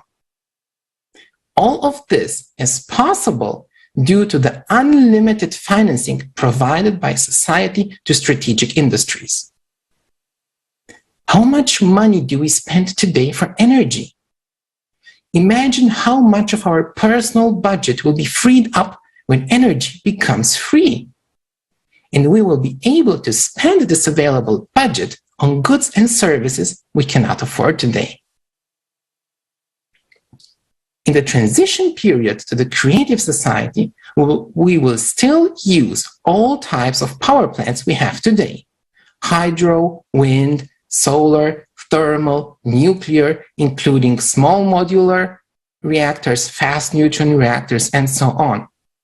Because we will need all forms of energy available to ensure a stable energy supply, grow the economy, and enable breakthroughs in technology. At the end of the transition period, when the new global economy will have been optimized and it will have reached its goal, namely, to ensure a decent standard of living for everyone.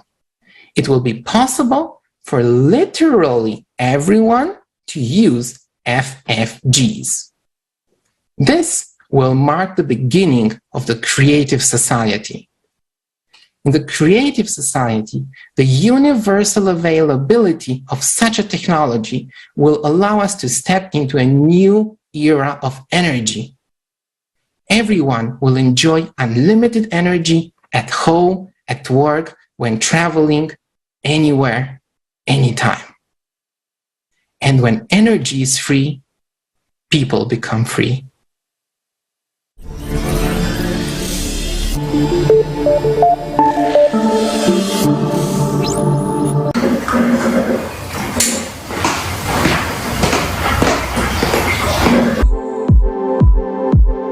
Power industry, this is something which without our civilization cannot exist.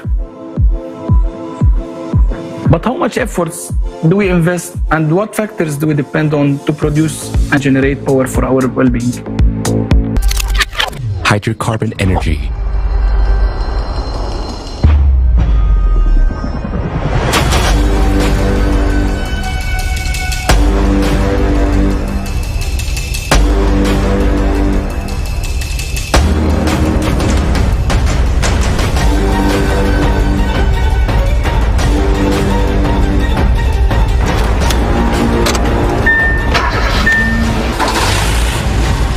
Nuclear power.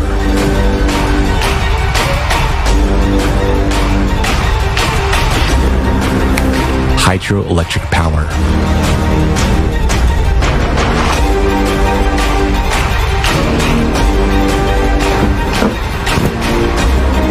Green energy.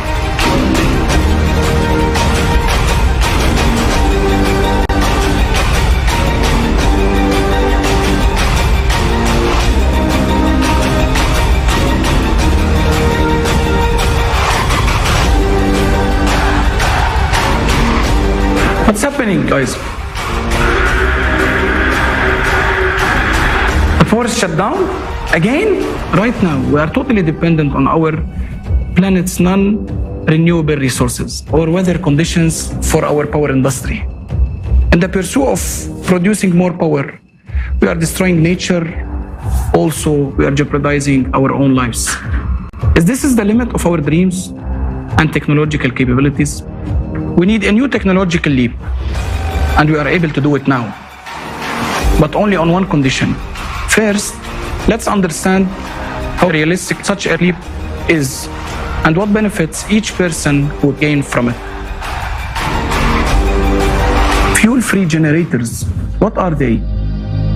Let's start by comparing them with traditional generators. Internal combustion engines and nuclear reactors require a constant supply of fuel to convert thermal energy into electricity. Green energy requires winds or clear skies. Gasoline and nuclear fuel are finite. The sun, wind, and water are unstable, whereas engines based on these operating principles have low efficiency. What does this mean? For example, an engine has combusted 100 megajoules of fuel, and from this energy, the engine has delivered 30 megajoules into the mechanism for operation. Thus, the efficiency will be 30%. The remaining 70% of the energy will be lost as heat to the surrounding space. The efficiency of traditional energy sources is extremely low.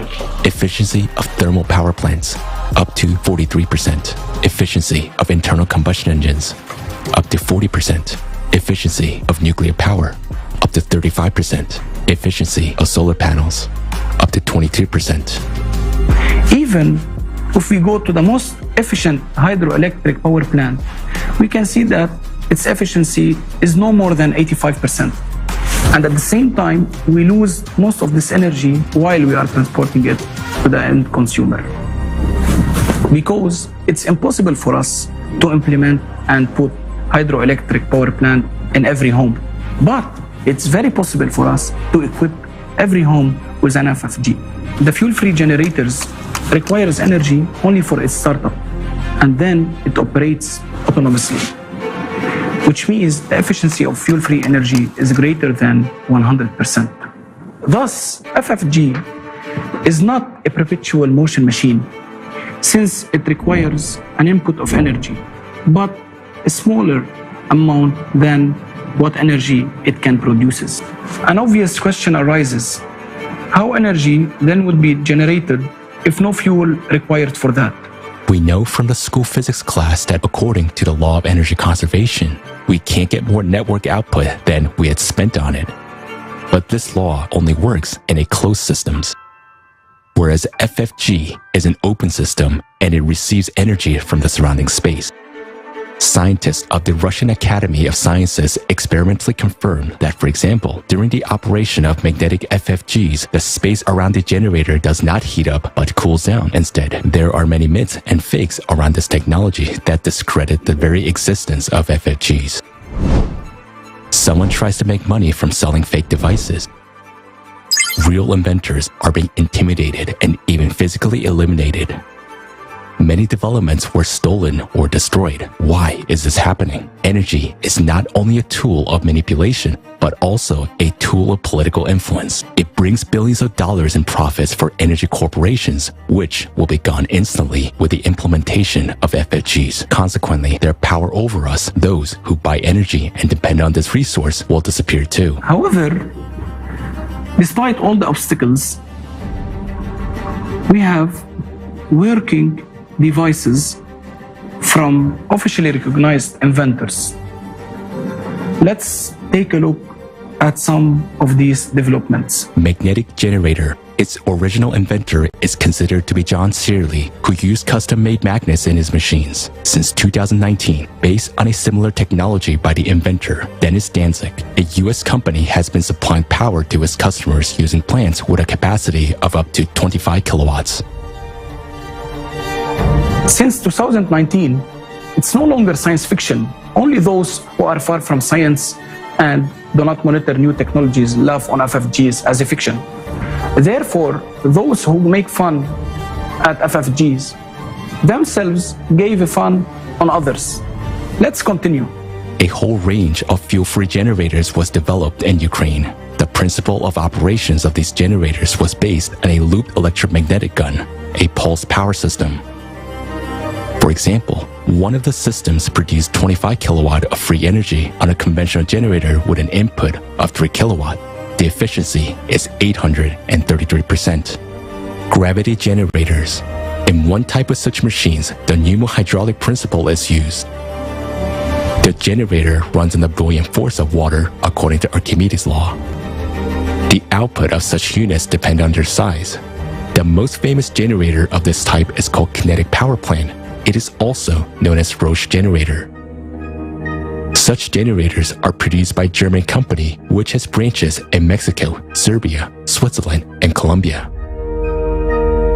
According to official expertise, the compressor of the generator of one of its units consumes 4.5 kilowatt, while a generator itself produces 11 kilowatt of electricity. That is, the efficiency is more than 200%. How much is that? Is a typical country home power consumption. 6 kilowatts per hour. Radio wave generators. Their inventor is Maxwell Chikumbutso from Zimbabwe. He is called the African Tesla. A very compact African technology made it possible not only to create a free energy generator, but also to upgrade a car so that it could move without fuel or recharging. As a result, even a helicopter was upgraded. Recently, the inventor presented a very small 500-watt power generator. Its output allows you to power a widescreen TV from free energy. And there are dozens of less-known inventions in different countries. In the USA, Malaysia, Georgia, India, Turkey, Japan, Uzbekistan, Mexico, New Zealand, and many other countries, there are research teams developing fuel-free generators. How is that, you may ask, and how it's possible to launch these technologies? How inventors are still alive and their generators are not yet been destroyed? That's because they get energy for free and sell it to consumers for money. While the generators themselves cost crazy money, the percentage of people currently receiving energy from these systems is negligible compared to all of humanity. Therefore, FFGs that are actually working now are in no way helping all people to become energy independent. So why isn't this amazing technology available for everyone in the world? Because we are living in a consumerist format of society. If FFGs are introduced all over the world without changing the format of society, then this will result in a big disaster. Millions of people will lose their jobs. Everyone who is involved in the power industry, from CEOs to janitors. This will inevitably lead to a collapse of the economic system, growth of unemployment, poverty, crime, and chaos. But when we gradually change the consumerist format to a creative one, then a new economic system will allow us to introduce FFGs everywhere. All power plants, factories, mines, dams, oil pipelines that harm the environment and pose a threat to people will be shut down. We will use hydrocarbons more efficiently instead of just burning them. While people working in the energy sector, just like every person on the planet, will be provided with a universal basic income, they will be able to easily shift into any other field of activity, being protected and well provided by the society. So let's see how the world will be like in the creative society after the introduction of the FFGs in all the spheres of life. Humanity will have a source of free, stable, safe, and environmentally friendly energy. We don't pay for it anymore. No more energy bills and utility bills. Each home will have its own compact autonomous generator of electricity and heating. This will make us independent from the centralized energy system, which is very important in the period of escalating climate disasters. Cars will no longer need to be refueled, and we will not be limited in traveling anywhere in the world. Fuel-free generators will be installed not only in houses and cars, but also in helicopters, airplanes, ships, and space stations. Robots and automatic systems that do all the hard work will be powered with an uninterrupted energy supply of the necessary capacity. Our planet will become free of the wires and pipelines that entangle it. Free energy is one of the conditions for the transition of a civilization for a new evolutionary stage. During this transition period of creative society, energy will be available and free for everyone, everywhere inside the world. If you want FFG to be installed in your house and in your car, support creative society and tell your friends about it.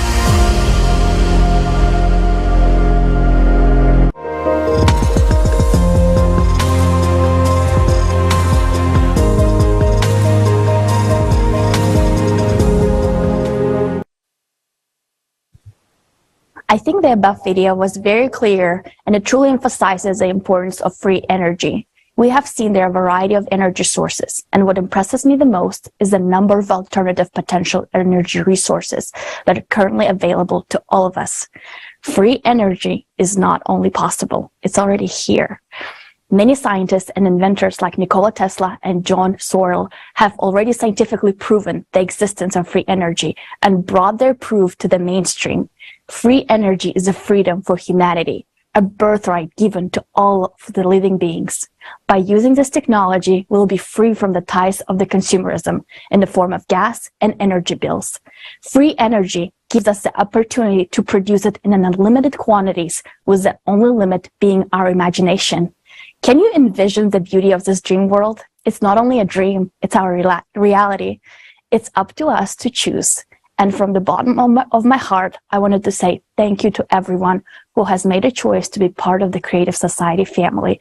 I'm beyond blessed to be part of this family.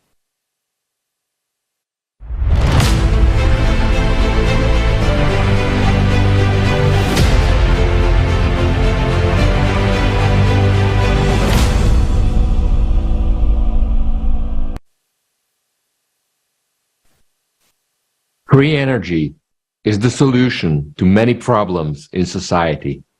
The fact that we will have access to free energy already in the transition to the creative society will allow us to use new technologies.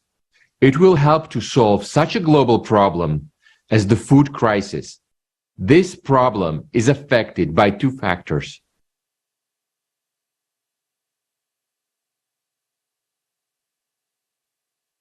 One of them, zle.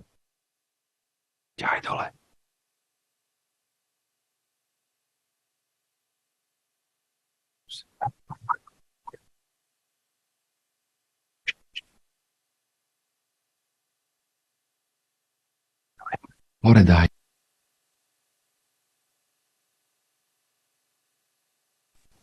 One of them is economic, which will be solved by the new economic model of the creative society. In the creative society, there will be no poverty, no crisis, no inflation, and consequently no hunger.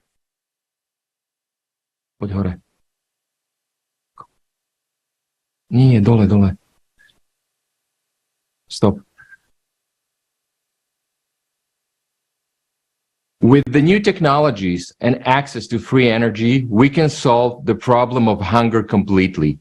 And already during the transition to the creative society, regardless of the climate situation, the solution is vertical farms.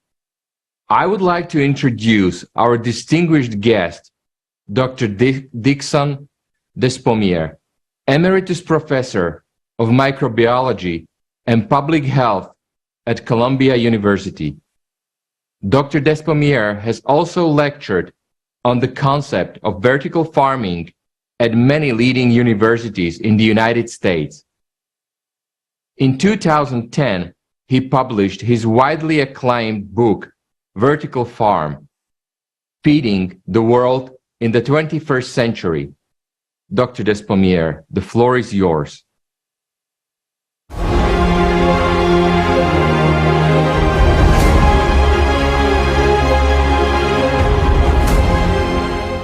First of all, let me thank you for inviting me to share my views with you. Everywhere, no matter where you go in the world, everybody has to pay for food. That's a basic commodity that's absolutely essential. In most places, people also have to pay for water. Water is another basic commodity that is not equally distributed. So the biggest question is, why do we do that? And the answer is easy. It's called greed. Greed is the biggest driver for accumulating wealth. And why do we do it? Because with money there comes power. With power, you can tell people what to do, and they will do it. And so you can even get more power that way. There's too much wealth in too few people's hands, and not enough wealth in everybody else's hands. And it's about resources, and it's about your right as a human being, basically. Food, water, energy, housing, clothing. So let's take a long view now of vertical farming. First, let's just talk about the advantages. One is that you can grow food anywhere in the world, as long as you have water. Indoor farming uses so much less water than outdoor farming, and there are many reasons for that, but the major reasons are that all the water is recycled through the plants indoors. And so that you use 70% less water if you farm indoors, 70%. Right now, of all of the available fresh water on the planet, 70% of that is used to farm. And then it's no longer available. That's sheer stupidity. We are just not thinking about how to do it the right way when we know that there's a different way. So the different way is to use less water to get the same amount of food. And so basically that's what indoor farming is. Now, I can have food all year round. Okay, so you take that idea and then scale it up. You've got the same plant as you have outdoors, only the big difference is the rate of growth is much more robust and faster indoors than it is outdoors, because you can control all of the conditions that this plant needs in order to grow. Temperature, humidity, oxygen levels, CO2, all of that can be controlled. There's a farm not far from here in Kearney, New Jersey called Bowery Farms. They have 5 people that work in this farm. 5 people. It's all done automatically. They have, artificial intelligence that is surveying the crops for diseases, growth rates, when to harvest, how to package. It's automated. The whole goddamn thing is automated. So it's really crazy why we are not doing it, right? A lot of people say, a lot of what we grow ends up as animal food. Well, why don't we grow that inside also? We can do it, but I think if you started with farming and allowed people to have enough food, everybody, then there would be a lot less fighting because most of the fighting is done for territory. Now, imagine all of a sudden, everybody could have wheat. Everybody could have rice. Everybody could have barley. Everybody could have whatever you'd like. Everything will grow indoors that grows outdoors. Everything. Everything. Remember why we said there are a third of the world starving? Because they can't afford to buy food. So why is it that we only grow the food indoors that we can make the most money from? And that's the question. The question is, why do we grow just leafy green vegetables? And the answer is because they grow fast, there's a demand, and we can charge a premium price for them. Why don't governments subsidize indoor farming?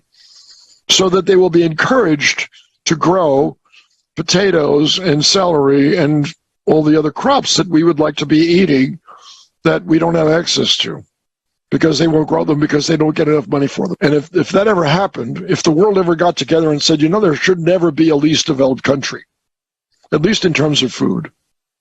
It's a human right. When you're born, it's your right to get food. It's not a privilege. It's a right of birth. And I firmly believe that.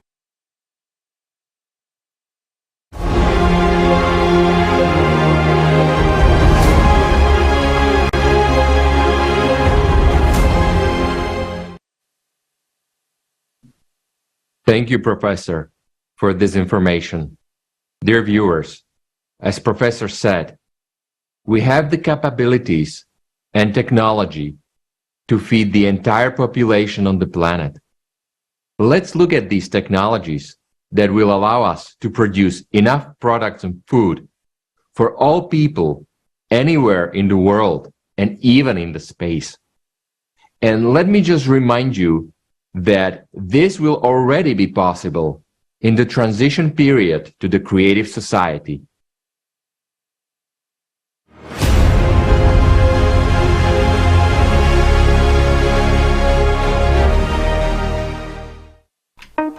Today, we can easily solve the problem of hunger using technologies that already exist.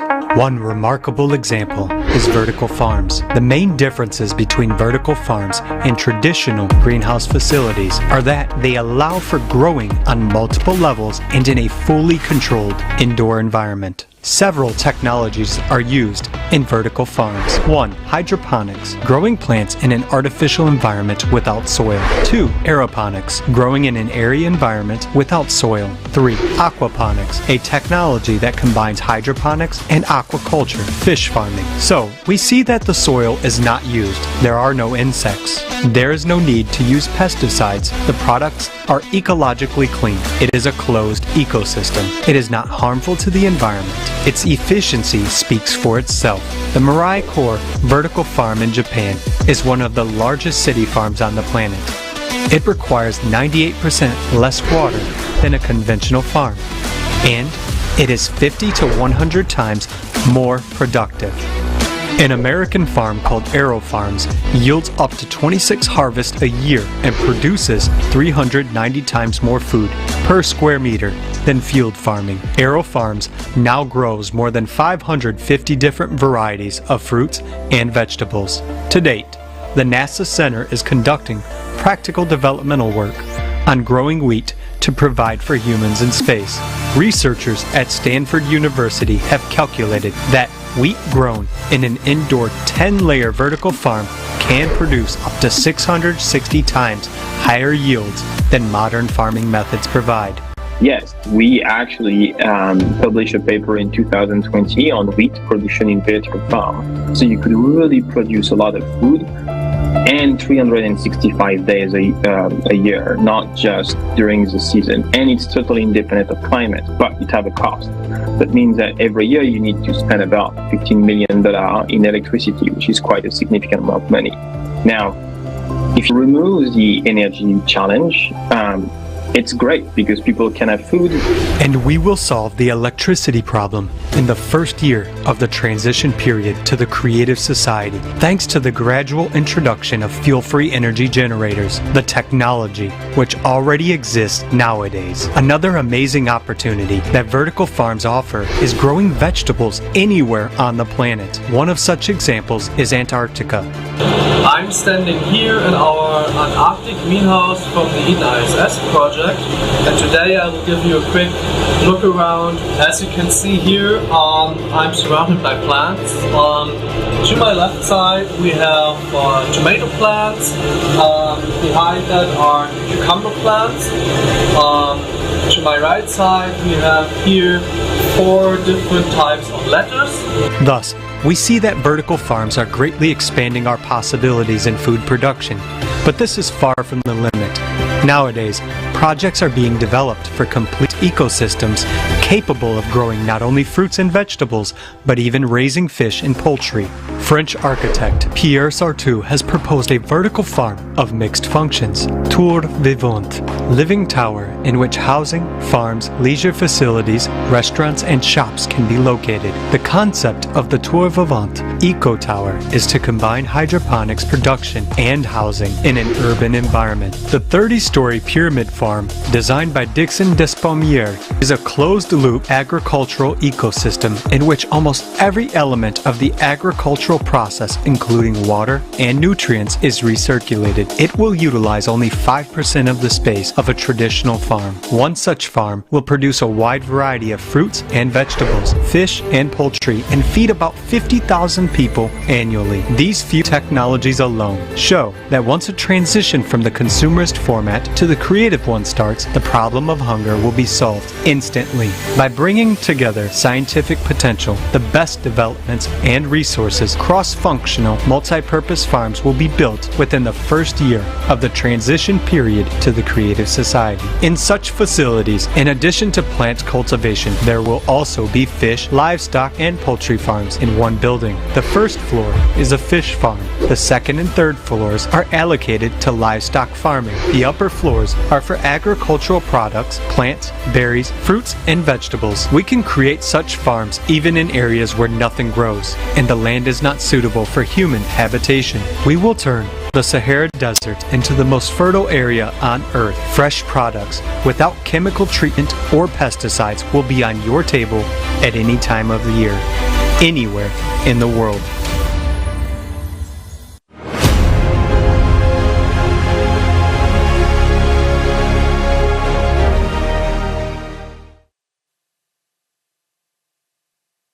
In today's format of society, vertical farms are simply not economically feasible.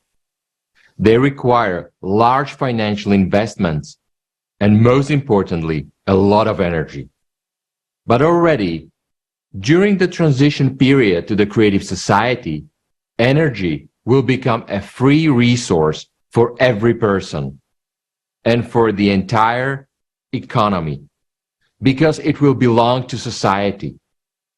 We will have enough energy to operate not only vertical farms, but also other advanced technologies. We can create such farms even in the areas where nothing grows and the land is not suitable for human life. The Sahara Desert can be turned into the most fertile area on Earth. Does this sound like science fiction? But let's get this figured out. Vertical farms are on average 10 times more productive than those traditional farms. In vertical farms, crop is harvested at least 10 times a year, depending on the plant species. On traditional farms, it is harvested only twice a year. This means that vertical farms are 50 times more efficient than existing farms. We currently use an area of 50 million square kilometers around the world for agriculture. This area includes pastures, crops for people, and forage for livestock. By size, this is the area of Australia, North and South America combined. Vertical farms would require an area of 1 million square kilometer to produce the amount of food needed today. That's 1/5 of Sahara. 1/5 would be enough to feed the entire planet. The single plant economy will optimize the transportation of products and significantly reduce transportation costs. Food will be available anywhere in the world at the same prices.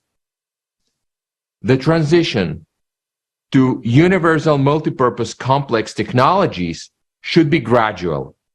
While we will be building these complexes around the world, we will need to continue to use traditional methods of agriculture, improving them and their efficiency and environmental friendliness. This is a real solution to hunger, even in the scale of climate disasters. The problem of fresh water and its shortage is even more acute. After all, not only agriculture, but any production is impossible without it. Of all fresh water, we use 80% in agriculture today. At the same time, half of the world's population suffers from water shortages. But already today, there are technologies that can completely solve this problem. For example, water from fog. In Lima, one of the largest capitals in the world, located in the desert, fog is collected in a huge net and used to produce drinking water. And in Morocco, there is one of the largest installations which can produce up to 6,000 liters of drinking water a day from fog. It costs practically nothing to operate and requires no outside energy. Water out of the air. Atmospheric water generators can extract up to 3,000 liters of potable water per day and can be scaled up to 1 million liters. They can be mobile and stationary, operate from any energy source and in any climate conditions, even in an arid desert. Next one is desalination plants. Around the world, about 16,000 desalination plants clean ocean water from salt and turn it into fresh water. They can produce millions of gallons of fresh water a day and supply 300 million people.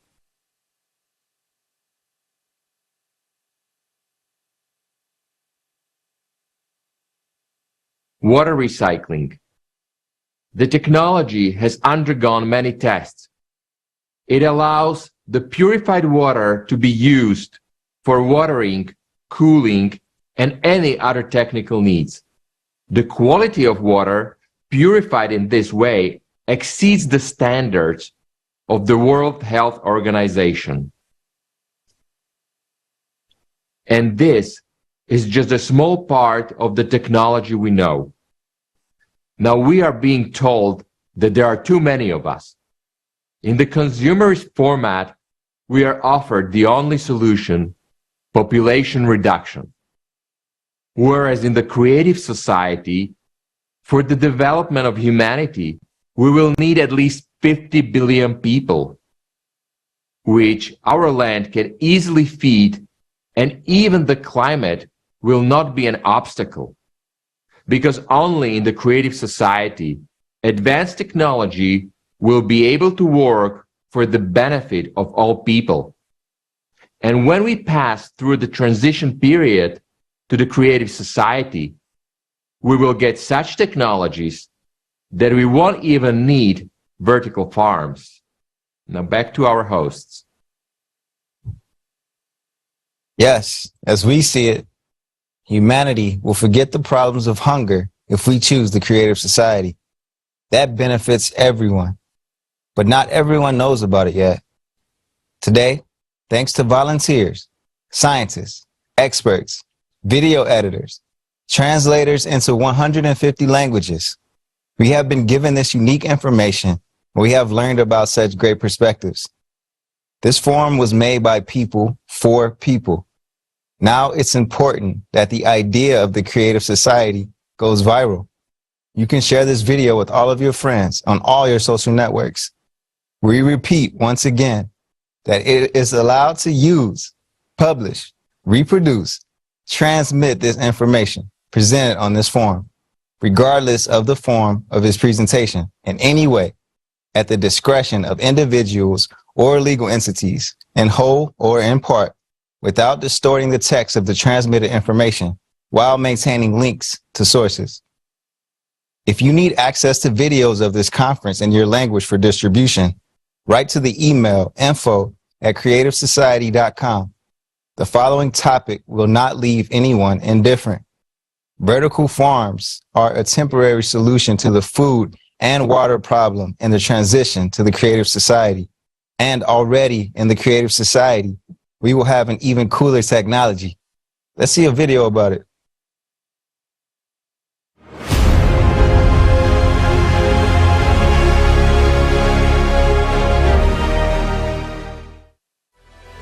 In the creative society, a new technology such as a replicator will be available to all people. A replicator is not science fiction, it's a device that works according to the laws of physics.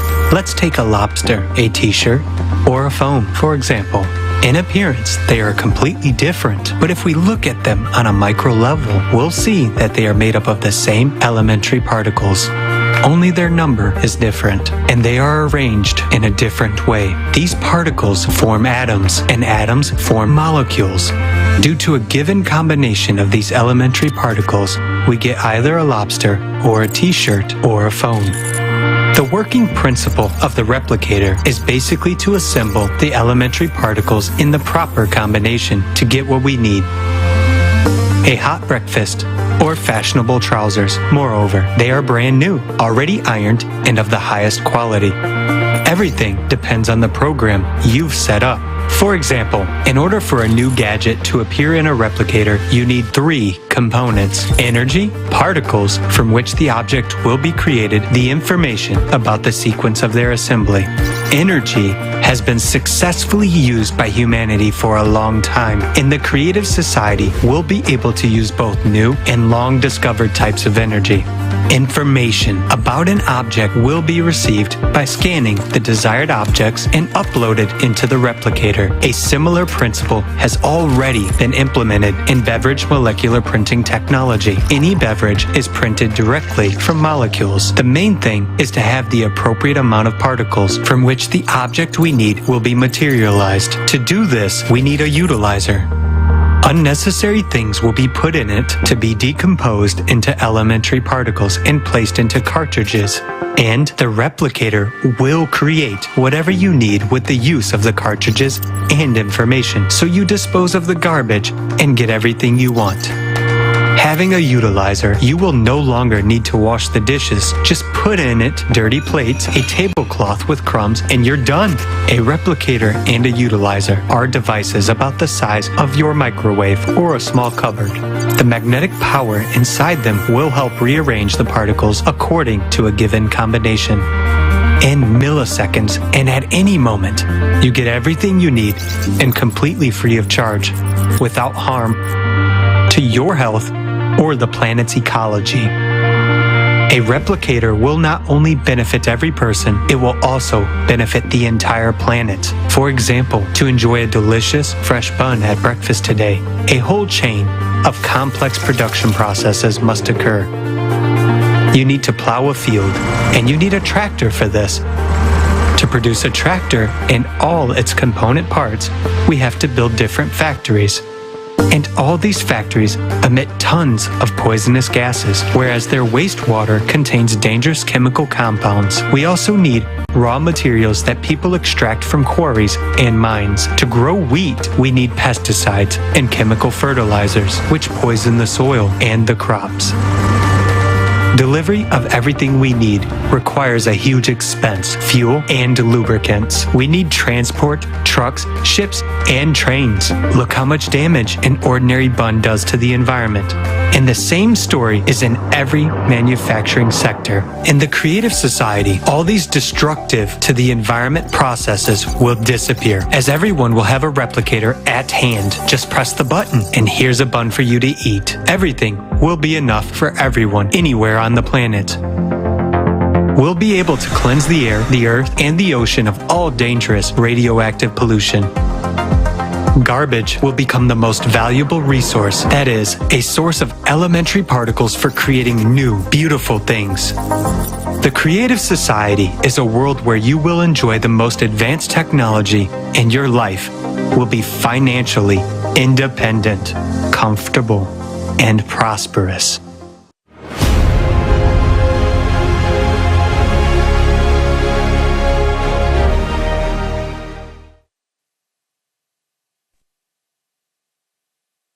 Здравствуйте, уважаемые зрители. Greetings, dear friends. I have a question for women. How long ago did you buy yourself a new dress to wear? For example, to go to a restaurant or theater? When was the last time you took a warm bath with scented foam? Where did you last go on a trip? Perhaps these questions may seem too frivolous to some, but it's not that simple.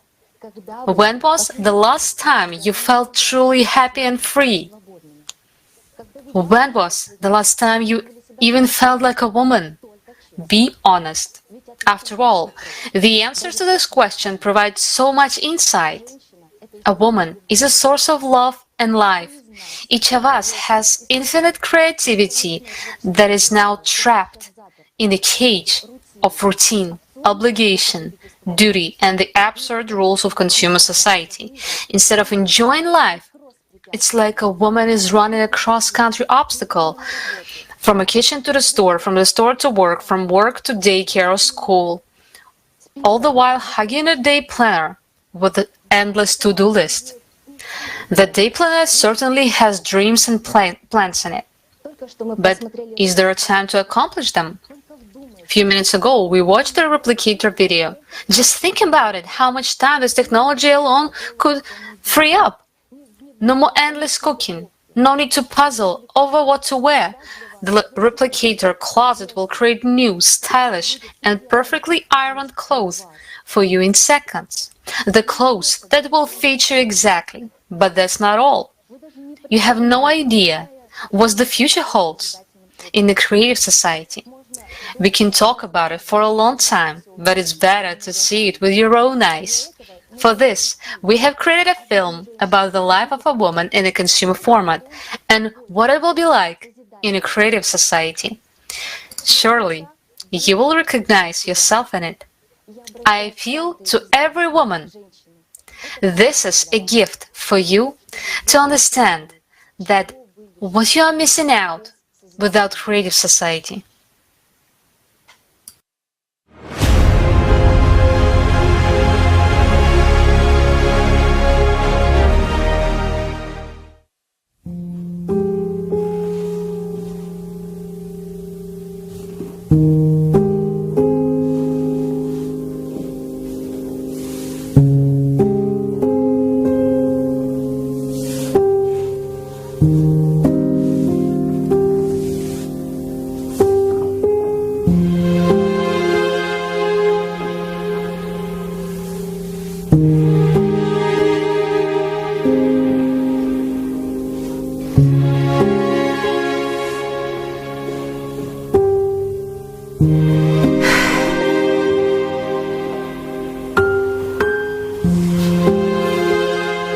I'm so sick of this.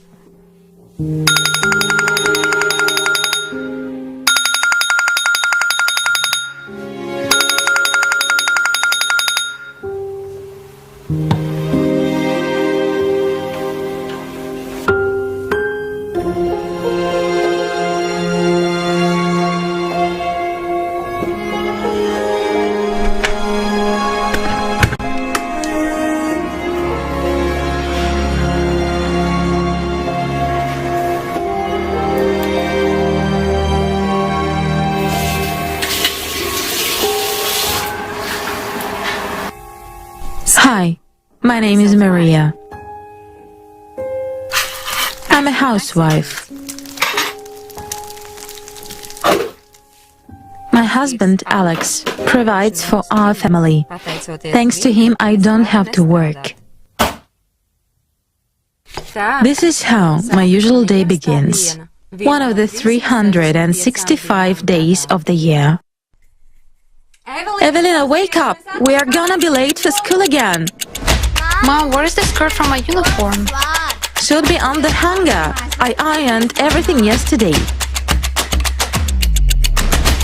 Have you seen my watch? Check the nightstand. I don't want this oatmeal. What will you have then? Pancakes.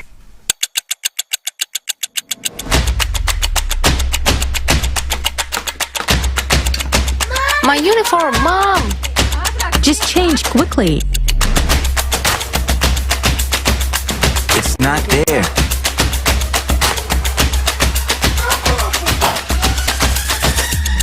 Here it is. Mom, the pancakes is burned.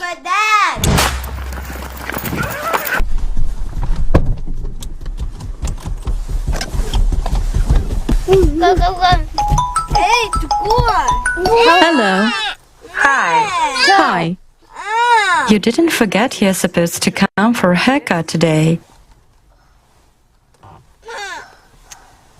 Oh shoot, I totally forgot. Can I reschedule? For Saturday. I don't have any time today. This is the third time you're putting it off. You shouldn't put yourself last.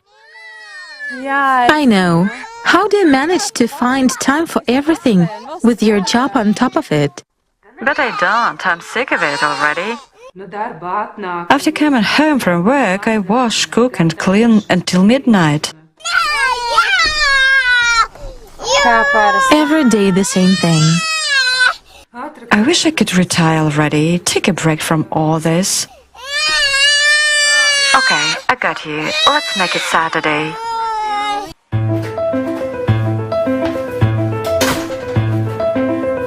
Yes, I'm a housewife.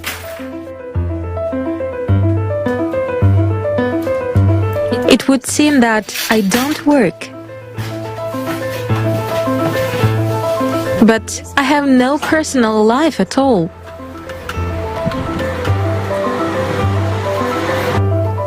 No days off. No vacations. Why did I even go to college? I have no time for self-development or self-fulfillment. It's like I'm a hamster running on a wheel.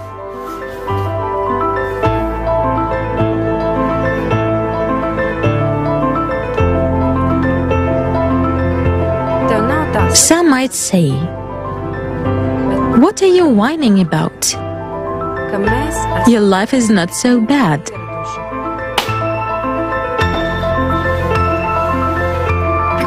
But the problem is, we are so used to it that we no longer see that we are slaves.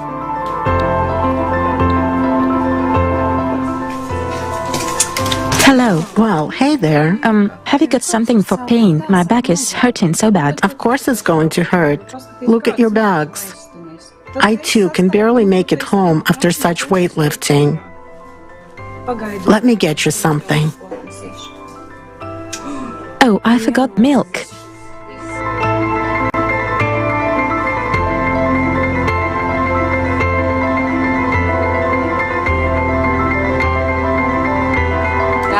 Daiga? Hi. Hi. Is it supposed to be your shift today? No, we're just short on money, so I take more shifts. Did you get your electricity bill yet?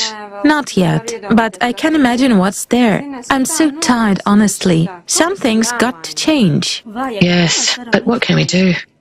I'm looking forward to the time when kids grow up. Maybe it will be easier. At least I wouldn't have to work so hard. Right.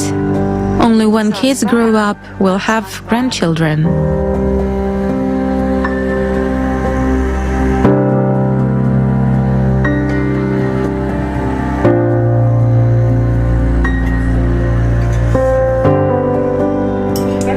Katrina, we are about to have dinner. Get Daddy and Katrina.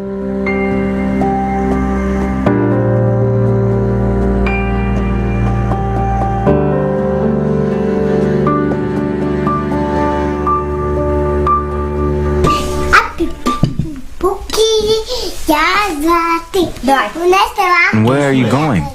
I'll be right back. Just unpack the laundry while I still remember.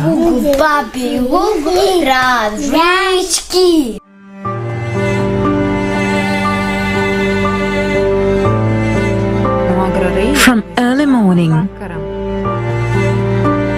till late at night, every day it's the same thing. Cleaning, cooking, laundry, shopping, repeat.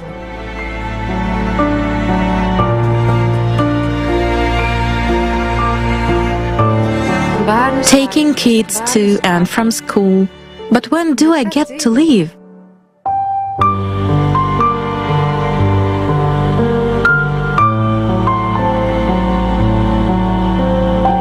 And this is despite the fact that I don't work. But I feel like a slave.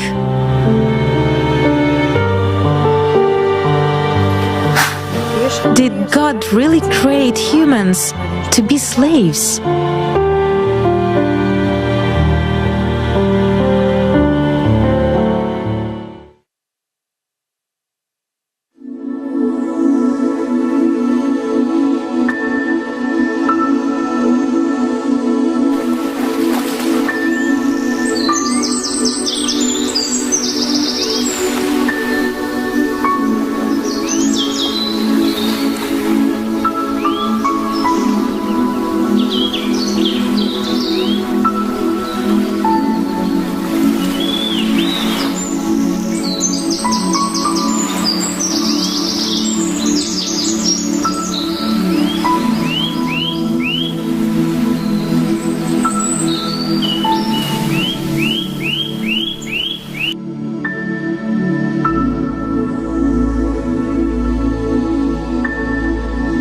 Good morning, Maria. Your screening is complete. Hormonal, vitamin, and micronutrients levels are optimal. The health parameters are normal.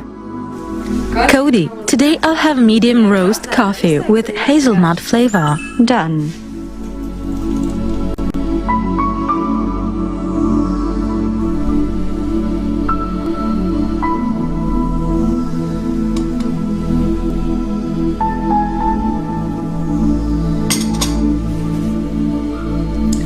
Cody, I want to set the table for breakfast. Suggest options.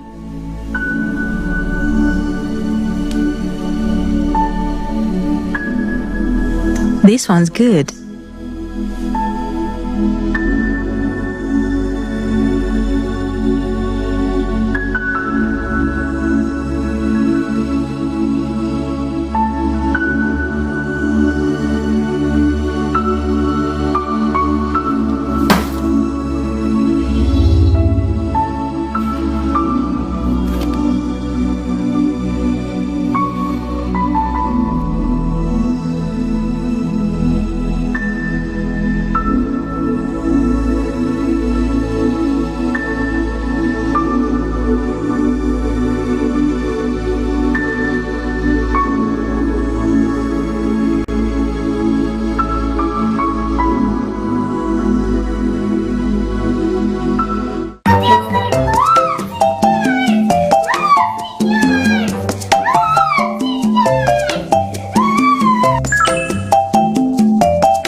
What would you like for breakfast? Pancakes.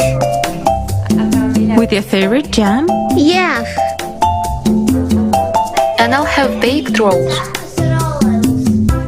And I'll have my favorite salad. Alex, what will you have? I'll have lobster. For breakfast? Well, why not?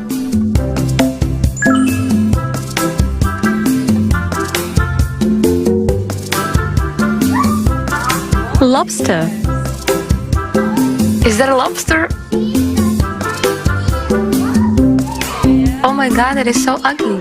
No, I'd rather have steak. At least I'm used to it.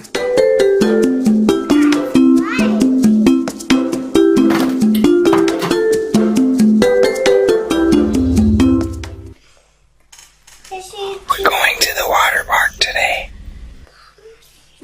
Mom, are we going to water park today? Yes, Dad will come home from work and at 3 o'clock we'll be at the water park.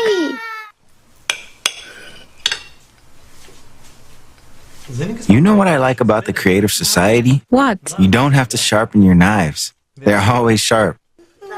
Thanks, Mom. I love you. Thank you, Mommy. I love you. Can you help clear the table? Yes, of course.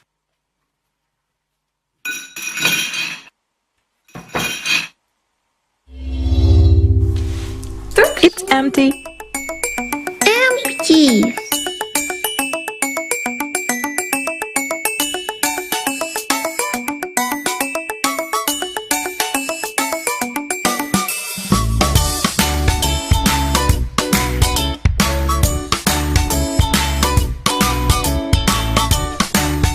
Girls, are you ready? Yes, Mom. We'll be right there. Good.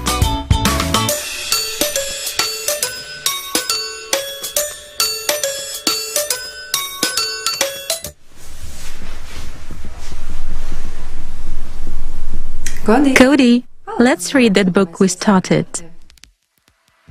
Chapter 12. The Architecture of Machu Picchu. Cody, turn on the deep cleaning function. Launching. Continue reading? Yes, go ahead. The amazing thing is that the whole city is built without any kind of bonding compound. All the structures are held together by their own weight.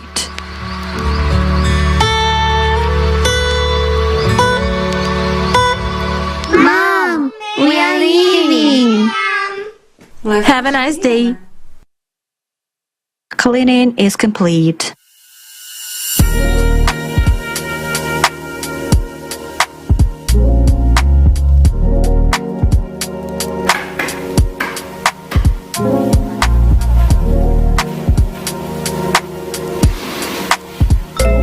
At 1 o'clock, you are scheduled to get together with your friends. Oh, I completely forgot. Cody, help me choose a look.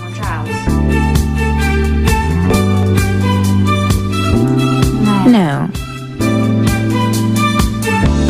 Not this one. This one's cool.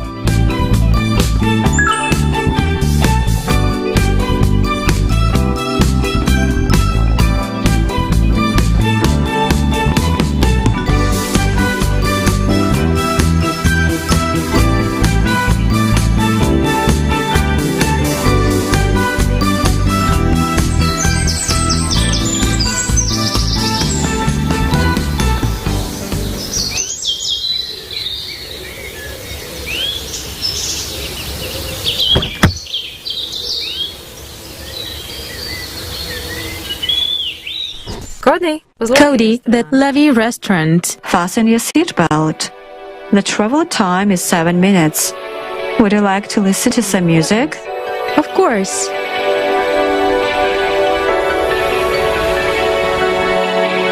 Time has come for us to see.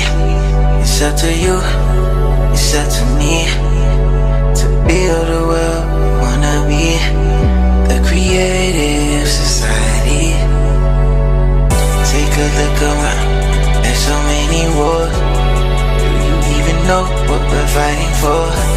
Take a stance, raise your voice. We need to make a choice now.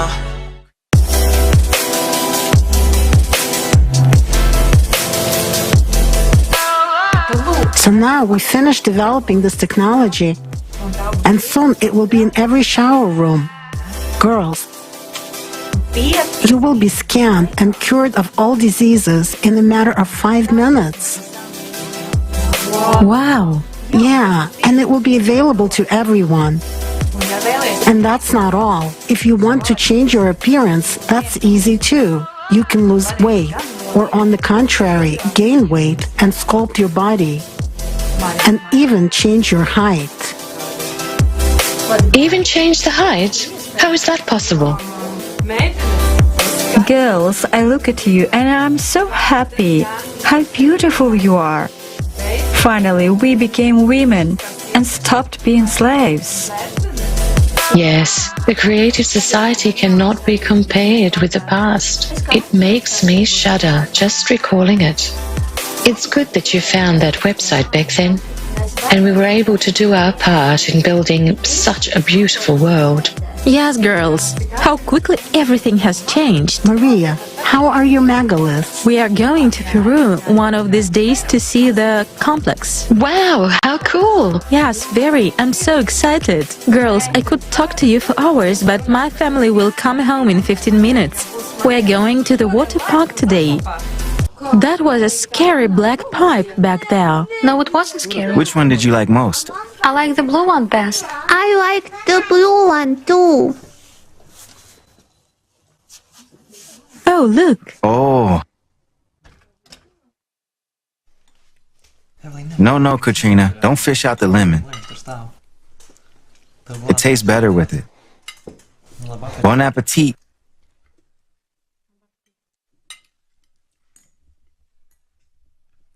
So, starting tomorrow, I'm on vacation. Have you planned the next 2 months for us?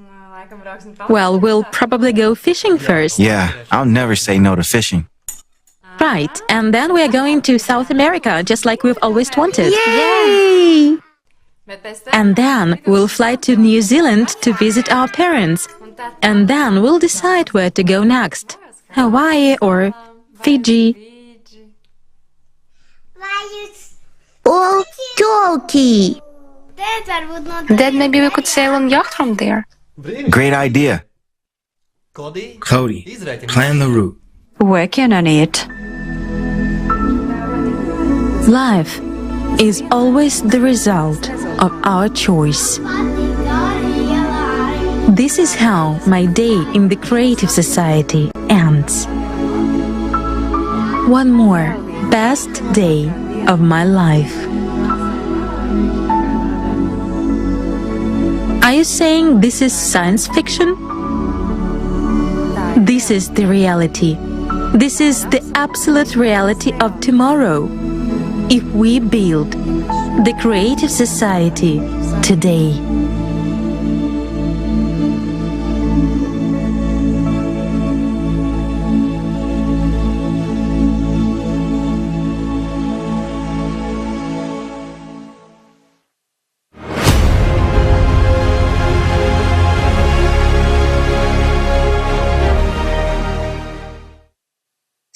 Dear friends, hello.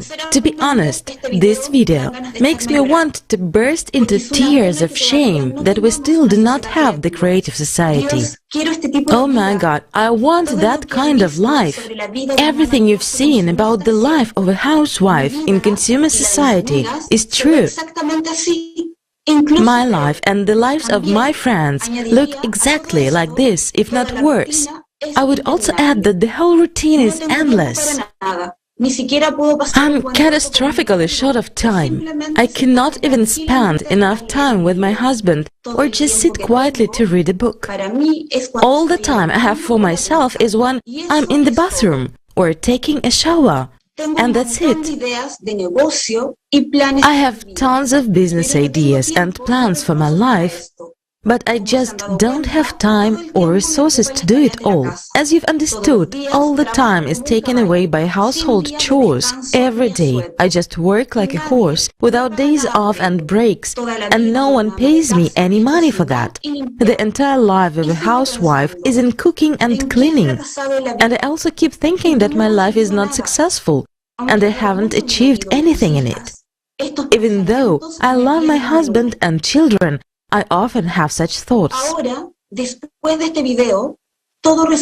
Now, after watching this film, everything resonated inside me and just opened my eyes on what my life and the life of every woman in the creative society can be like. I couldn't even imagine such a thing.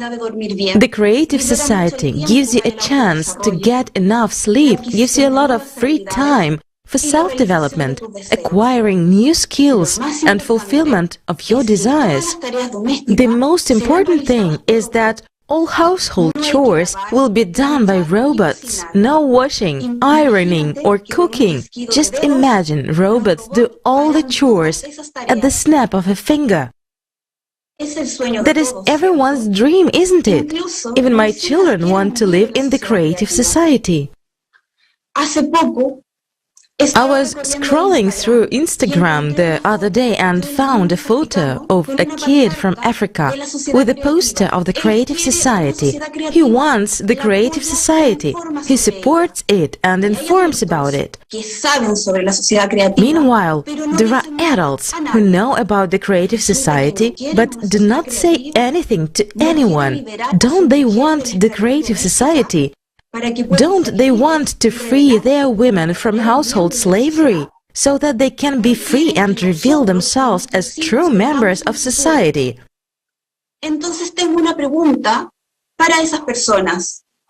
Don't they want us and our children to have a future? I have a question for those people then. Are you idiots? Don't you understand that this is your happiness? I'm sorry for calling these morons the morons, but because of those idiots, I will now have to come home and spend all my time cooking and cleaning after the forum. If it were the Creative Society, I would only have to push a button or say 2 words, but now I have to come home, work hard for hours and waste my personal life, which is already very short for us, people, on cleaning up the mess, feeding my always hungry family, washing the dishes after them and dirty clothes.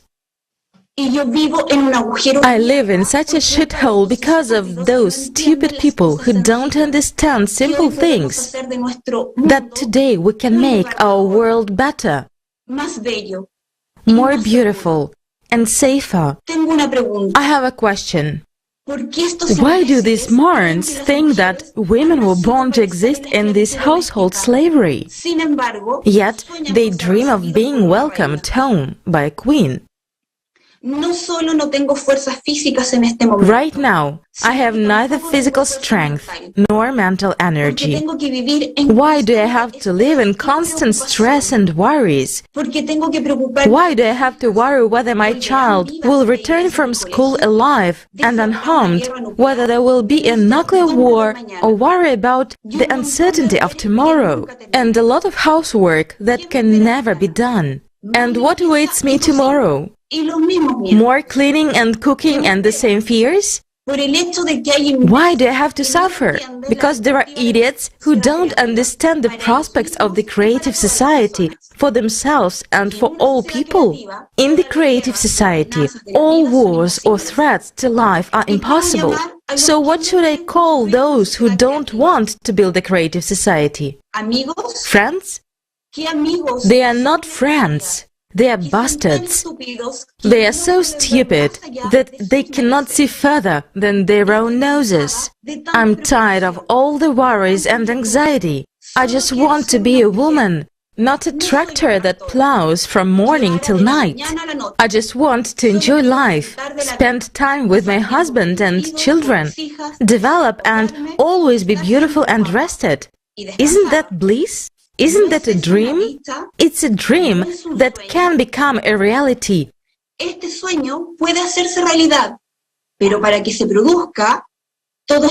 this bliss to come true, we, the women of the world, just need to inform all the people on earth about the Creative Society.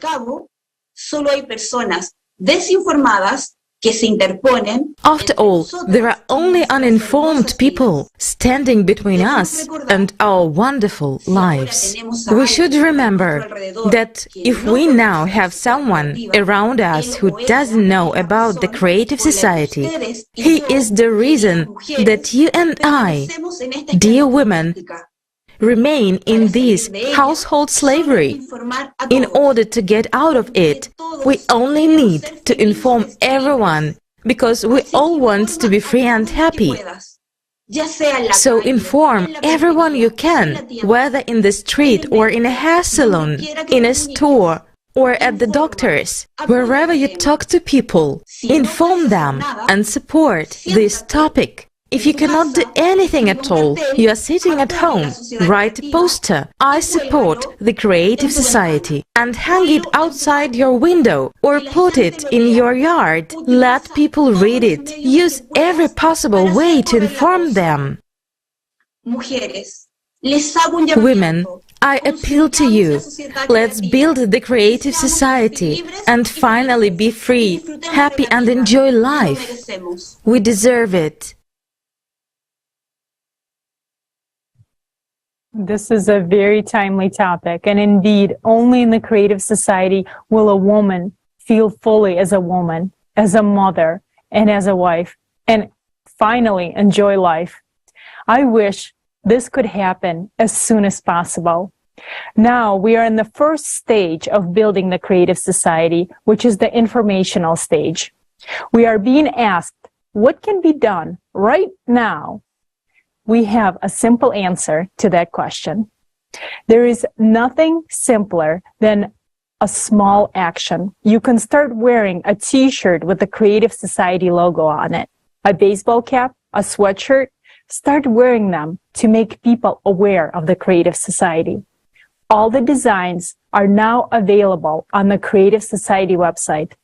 Tell me, what's the point of buying a branded t-shirt from a well-known company and for your own money to wear their ads in these huge letters? I would rather wear a t-shirt of the Creative Society because I want to live in the Creative Society. I want my children and parents to live in the Creative Society. I want all the people in the world to learn about the Creative Society. And now I would like to welcome Shayla Bonick, an incredibly talented, creative, beautiful, and most importantly, a person of great heart. Many of you know her as a leading singer of the legendary music band Boney M. Shayla is also a songwriter, performer, co-producer, fashion designer, author, among other things.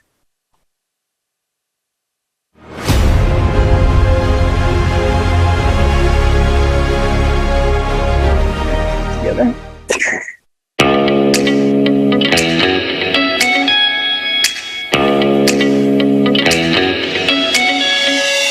Hey, let me tell you something.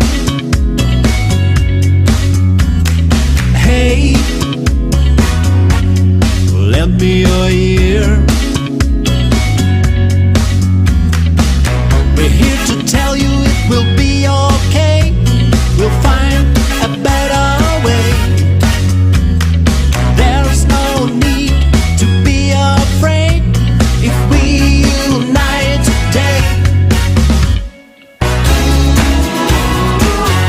We just want to be happy. We just want to live. We just want to be happy. We just want to live. We just want to be happy.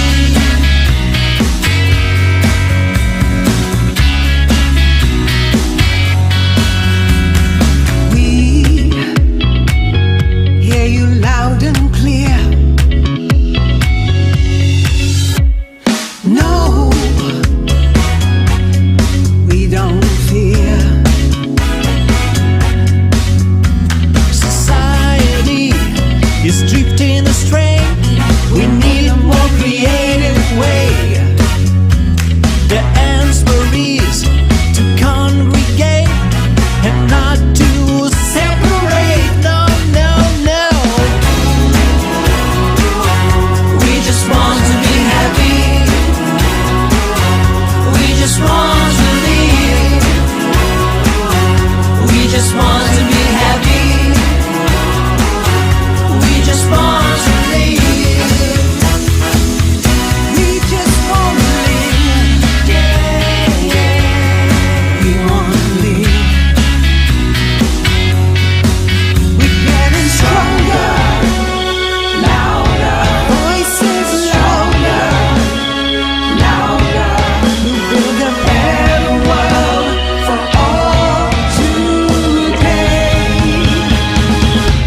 build a better way.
Today's forum is unique.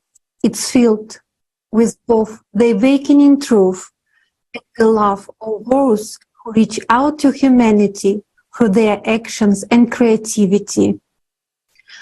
Our survival is in unity. We can do it, but only together. This beautiful song has now reached the hearts of many people. It's very inspiring and motivating not to stop, to keep informing people about the creative society. Have you ever thought that if human life is the main value of the creative society, then the top priority of the creative society would be to keep people healthy? Right now, we are 8 billion of patients in the consumerist format.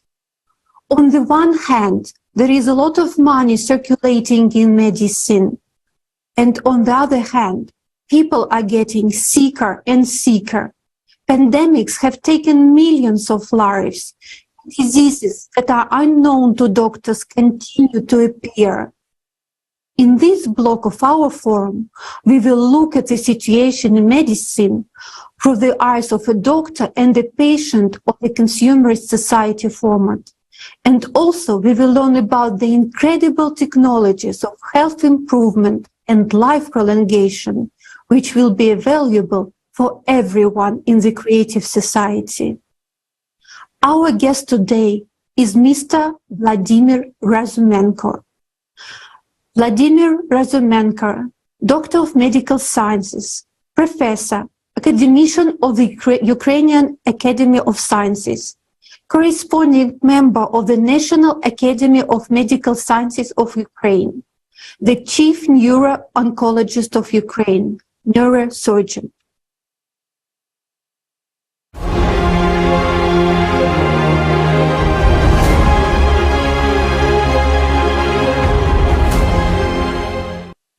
My name is Vladimir Razumenko.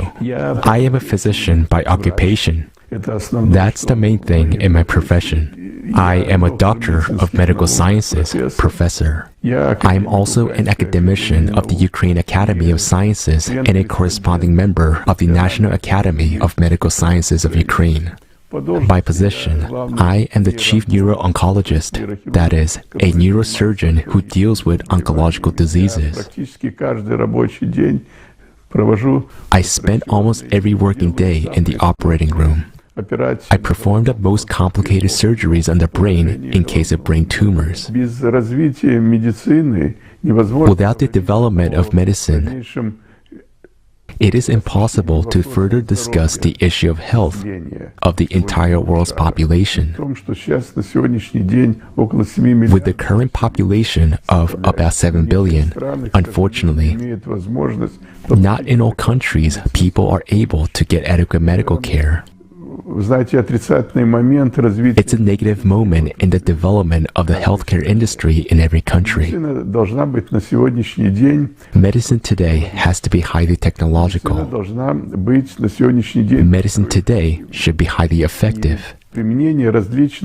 And the application of various medical measures should not only be aimed at curing a person, it should be aimed at disease prevention. And there is a serious issue of correlation between our actual life, ecology, and environment and the diseases that occur in the body. Today, technology makes it possible to cope with a whole range of very serious diseases. It concerns all organs, all body systems. But it has to be applied everywhere and in all countries. And today, if something has been invented somewhere and is being used highly efficiently, then it's necessary to share its experience. Each country should gather forums and cover it widely, not keep it a secret. And then together, it will be possible to collectively develop the chosen direction in a specific aspect of a certain disease. It's a significant problem. And another important aspect of the problem is the economic component of medicine. Unfortunately, nowadays, the economy suffers from a variety of factors. This concerns how an economically developed country uses the resources that it receives at the expense of business, how its enterprises work, and how people use the accumulated balance and accumulated funds for development of healthcare. It is considered that if the economy is high level, then the therapeutic measures must be high level too. And what to do in economically non-developed countries? And what about those countries with wars going on? When there is a discrepancy between the life aspirations and attitudes with those who run the country and who benefit from the wealth accumulation for the sake of their existence. They don't think about humanity at all. This is a major problem as well. A doctor should not make money, but should receive a proper salary, proper conditions, so that he doesn't have to think about everyday routine or that his family is not fed. He should think about applying his professional qualities to treat these or those diseases. Therefore, preventative medicine is an important issue. And such a doctor is a real doctor who pays attention to disease prevention, who makes it possible to prevent the development of any disease at an early stage. A crucial component of our life today is the creative society. We can speak of the creative society only when we match it with the conscious state of society. If society is conscious, if it is not consumerist or parasitical, then the creative society will really allow us to change our planet, change people's relationships, improve medicine and people's health. I think that it is necessary for all of us to unite humanity on Earth as one whole in making sure that the creative process is steadily progressing and not halting or regressing.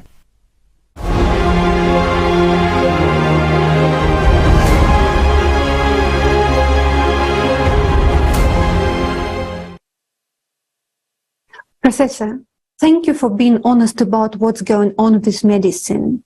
The field of healthcare requires radical changes.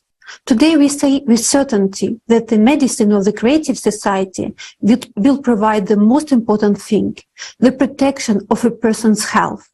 We already have enough technology to cure all diseases. In the creative society, people will not fall ill at all, and our life expectancy will increase considerably. Let's watch the video.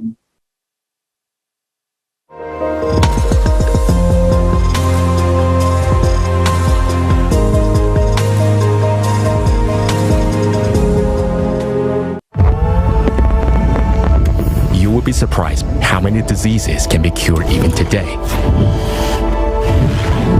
and what technologies exist. We're told about incurable chronic diseases and that there is no way out, either surgery or taking drugs for the rest of your life. We are milked by playing on our feelings of fear and hopelessness. But let's see how things work in reality.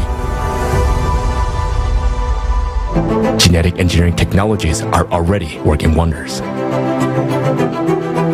Gene therapy affects the human body at the DNA level. This is not a fiction.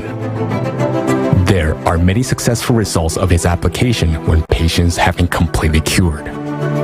You can find information about these technologies in public access by Googling them or by visiting the offices of the development companies.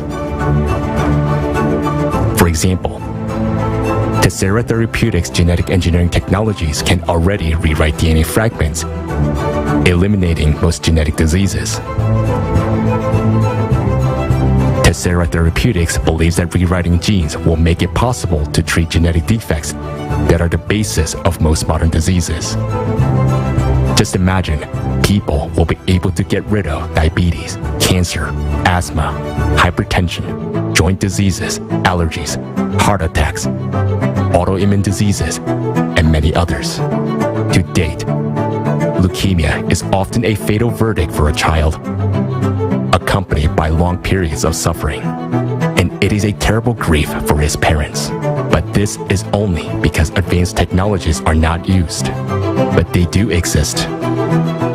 The last chance for the patient with an aggressive form of leukemia was TALENT technology, which was used in London Hospital back in 2015. The girl's life was saved with the help of genome editing. The horrible word HIV is in itself a complete doom. Matt Chappell from California, USA, has lived with HIV for most of his adult life. But after ZFN therapy, affecting the damaged gene, he stopped needing antiretrovirals. This is not all. Not only acquired, but also congenital pathologies can already be corrected. Today, it is a terrible misfortune to give birth to a child with severe vision loss caused by retinal diseases. This inevitably leads to complete blindness. Up until gene therapy, there was no cure. In 2017, Spark Therapeutics registered a gene therapy injection drug. Thanks to these technologies, 27 patients from the US have already regained their sight, and very quickly. After treatment, these children saw stars for the first time. But this is just the beginning. Another example of what technologies we have today is nanorobots. Nanorobots, or nanobots, are robots of the size comparable to a molecule, less than 100 nanometers, with a function of movement, processing and transmission of information, and execution of the embedded program. Even if you have not yet heard about how nanotechnologies work in healthcare, you are already actively using them in your smartphone. It is thanks to nanotechnology that your smartphone keeps its charge for many hours. 4G, 5G mobile networks, microprocessors, all these are nanotechnologies. The cost of making a nanorobot is only a few cents, and the time to assemble it takes only a few minutes. This will significantly reduce the cost of medical services. And due to the microscopic size of nanorobots, a person will not experience any discomfort or pain during treatment. You just drink a glass of water, and nanobot doctors will perform treatment where it is necessary. To date, nanorobots can already destroy cancer cells without harming the body. The deliver drugs to all tissues and organs, remove blood clots, thus preventing heart attacks and strokes, improve the quality of diagnosis and detect any disease at its earliest stages, or even predisposition to it, destroy pathogens of any infectious diseases, including the fatal ones. An amazing technology was discovered by Iran's academician, Peter Petrovich Gariev and his colleagues. The method allows us to read information from healthy DNA using a laser and record it in the form of a sound spectrum. When the sound wave affects a diseased organ, the damaged DNA code is restored and a patient fully recovers. How long do you think a person can actually live? Prolonging a person's life is already possible. Nowadays, our long livers look like this. But prolonging life is not only an opportunity to live more than 100 years without diseases, but also to live precisely in the young body. The key to youth and longevity has already been found. Stanford University has developed technology for genetic age reprogramming and obtained a license for its use. Just imagine, at 100 years old, you will be able to do sport and be in the same physical shape as you were when you were 25. These are just some of the technologies that exist. They are not available to you today because today, your life has no value for anyone but you. Any person in the consumerist format faces diseases and loneliness. But everything will change in the creative society. All advanced medical technologies will be available to everyone, even during the transition period to the creative society. Artificial intelligence technologies will combine the knowledge of specialists from all over the world to help make diagnosis accurately and restore people's health. Such notions as medical error, misdiagnosis, complications from treatment, and side effects will disappear. Healthcare will quickly become exclusively preventative, whereas in the creative society, people will stop getting sick at all. Every home will have a revitalization capsule. When you enter it, you will be able to scan and repair your body in a matter of minutes, and also correct your body shape as you wish. At last, you will be able to eat your favorite dishes and desserts without harming your health. A pleasant bonus in the creative society will be prolonging life beyond the species limit. Even at 125 or older, people will look and feel like they are 20 years old. You will be able to make all your dreams come true. Climb the Great Wall of China. Walk 50 kilometers across the South Island of New Zealand in one breath. Run with your grandchildren and dance salsa until dawn in your 60s or 90s.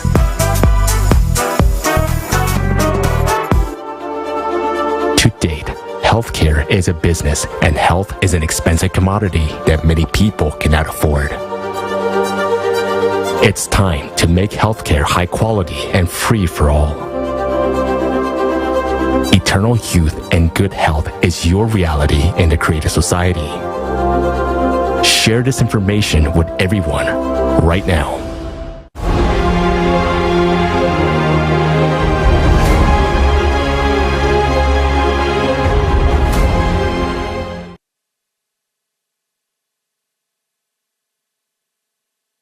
When one hears the benefits of a person in the creative society, I, for myself, want to say that I want to live in such a society. Creative society is the real dream for everyone. To create a creative society, we must unite on the idea of a better society. We are not uniting on possessions, cultures, or houses. Unity does not mean that we not all now start wearing the same type of clothes, listening to the same music, or thinking the same way. No, we unite in our diversity only on an idea, the idea of a better society. A society where human life comes first and where every human being is provided with the dignity of life from birth. A creative society is beneficial for every human being. And that's why I'm happy that the creative society is also supported by the Roma. Bogdan Chayanok from Poland will tell us about his vision of the creative society.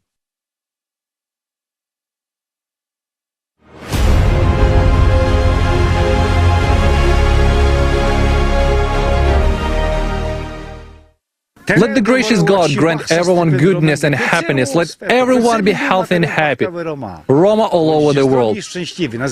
Be healthy and happy. My name is Bogdan Trianek. I'm a Rome from Poland, a member of a government commission that works for integration. Love for our neighbor, for brothers and sisters, and not only for the Roma. Dear ladies and gentlemen, I am honored to be a speaker together with you today here at this international forum where I can share my love and warmth for my Romani brothers and sisters, but not only for my Romani brothers and sisters, but for all people with a good heart. And I know that people with a good heart are watching and participating today. People who strive for big changes when love, tolerance, and nature will reign.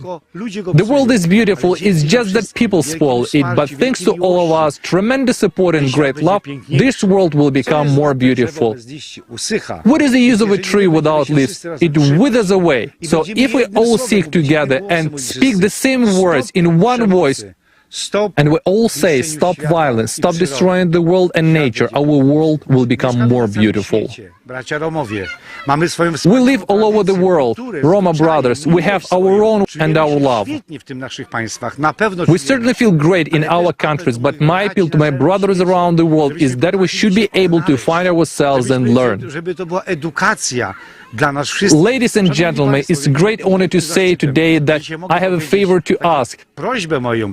It is a request of a pious man to my Romani brothers and to all of you who hear us, who participate in this beautiful forum. We must unite with all our hearts. Why do we unite with you? Because we can see that the creative society is doing a wonderful work in the name of love. I would like to sincerely ask all of you, my brothers, to change things from now on. We want and desire it. Let's not pretend. Let's not be indifferent to people, to the world, to animals. Let's not pretend that we don't care, because I know that you and I care, because this is your future and my future. My grandmother had always told me about great love and tolerance, and suddenly I came across the creative society that talks about freedom and love, about a free world. This is what every human being wants, and especially we, gypsies, because we, gypsies, are free people. No one has ever forced us to do anything, and if they did, we did not give in. Together with you, we will build a wonderful world. The fact that today we join together around the world at this international forum is proof of that. And my Roma brothers around the world, I, as a Roma brother, ask you to join in. It is necessary to unite so that we can be like one fist, one force, because our strength is in unity. When we all get together, we will change the world.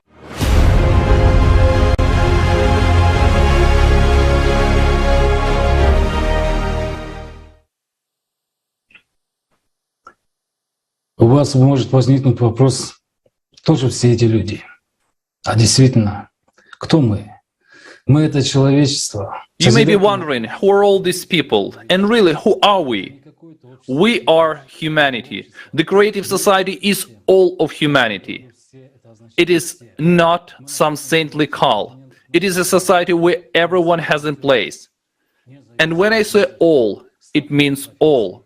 We are on every continent of our planet. We are all volunteers, regardless of age, status, profession, or hobby. We all contribute to the common future of humanity in our own time and our own way. We are bikers and businessmen, bankers and teachers, criminals and generals, construction workers and terrorists, politicians and taxi drivers, scientists and sailors, students and athletes. There are members of all religions and sects among us.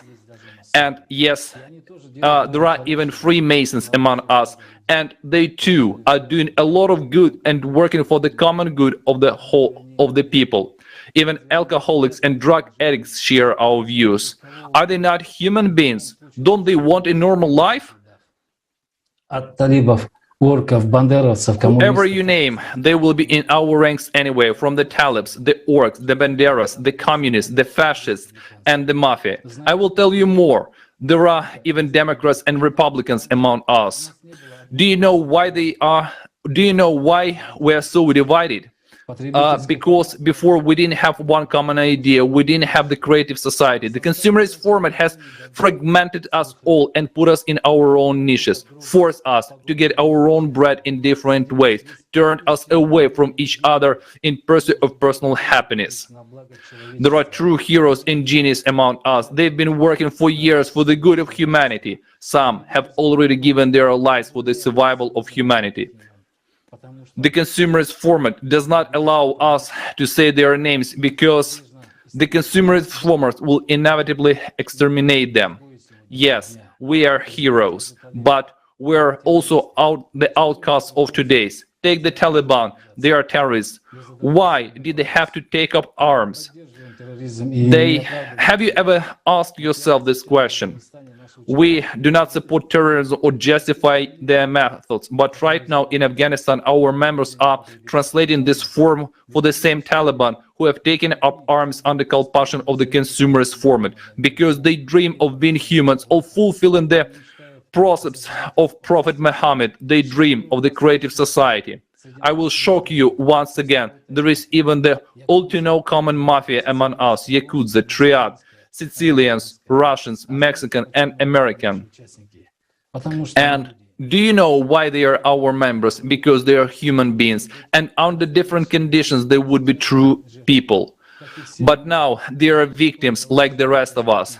Our law says they are criminals, and we say they are victims of the consumerist format. In other conditions, they would be heroes. In the consumerist format, they will risk their lives to.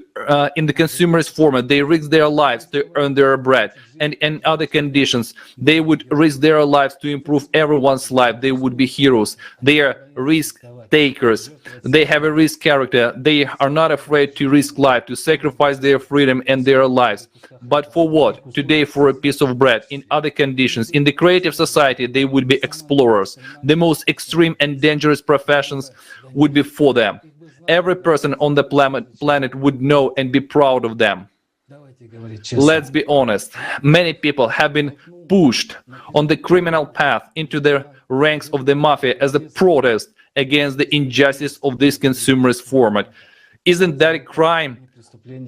This whole consumerist format just change the conditions and billions of people will get a chance for a better life. A life without humiliation and oppression, a life of quality and justice for all. Where are these people? What are these people strive for right now? Has anyone looked into their souls? No one. No one but us.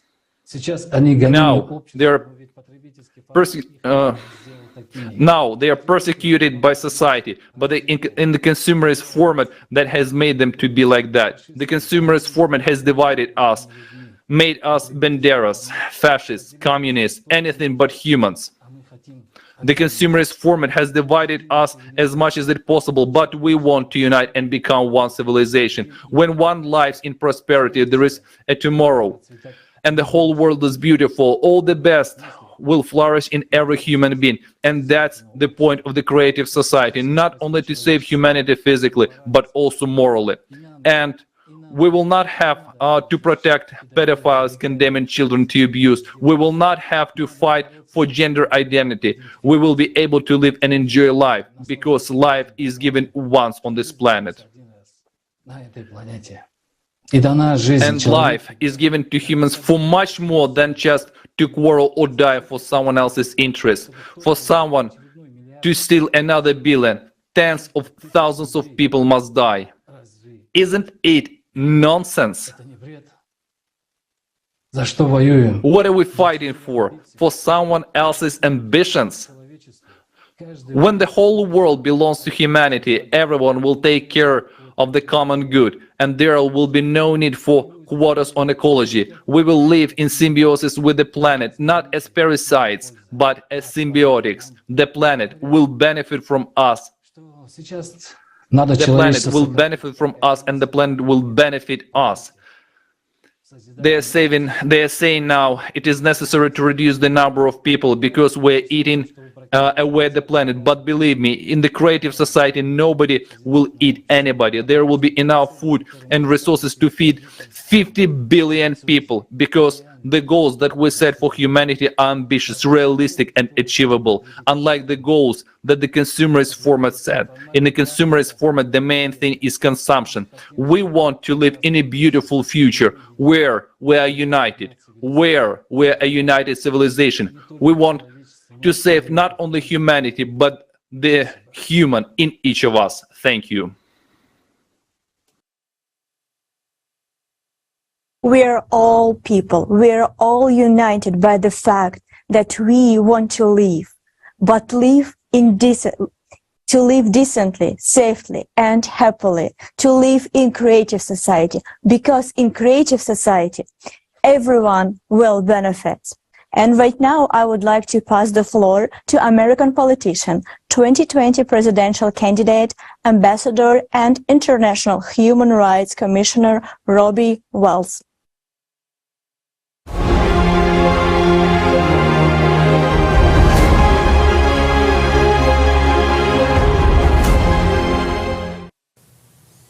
Hello, ladies and gentlemen. I am honored to participate in this landmark international forum. I'm grateful for the opportunity to reach out to people around the world, to you, dear friends. I agree with our distinguished speakers. Our climate and geopolitical situation are very urgent. Even in my home country, the United States, the economy is collapsing rapidly. Record inflation is eating away at our salaries and savings, and more people are left on the streets because they can no longer pay their rent. Think about it. There is an unprecedented increase in child poverty in the United States right now. My heart bleeds to realize how many children will go to bed hungry tonight and how many more will go to bed hungry tomorrow, because the situation is only getting worse. And this is all in America. In America, children go to bed hungry. It's not somewhere in developing countries. It's already happening here in the United States. All this despite the fact that we are the most developed nation in all the world. And we no longer feel safe in our country. When sending children off to school, every one of us is afraid. And we pray. God forbid that nothing happens to them while they are away. And we hope that they come home alive. The polarization of society has reached its climax. We are divided. We're pitted against each other, and we are afraid of our neighbors. And all of this is happening at a time when we absolutely must be united, because the climate is wiping us Americans and our beautiful country off the face of the earth. These conditions in which we find ourselves leave us no choice. We can no longer stand by and hope this nightmare will go away on its own, like a bad dream. It will not go away. And we will face the inevitable end unless we act together. This is the first time humanity has found itself in such a critical situation. So we need a new action plan. The existing programs will not save us. Can I let you in on a secret? We politicians, we're sick and tired of proclaiming our endless new action plans while realizing they don't work. How much longer can we keep bad-mouthing each other while fighting for our office? We don't have time for these political games. We need a feasible working model that will unite our fragmented society and defeat the undefeatable. And I mean the climate. Because no matter how much we are pitted against each other, we all have the same enemy, which is the climate. It is time for all of us, all of society, to grow up and stop being passive. The price of our inaction is human life, our lives. I'm an American. I grew up in America. I owe what I am today and what I have achieved to my country, to the people of this country, to my parents and my teachers. It is time to give back to my country, which is now in great need of a new creative format of politics. But first of all, I am a man, a resident of our shared planet Earth. We are all inhabitants of this planet, connected closer than the people of one nation. We are linked by an inevitable thread of humanity. It is this quality together with our determination and persistence that will help us to build a creative society the entire world over. With all of this in mind, I would like to announce that I am taking a couple of months to make a decision on whether we will run for president in 2024. Expect that decision by the 1st of next year. The cornerstone of my election, if I choose to run, will be the building of the creative society, because only the incorporation of the 8 pillars of the creative society into the Constitution will guarantee a secure, stable, comfortable, and happy life for all people. Why the 8 pillars, you may ask? Well, I often travel around America and talk to voters. And believe me, everything they want is already spelled out in these 8 pillars because the people themselves formulated them. And I'm all for what society chooses. Look at this global crisis. It is evident to me that the creative society is the only chance to build a wonderful world for all, the world that each of us dream about. No matter how great America is, we cannot overcome the climate alone. So, as was said above, to defeat this common enemy, we must put aside our differences. Reach out to each other and together choose the creative format of society. I will stand for the creative society to the end. And when I win, if I choose to run, the presidential election in 2024, and I know I will win, I will build a creative society not just in the United States, but around the entire world. One more thing, and you can bank on these words right here. I will put Putin and Xi Jinping around the same table, and they will accept the creative society. And together, we will surely save our planet. May God bless each and every one of you around the world watching tonight, and may God continue to bless these United States.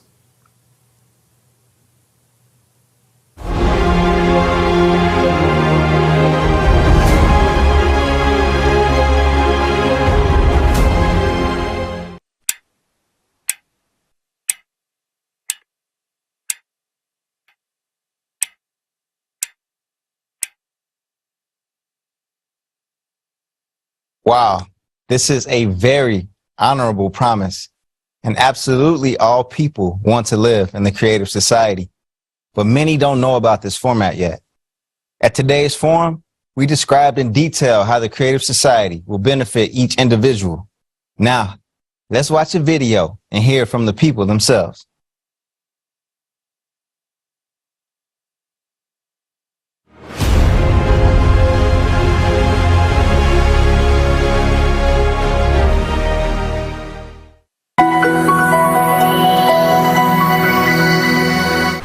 I dream of living in a world free of diseases. My dream world where everybody's treated fairly, everybody's treated equally. I believe that something like universal basic income would be quite reasonable.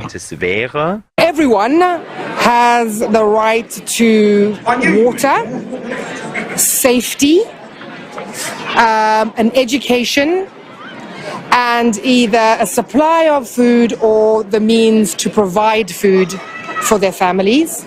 It seems to me that once a person is born, he or she should already be provided with good living conditions, housing and food. I feel they should have like basic necessities, so like food, water, obviously like electricity, the status, health aside, because without health you can't do nothing. No. Yeah, and just free healthcare as well. It would be great if every person on this planet already had housing at the moment of their birth. If everybody could work with what they love, I think we could see a huge difference in society. By birthright, a human should have the freedom of moving around freely. There shouldn't be borders, because I believe that God created the earth and sky for everyone. But people began to divide it.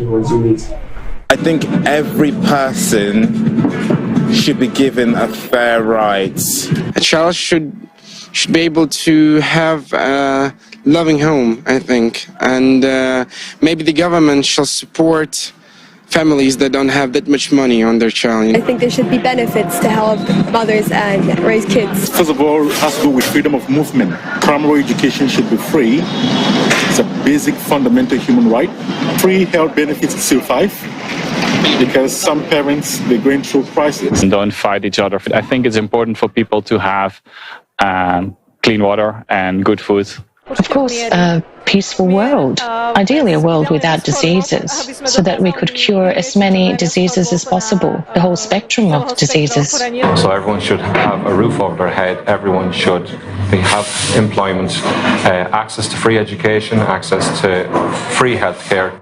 In an open and technological society where you should probably work 3 or 4 hours a day and do only a job that is interesting to you. In fact, nowadays, there's enough technology for people to not work at all. A world where collaboration is like the main intention and not like just competition. A society that gives the tools for anybody to develop. A society where everyone can fulfill their potential. Opportunity. Yes. The chance of a happy life. An education, a safe home, secure home, and equal rights. Old age should be decent. Pensions should be decent. To live in the world where human life is the most important thing. Yes, I think so too. Everyone must have access to information, and it mustn't be distorted by those in power. Mass media should be free. Well, I suppose for human life to be a priority, you have to look after the environment that you work in. So resources have to be shared, nurtured, invested in for everyone, not just the wealthy few. The government should take care of everybody, and everybody should be living in peace. Want to be friendly, to cooperate with each others, not kill each others. There must be economic independence. It is necessary to ensure that laws are obeyed and human life is respected. All the money that we are investing in army, we have to invest it to education. No hunger in the world. Peace in the world and relationships between people should be friendly. For me, it is a world without war. An alternative world, a world without nuclear power, a world without bombs and mines. I would like to live in a world free of crime, where the government fulfills its promises. Do you support the creative society? Of course, I'm as active as a participant as you are. The creative society is what we are building today. Would you support creative society? Definitely, yes. Definitely. Yes, of course. Yeah, I support this. I would definitely support creative society. Of course I support it. I believe it would make the world a much better place. I don't just believe, I'm sure. It's important for the whole world. That's a fantastic initiative. Yes, I'm definitely going to participate. I want the creative society, a society of kind, open and bright people, to be for the future generations. And I would like it for us too. Sure, because I'm actually already doing it now. Deep inside, we all know what is right. At some point, we shifted responsibility onto others because we thought they could save us. us. But the only ones who can really save us is ourselves. Of course, I want it too. Who wouldn't want it? We all want to live in such a society. Yes, absolutely. We are supporting and we are dream about like this society. Yeah, definitely. Yes. Yes, I would definitely want it. I dream about it. Do you support the creative format of society? No doubt. I surely do. Yes, definitely. I'm definitely on board, 100%. Of course, I would like to live in such a creative society. Sure, definitely. I think all reasonable people support it. Of course there will be a new world, and I definitely support it. Not only with words, but also with deeds and actions. Of course. I believe it's the only way for us to survive in the world that we have created. Absolutely, yes. I want all people to start living in the creative society as soon as possible, because I believe that it's our chance to really live a happy and peaceful life. I would, obviously, and more importantly for a person like me of my age, I'd like my children and grandchildren to have a society like that. So that's why I would be very supportive. That's what we're supposed to have, an equal and creative society that spreads resources for all. Of course, I support it. I'm a mother and I will soon become a grandmother. I surely support it. And who doesn't? If such a format of society exists, any reasonable person would certainly support it and aspire for it, regardless of its name. Creative society, good society, happy society, or whatever. Do you support the creative society? Absolutely. We also support it. A creative form of society, we do support it. Yeah, of course I do. Yes, definitely I support the creative format of society. I love creative society. Creative society is in me. I am creative society. I definitely support that, like definitely 100%. For many, many, many reasons. But, everybody will say, yeah, cool, we work less. No, it's not about working less, it's about achieving more. Naturally. Well, yes, I think that's what many people want and actually what everyone wants, what everyone is somehow striving for. That would be the greatest society. If we all really become united, there would be no evil.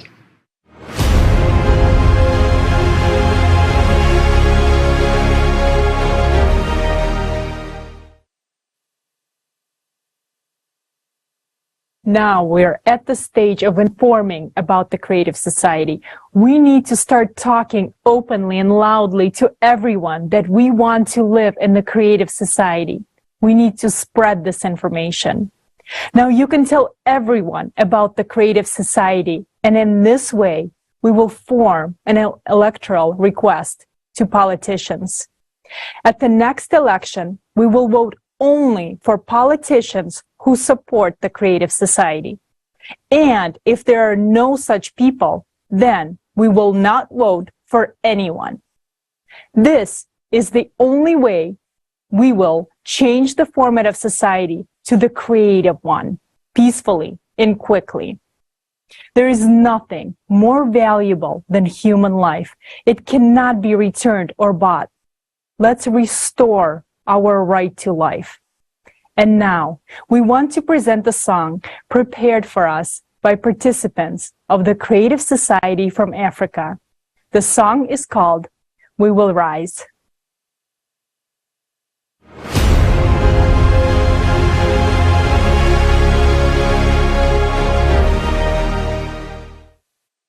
We will rise, we will rise, we will rise, we will rise, creating society. We will rise in power of unity. We will rise. Every day you wake up, you want the news and ask yourself, why? It's one day the hatred and other fight comes to an end.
power is within us. The power of unity is every one of us.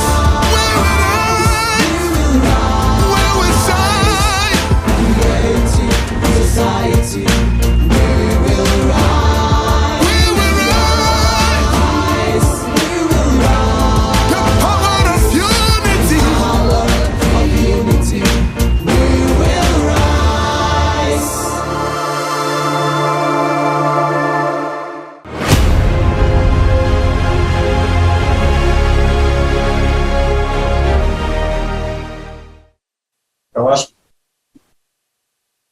We would like to thank the very famous singer and very talented Dr. Phyllis Duque for his song, We Will Rise, as an expression of the African voice for the Creative Society technology.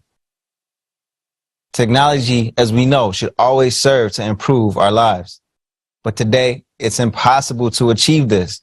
Even though we live in a time of technological breakthroughs, we are limited by the consumer format. Only by joining together will we move to a level of technology that you could never even dream of. Free energy, life extension, smart and technological cities, nano robots, robotic assistants and various drones, artificial intelligence systems, and much, much more. There's simply not enough time to list all the technologies. So let's watch a video about the essential technologies available to everyone in the Creative Society.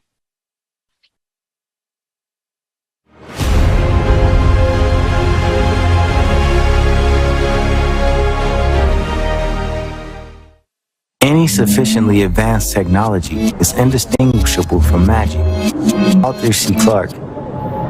What is your wildest dream? What will you get when it comes true? A big, beautiful house? A super modern car? Lots of traveling.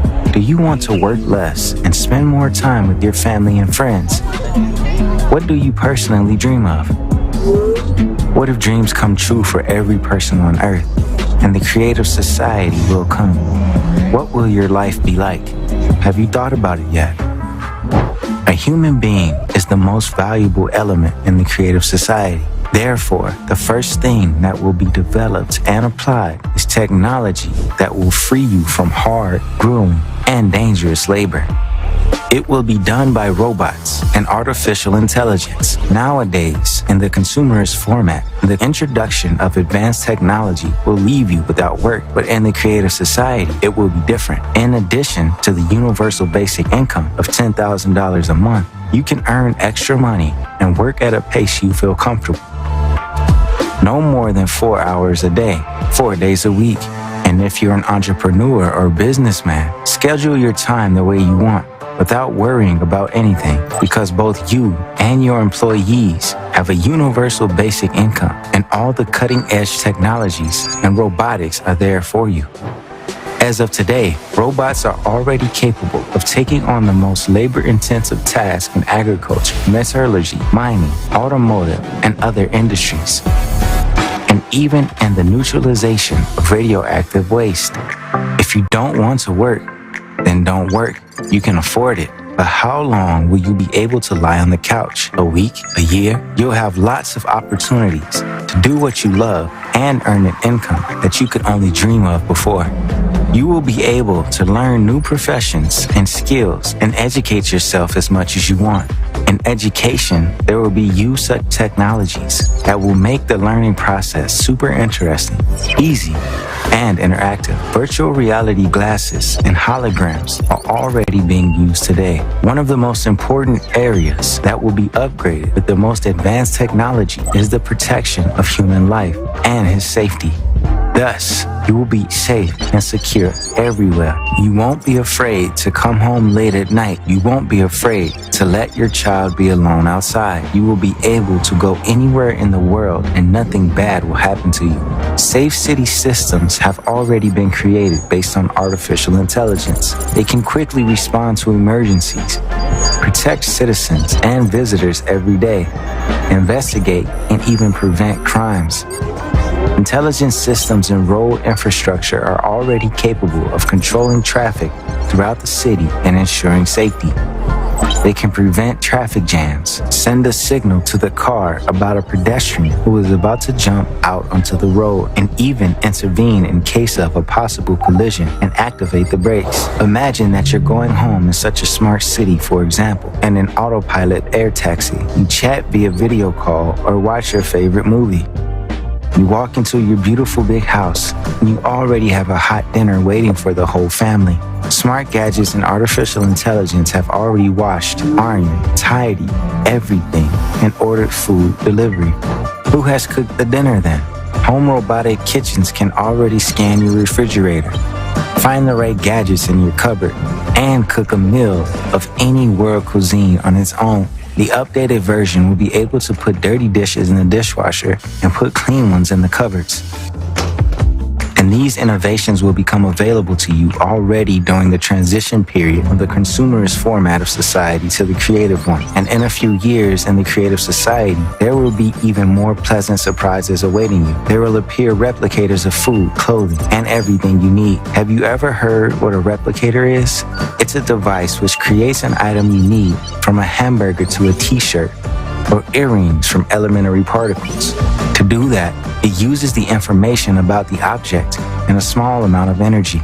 A company from California has already created the technology of the future, a printer that makes drinks right from molecules. The cartridge system makes it possible to make thousands of natural drinks with almost no waste. And this is just the beginning. The breakthrough discovery of nanotube technology by Massachusetts and Yale graduates allows them to manipulate matter at the molecular level and already obtain gasoline and other fuels directly from the air.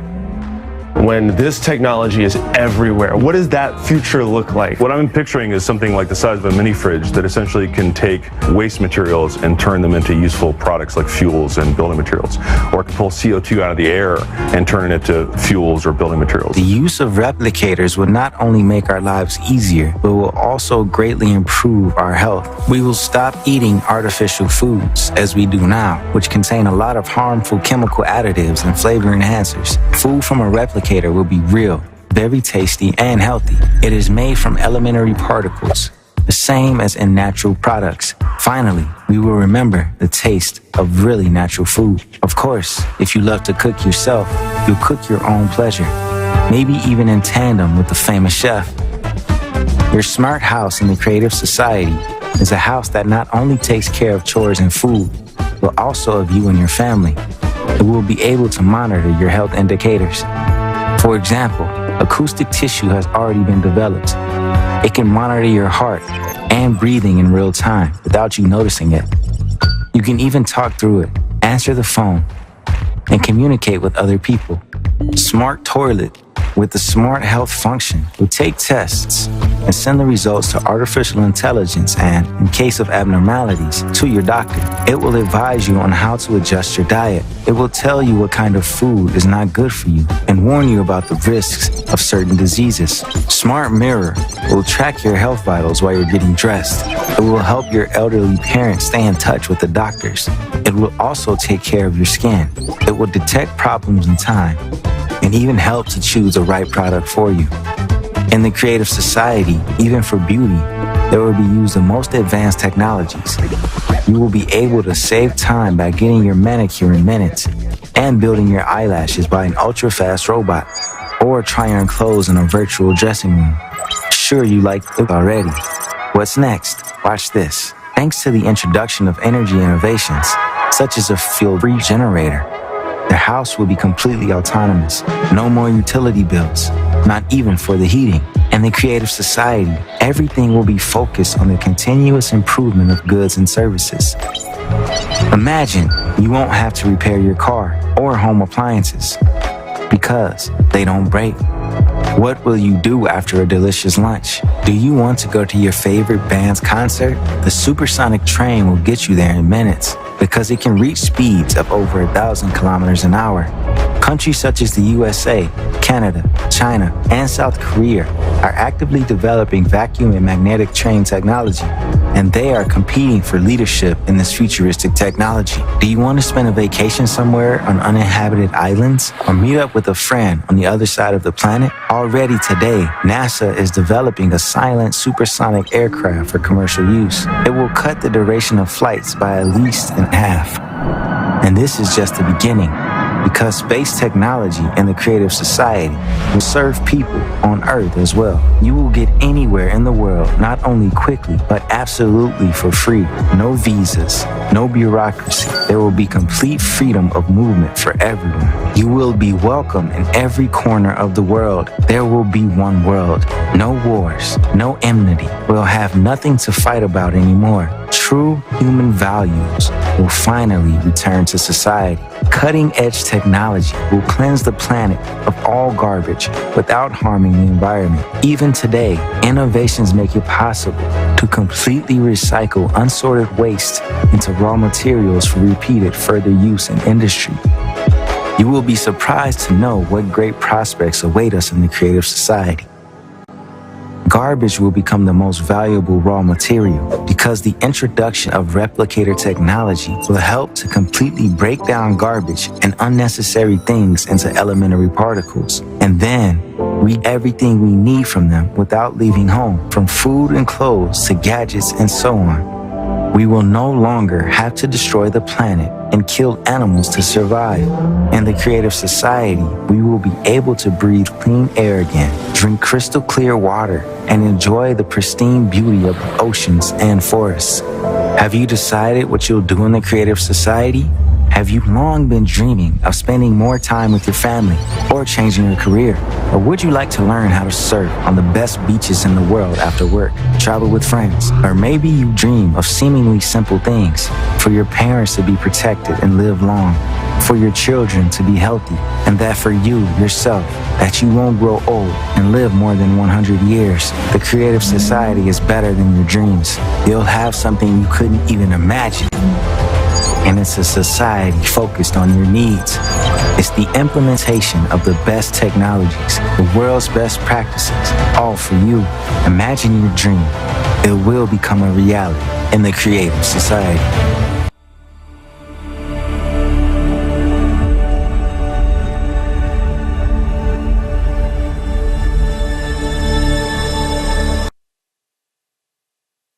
In order to get to the creative society, just a few simple actions are required. Explore the idea, embrace it, and pass it on. Look at the logo. If we make it so popular that when you go into any supermarket, cafe, hairdressers, gym, cab, turning on any channel, go into any social network, you will see the logo, that would mean that the idea of creative society have spread. That is our first priority, to make sure that everyone knows about the idea as soon as possible. After that, we can move on to the second stage of building the creative society. It is simple and quick, without protests, rallies, and bloodshed. Let's look at just a few examples of how millions of people worldwide are already spreading the information about the creative society.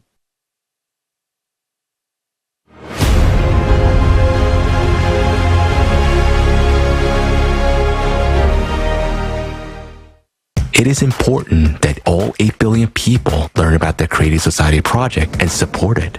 How can this be achieved? Where to start? Tell your family, friends, neighbors, work colleagues, basically everyone you know about the Creative Society. Share the information about the Creative Society on social media. You can write comments to videos, write video blogs, write posts, and share them on social networks. Post banners on your personal websites and accounts. Make your social networks explode with information about the Creative Society, and every user of your network will spread the news to the whole world. I work with a large group of volunteers, and we have an official Creative Society account. I'm over 60. I'm a grandmother, and a blogger. In my posts, I talk about the creative society. Hello friends, my name is Gabo Korchak.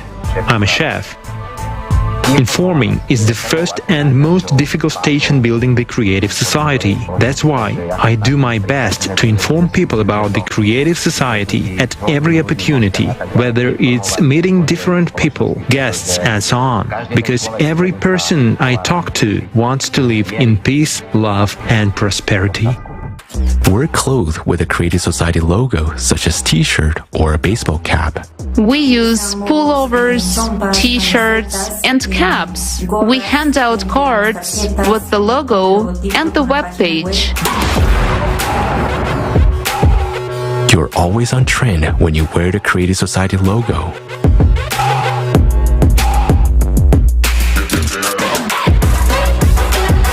The only thing we need is the creative society.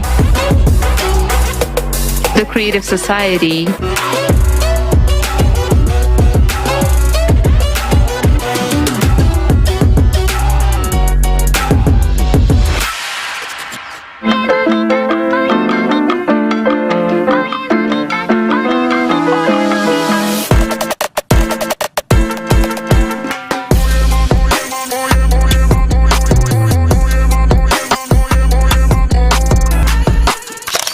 Put the sign in your yard. Attach a sticker with a Creative Society logo to your car. Decorate your bicycle with the logo. As you can see, I have a t-shirt with the Creative Society logo printed on it. Well, it's one of the ways.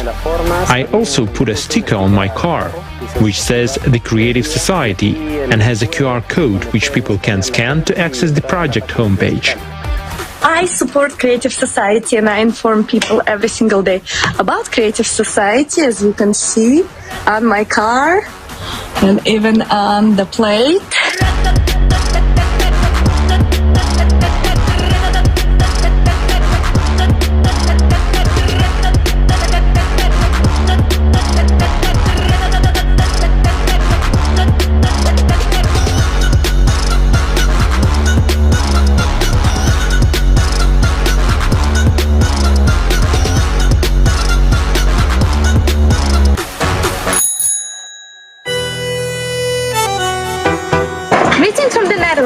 We are volunteers from Amsterdam, started to spread the knowledge about the Creative Society by placing a sticker on our bike. Indeed, there is actually more bikes than people in the Netherlands. So you can imagine how important it is to put this message about the Creative Society, the 8 Foundation, and the way to get even more information with the QR code. Leave information about the Creative Society in coffee shops, doctor's offices, the local grocery shops, the hairdressers, anywhere, even on the wing of an airplane. We are in Berlin today, shooting a film about the Creative Society in an Italian cafe. We told the chief and owner of this cafe about the project, and he became really interested. Please support this idea of young people who are fighting for and promoting a better world for all of us. Today I'm in the pediatric surgery department. My son has been treated here for more than 3 weeks. Such a small action as informing people can change the destiny of many. Don't know where to get a model? It's already solved. Just go to the Creative Society website to the design section and choose the one you like. So let's do anything we can to build a Creative Society as soon as possible. Write poems, songs, make short videos, memes, and even jokes about. For example, the phrase, "If you do not support the Creative Society, don't touch me," can be printed on a toilet paper.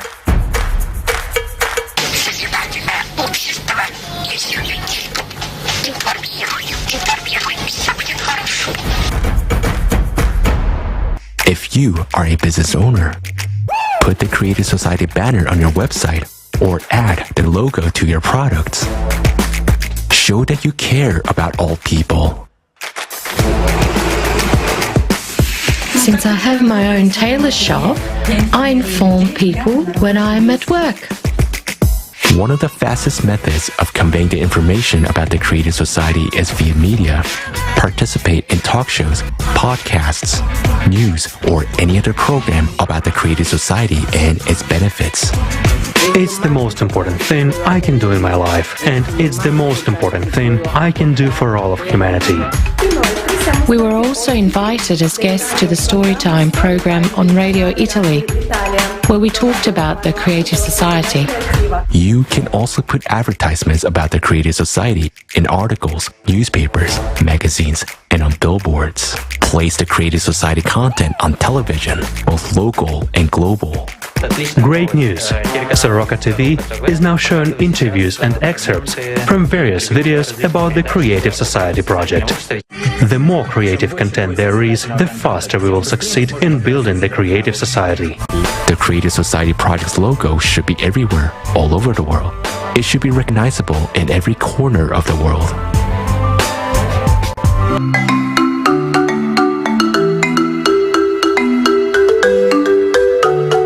Platform where every person can raise their voices and speak about what challenges them as individuals but also as a society. It's the voice of the people and it's the people to make the change that we want.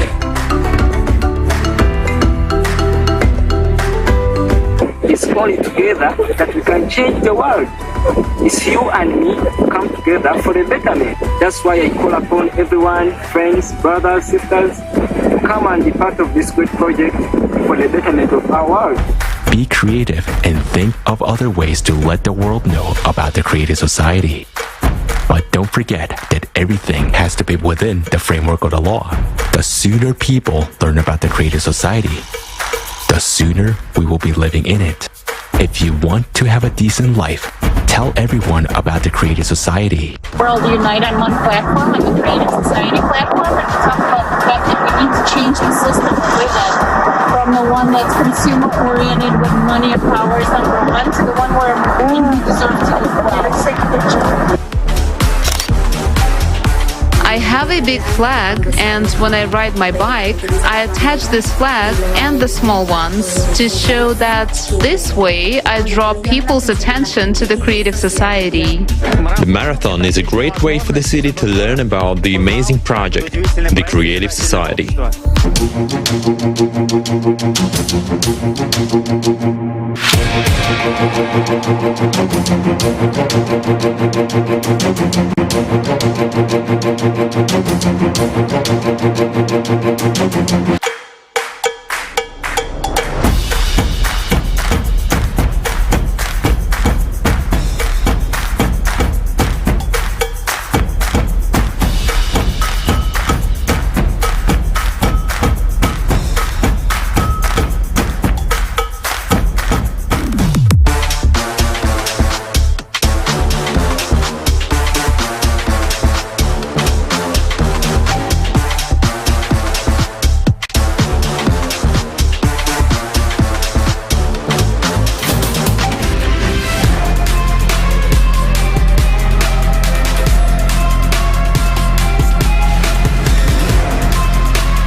Creative society is the most peaceful and the most appropriate society format in the entire history of humankind.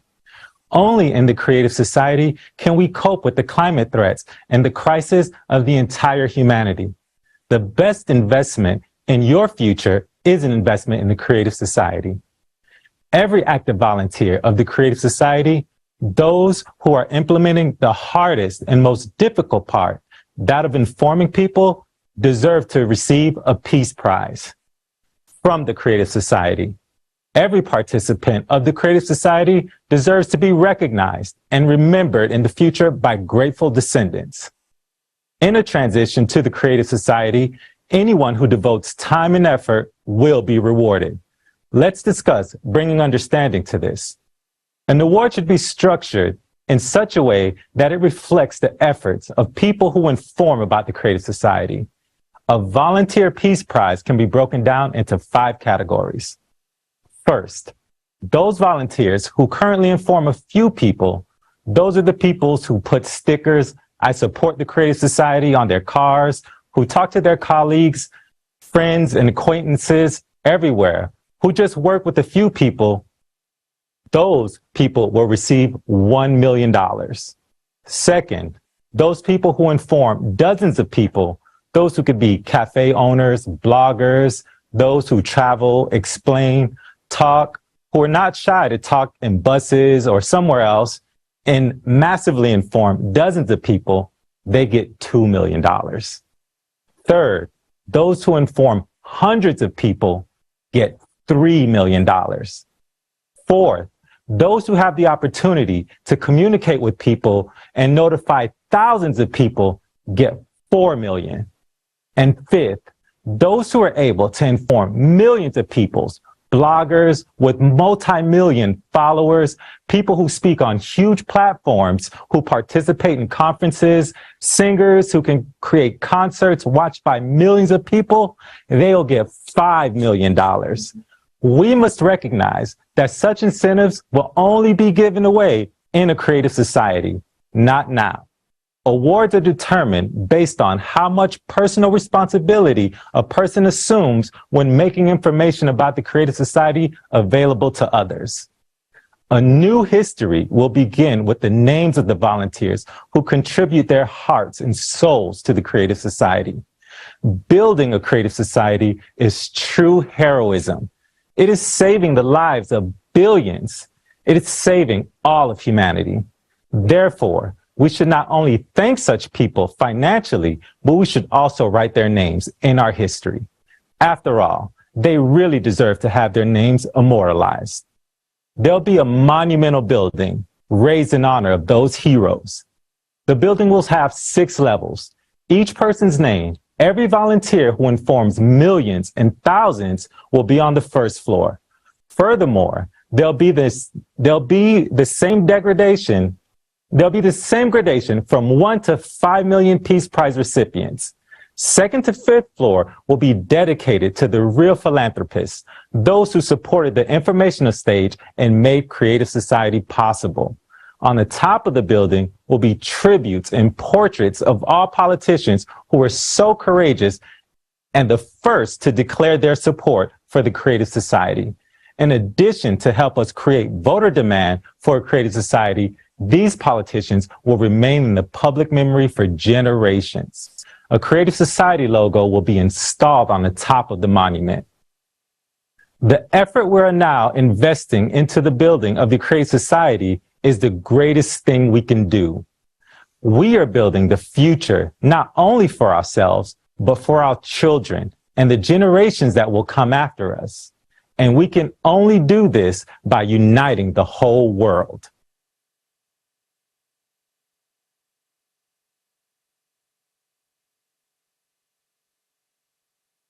There are no perfect actions, steps, or movement.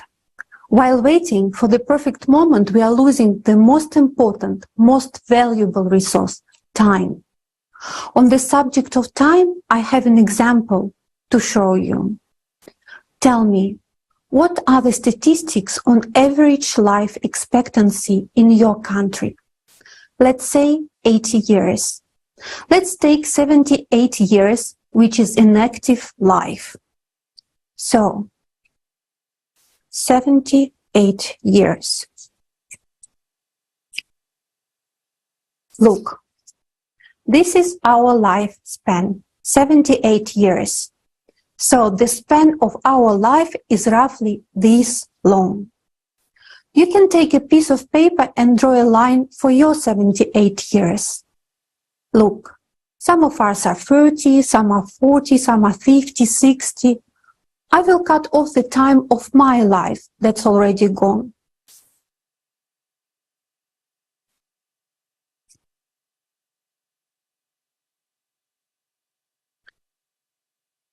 There, it's gone. Look at that.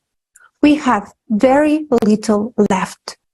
Statistically, we spend a third of our lives in sleep. Look, I'm cutting off another third of the rest of my life. Look. Next, how much time do we spend on household? Chores, cooking, laundry, cleaning. A woman spends at least 2 hours daily. And if we add it up for several years, then we cut off a few more years that we spend at the stove doing household chores.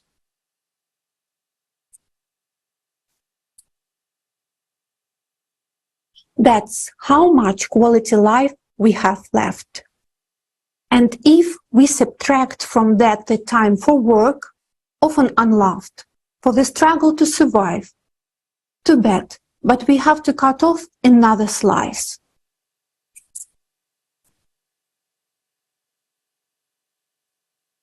We only have a little bit left. And that's not even me taking away the time we waste on social media, on Instagram, envying, comparing, and procrastinating. Let's cut that off too.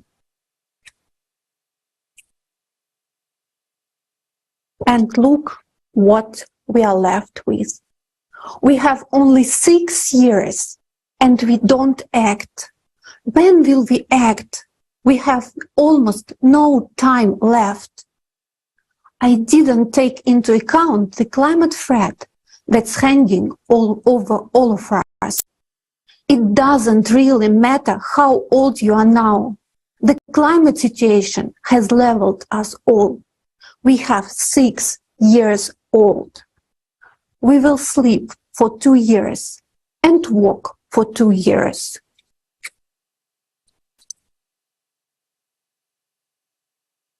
We are left with 2 years. Take time away from that for laundry, cooking, and you'll realize we don't have any time left at all to save our lives.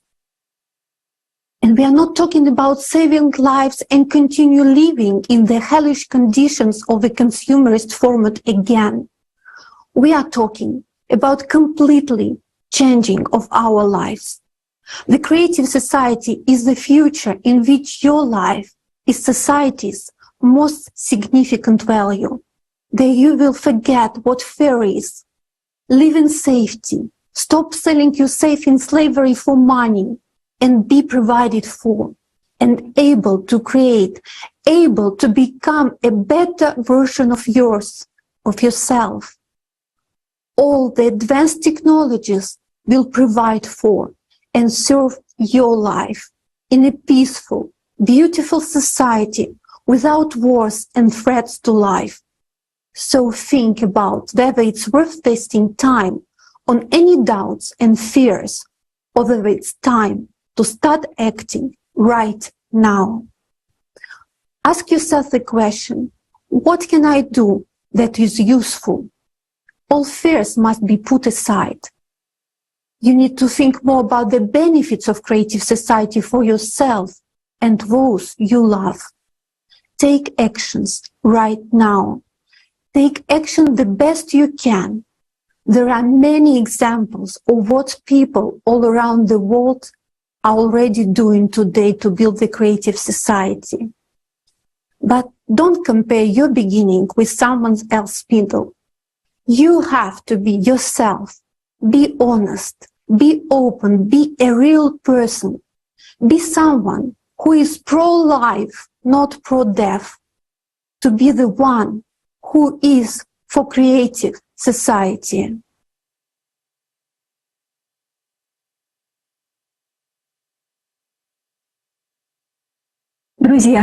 Friends, it is really high time we start acting right now. You know, all this time we've been actively trying to reach out to humanity, but we are faced with a huge inertia among people. And honestly, I never would have thought it would be so hard to save humankind. Why are people inert today? It's just because they don't know how much time is left, and that is why they don't rush anywhere.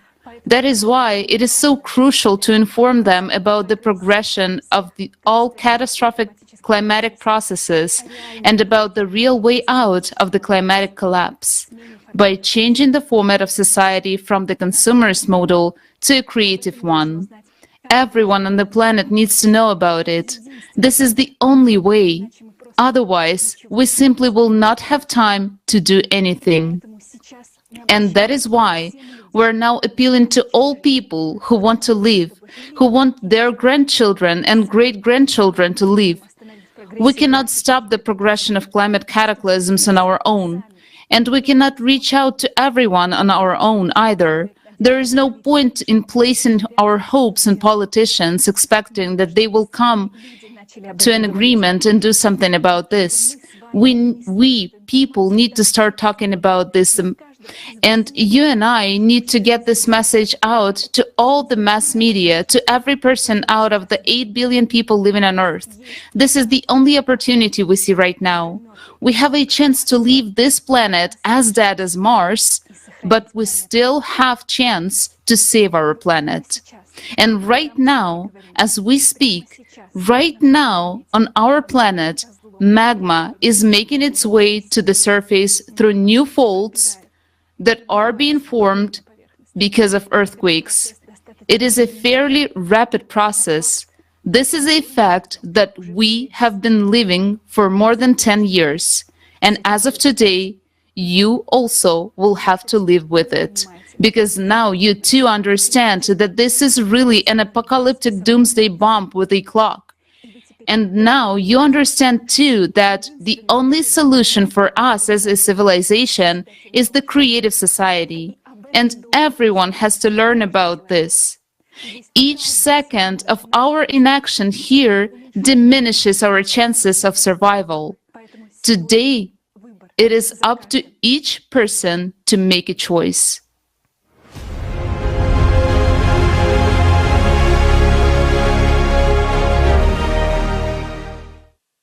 The time of choice is a very important time. It's the time of unification, of at least the majority of people, of those who set the vector towards the future of all humanity on this planet. This is important.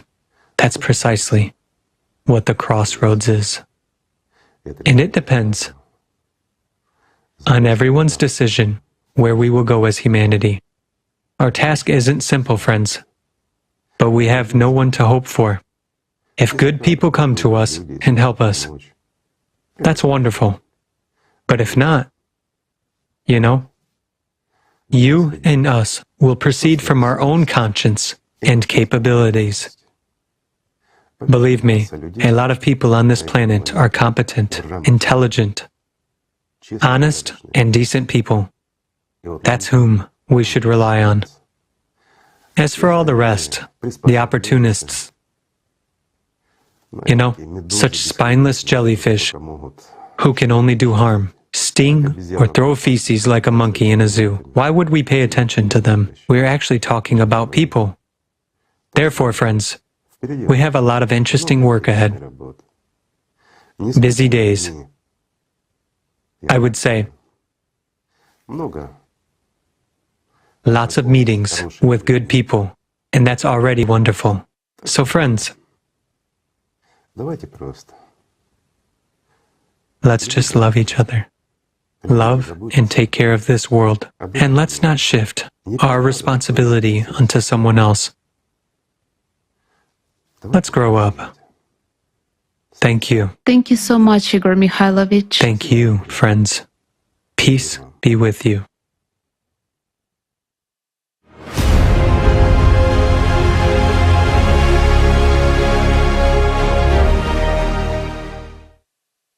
Dear friends, our forum has come to an end. I want to express my deep gratitude to the distinguished speakers and all the participants of this universal event of great importance. My heartfelt thanks to the volunteers of the Creative Society for the tremendous work each of you has done. It's only out of great humanness, love for people, and faith in our common cause that you act so selflessly and with such dedication. You are true heroes, and thanks to you, all of humankind still has a chance. Dear friends, this forum has lasted only 12 hours, but it feels like we lived a whole life. A life full of shocks and insights. And after all we've heard and seen, everyone will have to live with this information. But the main question of today's forum is, how long? 2036. I'm sure this date is still on your mind. And it may seem to many that it's the most important information in the whole forum. Because 2036 is the year of our end. However, it is not. It is the date of the destruction of our planet. But we, as humanity, will die much sooner. We simply won't live to see this date. So today, it is not that important.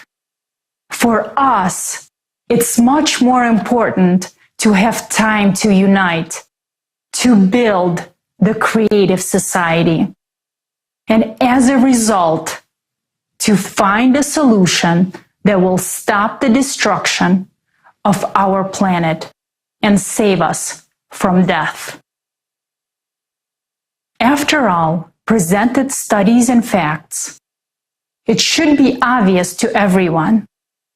The creative society is our only way out. Whether we want to admit it or not, building the creative society is a necessity. It is a lifeline to a sinking humankind. But it's up to us to take this last chance or not. It is a challenge to all of humankind. But how do we respond to it? Will we live out our last years with this information in our heads, which is impossible to forget? Or will we unite so that we can have thousands of years of prosperity ahead of us? The time for games is over, and it's high time for us to take our lives seriously. Today, the destiny of all humankind depends on the decision of each individual, whether to build the creative society or not. All of us will have to work hard in order to survive. The truth is, we won't be able to build the creative society without you. So please, think about these words very seriously. We are united in a common destiny. But what that destiny will be like depends on our choice. What's the point of the existence of humanity all these thousands of years if we just choose to die? The meaning of humanity's existence is life, and we must choose life. And that means choosing the creative society. Let's give each other, and all of humankind a chance. Let's save our common home all together, in unity, no matter what. After all, our survival is indeed in unity.